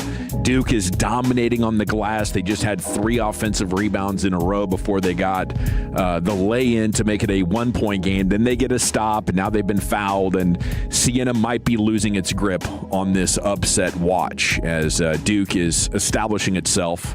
That it has the upper hand right now in game flow. Scoreboard still in favor of Siena. It's time for Krusty's Corner. Brian's out today getting his dad set up. He'll be back tomorrow. Krusty's Corner brought to you by Greystone Roofing. Go to greystone-roofing.com. Hey, kids! Your old pal Krusty's gonna teach you 5 new words. You're not wrong about that. From Dallas, Texas, number 55, Brian Broaddus. Yeah, every day at this time, Broaddus, the former Cowboy scout, the Super Bowl champ, steps in and gives you his thoughts on the day of football, or he's got questions for his guys. So we'll do our best to carry on the mood, the theme, the energy of Krusty's Corner here with you. And I believe Chief has some Greg Cosell audio. Now, to provide just a little bit of context on this, a couple of days ago, we stumbled into the idea of, what do we call this? The Blind Scouting Association, the Blind Scout Society. The Blind Scout Society. Yeah. BSS. Led by Gavin Dawson. Yes, that's my crew. I'm going to start a Discord. We'll get on there and chat about our thoughts about these players. But, I've done this Scout Gavin bit for years where I look at something or another. But this year I actually committed myself to watching the players, okay? So I've watched a lot of them. And there's a handful of guys that I just don't see it. It's probably because I don't know what I don't know, so I'm trying to have fun with it. But I'm also trying to stand on business. Right? And not get back down from these know-it-alls. I mean, we're talking about the draft. It's an inexact science. It's a crapshoot, right? You want to tell me I don't know what I'm looking at? So that takes me to my list of guys that I think these folks like Brian are overrated. And, among them you have the Caleb Downses of the world and the Lee Hunters, which rankles Wolchuk, and Caden McDaniel and Carnell Tate, but also the running back at Notre Dame, which is one that I might really have to eat crow on, because a lot of these media scouts are saying that maybe Jeremiah Love, Notre Dame running back, is actually the best player in the entire draft. Yeah, Jeremiah Love is getting all the love here in this draft season, and it was, might he be available at 12? Quickly, it was, no, it's a surefire top 10 pick, and now it's, okay, I think we're talking about a top 5 player here, and most of the mock drafts have Notre Dame running back Jeremiah Love being the only first-round running back, but being selected at number 4 overall to the Titans. Like, that's how high he could be going off the board here, which is not something we're used to seeing overly often these days. You'll see the random top 10 running backs for sure. You get the Bijan Robinsons of the world, you get the Ashton Genties, but a running back to go number 4 overall in 2026 is a bit of a surprise. Everybody seems to just absolutely love this guy. I'm not really seeing anyone who's even flirting with the idea of him not being the best running back in the class. Most people are saying, like, they're comparing him to the best running backs of previous classes, and they have him right there. Is he better than Genty? Is he better than Bijan Robinson? Is he better than Jahmyr Gibbs? A lot of people are saying that the pro comp is sort of a Jahmyr Gibbs-like kind of player, and Gibbs has been an absolute monster with the Detroit Lions. So I wanted to hop aboard the BSS here and go BSS versus Greg Cosell. Ooh, one of my favorites. I mean, a true legend in the football scouting world. Greg Cosell, who is a football scouting media member, has been for, I believe, somewhere in the neighborhood of 600 years. Nephew of Howard Cosell. He's seen a lot of football get played. It's like Gil Brandt has seen all the football, and then there's Greg Cosell right there, 1A, 1B. And so he's doing some draft analysis, and I stumbled upon his thoughts for Jeremiah Love, and I wanted to see if you could go toe-to-toe with one of the legends in the scouting game. I know this is technically your rookie year, but you are the chief operator of the Blind Scout Society. Let's go toe-to-toe with Greg Cosell. Here he is on Notre Dame running back Jeremiah Love.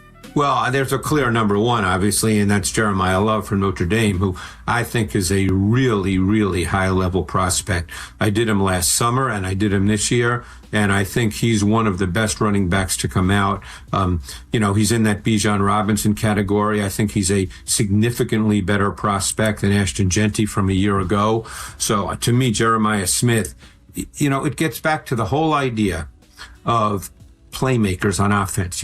We spent a lot of time talking about defense and quote-unquote positionless players and how you don't have to change your personnel if you have those kinds of players. Obviously, Seattle had that player in Nick Emanwari. So there seems to be a move toward that with some teams on defense. So what are you looking for on offense? You're looking for playmakers. You're looking for guys who can score from anywhere on the field. Okay, so clearly Greg Cosell is a big fan of Jeremiah Love. Better than Genty in that same world as Bijan Robinson. Yeah. And we'll see. Genty didn't get a really good opportunity with one of the worst offensive lines we've ever seen last year. So year 2, Ashton Genty with a more vamped up roster should be quite a bit better. And we know how much Broaddus loved Genty and Broaddus loved Bijan Robinson. calling him, what did he liken him to? Barry Sanders? Yeah, he did. And so Jeremiah Love is being put in that same conversation by Greg Cosell right there. So there's a couple of things to look at. Number one, just how dependent the running back is on his team being good in order for him to be good. And that's not what I'm talking about here, but that's just part of the risk of why I would not take any running back then. Any running back. The running back is so dependent on the offensive line being stable. I mean, I guess there is a possible guy that you could draw up who's perfect in pass protection, is the toughest son of a gun, is 250 pounds and is running a 4.3, and has great hands, moonlights as a slot receiver. Now I'm like, okay, maybe I want this guy. Maybe I would make an exception. The 250-pound slot. Yeah, 250-pound slot. That'll get the job done. A tight end and your best fullback and your best running back, and, he's going to run away from everybody. Probably can spin it a little bit well if you want to go Wildcat. But specifically with Jeremiah Love, I am accusing people of highlight watching and not watching all of the games. Now, obviously, that's not the case with Greg Cosell, right? So how do I reconcile all of that? I'm not exactly sure, to be honest with you. And that's an important tenet of everybody that signs up for the Blind Scout Society is you got to be able to admit what you don't know. Right. We're kind of flying blind on a couple of these things. But I would just challenge people to turn on the entire game and watch how he hesitates behind the line of scrimmage. All of the highlights are he's through, he got a clean hole, and now he's getting up to speed where he can really, blow people away, I think, with his ability to make guys miss and take it all the way to the house. But it's the down in, down out work behind the line of scrimmage, like the strength, the vision, the decisiveness. And it's clear, like when you see it in a Jaden Blue, right, or a Caleb Johnson, a couple of rookie running backs on teams that I do podcasts for, the Cowboys and the Pittsburgh Steelers, how the impatience or the lack of vision totally paralyzes these guys behind the line of scrimmage, and it's like they don't quite know what to do. So I think if the blocking isn't there or he doesn't see it, you're not going to now maybe Jeremiah Love gets drafted into the perfect situation where he's getting the good looks, the clean running lanes, and he's got a great passing game, right, that to take pressure off him and to give him light boxes. And if that's the case, I'm not going to tell you Jeremiah Love's going to have a bad year. I'm just going to go back to that original point that he is going to need to have a good offense around him and a good offensive line, or he's not going to be able to produce, and you're going to be going like, what did that really get us? Like, what did Bijan Robinson do for the Falcons? Are they a playoff team? Are they a good team? No. Just got another coach fired. And what did Ashton Genty do for the Raiders? Did he save them in any way? Yeah, that's the big one. I think that's the big one right there, especially for these teams. Like, if you're picking in the top 5 or top 10, you have probably a lot of holes. Yeah. So is a running back really the best place to put your best asset and resources? Right? It's a finishing piece. I do think it's a little bit more of a finishing piece, and I did criticize Detroit, and I think it was maybe their first or second year when they had Man Campbell at the helm, and they go with Jahmyr Gibbs, and I think he went 12 overall. But the thing about Detroit is they had a badass offensive line.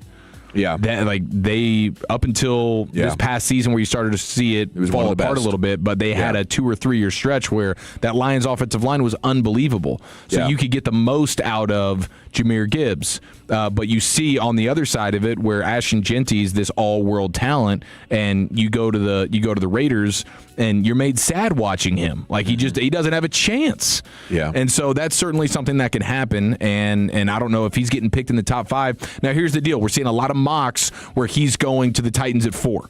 Okay, and so I think that's on the table. But then you heard Adam Schefter recently say that it would surprise him if he's gone at 4, Jeremiah Love. So all the mocks are putting Love at the Titans right now at 4. Adam Schefter's kind of like, man, I'd be surprised if he gets taken at 4. He says, I think the Jeremiah Love watch starts at 5 with the Giants. I mean, how do you make Cam Ward good, right? And it seemed like last year he really needed wide receivers. So, but you could also argue if we can just give him better looks because our runner is so good, we're creating stacked boxes. Right. That might do it as well. But their offensive line is like okay. Yeah. It's not Raiders bad. Yeah. But it's not phenomenal for sure. But he's a really good pass protector as well. Like, that's one of the other things about Jeremiah Love when you talk about him being the best running back in the class. He's also by and large the best pass protecting back in the class as well. So you get that 3-down element from him. But him going to the Giants, I could see that. I mean, they still are regretting the Saquon Barkley thing, right? Yeah. And then now you bring in John Harbaugh from Baltimore at head coach, and he saw firsthand the difference that Derrick Henry was able to make for the Ravens. Yeah. Right? I mean, the Ravens have been a really, really good team, but man, Derrick Henry was kind of a finishing piece. Not so much that they won a Super Bowl, but they've been right there in championship games and things like that. And Derrick Henry is a big reason why. So maybe John Harbaugh's like, yeah, let me go ahead and get my young quarterback a superstar running back as well.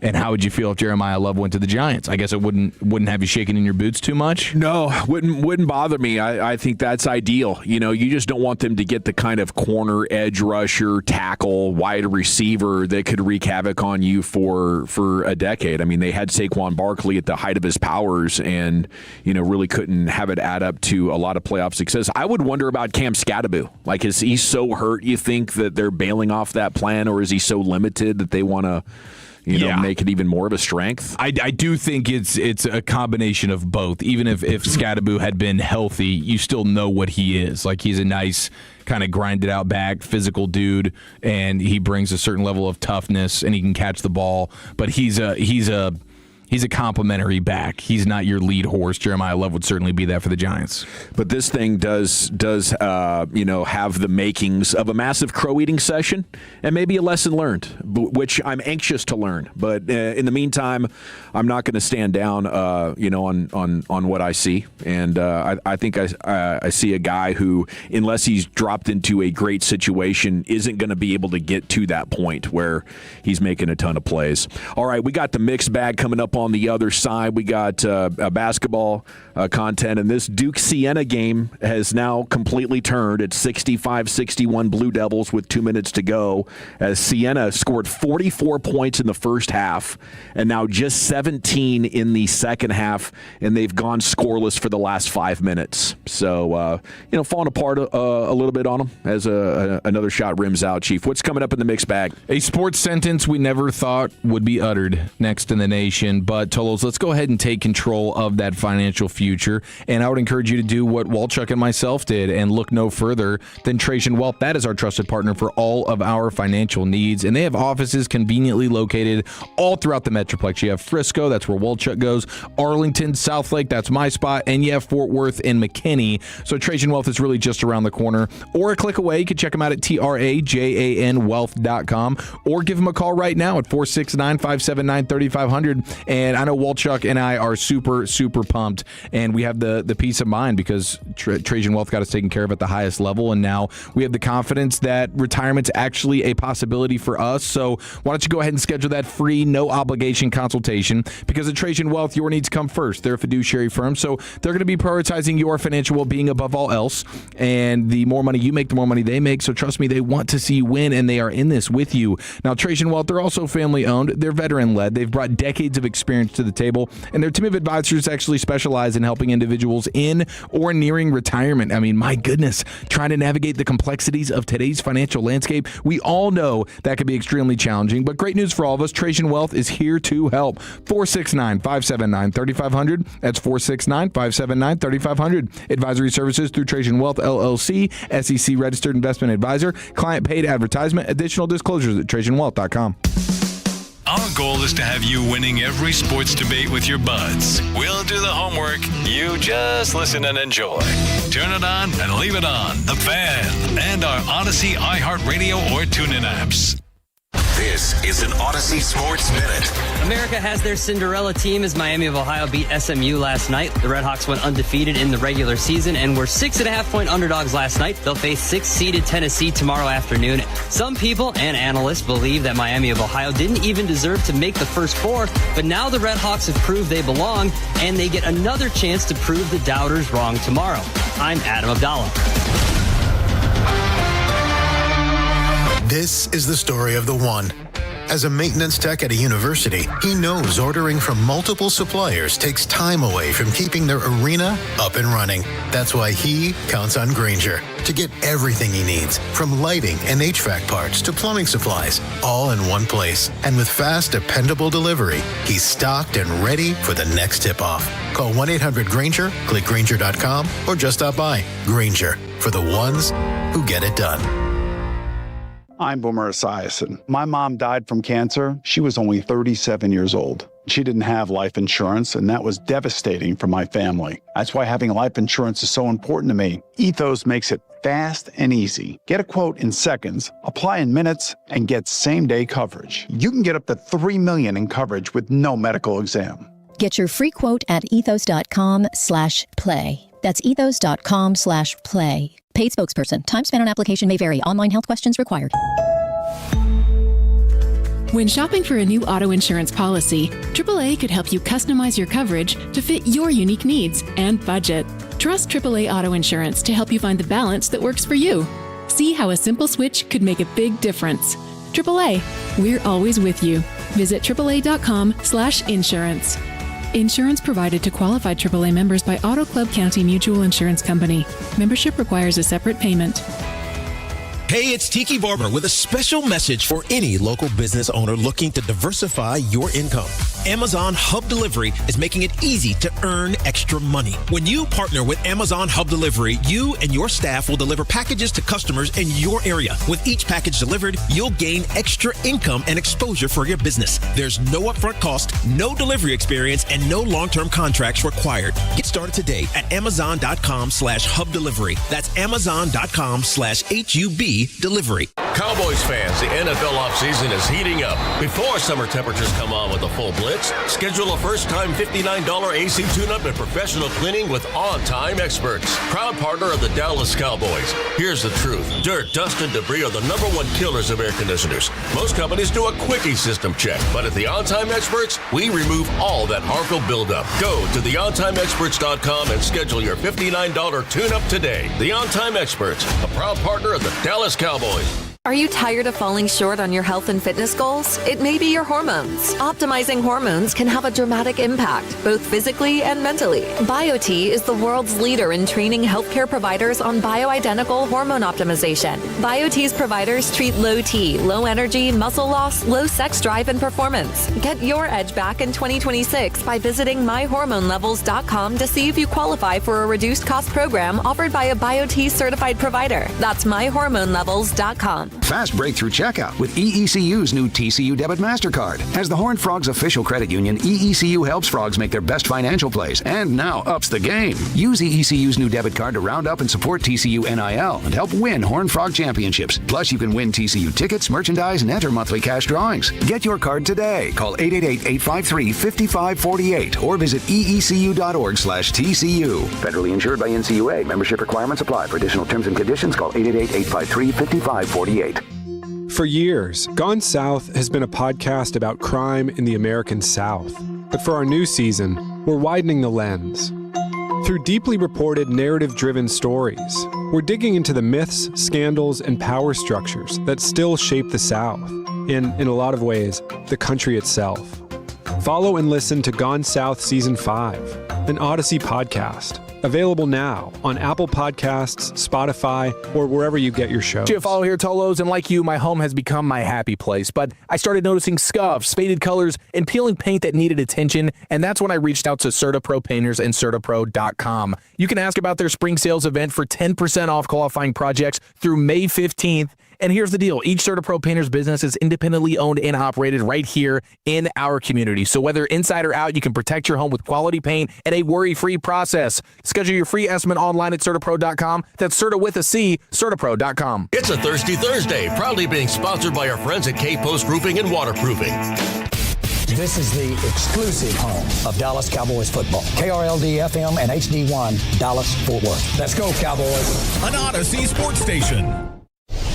Driven by our D&M Leasing Studios. You're rolling with the G-Bag Nation on 105.3 The Fan. Here we go, Hour 3, G-Bag Nation on 105.3 The Fan. And let me guess on that sports sentence you never thought we'd be saying. Chuck Norris hospitalized is where my mind immediately went to. You see that story? Wow. Okay, I did see the headline. I don't really know much of the details here.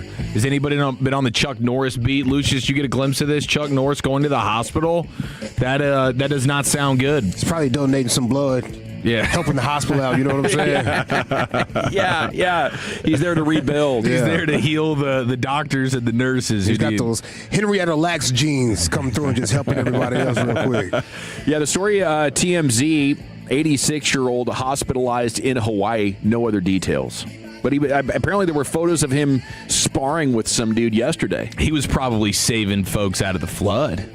That Hawaiian storm. Go. Yeah. He was probably being a good Samaritan and saving people, and now he's going to give blood, like Lucius said.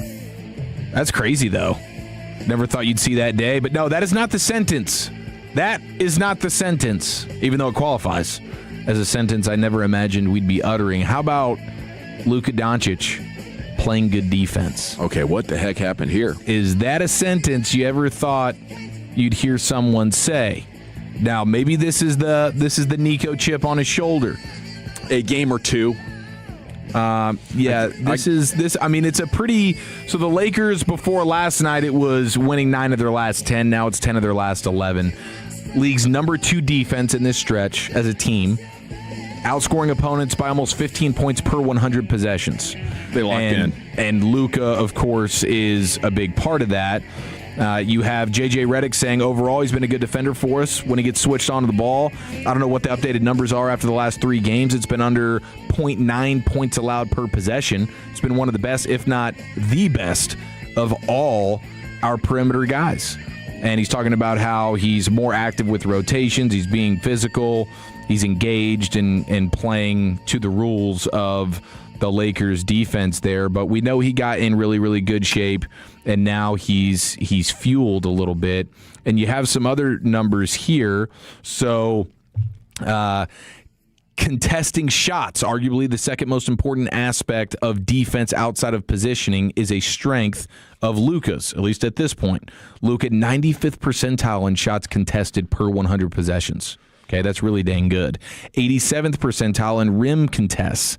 This particularly manifests itself as an isolation defender when teams try to pick at him.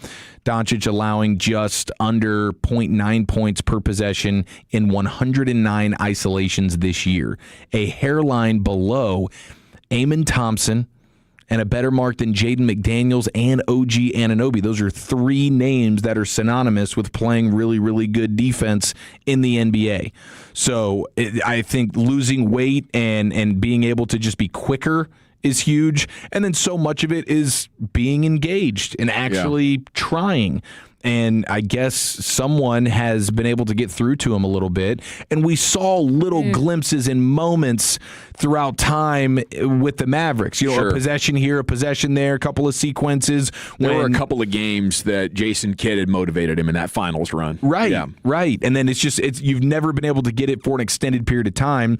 And some of that is just probably his own desire. And then a lot of that was probably his own conditioning just actively working against him. Where it's like, even if I wanted to try, dude, I'm doing so much on the other side here where I'm the best offensive player in the league, and I'm doing so much heavy lifting there that I just don't physically have it in me to actually try the way even, that you would want me to and I would want to if I could. But now, down 20 pounds, and you can see it, dude. I don't know how often you get the side-by-side of Luka when he first got to a Lakers uniform where it was bloated. It was doughy. Yeah. And now it's like, dang, dude, you look at like jawlines there. He's got a little bit of that revenge bod going maybe with some of the off the court things going on. He's in Hollywood. He's got his pick of the litter. Yeah. He's locked in. He is, and, you got to congratulate him for that. I do think that, and I don't want to hate on Luka here, but I will say, like, the elite defenders are usually getting those ISO opportunities against the other team's best player. And Luka is probably getting isolated against a guy who they're trying to hide him against. And it's like, well, I guess if Luka's going to defend me, then I gotta take my chances. My pushback, because I get what you're saying, but how often are teams trying to hunt the matchup? where it's like, we're going to put you in a pick and roll, and I'm going to make dang sure my best player gets on you. How often did we see that? Yeah. Right. So I don't know the actual. That's a fair. Yeah. That's like a fair thing to kind of look into.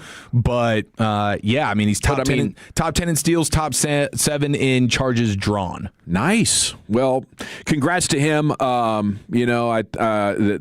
stretch that they're on now, it came right on the heels of his most embarrassing moments, and they had slid down to being, I think, just 8 or 9 games above 500. They'd been playing 500 basketball since like November 1st.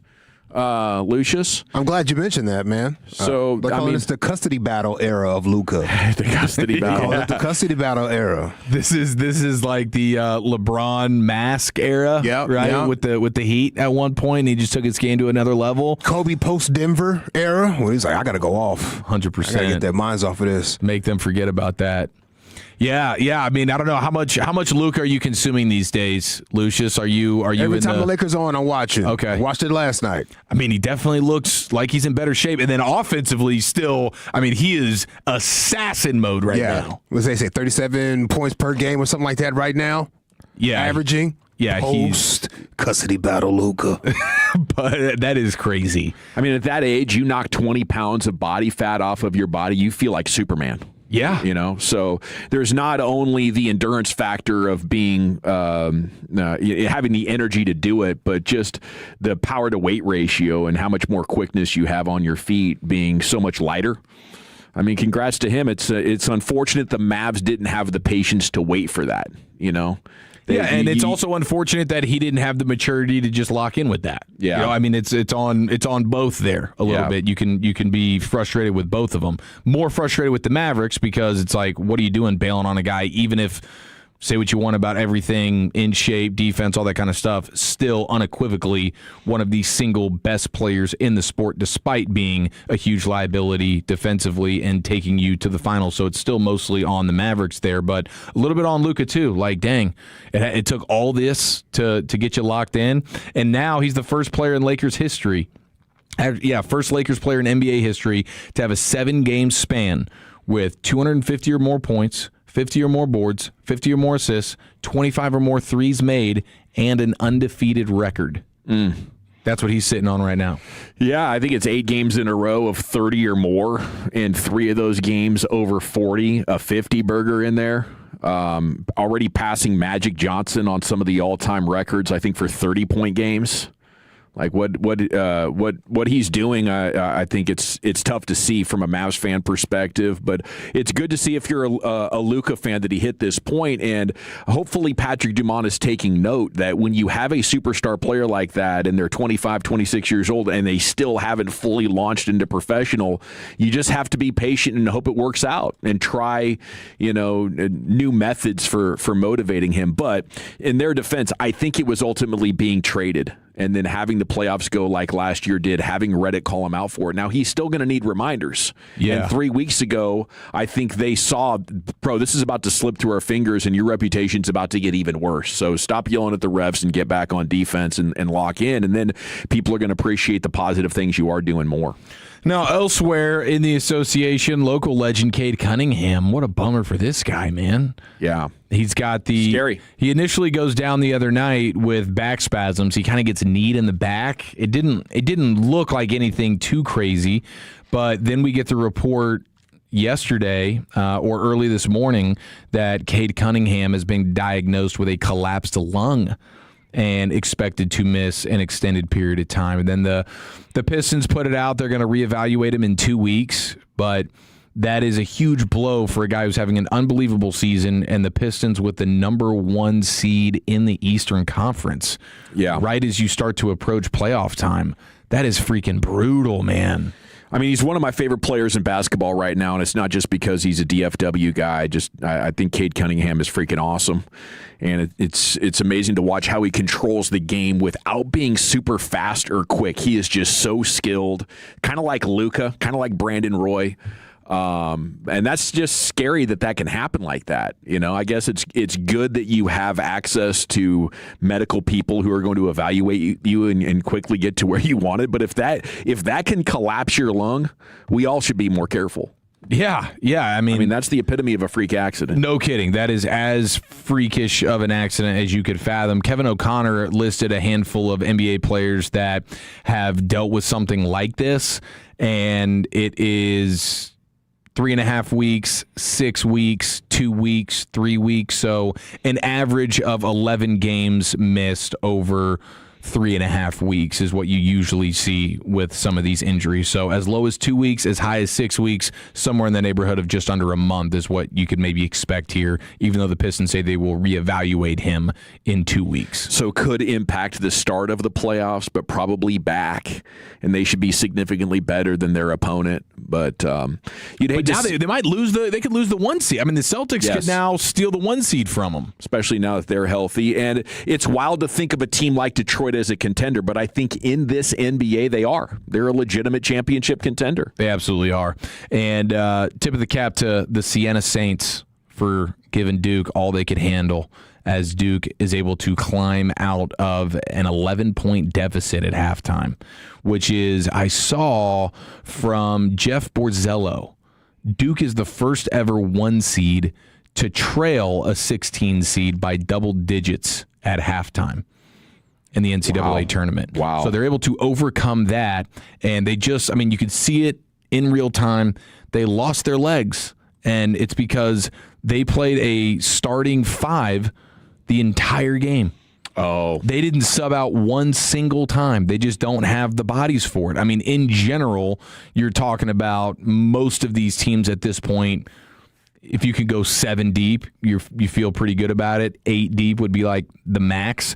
Most of these teams are only having 1 or 2 guys come off the bench, but the Siena Saints don't even have that. So all their guys played 40 minutes, and so they were hot early offensively in that first half, putting up 43 points. It was like a juggernaut. They were energized. And then in the second half, they only put up 22 points, and Duke, the 1 seed, is able to advance 71-65. Duke gets the dub. Well, that was fun, man. That was an exciting watch here for the first couple of hours of the show, and definitely a baptism into the excitement and the nail-biter moments that this tournament will undoubtedly continue to dole out for us here over the next month or so in the sports world. We have uncomfortable Cowboys conversations coming up, a couple of them, considering how much they have left to do. Is it time to bring up trading this guy again? We'll hit you with that and more sports coming up next year. It's the G-Bag Nation and the Fan. I want to chat D&M Leasing with you before we do anything else, though, because if you want or need a brand new vehicle, just call D&M. They're going to make it so easy on you. Their experience is actually called the Easy Lease from D&M, award-winning, thousands of 5-star reviews online. And the great thing about D&M is they have access to all makes, all models. So you can just call them and tell them what you want, foreign, domestic, car, truck, SUV, and then go back to doing your day. You know, just enjoy the rest of your night. Maybe you got a hot date. Maybe you're just going to kick your feet up and watch all these basketball games. You can do that and get a great deal on a new vehicle thanks to D&M in this Easy Lease. Yeah, call them, 10-minute phone conversation. Tell them what you want. They're going to get to work delivering that brand new vehicle to you, your home or office, wherever you are. D&M will bring it to you. You sign the documents in a phone app, and just like that, brand new vehicle acquired. You know, D&M also gives you the highest trade-in value possible for the old one. So they make everything as easy as possible, and that's why they win Dealer of the Year from Dealer Rater every time around. All right, the Easy Lease from D&M, one phone call away. Any local area code 35 lease. Go to dmautaleasing.com. When your friends say, "Hey, did you hear?" you can proudly say, "I heard it on the Fan," keeping you sports informed with some quality laughs along the way. Turn it on and leave it on. 105.3 The Fan, the Odyssey app, iHeartRadio app, and TuneIn app. It's getting wild on the court, and Specs has the assist to take this tournament to a legendary new level. You know the drill. Stock up on delicious finds for every tip-off, upset, and overtime thriller. When you score savings with Specs, it's nothing but net. Don't wait for the buzzer. Run the perfect play with Specs wines, spirits, and finer foods. The lowest prices in Texas. Shop Specs! So, you're ready to propose, huh? Yeah, man. She's definitely the one. What are we thinking about the ring? I got my wife's at Hellsberg. I couldn't recommend a better jeweler. I could use some help with that. Man, go to Hellsberg. I had no idea how many details you need to consider. Did you know you can get a natural or lab-grown diamond? I didn't. Figure out what she wants. Trust me, they'll make it happen. Start your story with Hellsberg. Shop in store or at hellsberg.com. Property taxes keep skyrocketing. So are the blind call center companies trying to get your business. There's one solution. One firm stands alone. North Texas Property Tax. We cater to high-end homeowners, exclusively in Dallas, Tarrant, Collin, and Denton counties. Our team brings over 80 years of experience, and our work produced over $1 billion in reductions for our clients. Last year, no reduction, no fees, no risk. Save more. Get more with NorthTexasPropertyTax.com. Baseball is back. Opening night is one exclusive game, and it's live on Netflix. On Wednesday, March 25th, the New York Yankees, led by seven-time All-Star Aaron Judge, head to the Bay Area to face Rafael Devers and the San Francisco Giants. A brand new way to watch Major League Baseball, and it all starts here.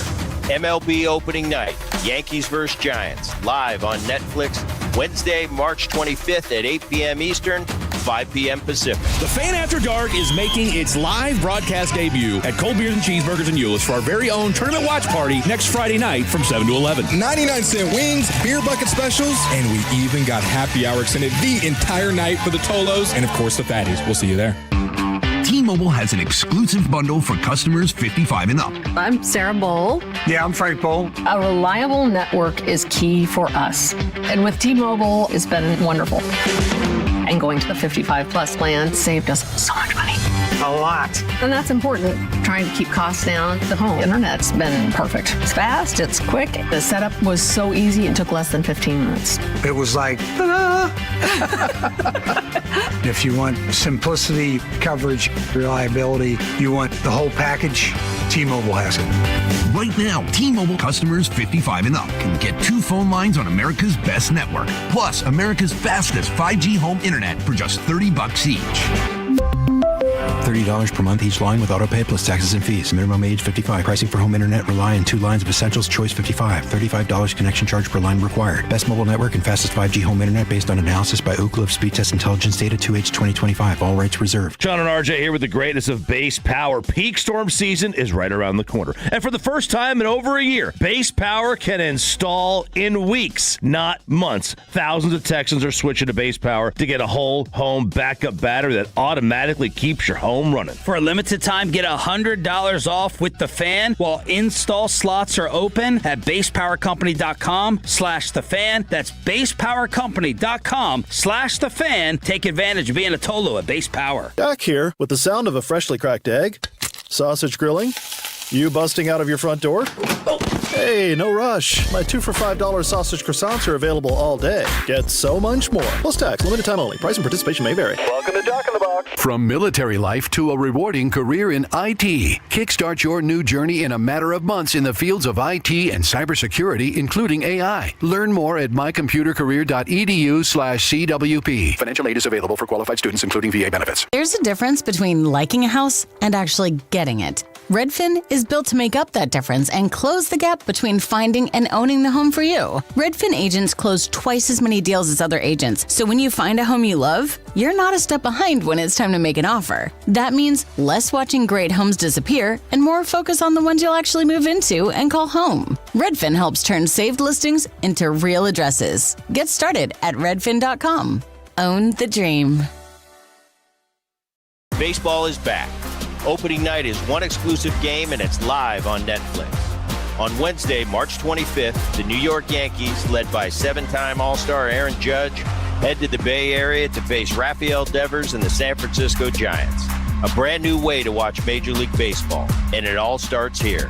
MLB opening night, Yankees vs. Giants, live on Netflix, Wednesday, March 25th at 8 p.m. Eastern, 5 p.m. Pacific. Hey, it's Chiafalo. Think Verizon, the best 5G network, is expensive? Think again. Bring in your AT&T or T-Mobile bill to a Verizon store and they'll give you a better deal. Now, what to do with your unwanted bills? Maybe turn them into a paper airplane headed to see you never. AT&T and T-Mobile. Jokes aside, their best 5G network has you covered with the most ways to save on plans, streaming, and phone deals. So just bring in your bill to your local Verizon store and they'll give you a better deal. Must provide a postpaid consumer bill within the past 45 days in name of the person redeeming the deal. Additional terms apply based on root metrics. Best 5G network award US 2H 2020. 25. All rights reserved. This segment of The Fan is brought to you by North Texas Property Tax Services. Time is approaching to protest your property tax. Don't trust some blind call center. Contact North Texas Property Tax. #1 property tax firm in North Texas. No reduction, no fees. Save more, get more with NorthTexasPropertyTax.com.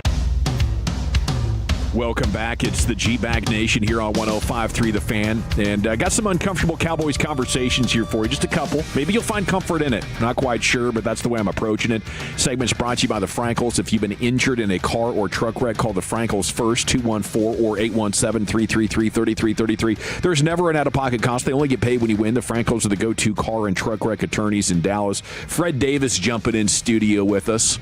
Going to help us carry the water until 7 o'clock as Broadus is getting his dad taken care of today. That's where Broadus is. He'll be back tomorrow.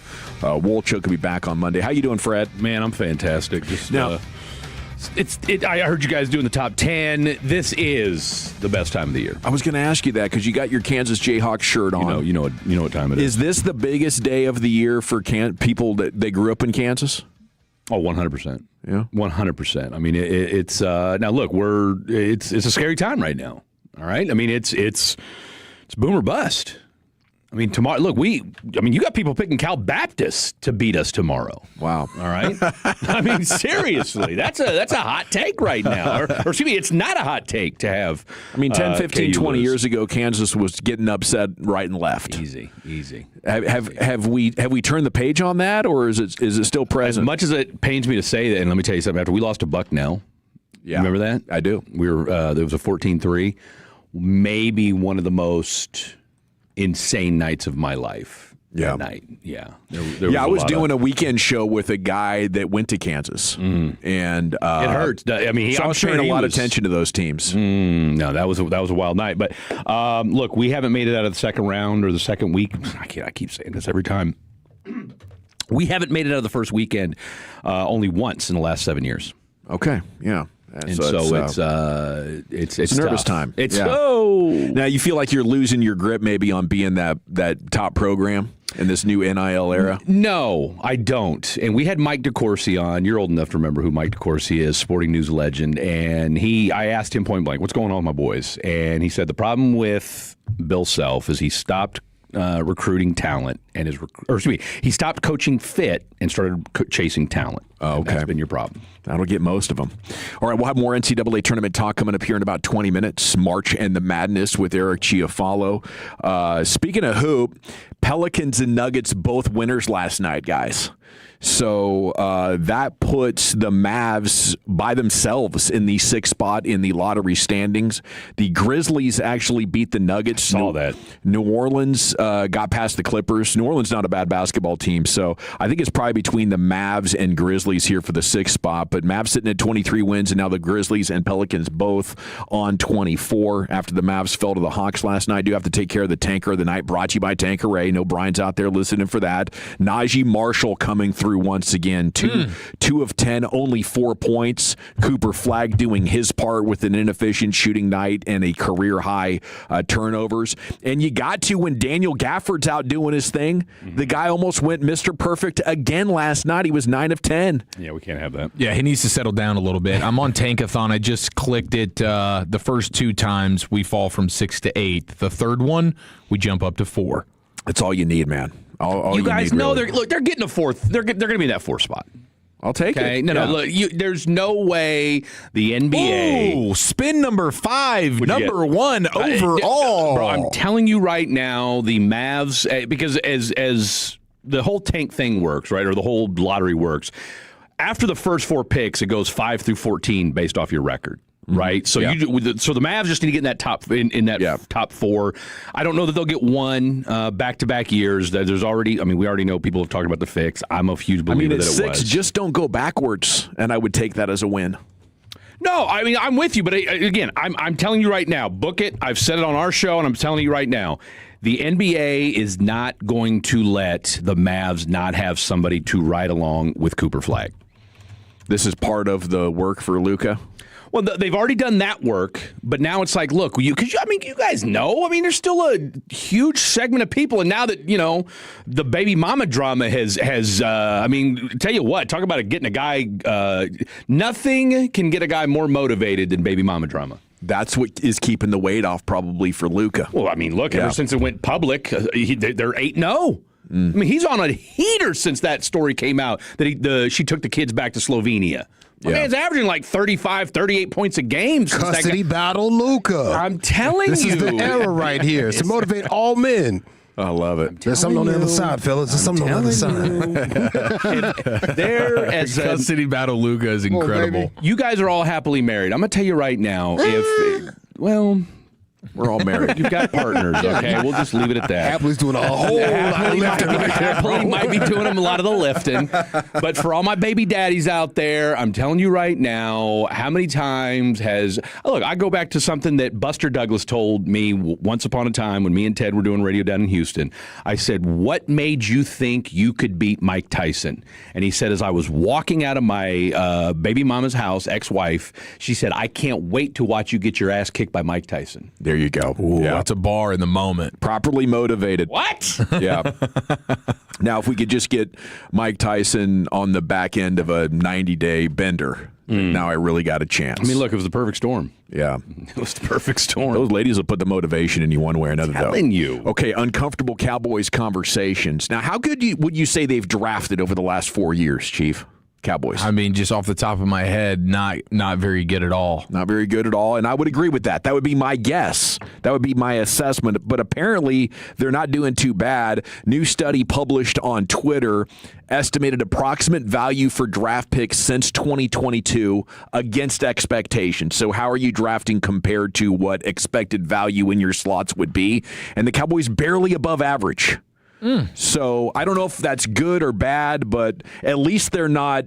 At least they haven't totally fallen apart as a drafting organization. Yeah, it's definitely not good, but it's probably not as bad as we feel when you just look at it that way. But when you're a team that depends so much on your drafted players being awesome for you, and you're not really supplementing in any other way, they just started to make a couple of trades here and there. Okay, very good with George Pickens, but you just punt on free agency. Yeah. Like these other teams, okay, they draft, but they also welcome in a handful of free agent players that are instant contributors for them every year, and they don't. Yeah, I think that's a good point. I was also looking at it like you can't just say we've had a bad run drafting, okay? Listen, you try to manage the cap closely. You keep restructuring all these deals, and you've actually drafted slightly better than average, and you still ended up in an absolute bleep hole of a spot to be in. Behind the 8 ball, dug yourself a hole too big to get out of, however you want to put it. But you can't just say, well, we're doing things well, we just haven't drafted right, and that's going to balance back out, and luck's going to go into our favor. So a couple of ways of looking at that. The other uncomfortable conversation with you, though, George Pickens still on the tag, boys. Calvin Watkins updated the reporting on it today, saying there are no contract talks happening. And at this point, it seems like he will just play on the tag and keep it moving. And I'm totally comfortable with that. But considering how little we've seen them do over the last week and a half to fix this defense, I think it is time to revisit this conversation. What, to extend Pickens? Well, okay, extend Pickens, sure, and that would create cap space that maybe you could go get defensive players for. But, I think trading him and using the cap space and the draft picks at this point would get you closer to winning a Super Bowl than just bringing him back. I wouldn't hate. I mean, look, I've heard and I don't think Carnell Tate's going to slide to you at 12, but I've heard some good stuff about Mekhi Lemon as far as him being. Matt Miller is huge on him as he's his number one receiver in the draft. If he fell to you at 12, I mean, I think he will fall to you at 12. I don't know. George Pickens, I mean, if Jalen Waddle can fetch you a first and a third, I don't know that you're certainly not going to get a first out of him. I mean, if you could, I think he would have already been dealt by now. But I think there's something to be said with the Jalen Waddle move and with what's going on with A.J. Brown. I think if you're the Dallas Cowboys, you've pretty much made it clear to Mulligata, look, I get it. You've had guys in the past that didn't play on tags. Pickens doesn't have that luxury. All right, Pickens didn't have that luxury, and there's just too much out there as far as if you're the Dallas Cowboys, you don't feel comfortable with all the stuff that's happened behind the scenes. It's been well documented. The missing meetings, being late, being suspended, and we're going to give you $100 million. It's just not going to happen. And I don't know that there's enough teams out there that are willing to put up with that the way the Cowboys. I liked what you did with A.J. Brown, though. Maybe his knee is dinged and he's off the market. A 1, 3, and 4 for Waddle. I mean, hell, if George isn't worth a 1, the NFL doesn't know what they're doing. Yeah, I think one of the things with Waddle, too, though, we have to consider is just the contract and how favorable it is, right? Because if you're trading for George Pickens, he's expecting to get the fatty boomba that day, right? Whereas you trade for Waddle like the Broncos did, and they're paying, like $25 to $28 million for the next couple of years. And Pickens is probably asking for considerably more than that.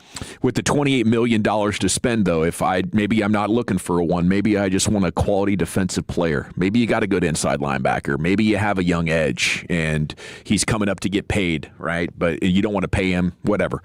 You got a player and maybe a day 2 pick.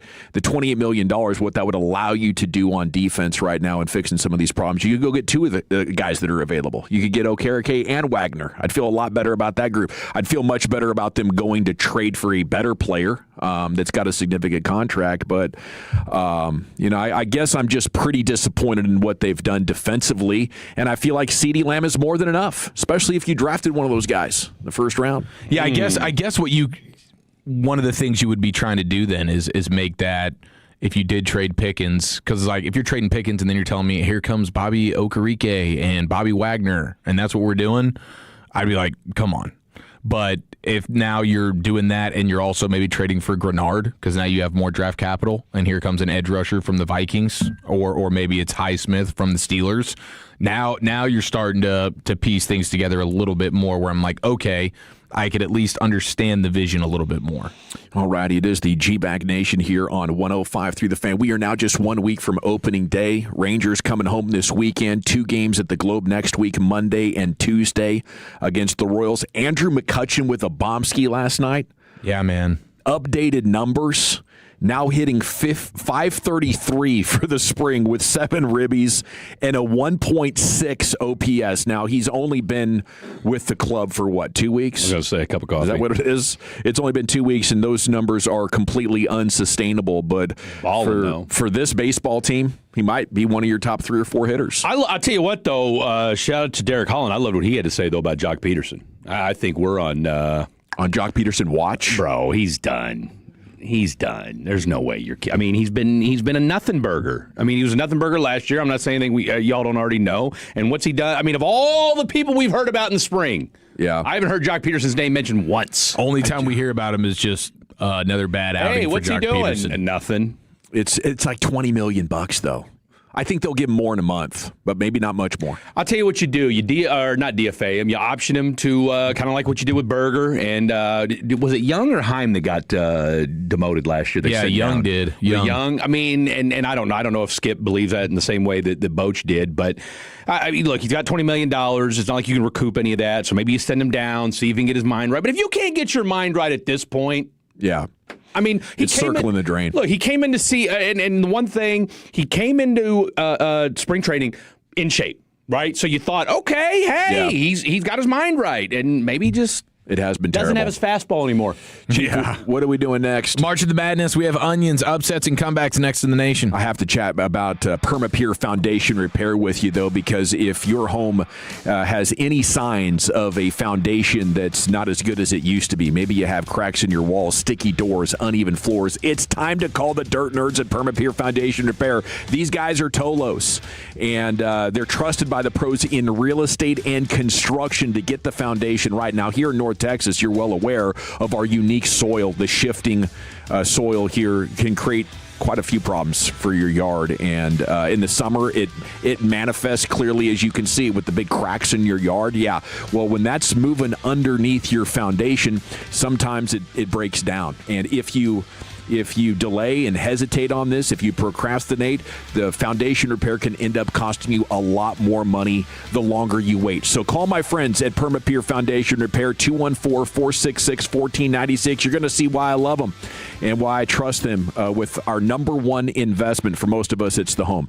So it's the dirtnerdsdfw.com, 214-466-1496. When shift happens, call the Dirt Nerds at Permapeer Foundation Repair of Texas. Coming up on the next KNC Masterpiece, how do you tourney? What are you ordering? How are you spending your time? Plus, the combo platter, your favorite athlete with the shortest peak. The fun starts at 10, goes all the way to 2 on the KNC Masterpiece on 105.3 The Fan. Jay Glasser here to help you beat the books of Westwood One Sports. I'm taking Clemson in a pick'em tonight against North Carolina. Without Caleb Wilson, I think Clemson is the better team. They had a great showing last night in their game against Wake Forest. I think they continue that into today. Their defense, I think, is going to shut out that North Carolina offense, and they're going to win tonight in Charlotte. I'll take Clemson in a pick'em against UNC. Bet smarter and beat the books. Download the BetMGM app today.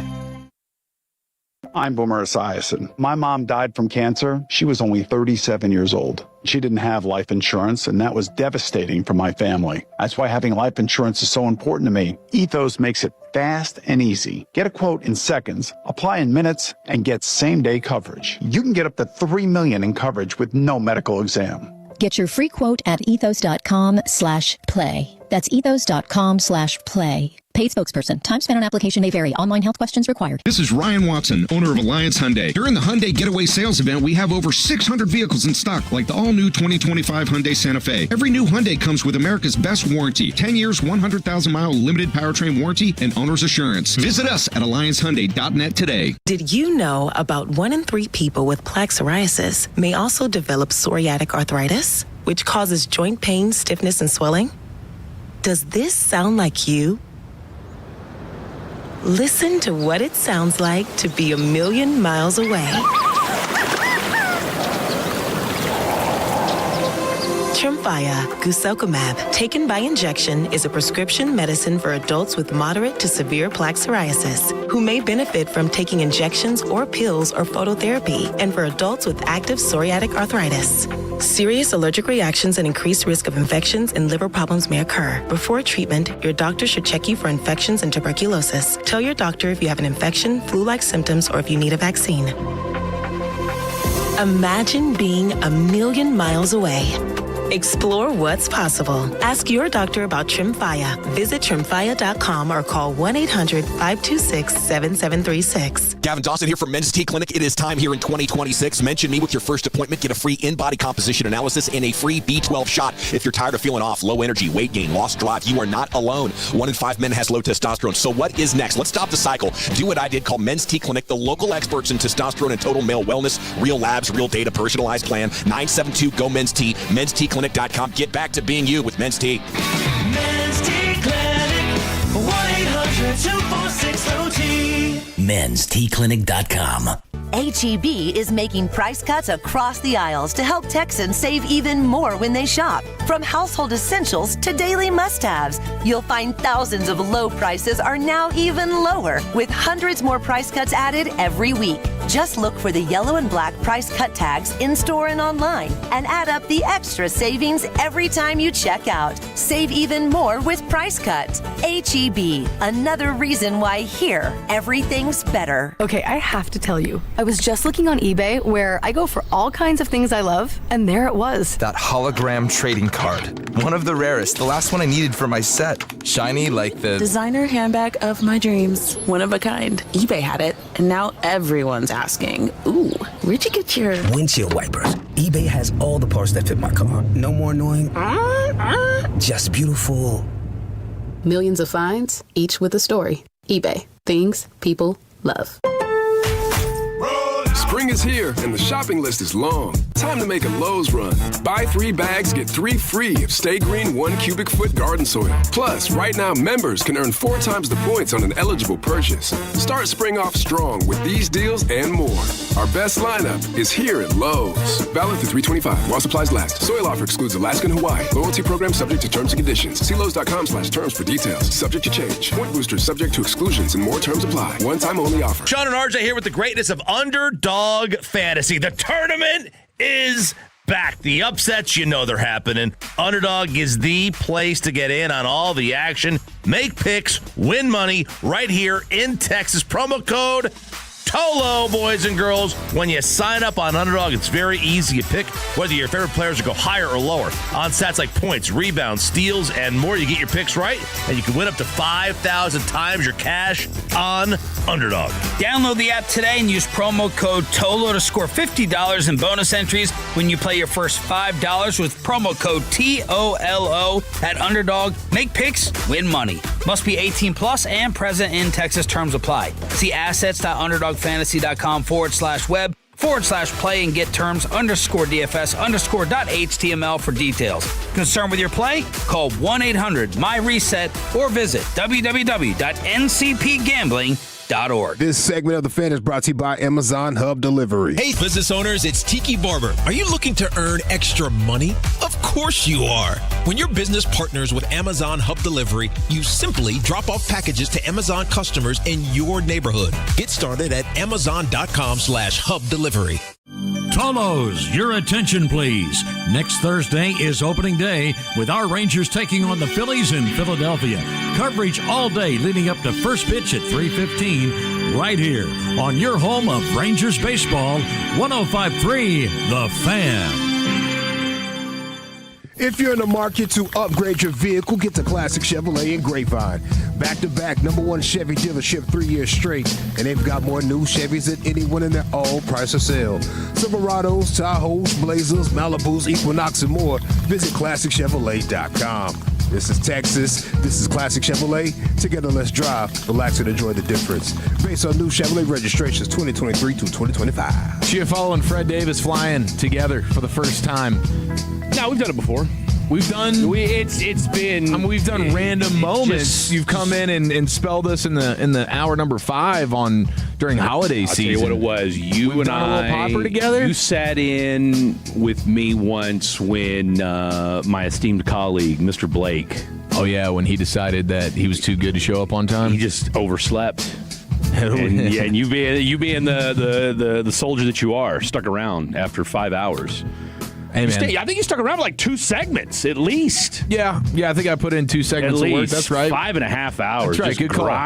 Just grinding. Well, we got 2 hours and 15 minutes of sports for you. Dawson heads off to daughter's first ever high school playoff soccer game. So it's a big day in the Dawson household. Let's go. And I told him to give him hell, and we'll be pulling for it. What team is it? Sunnyvale. Are we allowed to say over the air? Sunnyvale. I don't know who they're playing, but Sunnyvale Lady Soccer Squad. Dang, we're already in playoffs for girls soccer? I guess so. Damn. Yeah. At least they got a good draw with the weather. Tell you what, it's gorgeous weather outside today. It's beautiful today. I'm telling you, it's been a crazy week. It's been a wild week. All right, we got football's finest at the top of the hour, and then we go commercial-free expressway, G-Bag of the Day, LA Live, and Fred Davis in the saddle for the next 2 hours and 15 minutes, and it's time on day 1 of the tourney to jump into a little March in the Madness. Now, this song right here. Oh, if it doesn't get you geeked, I don't know what does. This has to be top 2 or 3 sports theme song ever. I mean, I'll give you Round Ball Rock, whatever one of your football themes you like, but I can't believe CBS Sports did away with this. And I'm not even going to give the new one any time. I haven't even heard the new one. Yeah, there's nothing to hear. Nothing to hear when they punt on this greatness. Okay, so that's disappointing. Where do you rank the Hank Williams, Are You Ready for Some Football, a Monday night party? I mean, it's so up there for me. I mean, it was that's like not top 5. Yeah, I don't know what it's is. Easily top 5, and that is just because of the nostalgia of it. Like that, like Monday Night Football.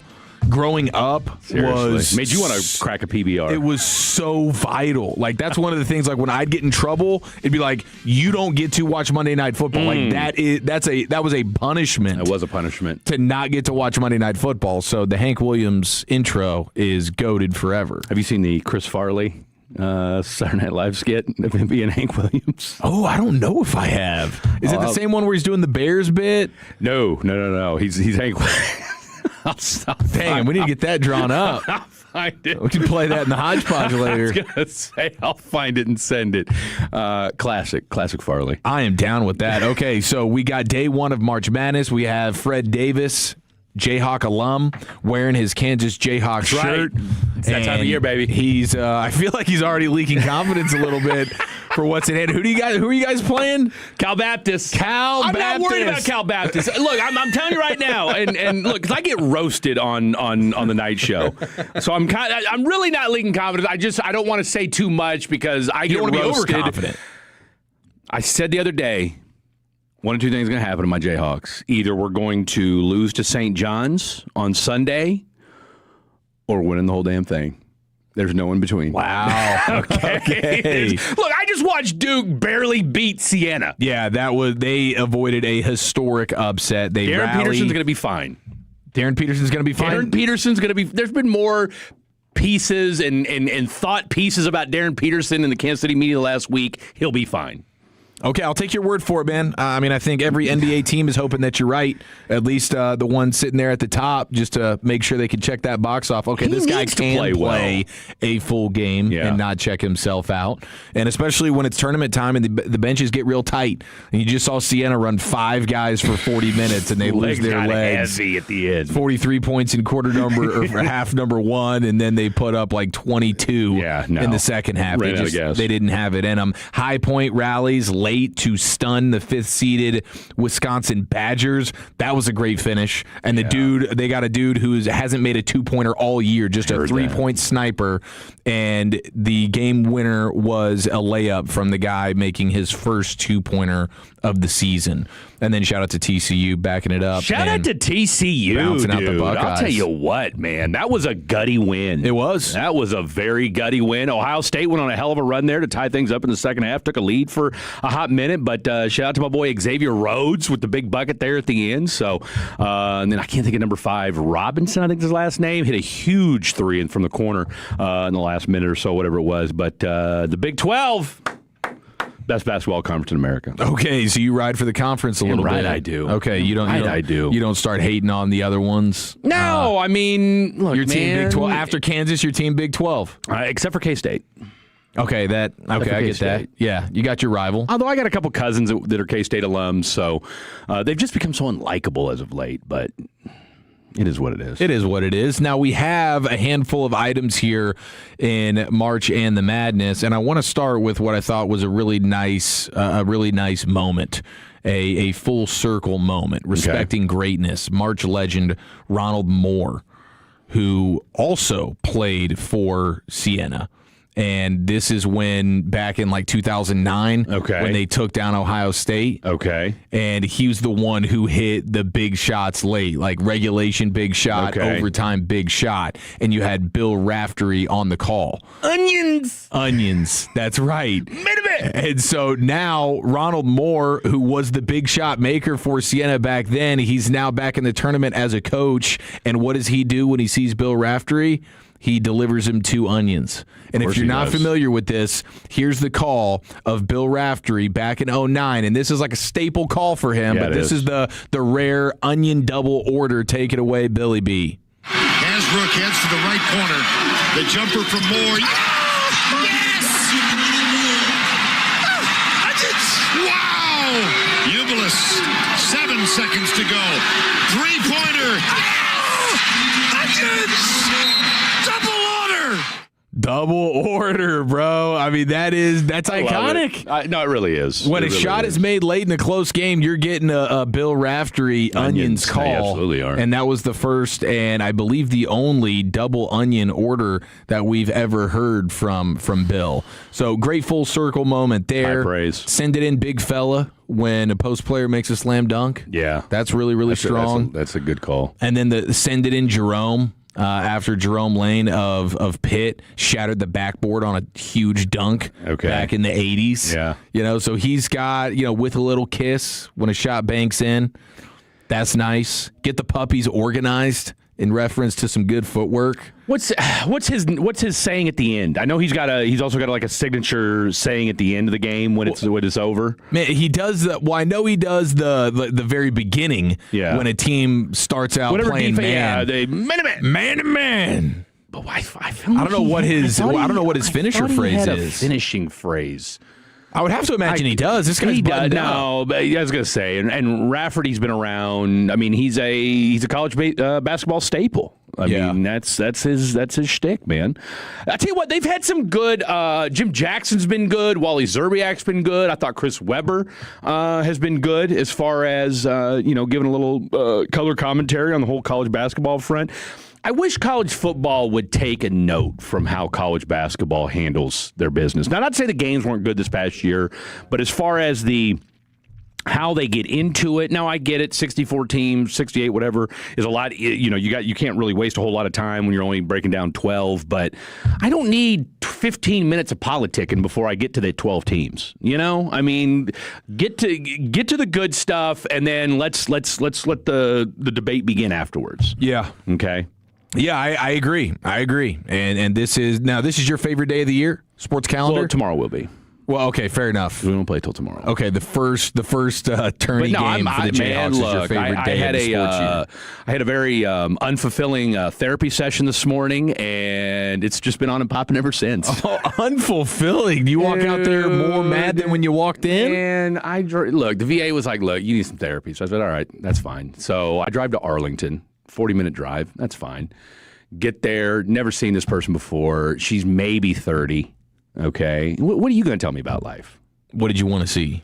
A grizzled 54-year-old I need somebody that's been through the ring. I need somebody that's been through the wars, okay? Yeah. Not somebody that looks like you're friends with my daughter. Right. Okay? Yeah. And I think she was so taken aback through the first 30 minutes of our session. Okay. I can't even imagine what you put her through for 30 minutes. There was probably a good 10-second delay at one point after I got done talking, and she just looked. I mean, didn't look at her notes. Just looked at me. You stunned her with the jab. She was like, "Okay." So what do you hope to get out of this? More than this. Wow, they just randomly assign you somebody? More than this. I mean, you go through the whole kind of setup process, and then the guy told me they have this like head psychologist, and he, we did 2-hour intake, me and this guy. Okay, says to me after the 2 hours, he's going over his notes. He looks at me, it's a virtual. Looks down at his notes, looks up at me, goes, "Mr. Davis, you're a tough case." Looks back down at his notes. How far do you want to drive? How far do you want to drive for somebody, huh? Wow, dude. They haven't seen anything like Fred Davis. Man, I got to believe they have. I know. I was disappointed. And God bless her. She's doing the best she can. And I called the place up today afterwards. I said, look, y'all need to give me somebody else. Somebody older. I said, look, I've been doing this. This ain't going to work. This just one time with her? That's all it took. Yeah. I mean, yeah. Hey, rip the Band-Aid, dude. We don't need to waste. We don't want to spin on our wheels. Hey, you know what? I just turned 45. We ain't got time to waste. Yeah, I got you. Okay, we do not have time to waste. All right, Fred Davis, Eric Chiafalo here in the G-Bag Nation. Let's get you the 5 o'clock hour. Commercial-free expressway coming up here in 25 minutes. Football's finest. And tip of the cap to the Cowboys for this reported detail next here in the nation. Batolos, you're losing your hair, and you need a simple solution that works. You want the best modern technology with top-rated physicians, something that's guaranteed to work, and that's why, fellas, you need advanced hair. They've completely redefined hair restoration. From the experience itself to their unmatched results, whether you have a receding hairline, a bald spot, or some just general thinning of the hair, you can address them all with Advanced Hair's simple one-day treatment in a calm, relaxed environment with the most experienced professionals. Now, Advanced Hair, they have performed tens of thousands of these breakthrough treatments, and you need to be next. How about this? Your own natural hair begins to regrow the very next day. It's absolutely unprecedented stuff. No one can offer anything like the Advanced FUE found at Advanced Hair, and I highly recommend their team. They're absolutely fantastic. It all starts with your free consultation. Call 469-599-HAIR, and just for being a Tolo, you'll get $250 off and 250 free hair grafts. Refine your hairline with a team that's redefined hair restoration. 469-599-HAIR or advancedhair.com. Sean and RJ, the KNC Masterpiece, G-Bag Nation, and Fan After Dark. Live and local. Turn it on and leave it on. 105.3 The Fan and our Odyssey, iHeartRadio, and TuneIn apps. This is an Odyssey Sports Minute. Cleveland Browns have proposed the most Browns rule change ever. The Browns are proposing a rule that would allow teams to trade picks 5 years into the future instead of 3. Imagine allowing a team that has the worst luck with quarterbacks the ability to trade 5 first-round picks for their next QB. I don't think it would ever come to that, but with the Browns, you never know. So I hope they approve this rule, because if teams want to make bad moves, let them. I'm Adam Abdallah. Did you know about 1 in 3 people with plaque psoriasis may also develop psoriatic arthritis, which causes joint pain, stiffness, and swelling? Does this sound like you? Listen to what it sounds like to be a million miles away. Tremfya guselkumab, taken by injection, is a prescription medicine for adults with moderate to severe plaque psoriasis who may benefit from taking injections or pills or phototherapy, and for adults with active psoriatic arthritis. Serious allergic reactions and increased risk of infections and liver problems may occur. Before treatment, your doctor should check you for infections and tuberculosis. Tell your doctor if you have an infection, flu-like symptoms, or if you need a vaccine. Imagine being a million miles away. Explore what's possible. Ask your doctor about Tremfya. Visit Tremfya.com or call 1-800-526-7736. When you think mortgage, think TexasLending.com. Many of you want a home equity loan, but you don't want to refinance your current mortgage. That's why we have great second lien home equity loans at TexasLending.com.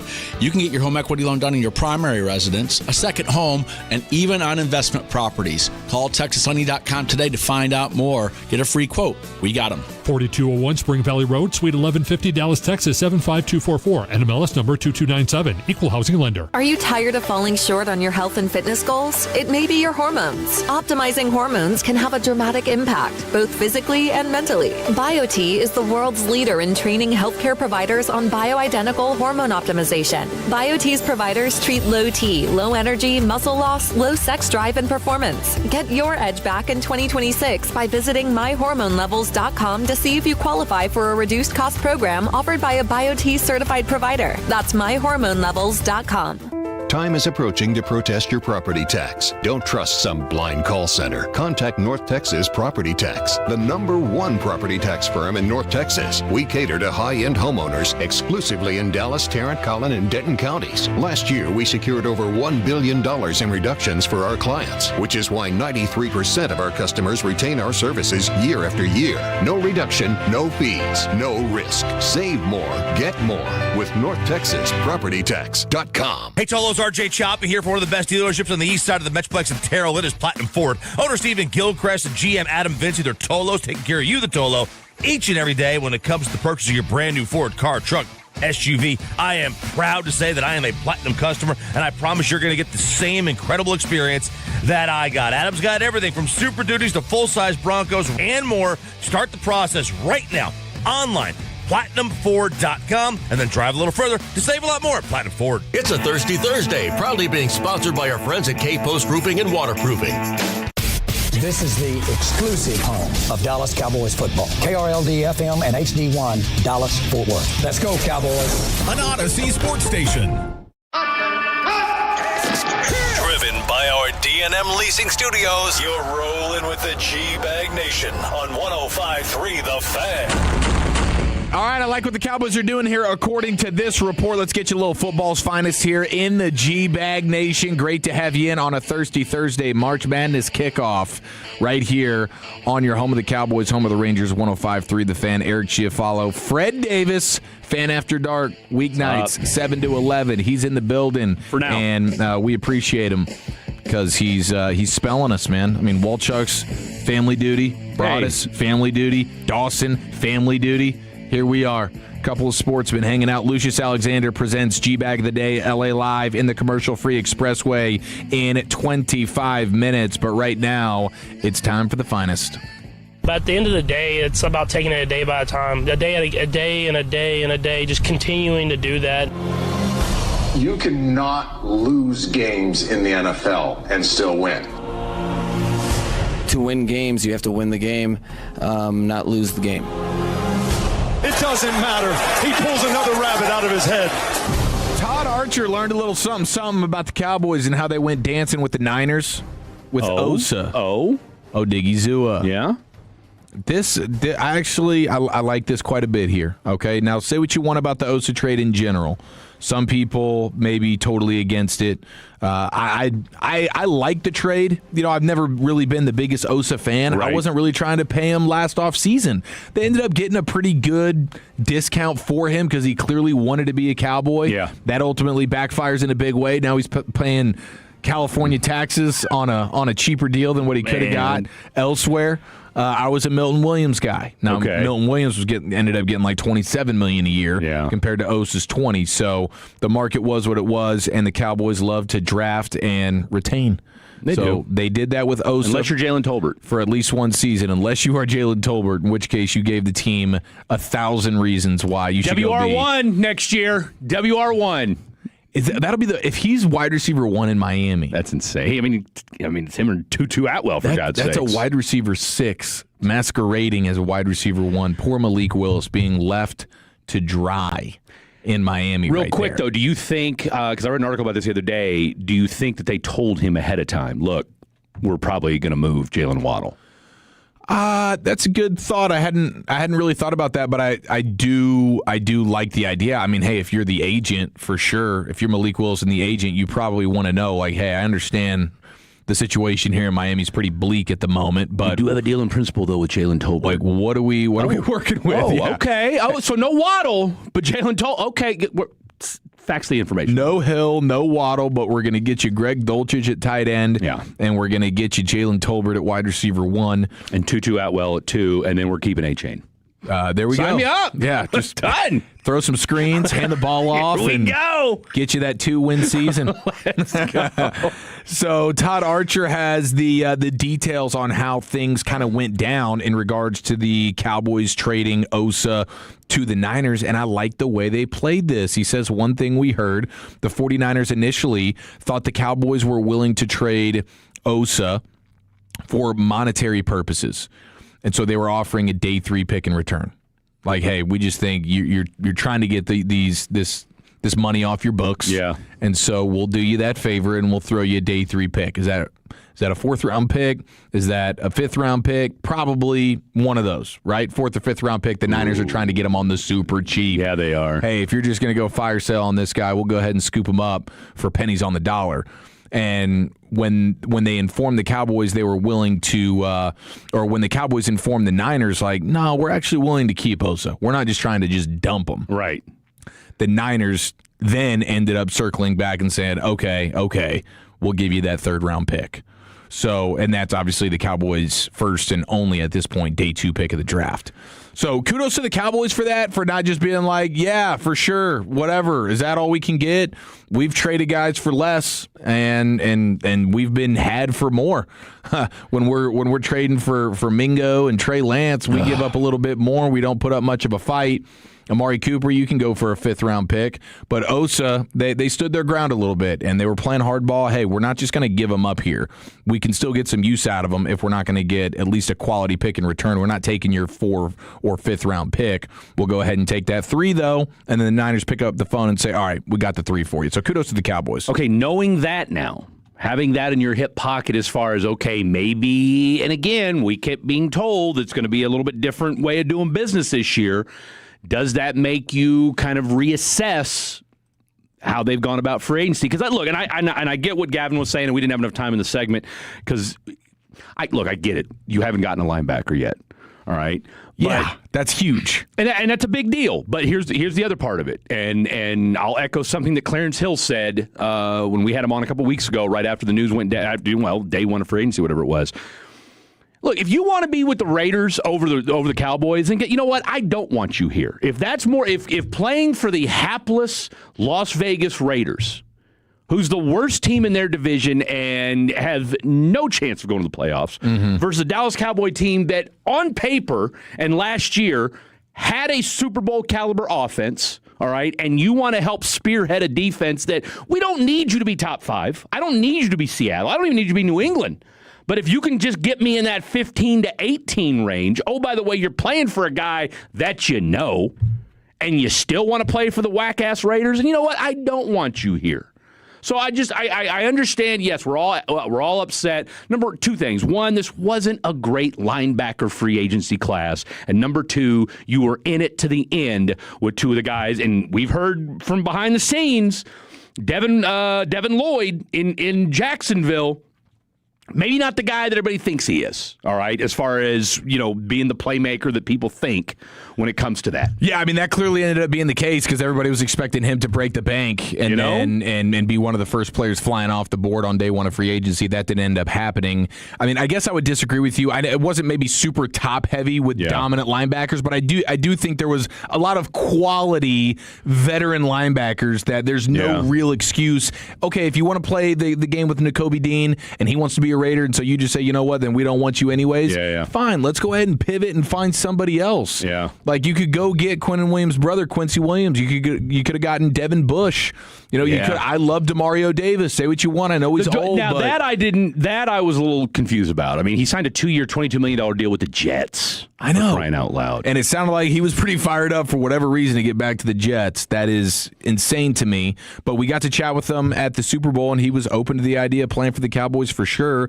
And I know he's old and probably getting a little bit more limited, but he's off a really nice year playing in a similar system as what Christian Parker's going to run because Brandon Staley is the DC with the Saints, and he's from that Fangio tree, and DeMario Davis was really dang good for the Saints. And he's a guy that, even though he's old, man, go look at his game logs. That dude does not miss time. No. That dude stays healthy. No. So you look at his last name. That's the biggest thing for me. It's like there's no excuse. I get the Nakobe Dean thing and it's not like Nakobe Dean's some game changer. He'd be your best linebacker probably, at least as it stands today. But I understand he's got the injury concerns. I totally understand that. But man, you got to be able to pivot quick and find another guy and not leave yourself so wide open. And now we're talking about C.J. Allen, who's not working out. He's got a meniscus issue. It's like, what are we doing at linebacker now? Are you going to reach for one at 20? Well, you think he's tanking this thing? You get Jacob Rodriguez. I love Jacob Rodriguez. Yes, I do. And I wonder how they feel about him. Because he's not the biggest guy in the world, but he showed he's super athletic at the combine. And I always like guys that played quarterback, too. Yeah, said for that. And you can tell the way he plays. He just knows where to be and when to be there. And look, let me just be Cowboys homer for a second, all right? Because I get enough crap for not talking. You talk too much Chiefs. Get a little hopium. Let me tell you Freddie. something right now. Do we not love Chad Butler, a.k.a. Pimp C, a.k.a. Christian Parker? Of course. I mean, we're loving this guy up, all right? That's also hope because we don't necessarily know. Which we don't, but I mean, I have yet to hear nary a negative word about Christian Parker since he's come on board. Except for Nakobe Dean, rather go to the Raiders. Would rather go to the Raiders. But do you know who led the Cowboys in tackles last year? That's a great question. Do you know who led the Cowboys in tackles last year? Who led the Cowboys in tackles last year? I mean, it couldn't have been Kenneth Murray. No, it wasn't. He was third. Yeah. Let's see. Would it have been? Goodness gracious! Was it one of their safeties? Was it Wilson? Nope. Was it? So it wasn't Hooker either. Nope. I mean, I'll give you one more guess. One of their edge guys. No, he's definitely not Sanborn. He's definitely not white. Oh my gosh. Man, I'm at a loss here. What is it? A D lineman? Nope. So, and their linebackers were so bad and in and out. I mean, I guess throw a name out. It's a secondary piece. Throw a Dallas Cowboy out. Any Dallas Cowboy he's still on the roster. I'll give you that much. Bland. The answer to the question of who led your Dallas Cowboys in tackles last year, Shamar James. Oh my Lord, Shamar freaking James. I think it's time we put a little respect on Shamar James. How many of that was on special teams? It's irrelevant. Okay, all right? very good. It's irrelevant. All right. Wow, bro. Shamar James led the Cowboys in tackles last year? 91 tackles last year for Shamar James. I'm floored right now. Okay? As usual, I was floored when I looked it up last week. Blake and I were doing, we were going through the stats and everything like that, and I about lost, because we were talking about sacks, right? And how this team has lost 14 of the 34 sacks they had from a year ago, All right, That's such a sad 34 sacks. And a paltry 30. I mean, just the skinniest kid at fat camp stacks, okay? Shamar James. I think one of the and again, I'm just going off of what I read and just from being around this place long enough, is that I get the sense, and I've seen this on Twitter, so it's got to be true, they have a lot of faith in this coaching staff. All right? And you just wonder, look, a couple things. Do we think DeMarvin Odershom's going to be better next year? Yes. Okay. Shamar James, leading tackler from a year ago. Now he's in a better system. All right. Okay. I remember one of those games being the Jets game where they threw the ball 15 yards down the field and Shamar James gave up the reception and then made the tackle. I think he had like 11 tackles in the game. And it's like, oh my gosh, was any one of those a quality tackle? I would argue no. You know what? Look, I'm going to tell you right now, facts aren't feelings. It's like a little Jalen Smith tackle. He's going to jump on the pile, and it's going to be 19 yards down the field. He's got that want to. He's got that desire, man. You can't. No matter how far out of the play he is. Maybe he missed a tackle. Guess what? He's chasing you down. He's getting back up. Okay, he's chasing you down. I just, and while, yes, do you need to go get 2 or 3 more linebackers? Absolutely. Because the one thing, if this team's going to run this 3-4 base that we keep hearing about, all right, is... All right, yeah, you feel better about your D-line, but you better go get some linebackers because, okay, I mean, who's our outside linebackers right now? In the new scheme, it's going to be Ezeraku and it's going to be Rashawn Gary. Okay, and the thing that worries me about Ezeraku is him coming off that hip injury. Oh, thank you. I don't think that's being talked about enough. Look, that's not being talked about enough. I'm more concerned about Ezeraku coming off of that than I am anything. I think that's one of the bigger questions that we have. I'm less concerned about Shamar James in 2026 than I am about Ezeraku being healthy. That speaks to the problems we have right now. You know what I'm saying? It really does. And I'm going to tell you right now, and I have no problem being wrong about this, but I'm going to tell you right now, Siobhan Revel is going to be a dog in 2026. He will be your best cornerback when the year's over. Guaranteed. Book it. Okay. Get your 34 jerseys ready, people. Get your 34 jerseys. Brian Broaddus is clapping somewhere right now. And no, that's his guy. Look, I'm telling you right now, I am a Siobhan Revel guy. Love me some Siobhan Revel. Tell you what, the kid didn't, and of course, being in the locker room after the game, talking to these guys, you get to know them a little bit. You got to get a little bit of their personality and what have you. Revel didn't duck the smoke.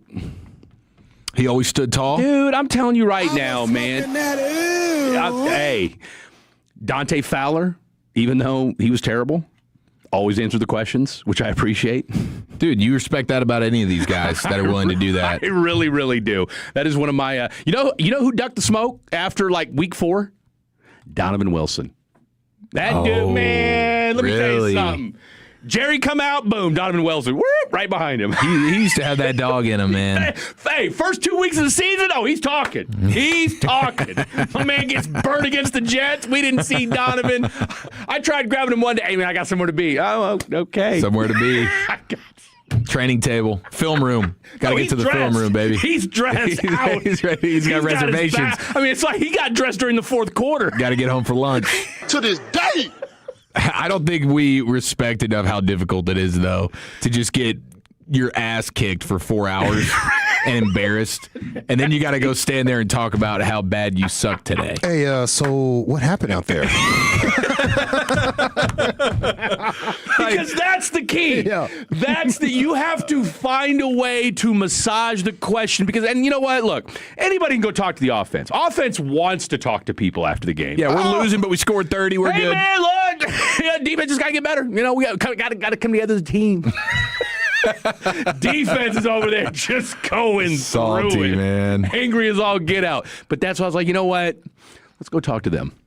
Yeah. Let's go talk to them. You were willing to get into the fire on that. 100%. Respect. 100%. Somebody just texted in, 972 says, some guy texted last week and said Fred doesn't have enough energy. LMAO. Right? I heard that in real time. Wasn't that on a Saturday? I was livid. I know. I haven't heard you get drawn off sides like that before. I was so mad. I was like, this guy is just making crap up. Although I did get roasted the other night by a guy who said, why don't you learn more about the Stars?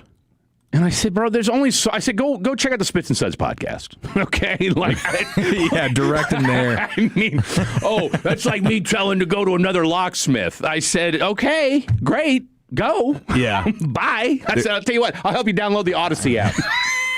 I mean, set up some instructions. What do you want me to do? Okay, that's why we got the Spits and Suds podcast, baby. We got Stars bars. Okay, that seriously. is freaking hilarious, dude. I mean, you got to have a lot of bandwidth.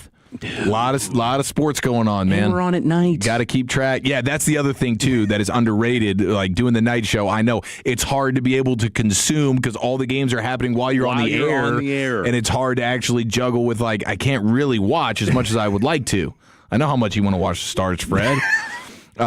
New Texans safety Reed Blankenship. Are you made sad when you hear this? He says signing with Houston in free agency. He says. Honestly, it felt like the first time in my whole career that somebody really wanted me as a player and as a person. You know, these dudes getting their feels way too much. In Philadelphia, man, he was taking heat. I mean, you were literally drafted by the Eagles. They wanted you out of college. They drafted you. They gave you a professional life. And you wanted to be, okay, whatever, Reed. Whatever. We got Fred Davis in the saddle here alongside myself, Eric Chiafalo. Lucius Alexander presents G-Bag of the Day, LA Live, commercial-free expressway, all coming up next right here on The Fan. Wooly Bully back with you, and I know you've got tons of options when it comes to buying your jewelry, but let my family take care of you. RS Diamond Broker. That's my family's new store. Go check out the website, rsdiamondbroker.com. They got the best prices for lab-grown diamonds, natural mine diamonds, engagement rings, and fine jewelry. No matter what you're looking for, a repair, a cleaning, a necklace, a bracelet, they'll hook it up for you, all right? Go check out my family store, RS Diamond Broker. That's rsdiamondbroker.com. Just ask around. Someone you know has done business with us. Looking for the right machine to get the job done? ASCO and Case Construction is backed by decades of experience and a full lineup of equipment from light to heavy. Right now, our compact track loaders and excavators are moving fast. And with ASCO, you get the support and expertise to keep your operation running. Don't settle for less. Get the machines that get the work done. Visit your local ASCO dealership today or visit ASCOEQ.com and see the full equipment lineup for yourself. ASCO and Case Construction. Built to work, built to last. It's getting wild on the court, and Specs has the assist to take this tournament to a legendary new level. You know the drill. Stock up on delicious finds for every tip-off, upset, and overtime thriller. When you score savings with Specs, it's nothing but net. Don't wait for the buzzer. Run the perfect play with Specs wines, spirits, and finer foods. The lowest prices in Texas. Shop Specs! When it's time to replace the roof on your home or business, call Blue Nail Roofing. They'll find the damage that other roofers and the insurance companies often miss, which means you'll get a complete repair of your property and a larger claim check, too. BlueNailRoofing.com. BlueNailRoofing.com. Wind or hail, call Blue Nail. It all comes down to this, folks. Yep, the entire season is on the line. But my throat has officially thrown in the towel. Sounds like you need Vicks VapoCool drops. They're max strength and vaporize sore throat pain. Whoa! These VapoCool drops hit fast! Speaking of fast, did you just see that play? Yeah, he vaporized that ball. That pun should have come with a penalty. Vaporize sore throat pain with Vicks VapoCool drops. Use as directed.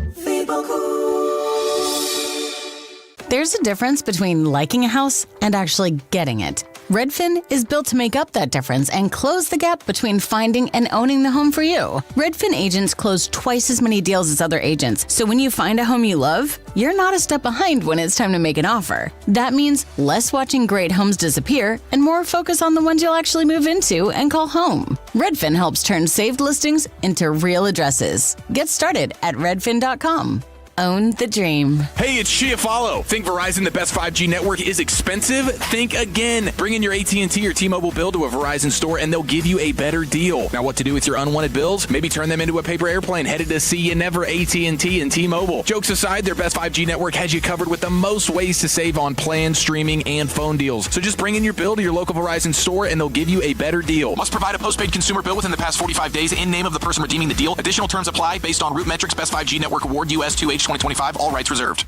Hola, amigos! Brad Evans here. Check out this booming voice and Pat Boyle on BetMGM tonight, covering the biggest sports stories from coast to coast, live and interactive on the free Odyssey app, discussing NFL offseason news and getting you ready for the madness in college hoops. BetMGM tonight with me, Brad Evans and Pat Boyle, live and interactive, Monday through Friday night starting at 6 Eastern, presented by BetMGM. Always live on the free Odyssey app and watch on YouTube at BetMGM tonight. Did you know about 1 in 3 people with plaque psoriasis may also develop psoriatic arthritis, which causes joint pain, stiffness, and swelling? Does this sound like you? Listen to what it sounds like to be a million miles away. Tremfya guselkumab, taken by injection, is a prescription medicine for adults with moderate to severe plaque psoriasis who may benefit from taking injections or pills or phototherapy, and for adults with active psoriatic arthritis. Serious allergic reactions and increased risk of infections and liver problems may occur. Before treatment, your doctor should check you for infections and tuberculosis. Tell your doctor if you have an infection, flu-like symptoms, or if you need a vaccine. Imagine being a million miles away. Explore what's possible. Ask your doctor about Tremfya. Visit Tremfya.com or call 1-800-526-7736. Fast breakthrough checkout with EECU's new TCU Debit MasterCard. As the Horned Frogs official credit union, EECU helps frogs make their best financial plays and now ups the game. Use EECU's new debit card to round up and support TCU NIL and help win Horned Frog championships. Plus, you can win TCU tickets, merchandise, and enter monthly cash drawings. Get your card today. Call 888-853-5548 or visit eecu.org/TCU. Federally insured by NCUA. Membership requirements apply. For additional terms and conditions, call 888-853-5548. Sean and RJ here with Base Power. Don't wait for peak storm season to prepare for it. That's why thousands of Texans are switching to Base Power. With Base Power, you get automatic whole home backup for up to 95% less than a generator. For a limited time, get $100 off with the fan while install slots are open. BasePowerCompany.com/thefan. That's BasePowerCompany.com/thefan, and take advantage of the $100 off offer by being a Tolo with Sean and RJ at Base Power. This segment of The Fan is brought to you by Amazon Hub Delivery. Hey, business owners, it's Tiki Barber. Are you looking to earn extra money? Of course you are. When your business partners with Amazon Hub Delivery, you simply drop off packages to Amazon customers in your neighborhood. Get started at Amazon.com/Hub Delivery. Oh, we're having a good time here with Fred Davis in the G-Bag Nation. I'm Eric Chiafalo. We got Lucius Alexander bringing G-Bag of the Day on LA Live coming up here in just over 5 minutes. And we go commercial free courtesy of the On Time Experts, the official AC heating and plumbing partner of the Dallas Cowboys, the Dallas Stars, and the Love the Star podcast, which is an Odyssey podcast. Fred Davis, you can find that on the Odyssey app or wherever you get your podcasts. Brian Broaddus and Zach Wolchuk on family duty. Same with Gavin Dawson. So we party with you here with the tournament getting kicked off here, March Madness style. It's been a lot of fun. Duke almost had a historic upset, but they rallied to beat Siena 71-65. That was really, really fun to watch. I mean, back in your heyday, Fred, are you punting on work? Are you hitting a sports book somewhere around the country? Are you in a sports bar right now? Are you filling out the classic paper brackets? Like Fred Davis in his heyday. This is your number one day of the sports calendar. Yeah. No, I mean, I would definitely. Back in my oil and gas days, I was the bracket guy. Because the thing about Texas, let's be real, Texas is not as robust for its college basketball fandom as, say, other states. The Midwest, the East Coast, right? Yeah, for sure. Pockets of the West Coast. And so not to say that it hasn't grown. Sorry to see SMU get bounced out last night. It's a bummer. That was rough. But, look, what did they hit, like 20-some-odd threes? Miami of Ohio couldn't miss last night. Yeah, and that's a should-be still undefeated squad. Playing with a chip on their shoulder now after taking an L. And they really should be. But this year, look, we're trying to save trees. I don't know if we're still trying to save trees, but I am. And so I just do everything on my phone. And, I've got it in my head what my upsets are and where I'm going. I did 2 brackets this year, one with my heart, KU winning the whole thing, Yep. One with my head, Arizona winning the whole thing. Okay, so you think Arizona's the best team? I do. They're tough. Dude, they're loaded. They go 7-8 deep. They got bigs that can play all over the court. Koa Pete, even though Jamal Mashburn had the audacity to say earlier this year that he would have gone in front of Cooper Flagg, which is absolute madness, but he's still a dog. I mean, the kid's 18 years old and is like 6'9", 240. They got bigs for days. They got guard play. They got 3 or 4 guys that can give you 20. So that's the recipe you need if you're going to win in March. Dang, dude. Okay, see, there he is, Fred Davis, college basketball expertise. I have my moments. I mean, I know you're soaking it in quite a bit. Like you're watching a lot of college basketball, and this is your time to shine. I love it. So, and shout out to all the guys. I mean, I respect the dudes that are taking off work today and tomorrow. This is actually I believe my 2-year anniversary for the vasectomy. Timed it out for the March Madness a couple years ago, which was definitely a good move. Is it true that you got to get that checked every 5 years? I hope not.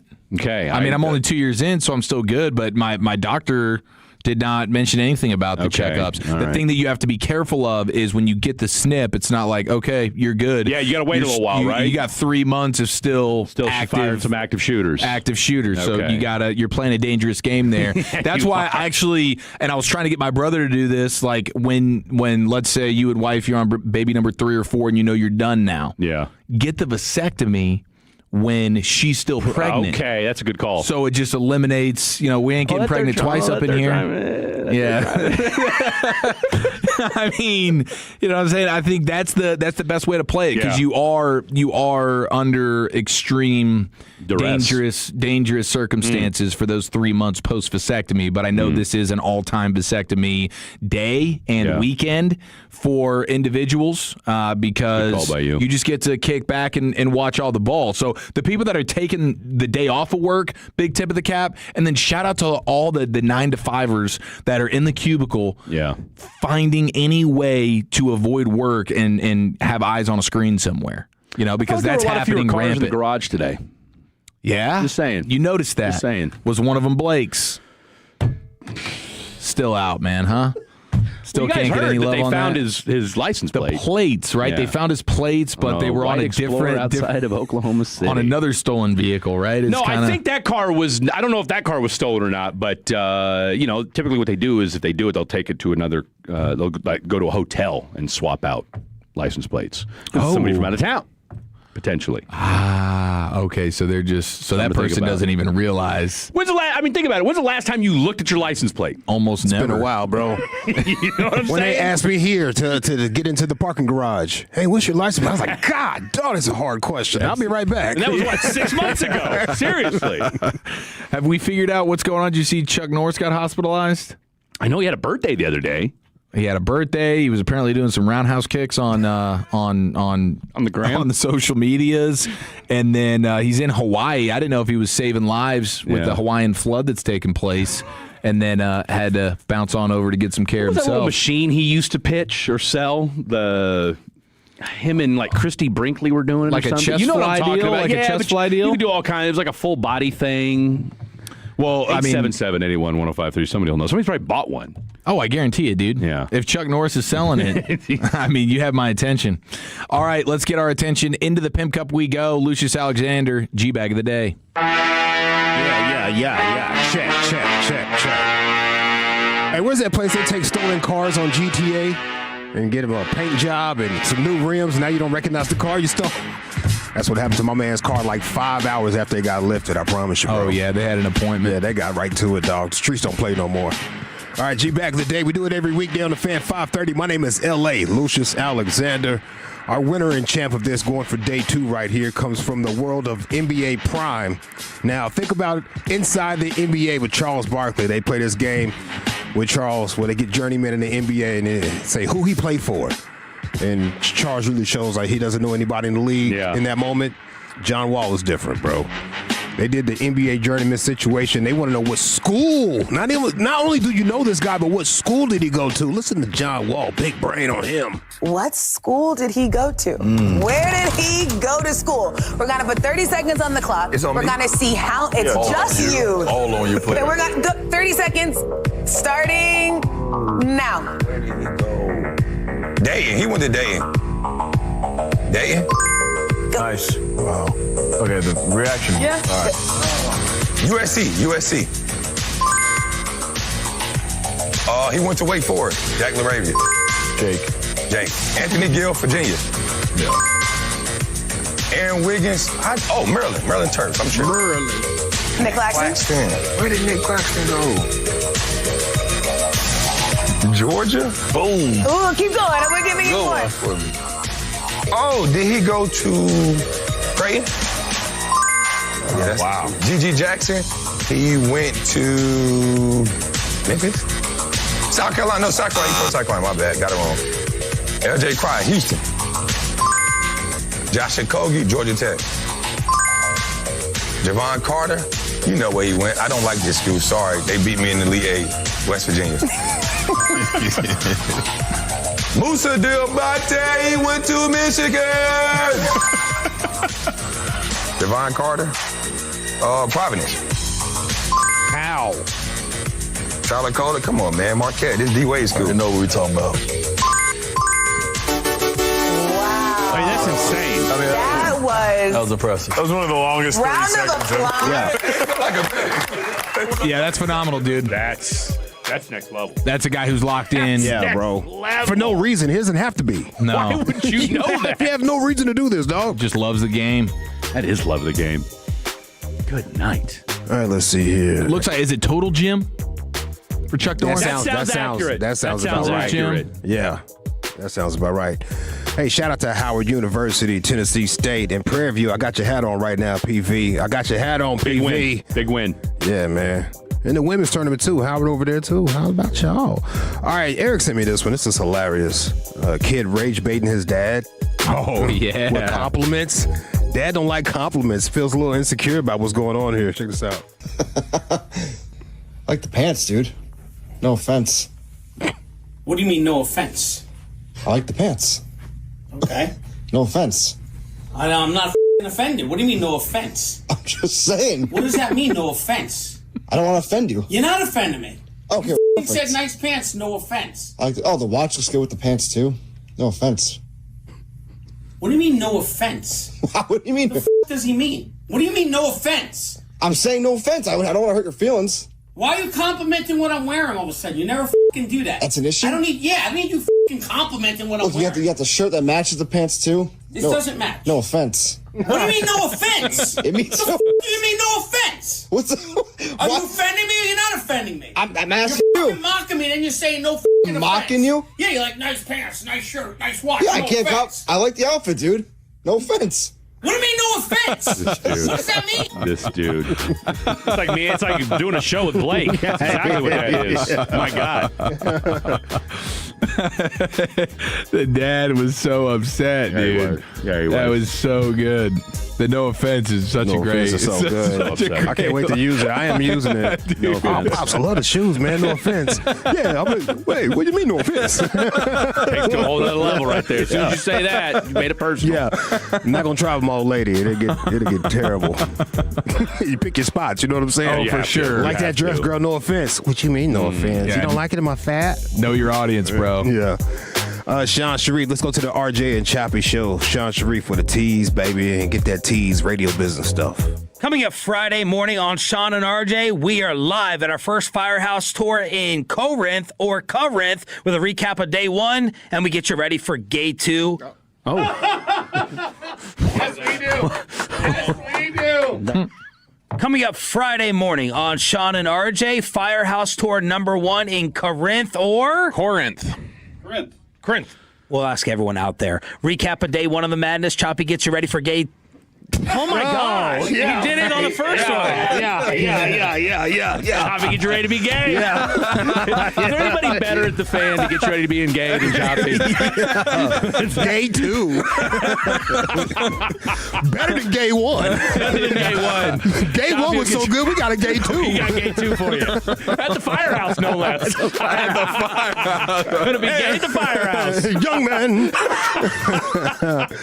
That's hysterical, oh my bro. Gosh, bro.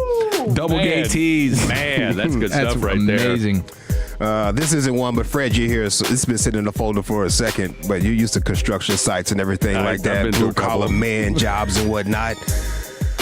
One of the workers said that this dude smelled like weed. Maybe he was partaking in weed, and he confronted that man. They said that I was under the influence of marijuana. I don't smoke goddamn marijuana. What's going on? You, motherfucker. You. And if you want to get it, let's get it. I'll get your goddamn ass. You call dog is. Yeah, what's up? What dog is you did? Don't touch me. Don't touch me. I don't even think dude got fired. No. I don't think that was just a confrontation. Take a walk around the block, cool off. Okay. The fact that he's going off like that should further let you know that he's clearly not under the influence of marijuana. Oh, I love how he first started it. They said that I was under the influence of marijuana. I don't smoke goddamn marijuana. Yeah. Now, he might do other things. I don't smoke it. He might have smoked some meth before his shift, but he definitely wasn't smoking marijuana. He doesn't play with that light stuff. Don't play with it, bro. He took offense to the fact that was what he was being judged for. I don't even smoke that. That's what he's upset about. I love it, man. I played that for you. Yesterday was a church day. I played You Got Your Blessing. Shout out to my Reverend Dr. Pastor Freddie Haynes over there at Friendship West Baptist Church, the Wild Wild West. We have a church mother right here that's using like the elder woman of the church, highly respected in the church. She says she's not shaking hands, though. And then you talk about something. Look at your neighbor and clap this hand. And look, they just came out the bathroom. Didn't even wash their hands. I ain't clapping no hand. I'm not doing this stuff. I'm trying to remember what the man said. By the time y'all finish saying, look at this, look at that, do this and do that, I got to go sit down. My neighbor over here, she done worked 2 jobs. She's taking a nap. This neighbor over here, she done come because she want to be healed and delivered.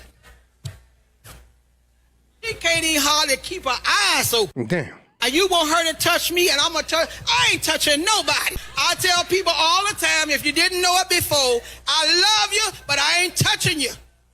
Even if you do wash your hands. Wow. Okay. I don't have a problem with that. No, neither do I. I have zero issue with that. I'm a fist bump, shoulder bump dude all day. Even if you hand me your hand, I'm going to give you this fist back. Just now, hold it. when Yeah. did COVID do that for you? Is that when the change happened, or when it did took you? it to 10, but I was already there. Okay. In that Navy, people just put it there, pal. You know, it's a great point. I hadn't even thought about that. People are nasty, bro. Boy, I tell you what, you learn a whole new level of nastiness in the military. Yeah, people are nasty. You're wondering how they got to that point. Yeah. When Who raised you? Yeah, when the whole nasty barracks son of a bitch have to come together and like, hey man, you need to take a shower this week. At some point this week, dude. Okay, it's Thursday, my guy. That's brutal. That means you got tomorrow or tonight to get it done. Clothes still, undershirts looking just yellow. Oh yeah, the yellow. Oh. S-bags. Yeah. Getting asthmode week after week after week. Yeah. That is psychotic, dude, to be living like that. I like this lady, though. It started off because people don't wash their hands. By the end, it was like, even if you do wash your hands, don't touch me. I'm out completely. All right, is it your one-time champ, John Wall, noseball? Is it the kid rage baiting his dad with compliments? Is it Sean Sharif and the Tees? What's on Sean's mind? Yeah, it is. Is it the blue-collar weed man or the church mother not shaking hands? Give me... Oof. Yeah. So many good ones. This is just a tough choice. It's between 2 for me. I was going to say. I got 2 as well. Yeah. I'm either going with the kid and the compliments, or I'm going with Sean Sharif. Yeah, I was going to say. That's it? it? I mean, that's... I mean, what's better than Gay 1? Gay 2. Gay 2, baby. It's got a bigger budget on Gay 2. All right, I'll go Sean. What's Gay 2. Gay 2. Lucius. Hey, it's already won. It's already won, bro. Congratulations, Sean Sharif. You can find them gaying it up at the fire station in Corinth tomorrow from 6 a.m. to 10 a.m. buddy. That's a beautiful thing. Back in the Pimp Cup, LA Live. Yeah, it's a Thirsty Thursday ladies' night edition of LA Live. Let's get into it right after the great Rick James. Well, all right, you squares, it's time you smoke. Fire up this funk and let's have a toke. It'll make you dance to some of everything. Everybody get high. Your woman will not give you peace. Huh? She don't know nothing about peace. Peace ain't even some that they experience. Women know happiness. They don't know peace. If you ask a woman what peace is, she'll just describe extreme happiness. The reason women will never experience peace is because peace resides where nothing is happening. And they will never know what the that's like. Because there's never a time ever in a woman's life where she's thinking of nothing. The whole time I've been up here, your woman's been thinking the whole time. And every time I say something she disagree with, she's like, this fat. You don't know. So because they don't know peace, fellas, it is your responsibility to find your peace and keep your own peace. Yes. And she don't give a about your peace.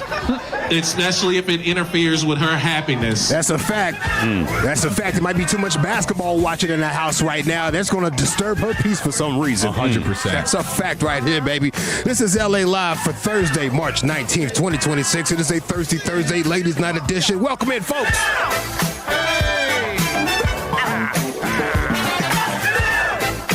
Shout out to all the Tolo ladies that listen to this here station. You are appreciated. And yeah, he's right, ladies. He's right. I had that experience today with my old lady. 100%. She just doesn't know peace. And she meant well. She meant well in everything she did. I was taking a hot shower like the ladies do, like real hot, where it's too hot for a human to be in there. Yeah. It's just steam coming up from the bottom of the doors. I had the LED lights on. I'm listening to R&B. I was really in my bag. I was going to say, you were feeling it. Yeah, hold on. I was exfoliating. I'm going to turn this down because I'm going to show you where I was at, bro. I'm going to show you where I was at, bro. Show you where I was at in my vibe. You were playing a little D'Angelo in the back? I was right here with Rome. I was washing my behind. I was exfoliating. I was shampooing and everything. Oh, you were singing. Yeah, and she was getting ready to leave, so she opened up the bathroom door. I'm just trying to let you know I love you, and I'm about to know, okay? Have a good day. Bye. I love you. Cool. Letting out all the steam. Cool. That's cool. Yeah, letting out all the steam. All right, fine. A couple of seconds later, I got back in my bag again. Focused on the LED lights. Focused on the music. I'm scrubbing. Then I can hear the footsteps coming. Boom, boom, boom, boom, boom, boom. Door opens. I just want to let you know again that and I love you, and I forgot to tell you that this is everything on Monday, okay? Bye. Love you. Bye. Bye. Bye. All right. Got that you, second baby. one was intentional. Come on. That second one was intentional. That second one was hella intentional. Yeah, it so was. it took me a few minutes to get back in my bag again after that. It jarred me a little bit. Threw you off your game. Yeah, Don't threw me off my game. Rattled your cage. Don't tell me you came back a third time. I'm back in there, bro, chilling, washing up. The LED lights is going now. They spinning at this point. I'm really in my pocket. Then I can hear footsteps coming to me. One more fast, time. Fast, bro. The door opens. Bam! I just want to let you know one more time that I forgot to tell you that the thing to make sure you take that paper with you. Love you, bye. Love you, bye. Bro, almost had a heart attack that third time. I'm surprised you didn't break the speaker. I almost had a heart attack, bro. I almost slipped on that soap in there. Just there's so much. Just busted open the door. I just let you know I love you, bye. How long y'all been together? Forever. Has she ever in your life told you 3 times in a 10-minute period that she loved you that much? Yeah. Yeah, all the time, bro. Yeah, all the time. Hey, LA Live is brought to you by Greystone Roofing and Construction. That is greystone-roofing.com. And if you're thinking about a career out there, you want a career change, or maybe you're a youngin' coming up in the game, don't sleep on the trades. Don't sleep on the trades. Don't sleep on the trades, okay? All right, hold on. Let me get this over here for you so I can do this. And being a stoner for all these years has made me really good at managing panic attacks. Because of the thousands of times I've gotten high. I have never once gotten high and immediately chilled. I have exclusively gotten high, had a panic attack, and then earned my chill. Yes. True. That's what makes you a loyal stoner. That's what makes you of the faith, you know? You have the faith to do it again and do it again and do it again. Shout out to those Girl Scouts that were selling Girl Scout cookies in front of the dispensary in New Jersey. Wow. That's good. That's good product placement, though. Good spot. People were mad, though. They said they don't want to be associated with the weed and the Girl Scouts and everything. I just thought it was good planning. Who was mad? They made a killing. People. Yeah. That is crazy, dude. That's a good 1-2 punch. That's a great 1-2 punch. I'm pretty sure everybody buying some bud, walking out like, oh, cookies too? film. It's And great. shout out I to just the- bought some cookies. And shout out to the Girl Scout troop leader that had the wherewithal. Hey, let's go post up at this dispensary. Somebody's pothead daddy. Oh, 100%. 100. Or pothead mama, And I said that apparently. respectfully. Ladies night, I said that respectfully. Yeah. All right, y'all seen that Afro Man, singer Afro Man, rapper Shout out Afro to Man him. won his case. Yeah, he did. He won his case. This is a win for freedom of speech like Uncle Luke and Two Live Crew. This clears Afro Man of any wrongdoing in a lawsuit filed by the 7 Ohio police officers that hit him up. They accuse Afro Man of defamation, invasion of privacy, and emotional distress after he used home security footage of a 2022 raid on his property. He trolled them with videos. Hold on, I'll give you a little taste. He trolled them with videos. Randy Walters is the son of a bitch. Yeah, that's why I his wife and got filthy rich. Just trolling, bro. And it goes on forever. There's all types of troll videos, and those people got upset. They said it was emotional distress, invasion of privacy. Wow. Those are real officer names that he's running out. Real. And apparently they asked the one dude in court, did Afro Man really sleep with your wife? And the guy was like, I don't know. Yeah, he did. Hold on, bro. I'm not sure, Don't get bro. me started, bro. I don't know. Get me started, bro. Let's go to Afro Man on the stand. By the way, the original 2022 raid conducted on suspicion of drug trafficking and kidnapping. All right, it's a great spot to hit. Dude named Afro Man got a song called Because I Got High. That's it. I don't think he's drug trafficking, but he's definitely got drugs around. He definitely got them. They didn't find anything. No evidence. No charges against They broke Afro his Man. gate, too. They broke his gate. They broke his glass in the house. They took Afro Man's money. That's highly disrespectful. They took his money. They flipped him off on the camera. He wasn't there at the house at the time, but they busted in with guns and everything. Here's Afro Man on the stand defending himself. The more lies, outrageous lies you tell about them, the more money you can make, right? Fact, they never should have came to my house in the first place. Fact, if they hadn't have came to my house, they wouldn't have put themselves on the video camera and in my music career. All of this is their fact. All of this is their fault, and they have the audacity to sue me. These people and you are the predators and the victim at the same time. So what they did, searching your house, gave you the right to do everything you Under the circumstance that I got freedom of speech, after they run around my house with guns and kick down my door, I got the right to kick a can in my backyard, use my freedom of speech, turn my bad times into a good time. Yes, I do. And I think I'm a sport for doing so, because I don't go to their house, kick down their doors, flip them off on their surveillance cameras, then try to play the victim and sue them. How about that? How about me?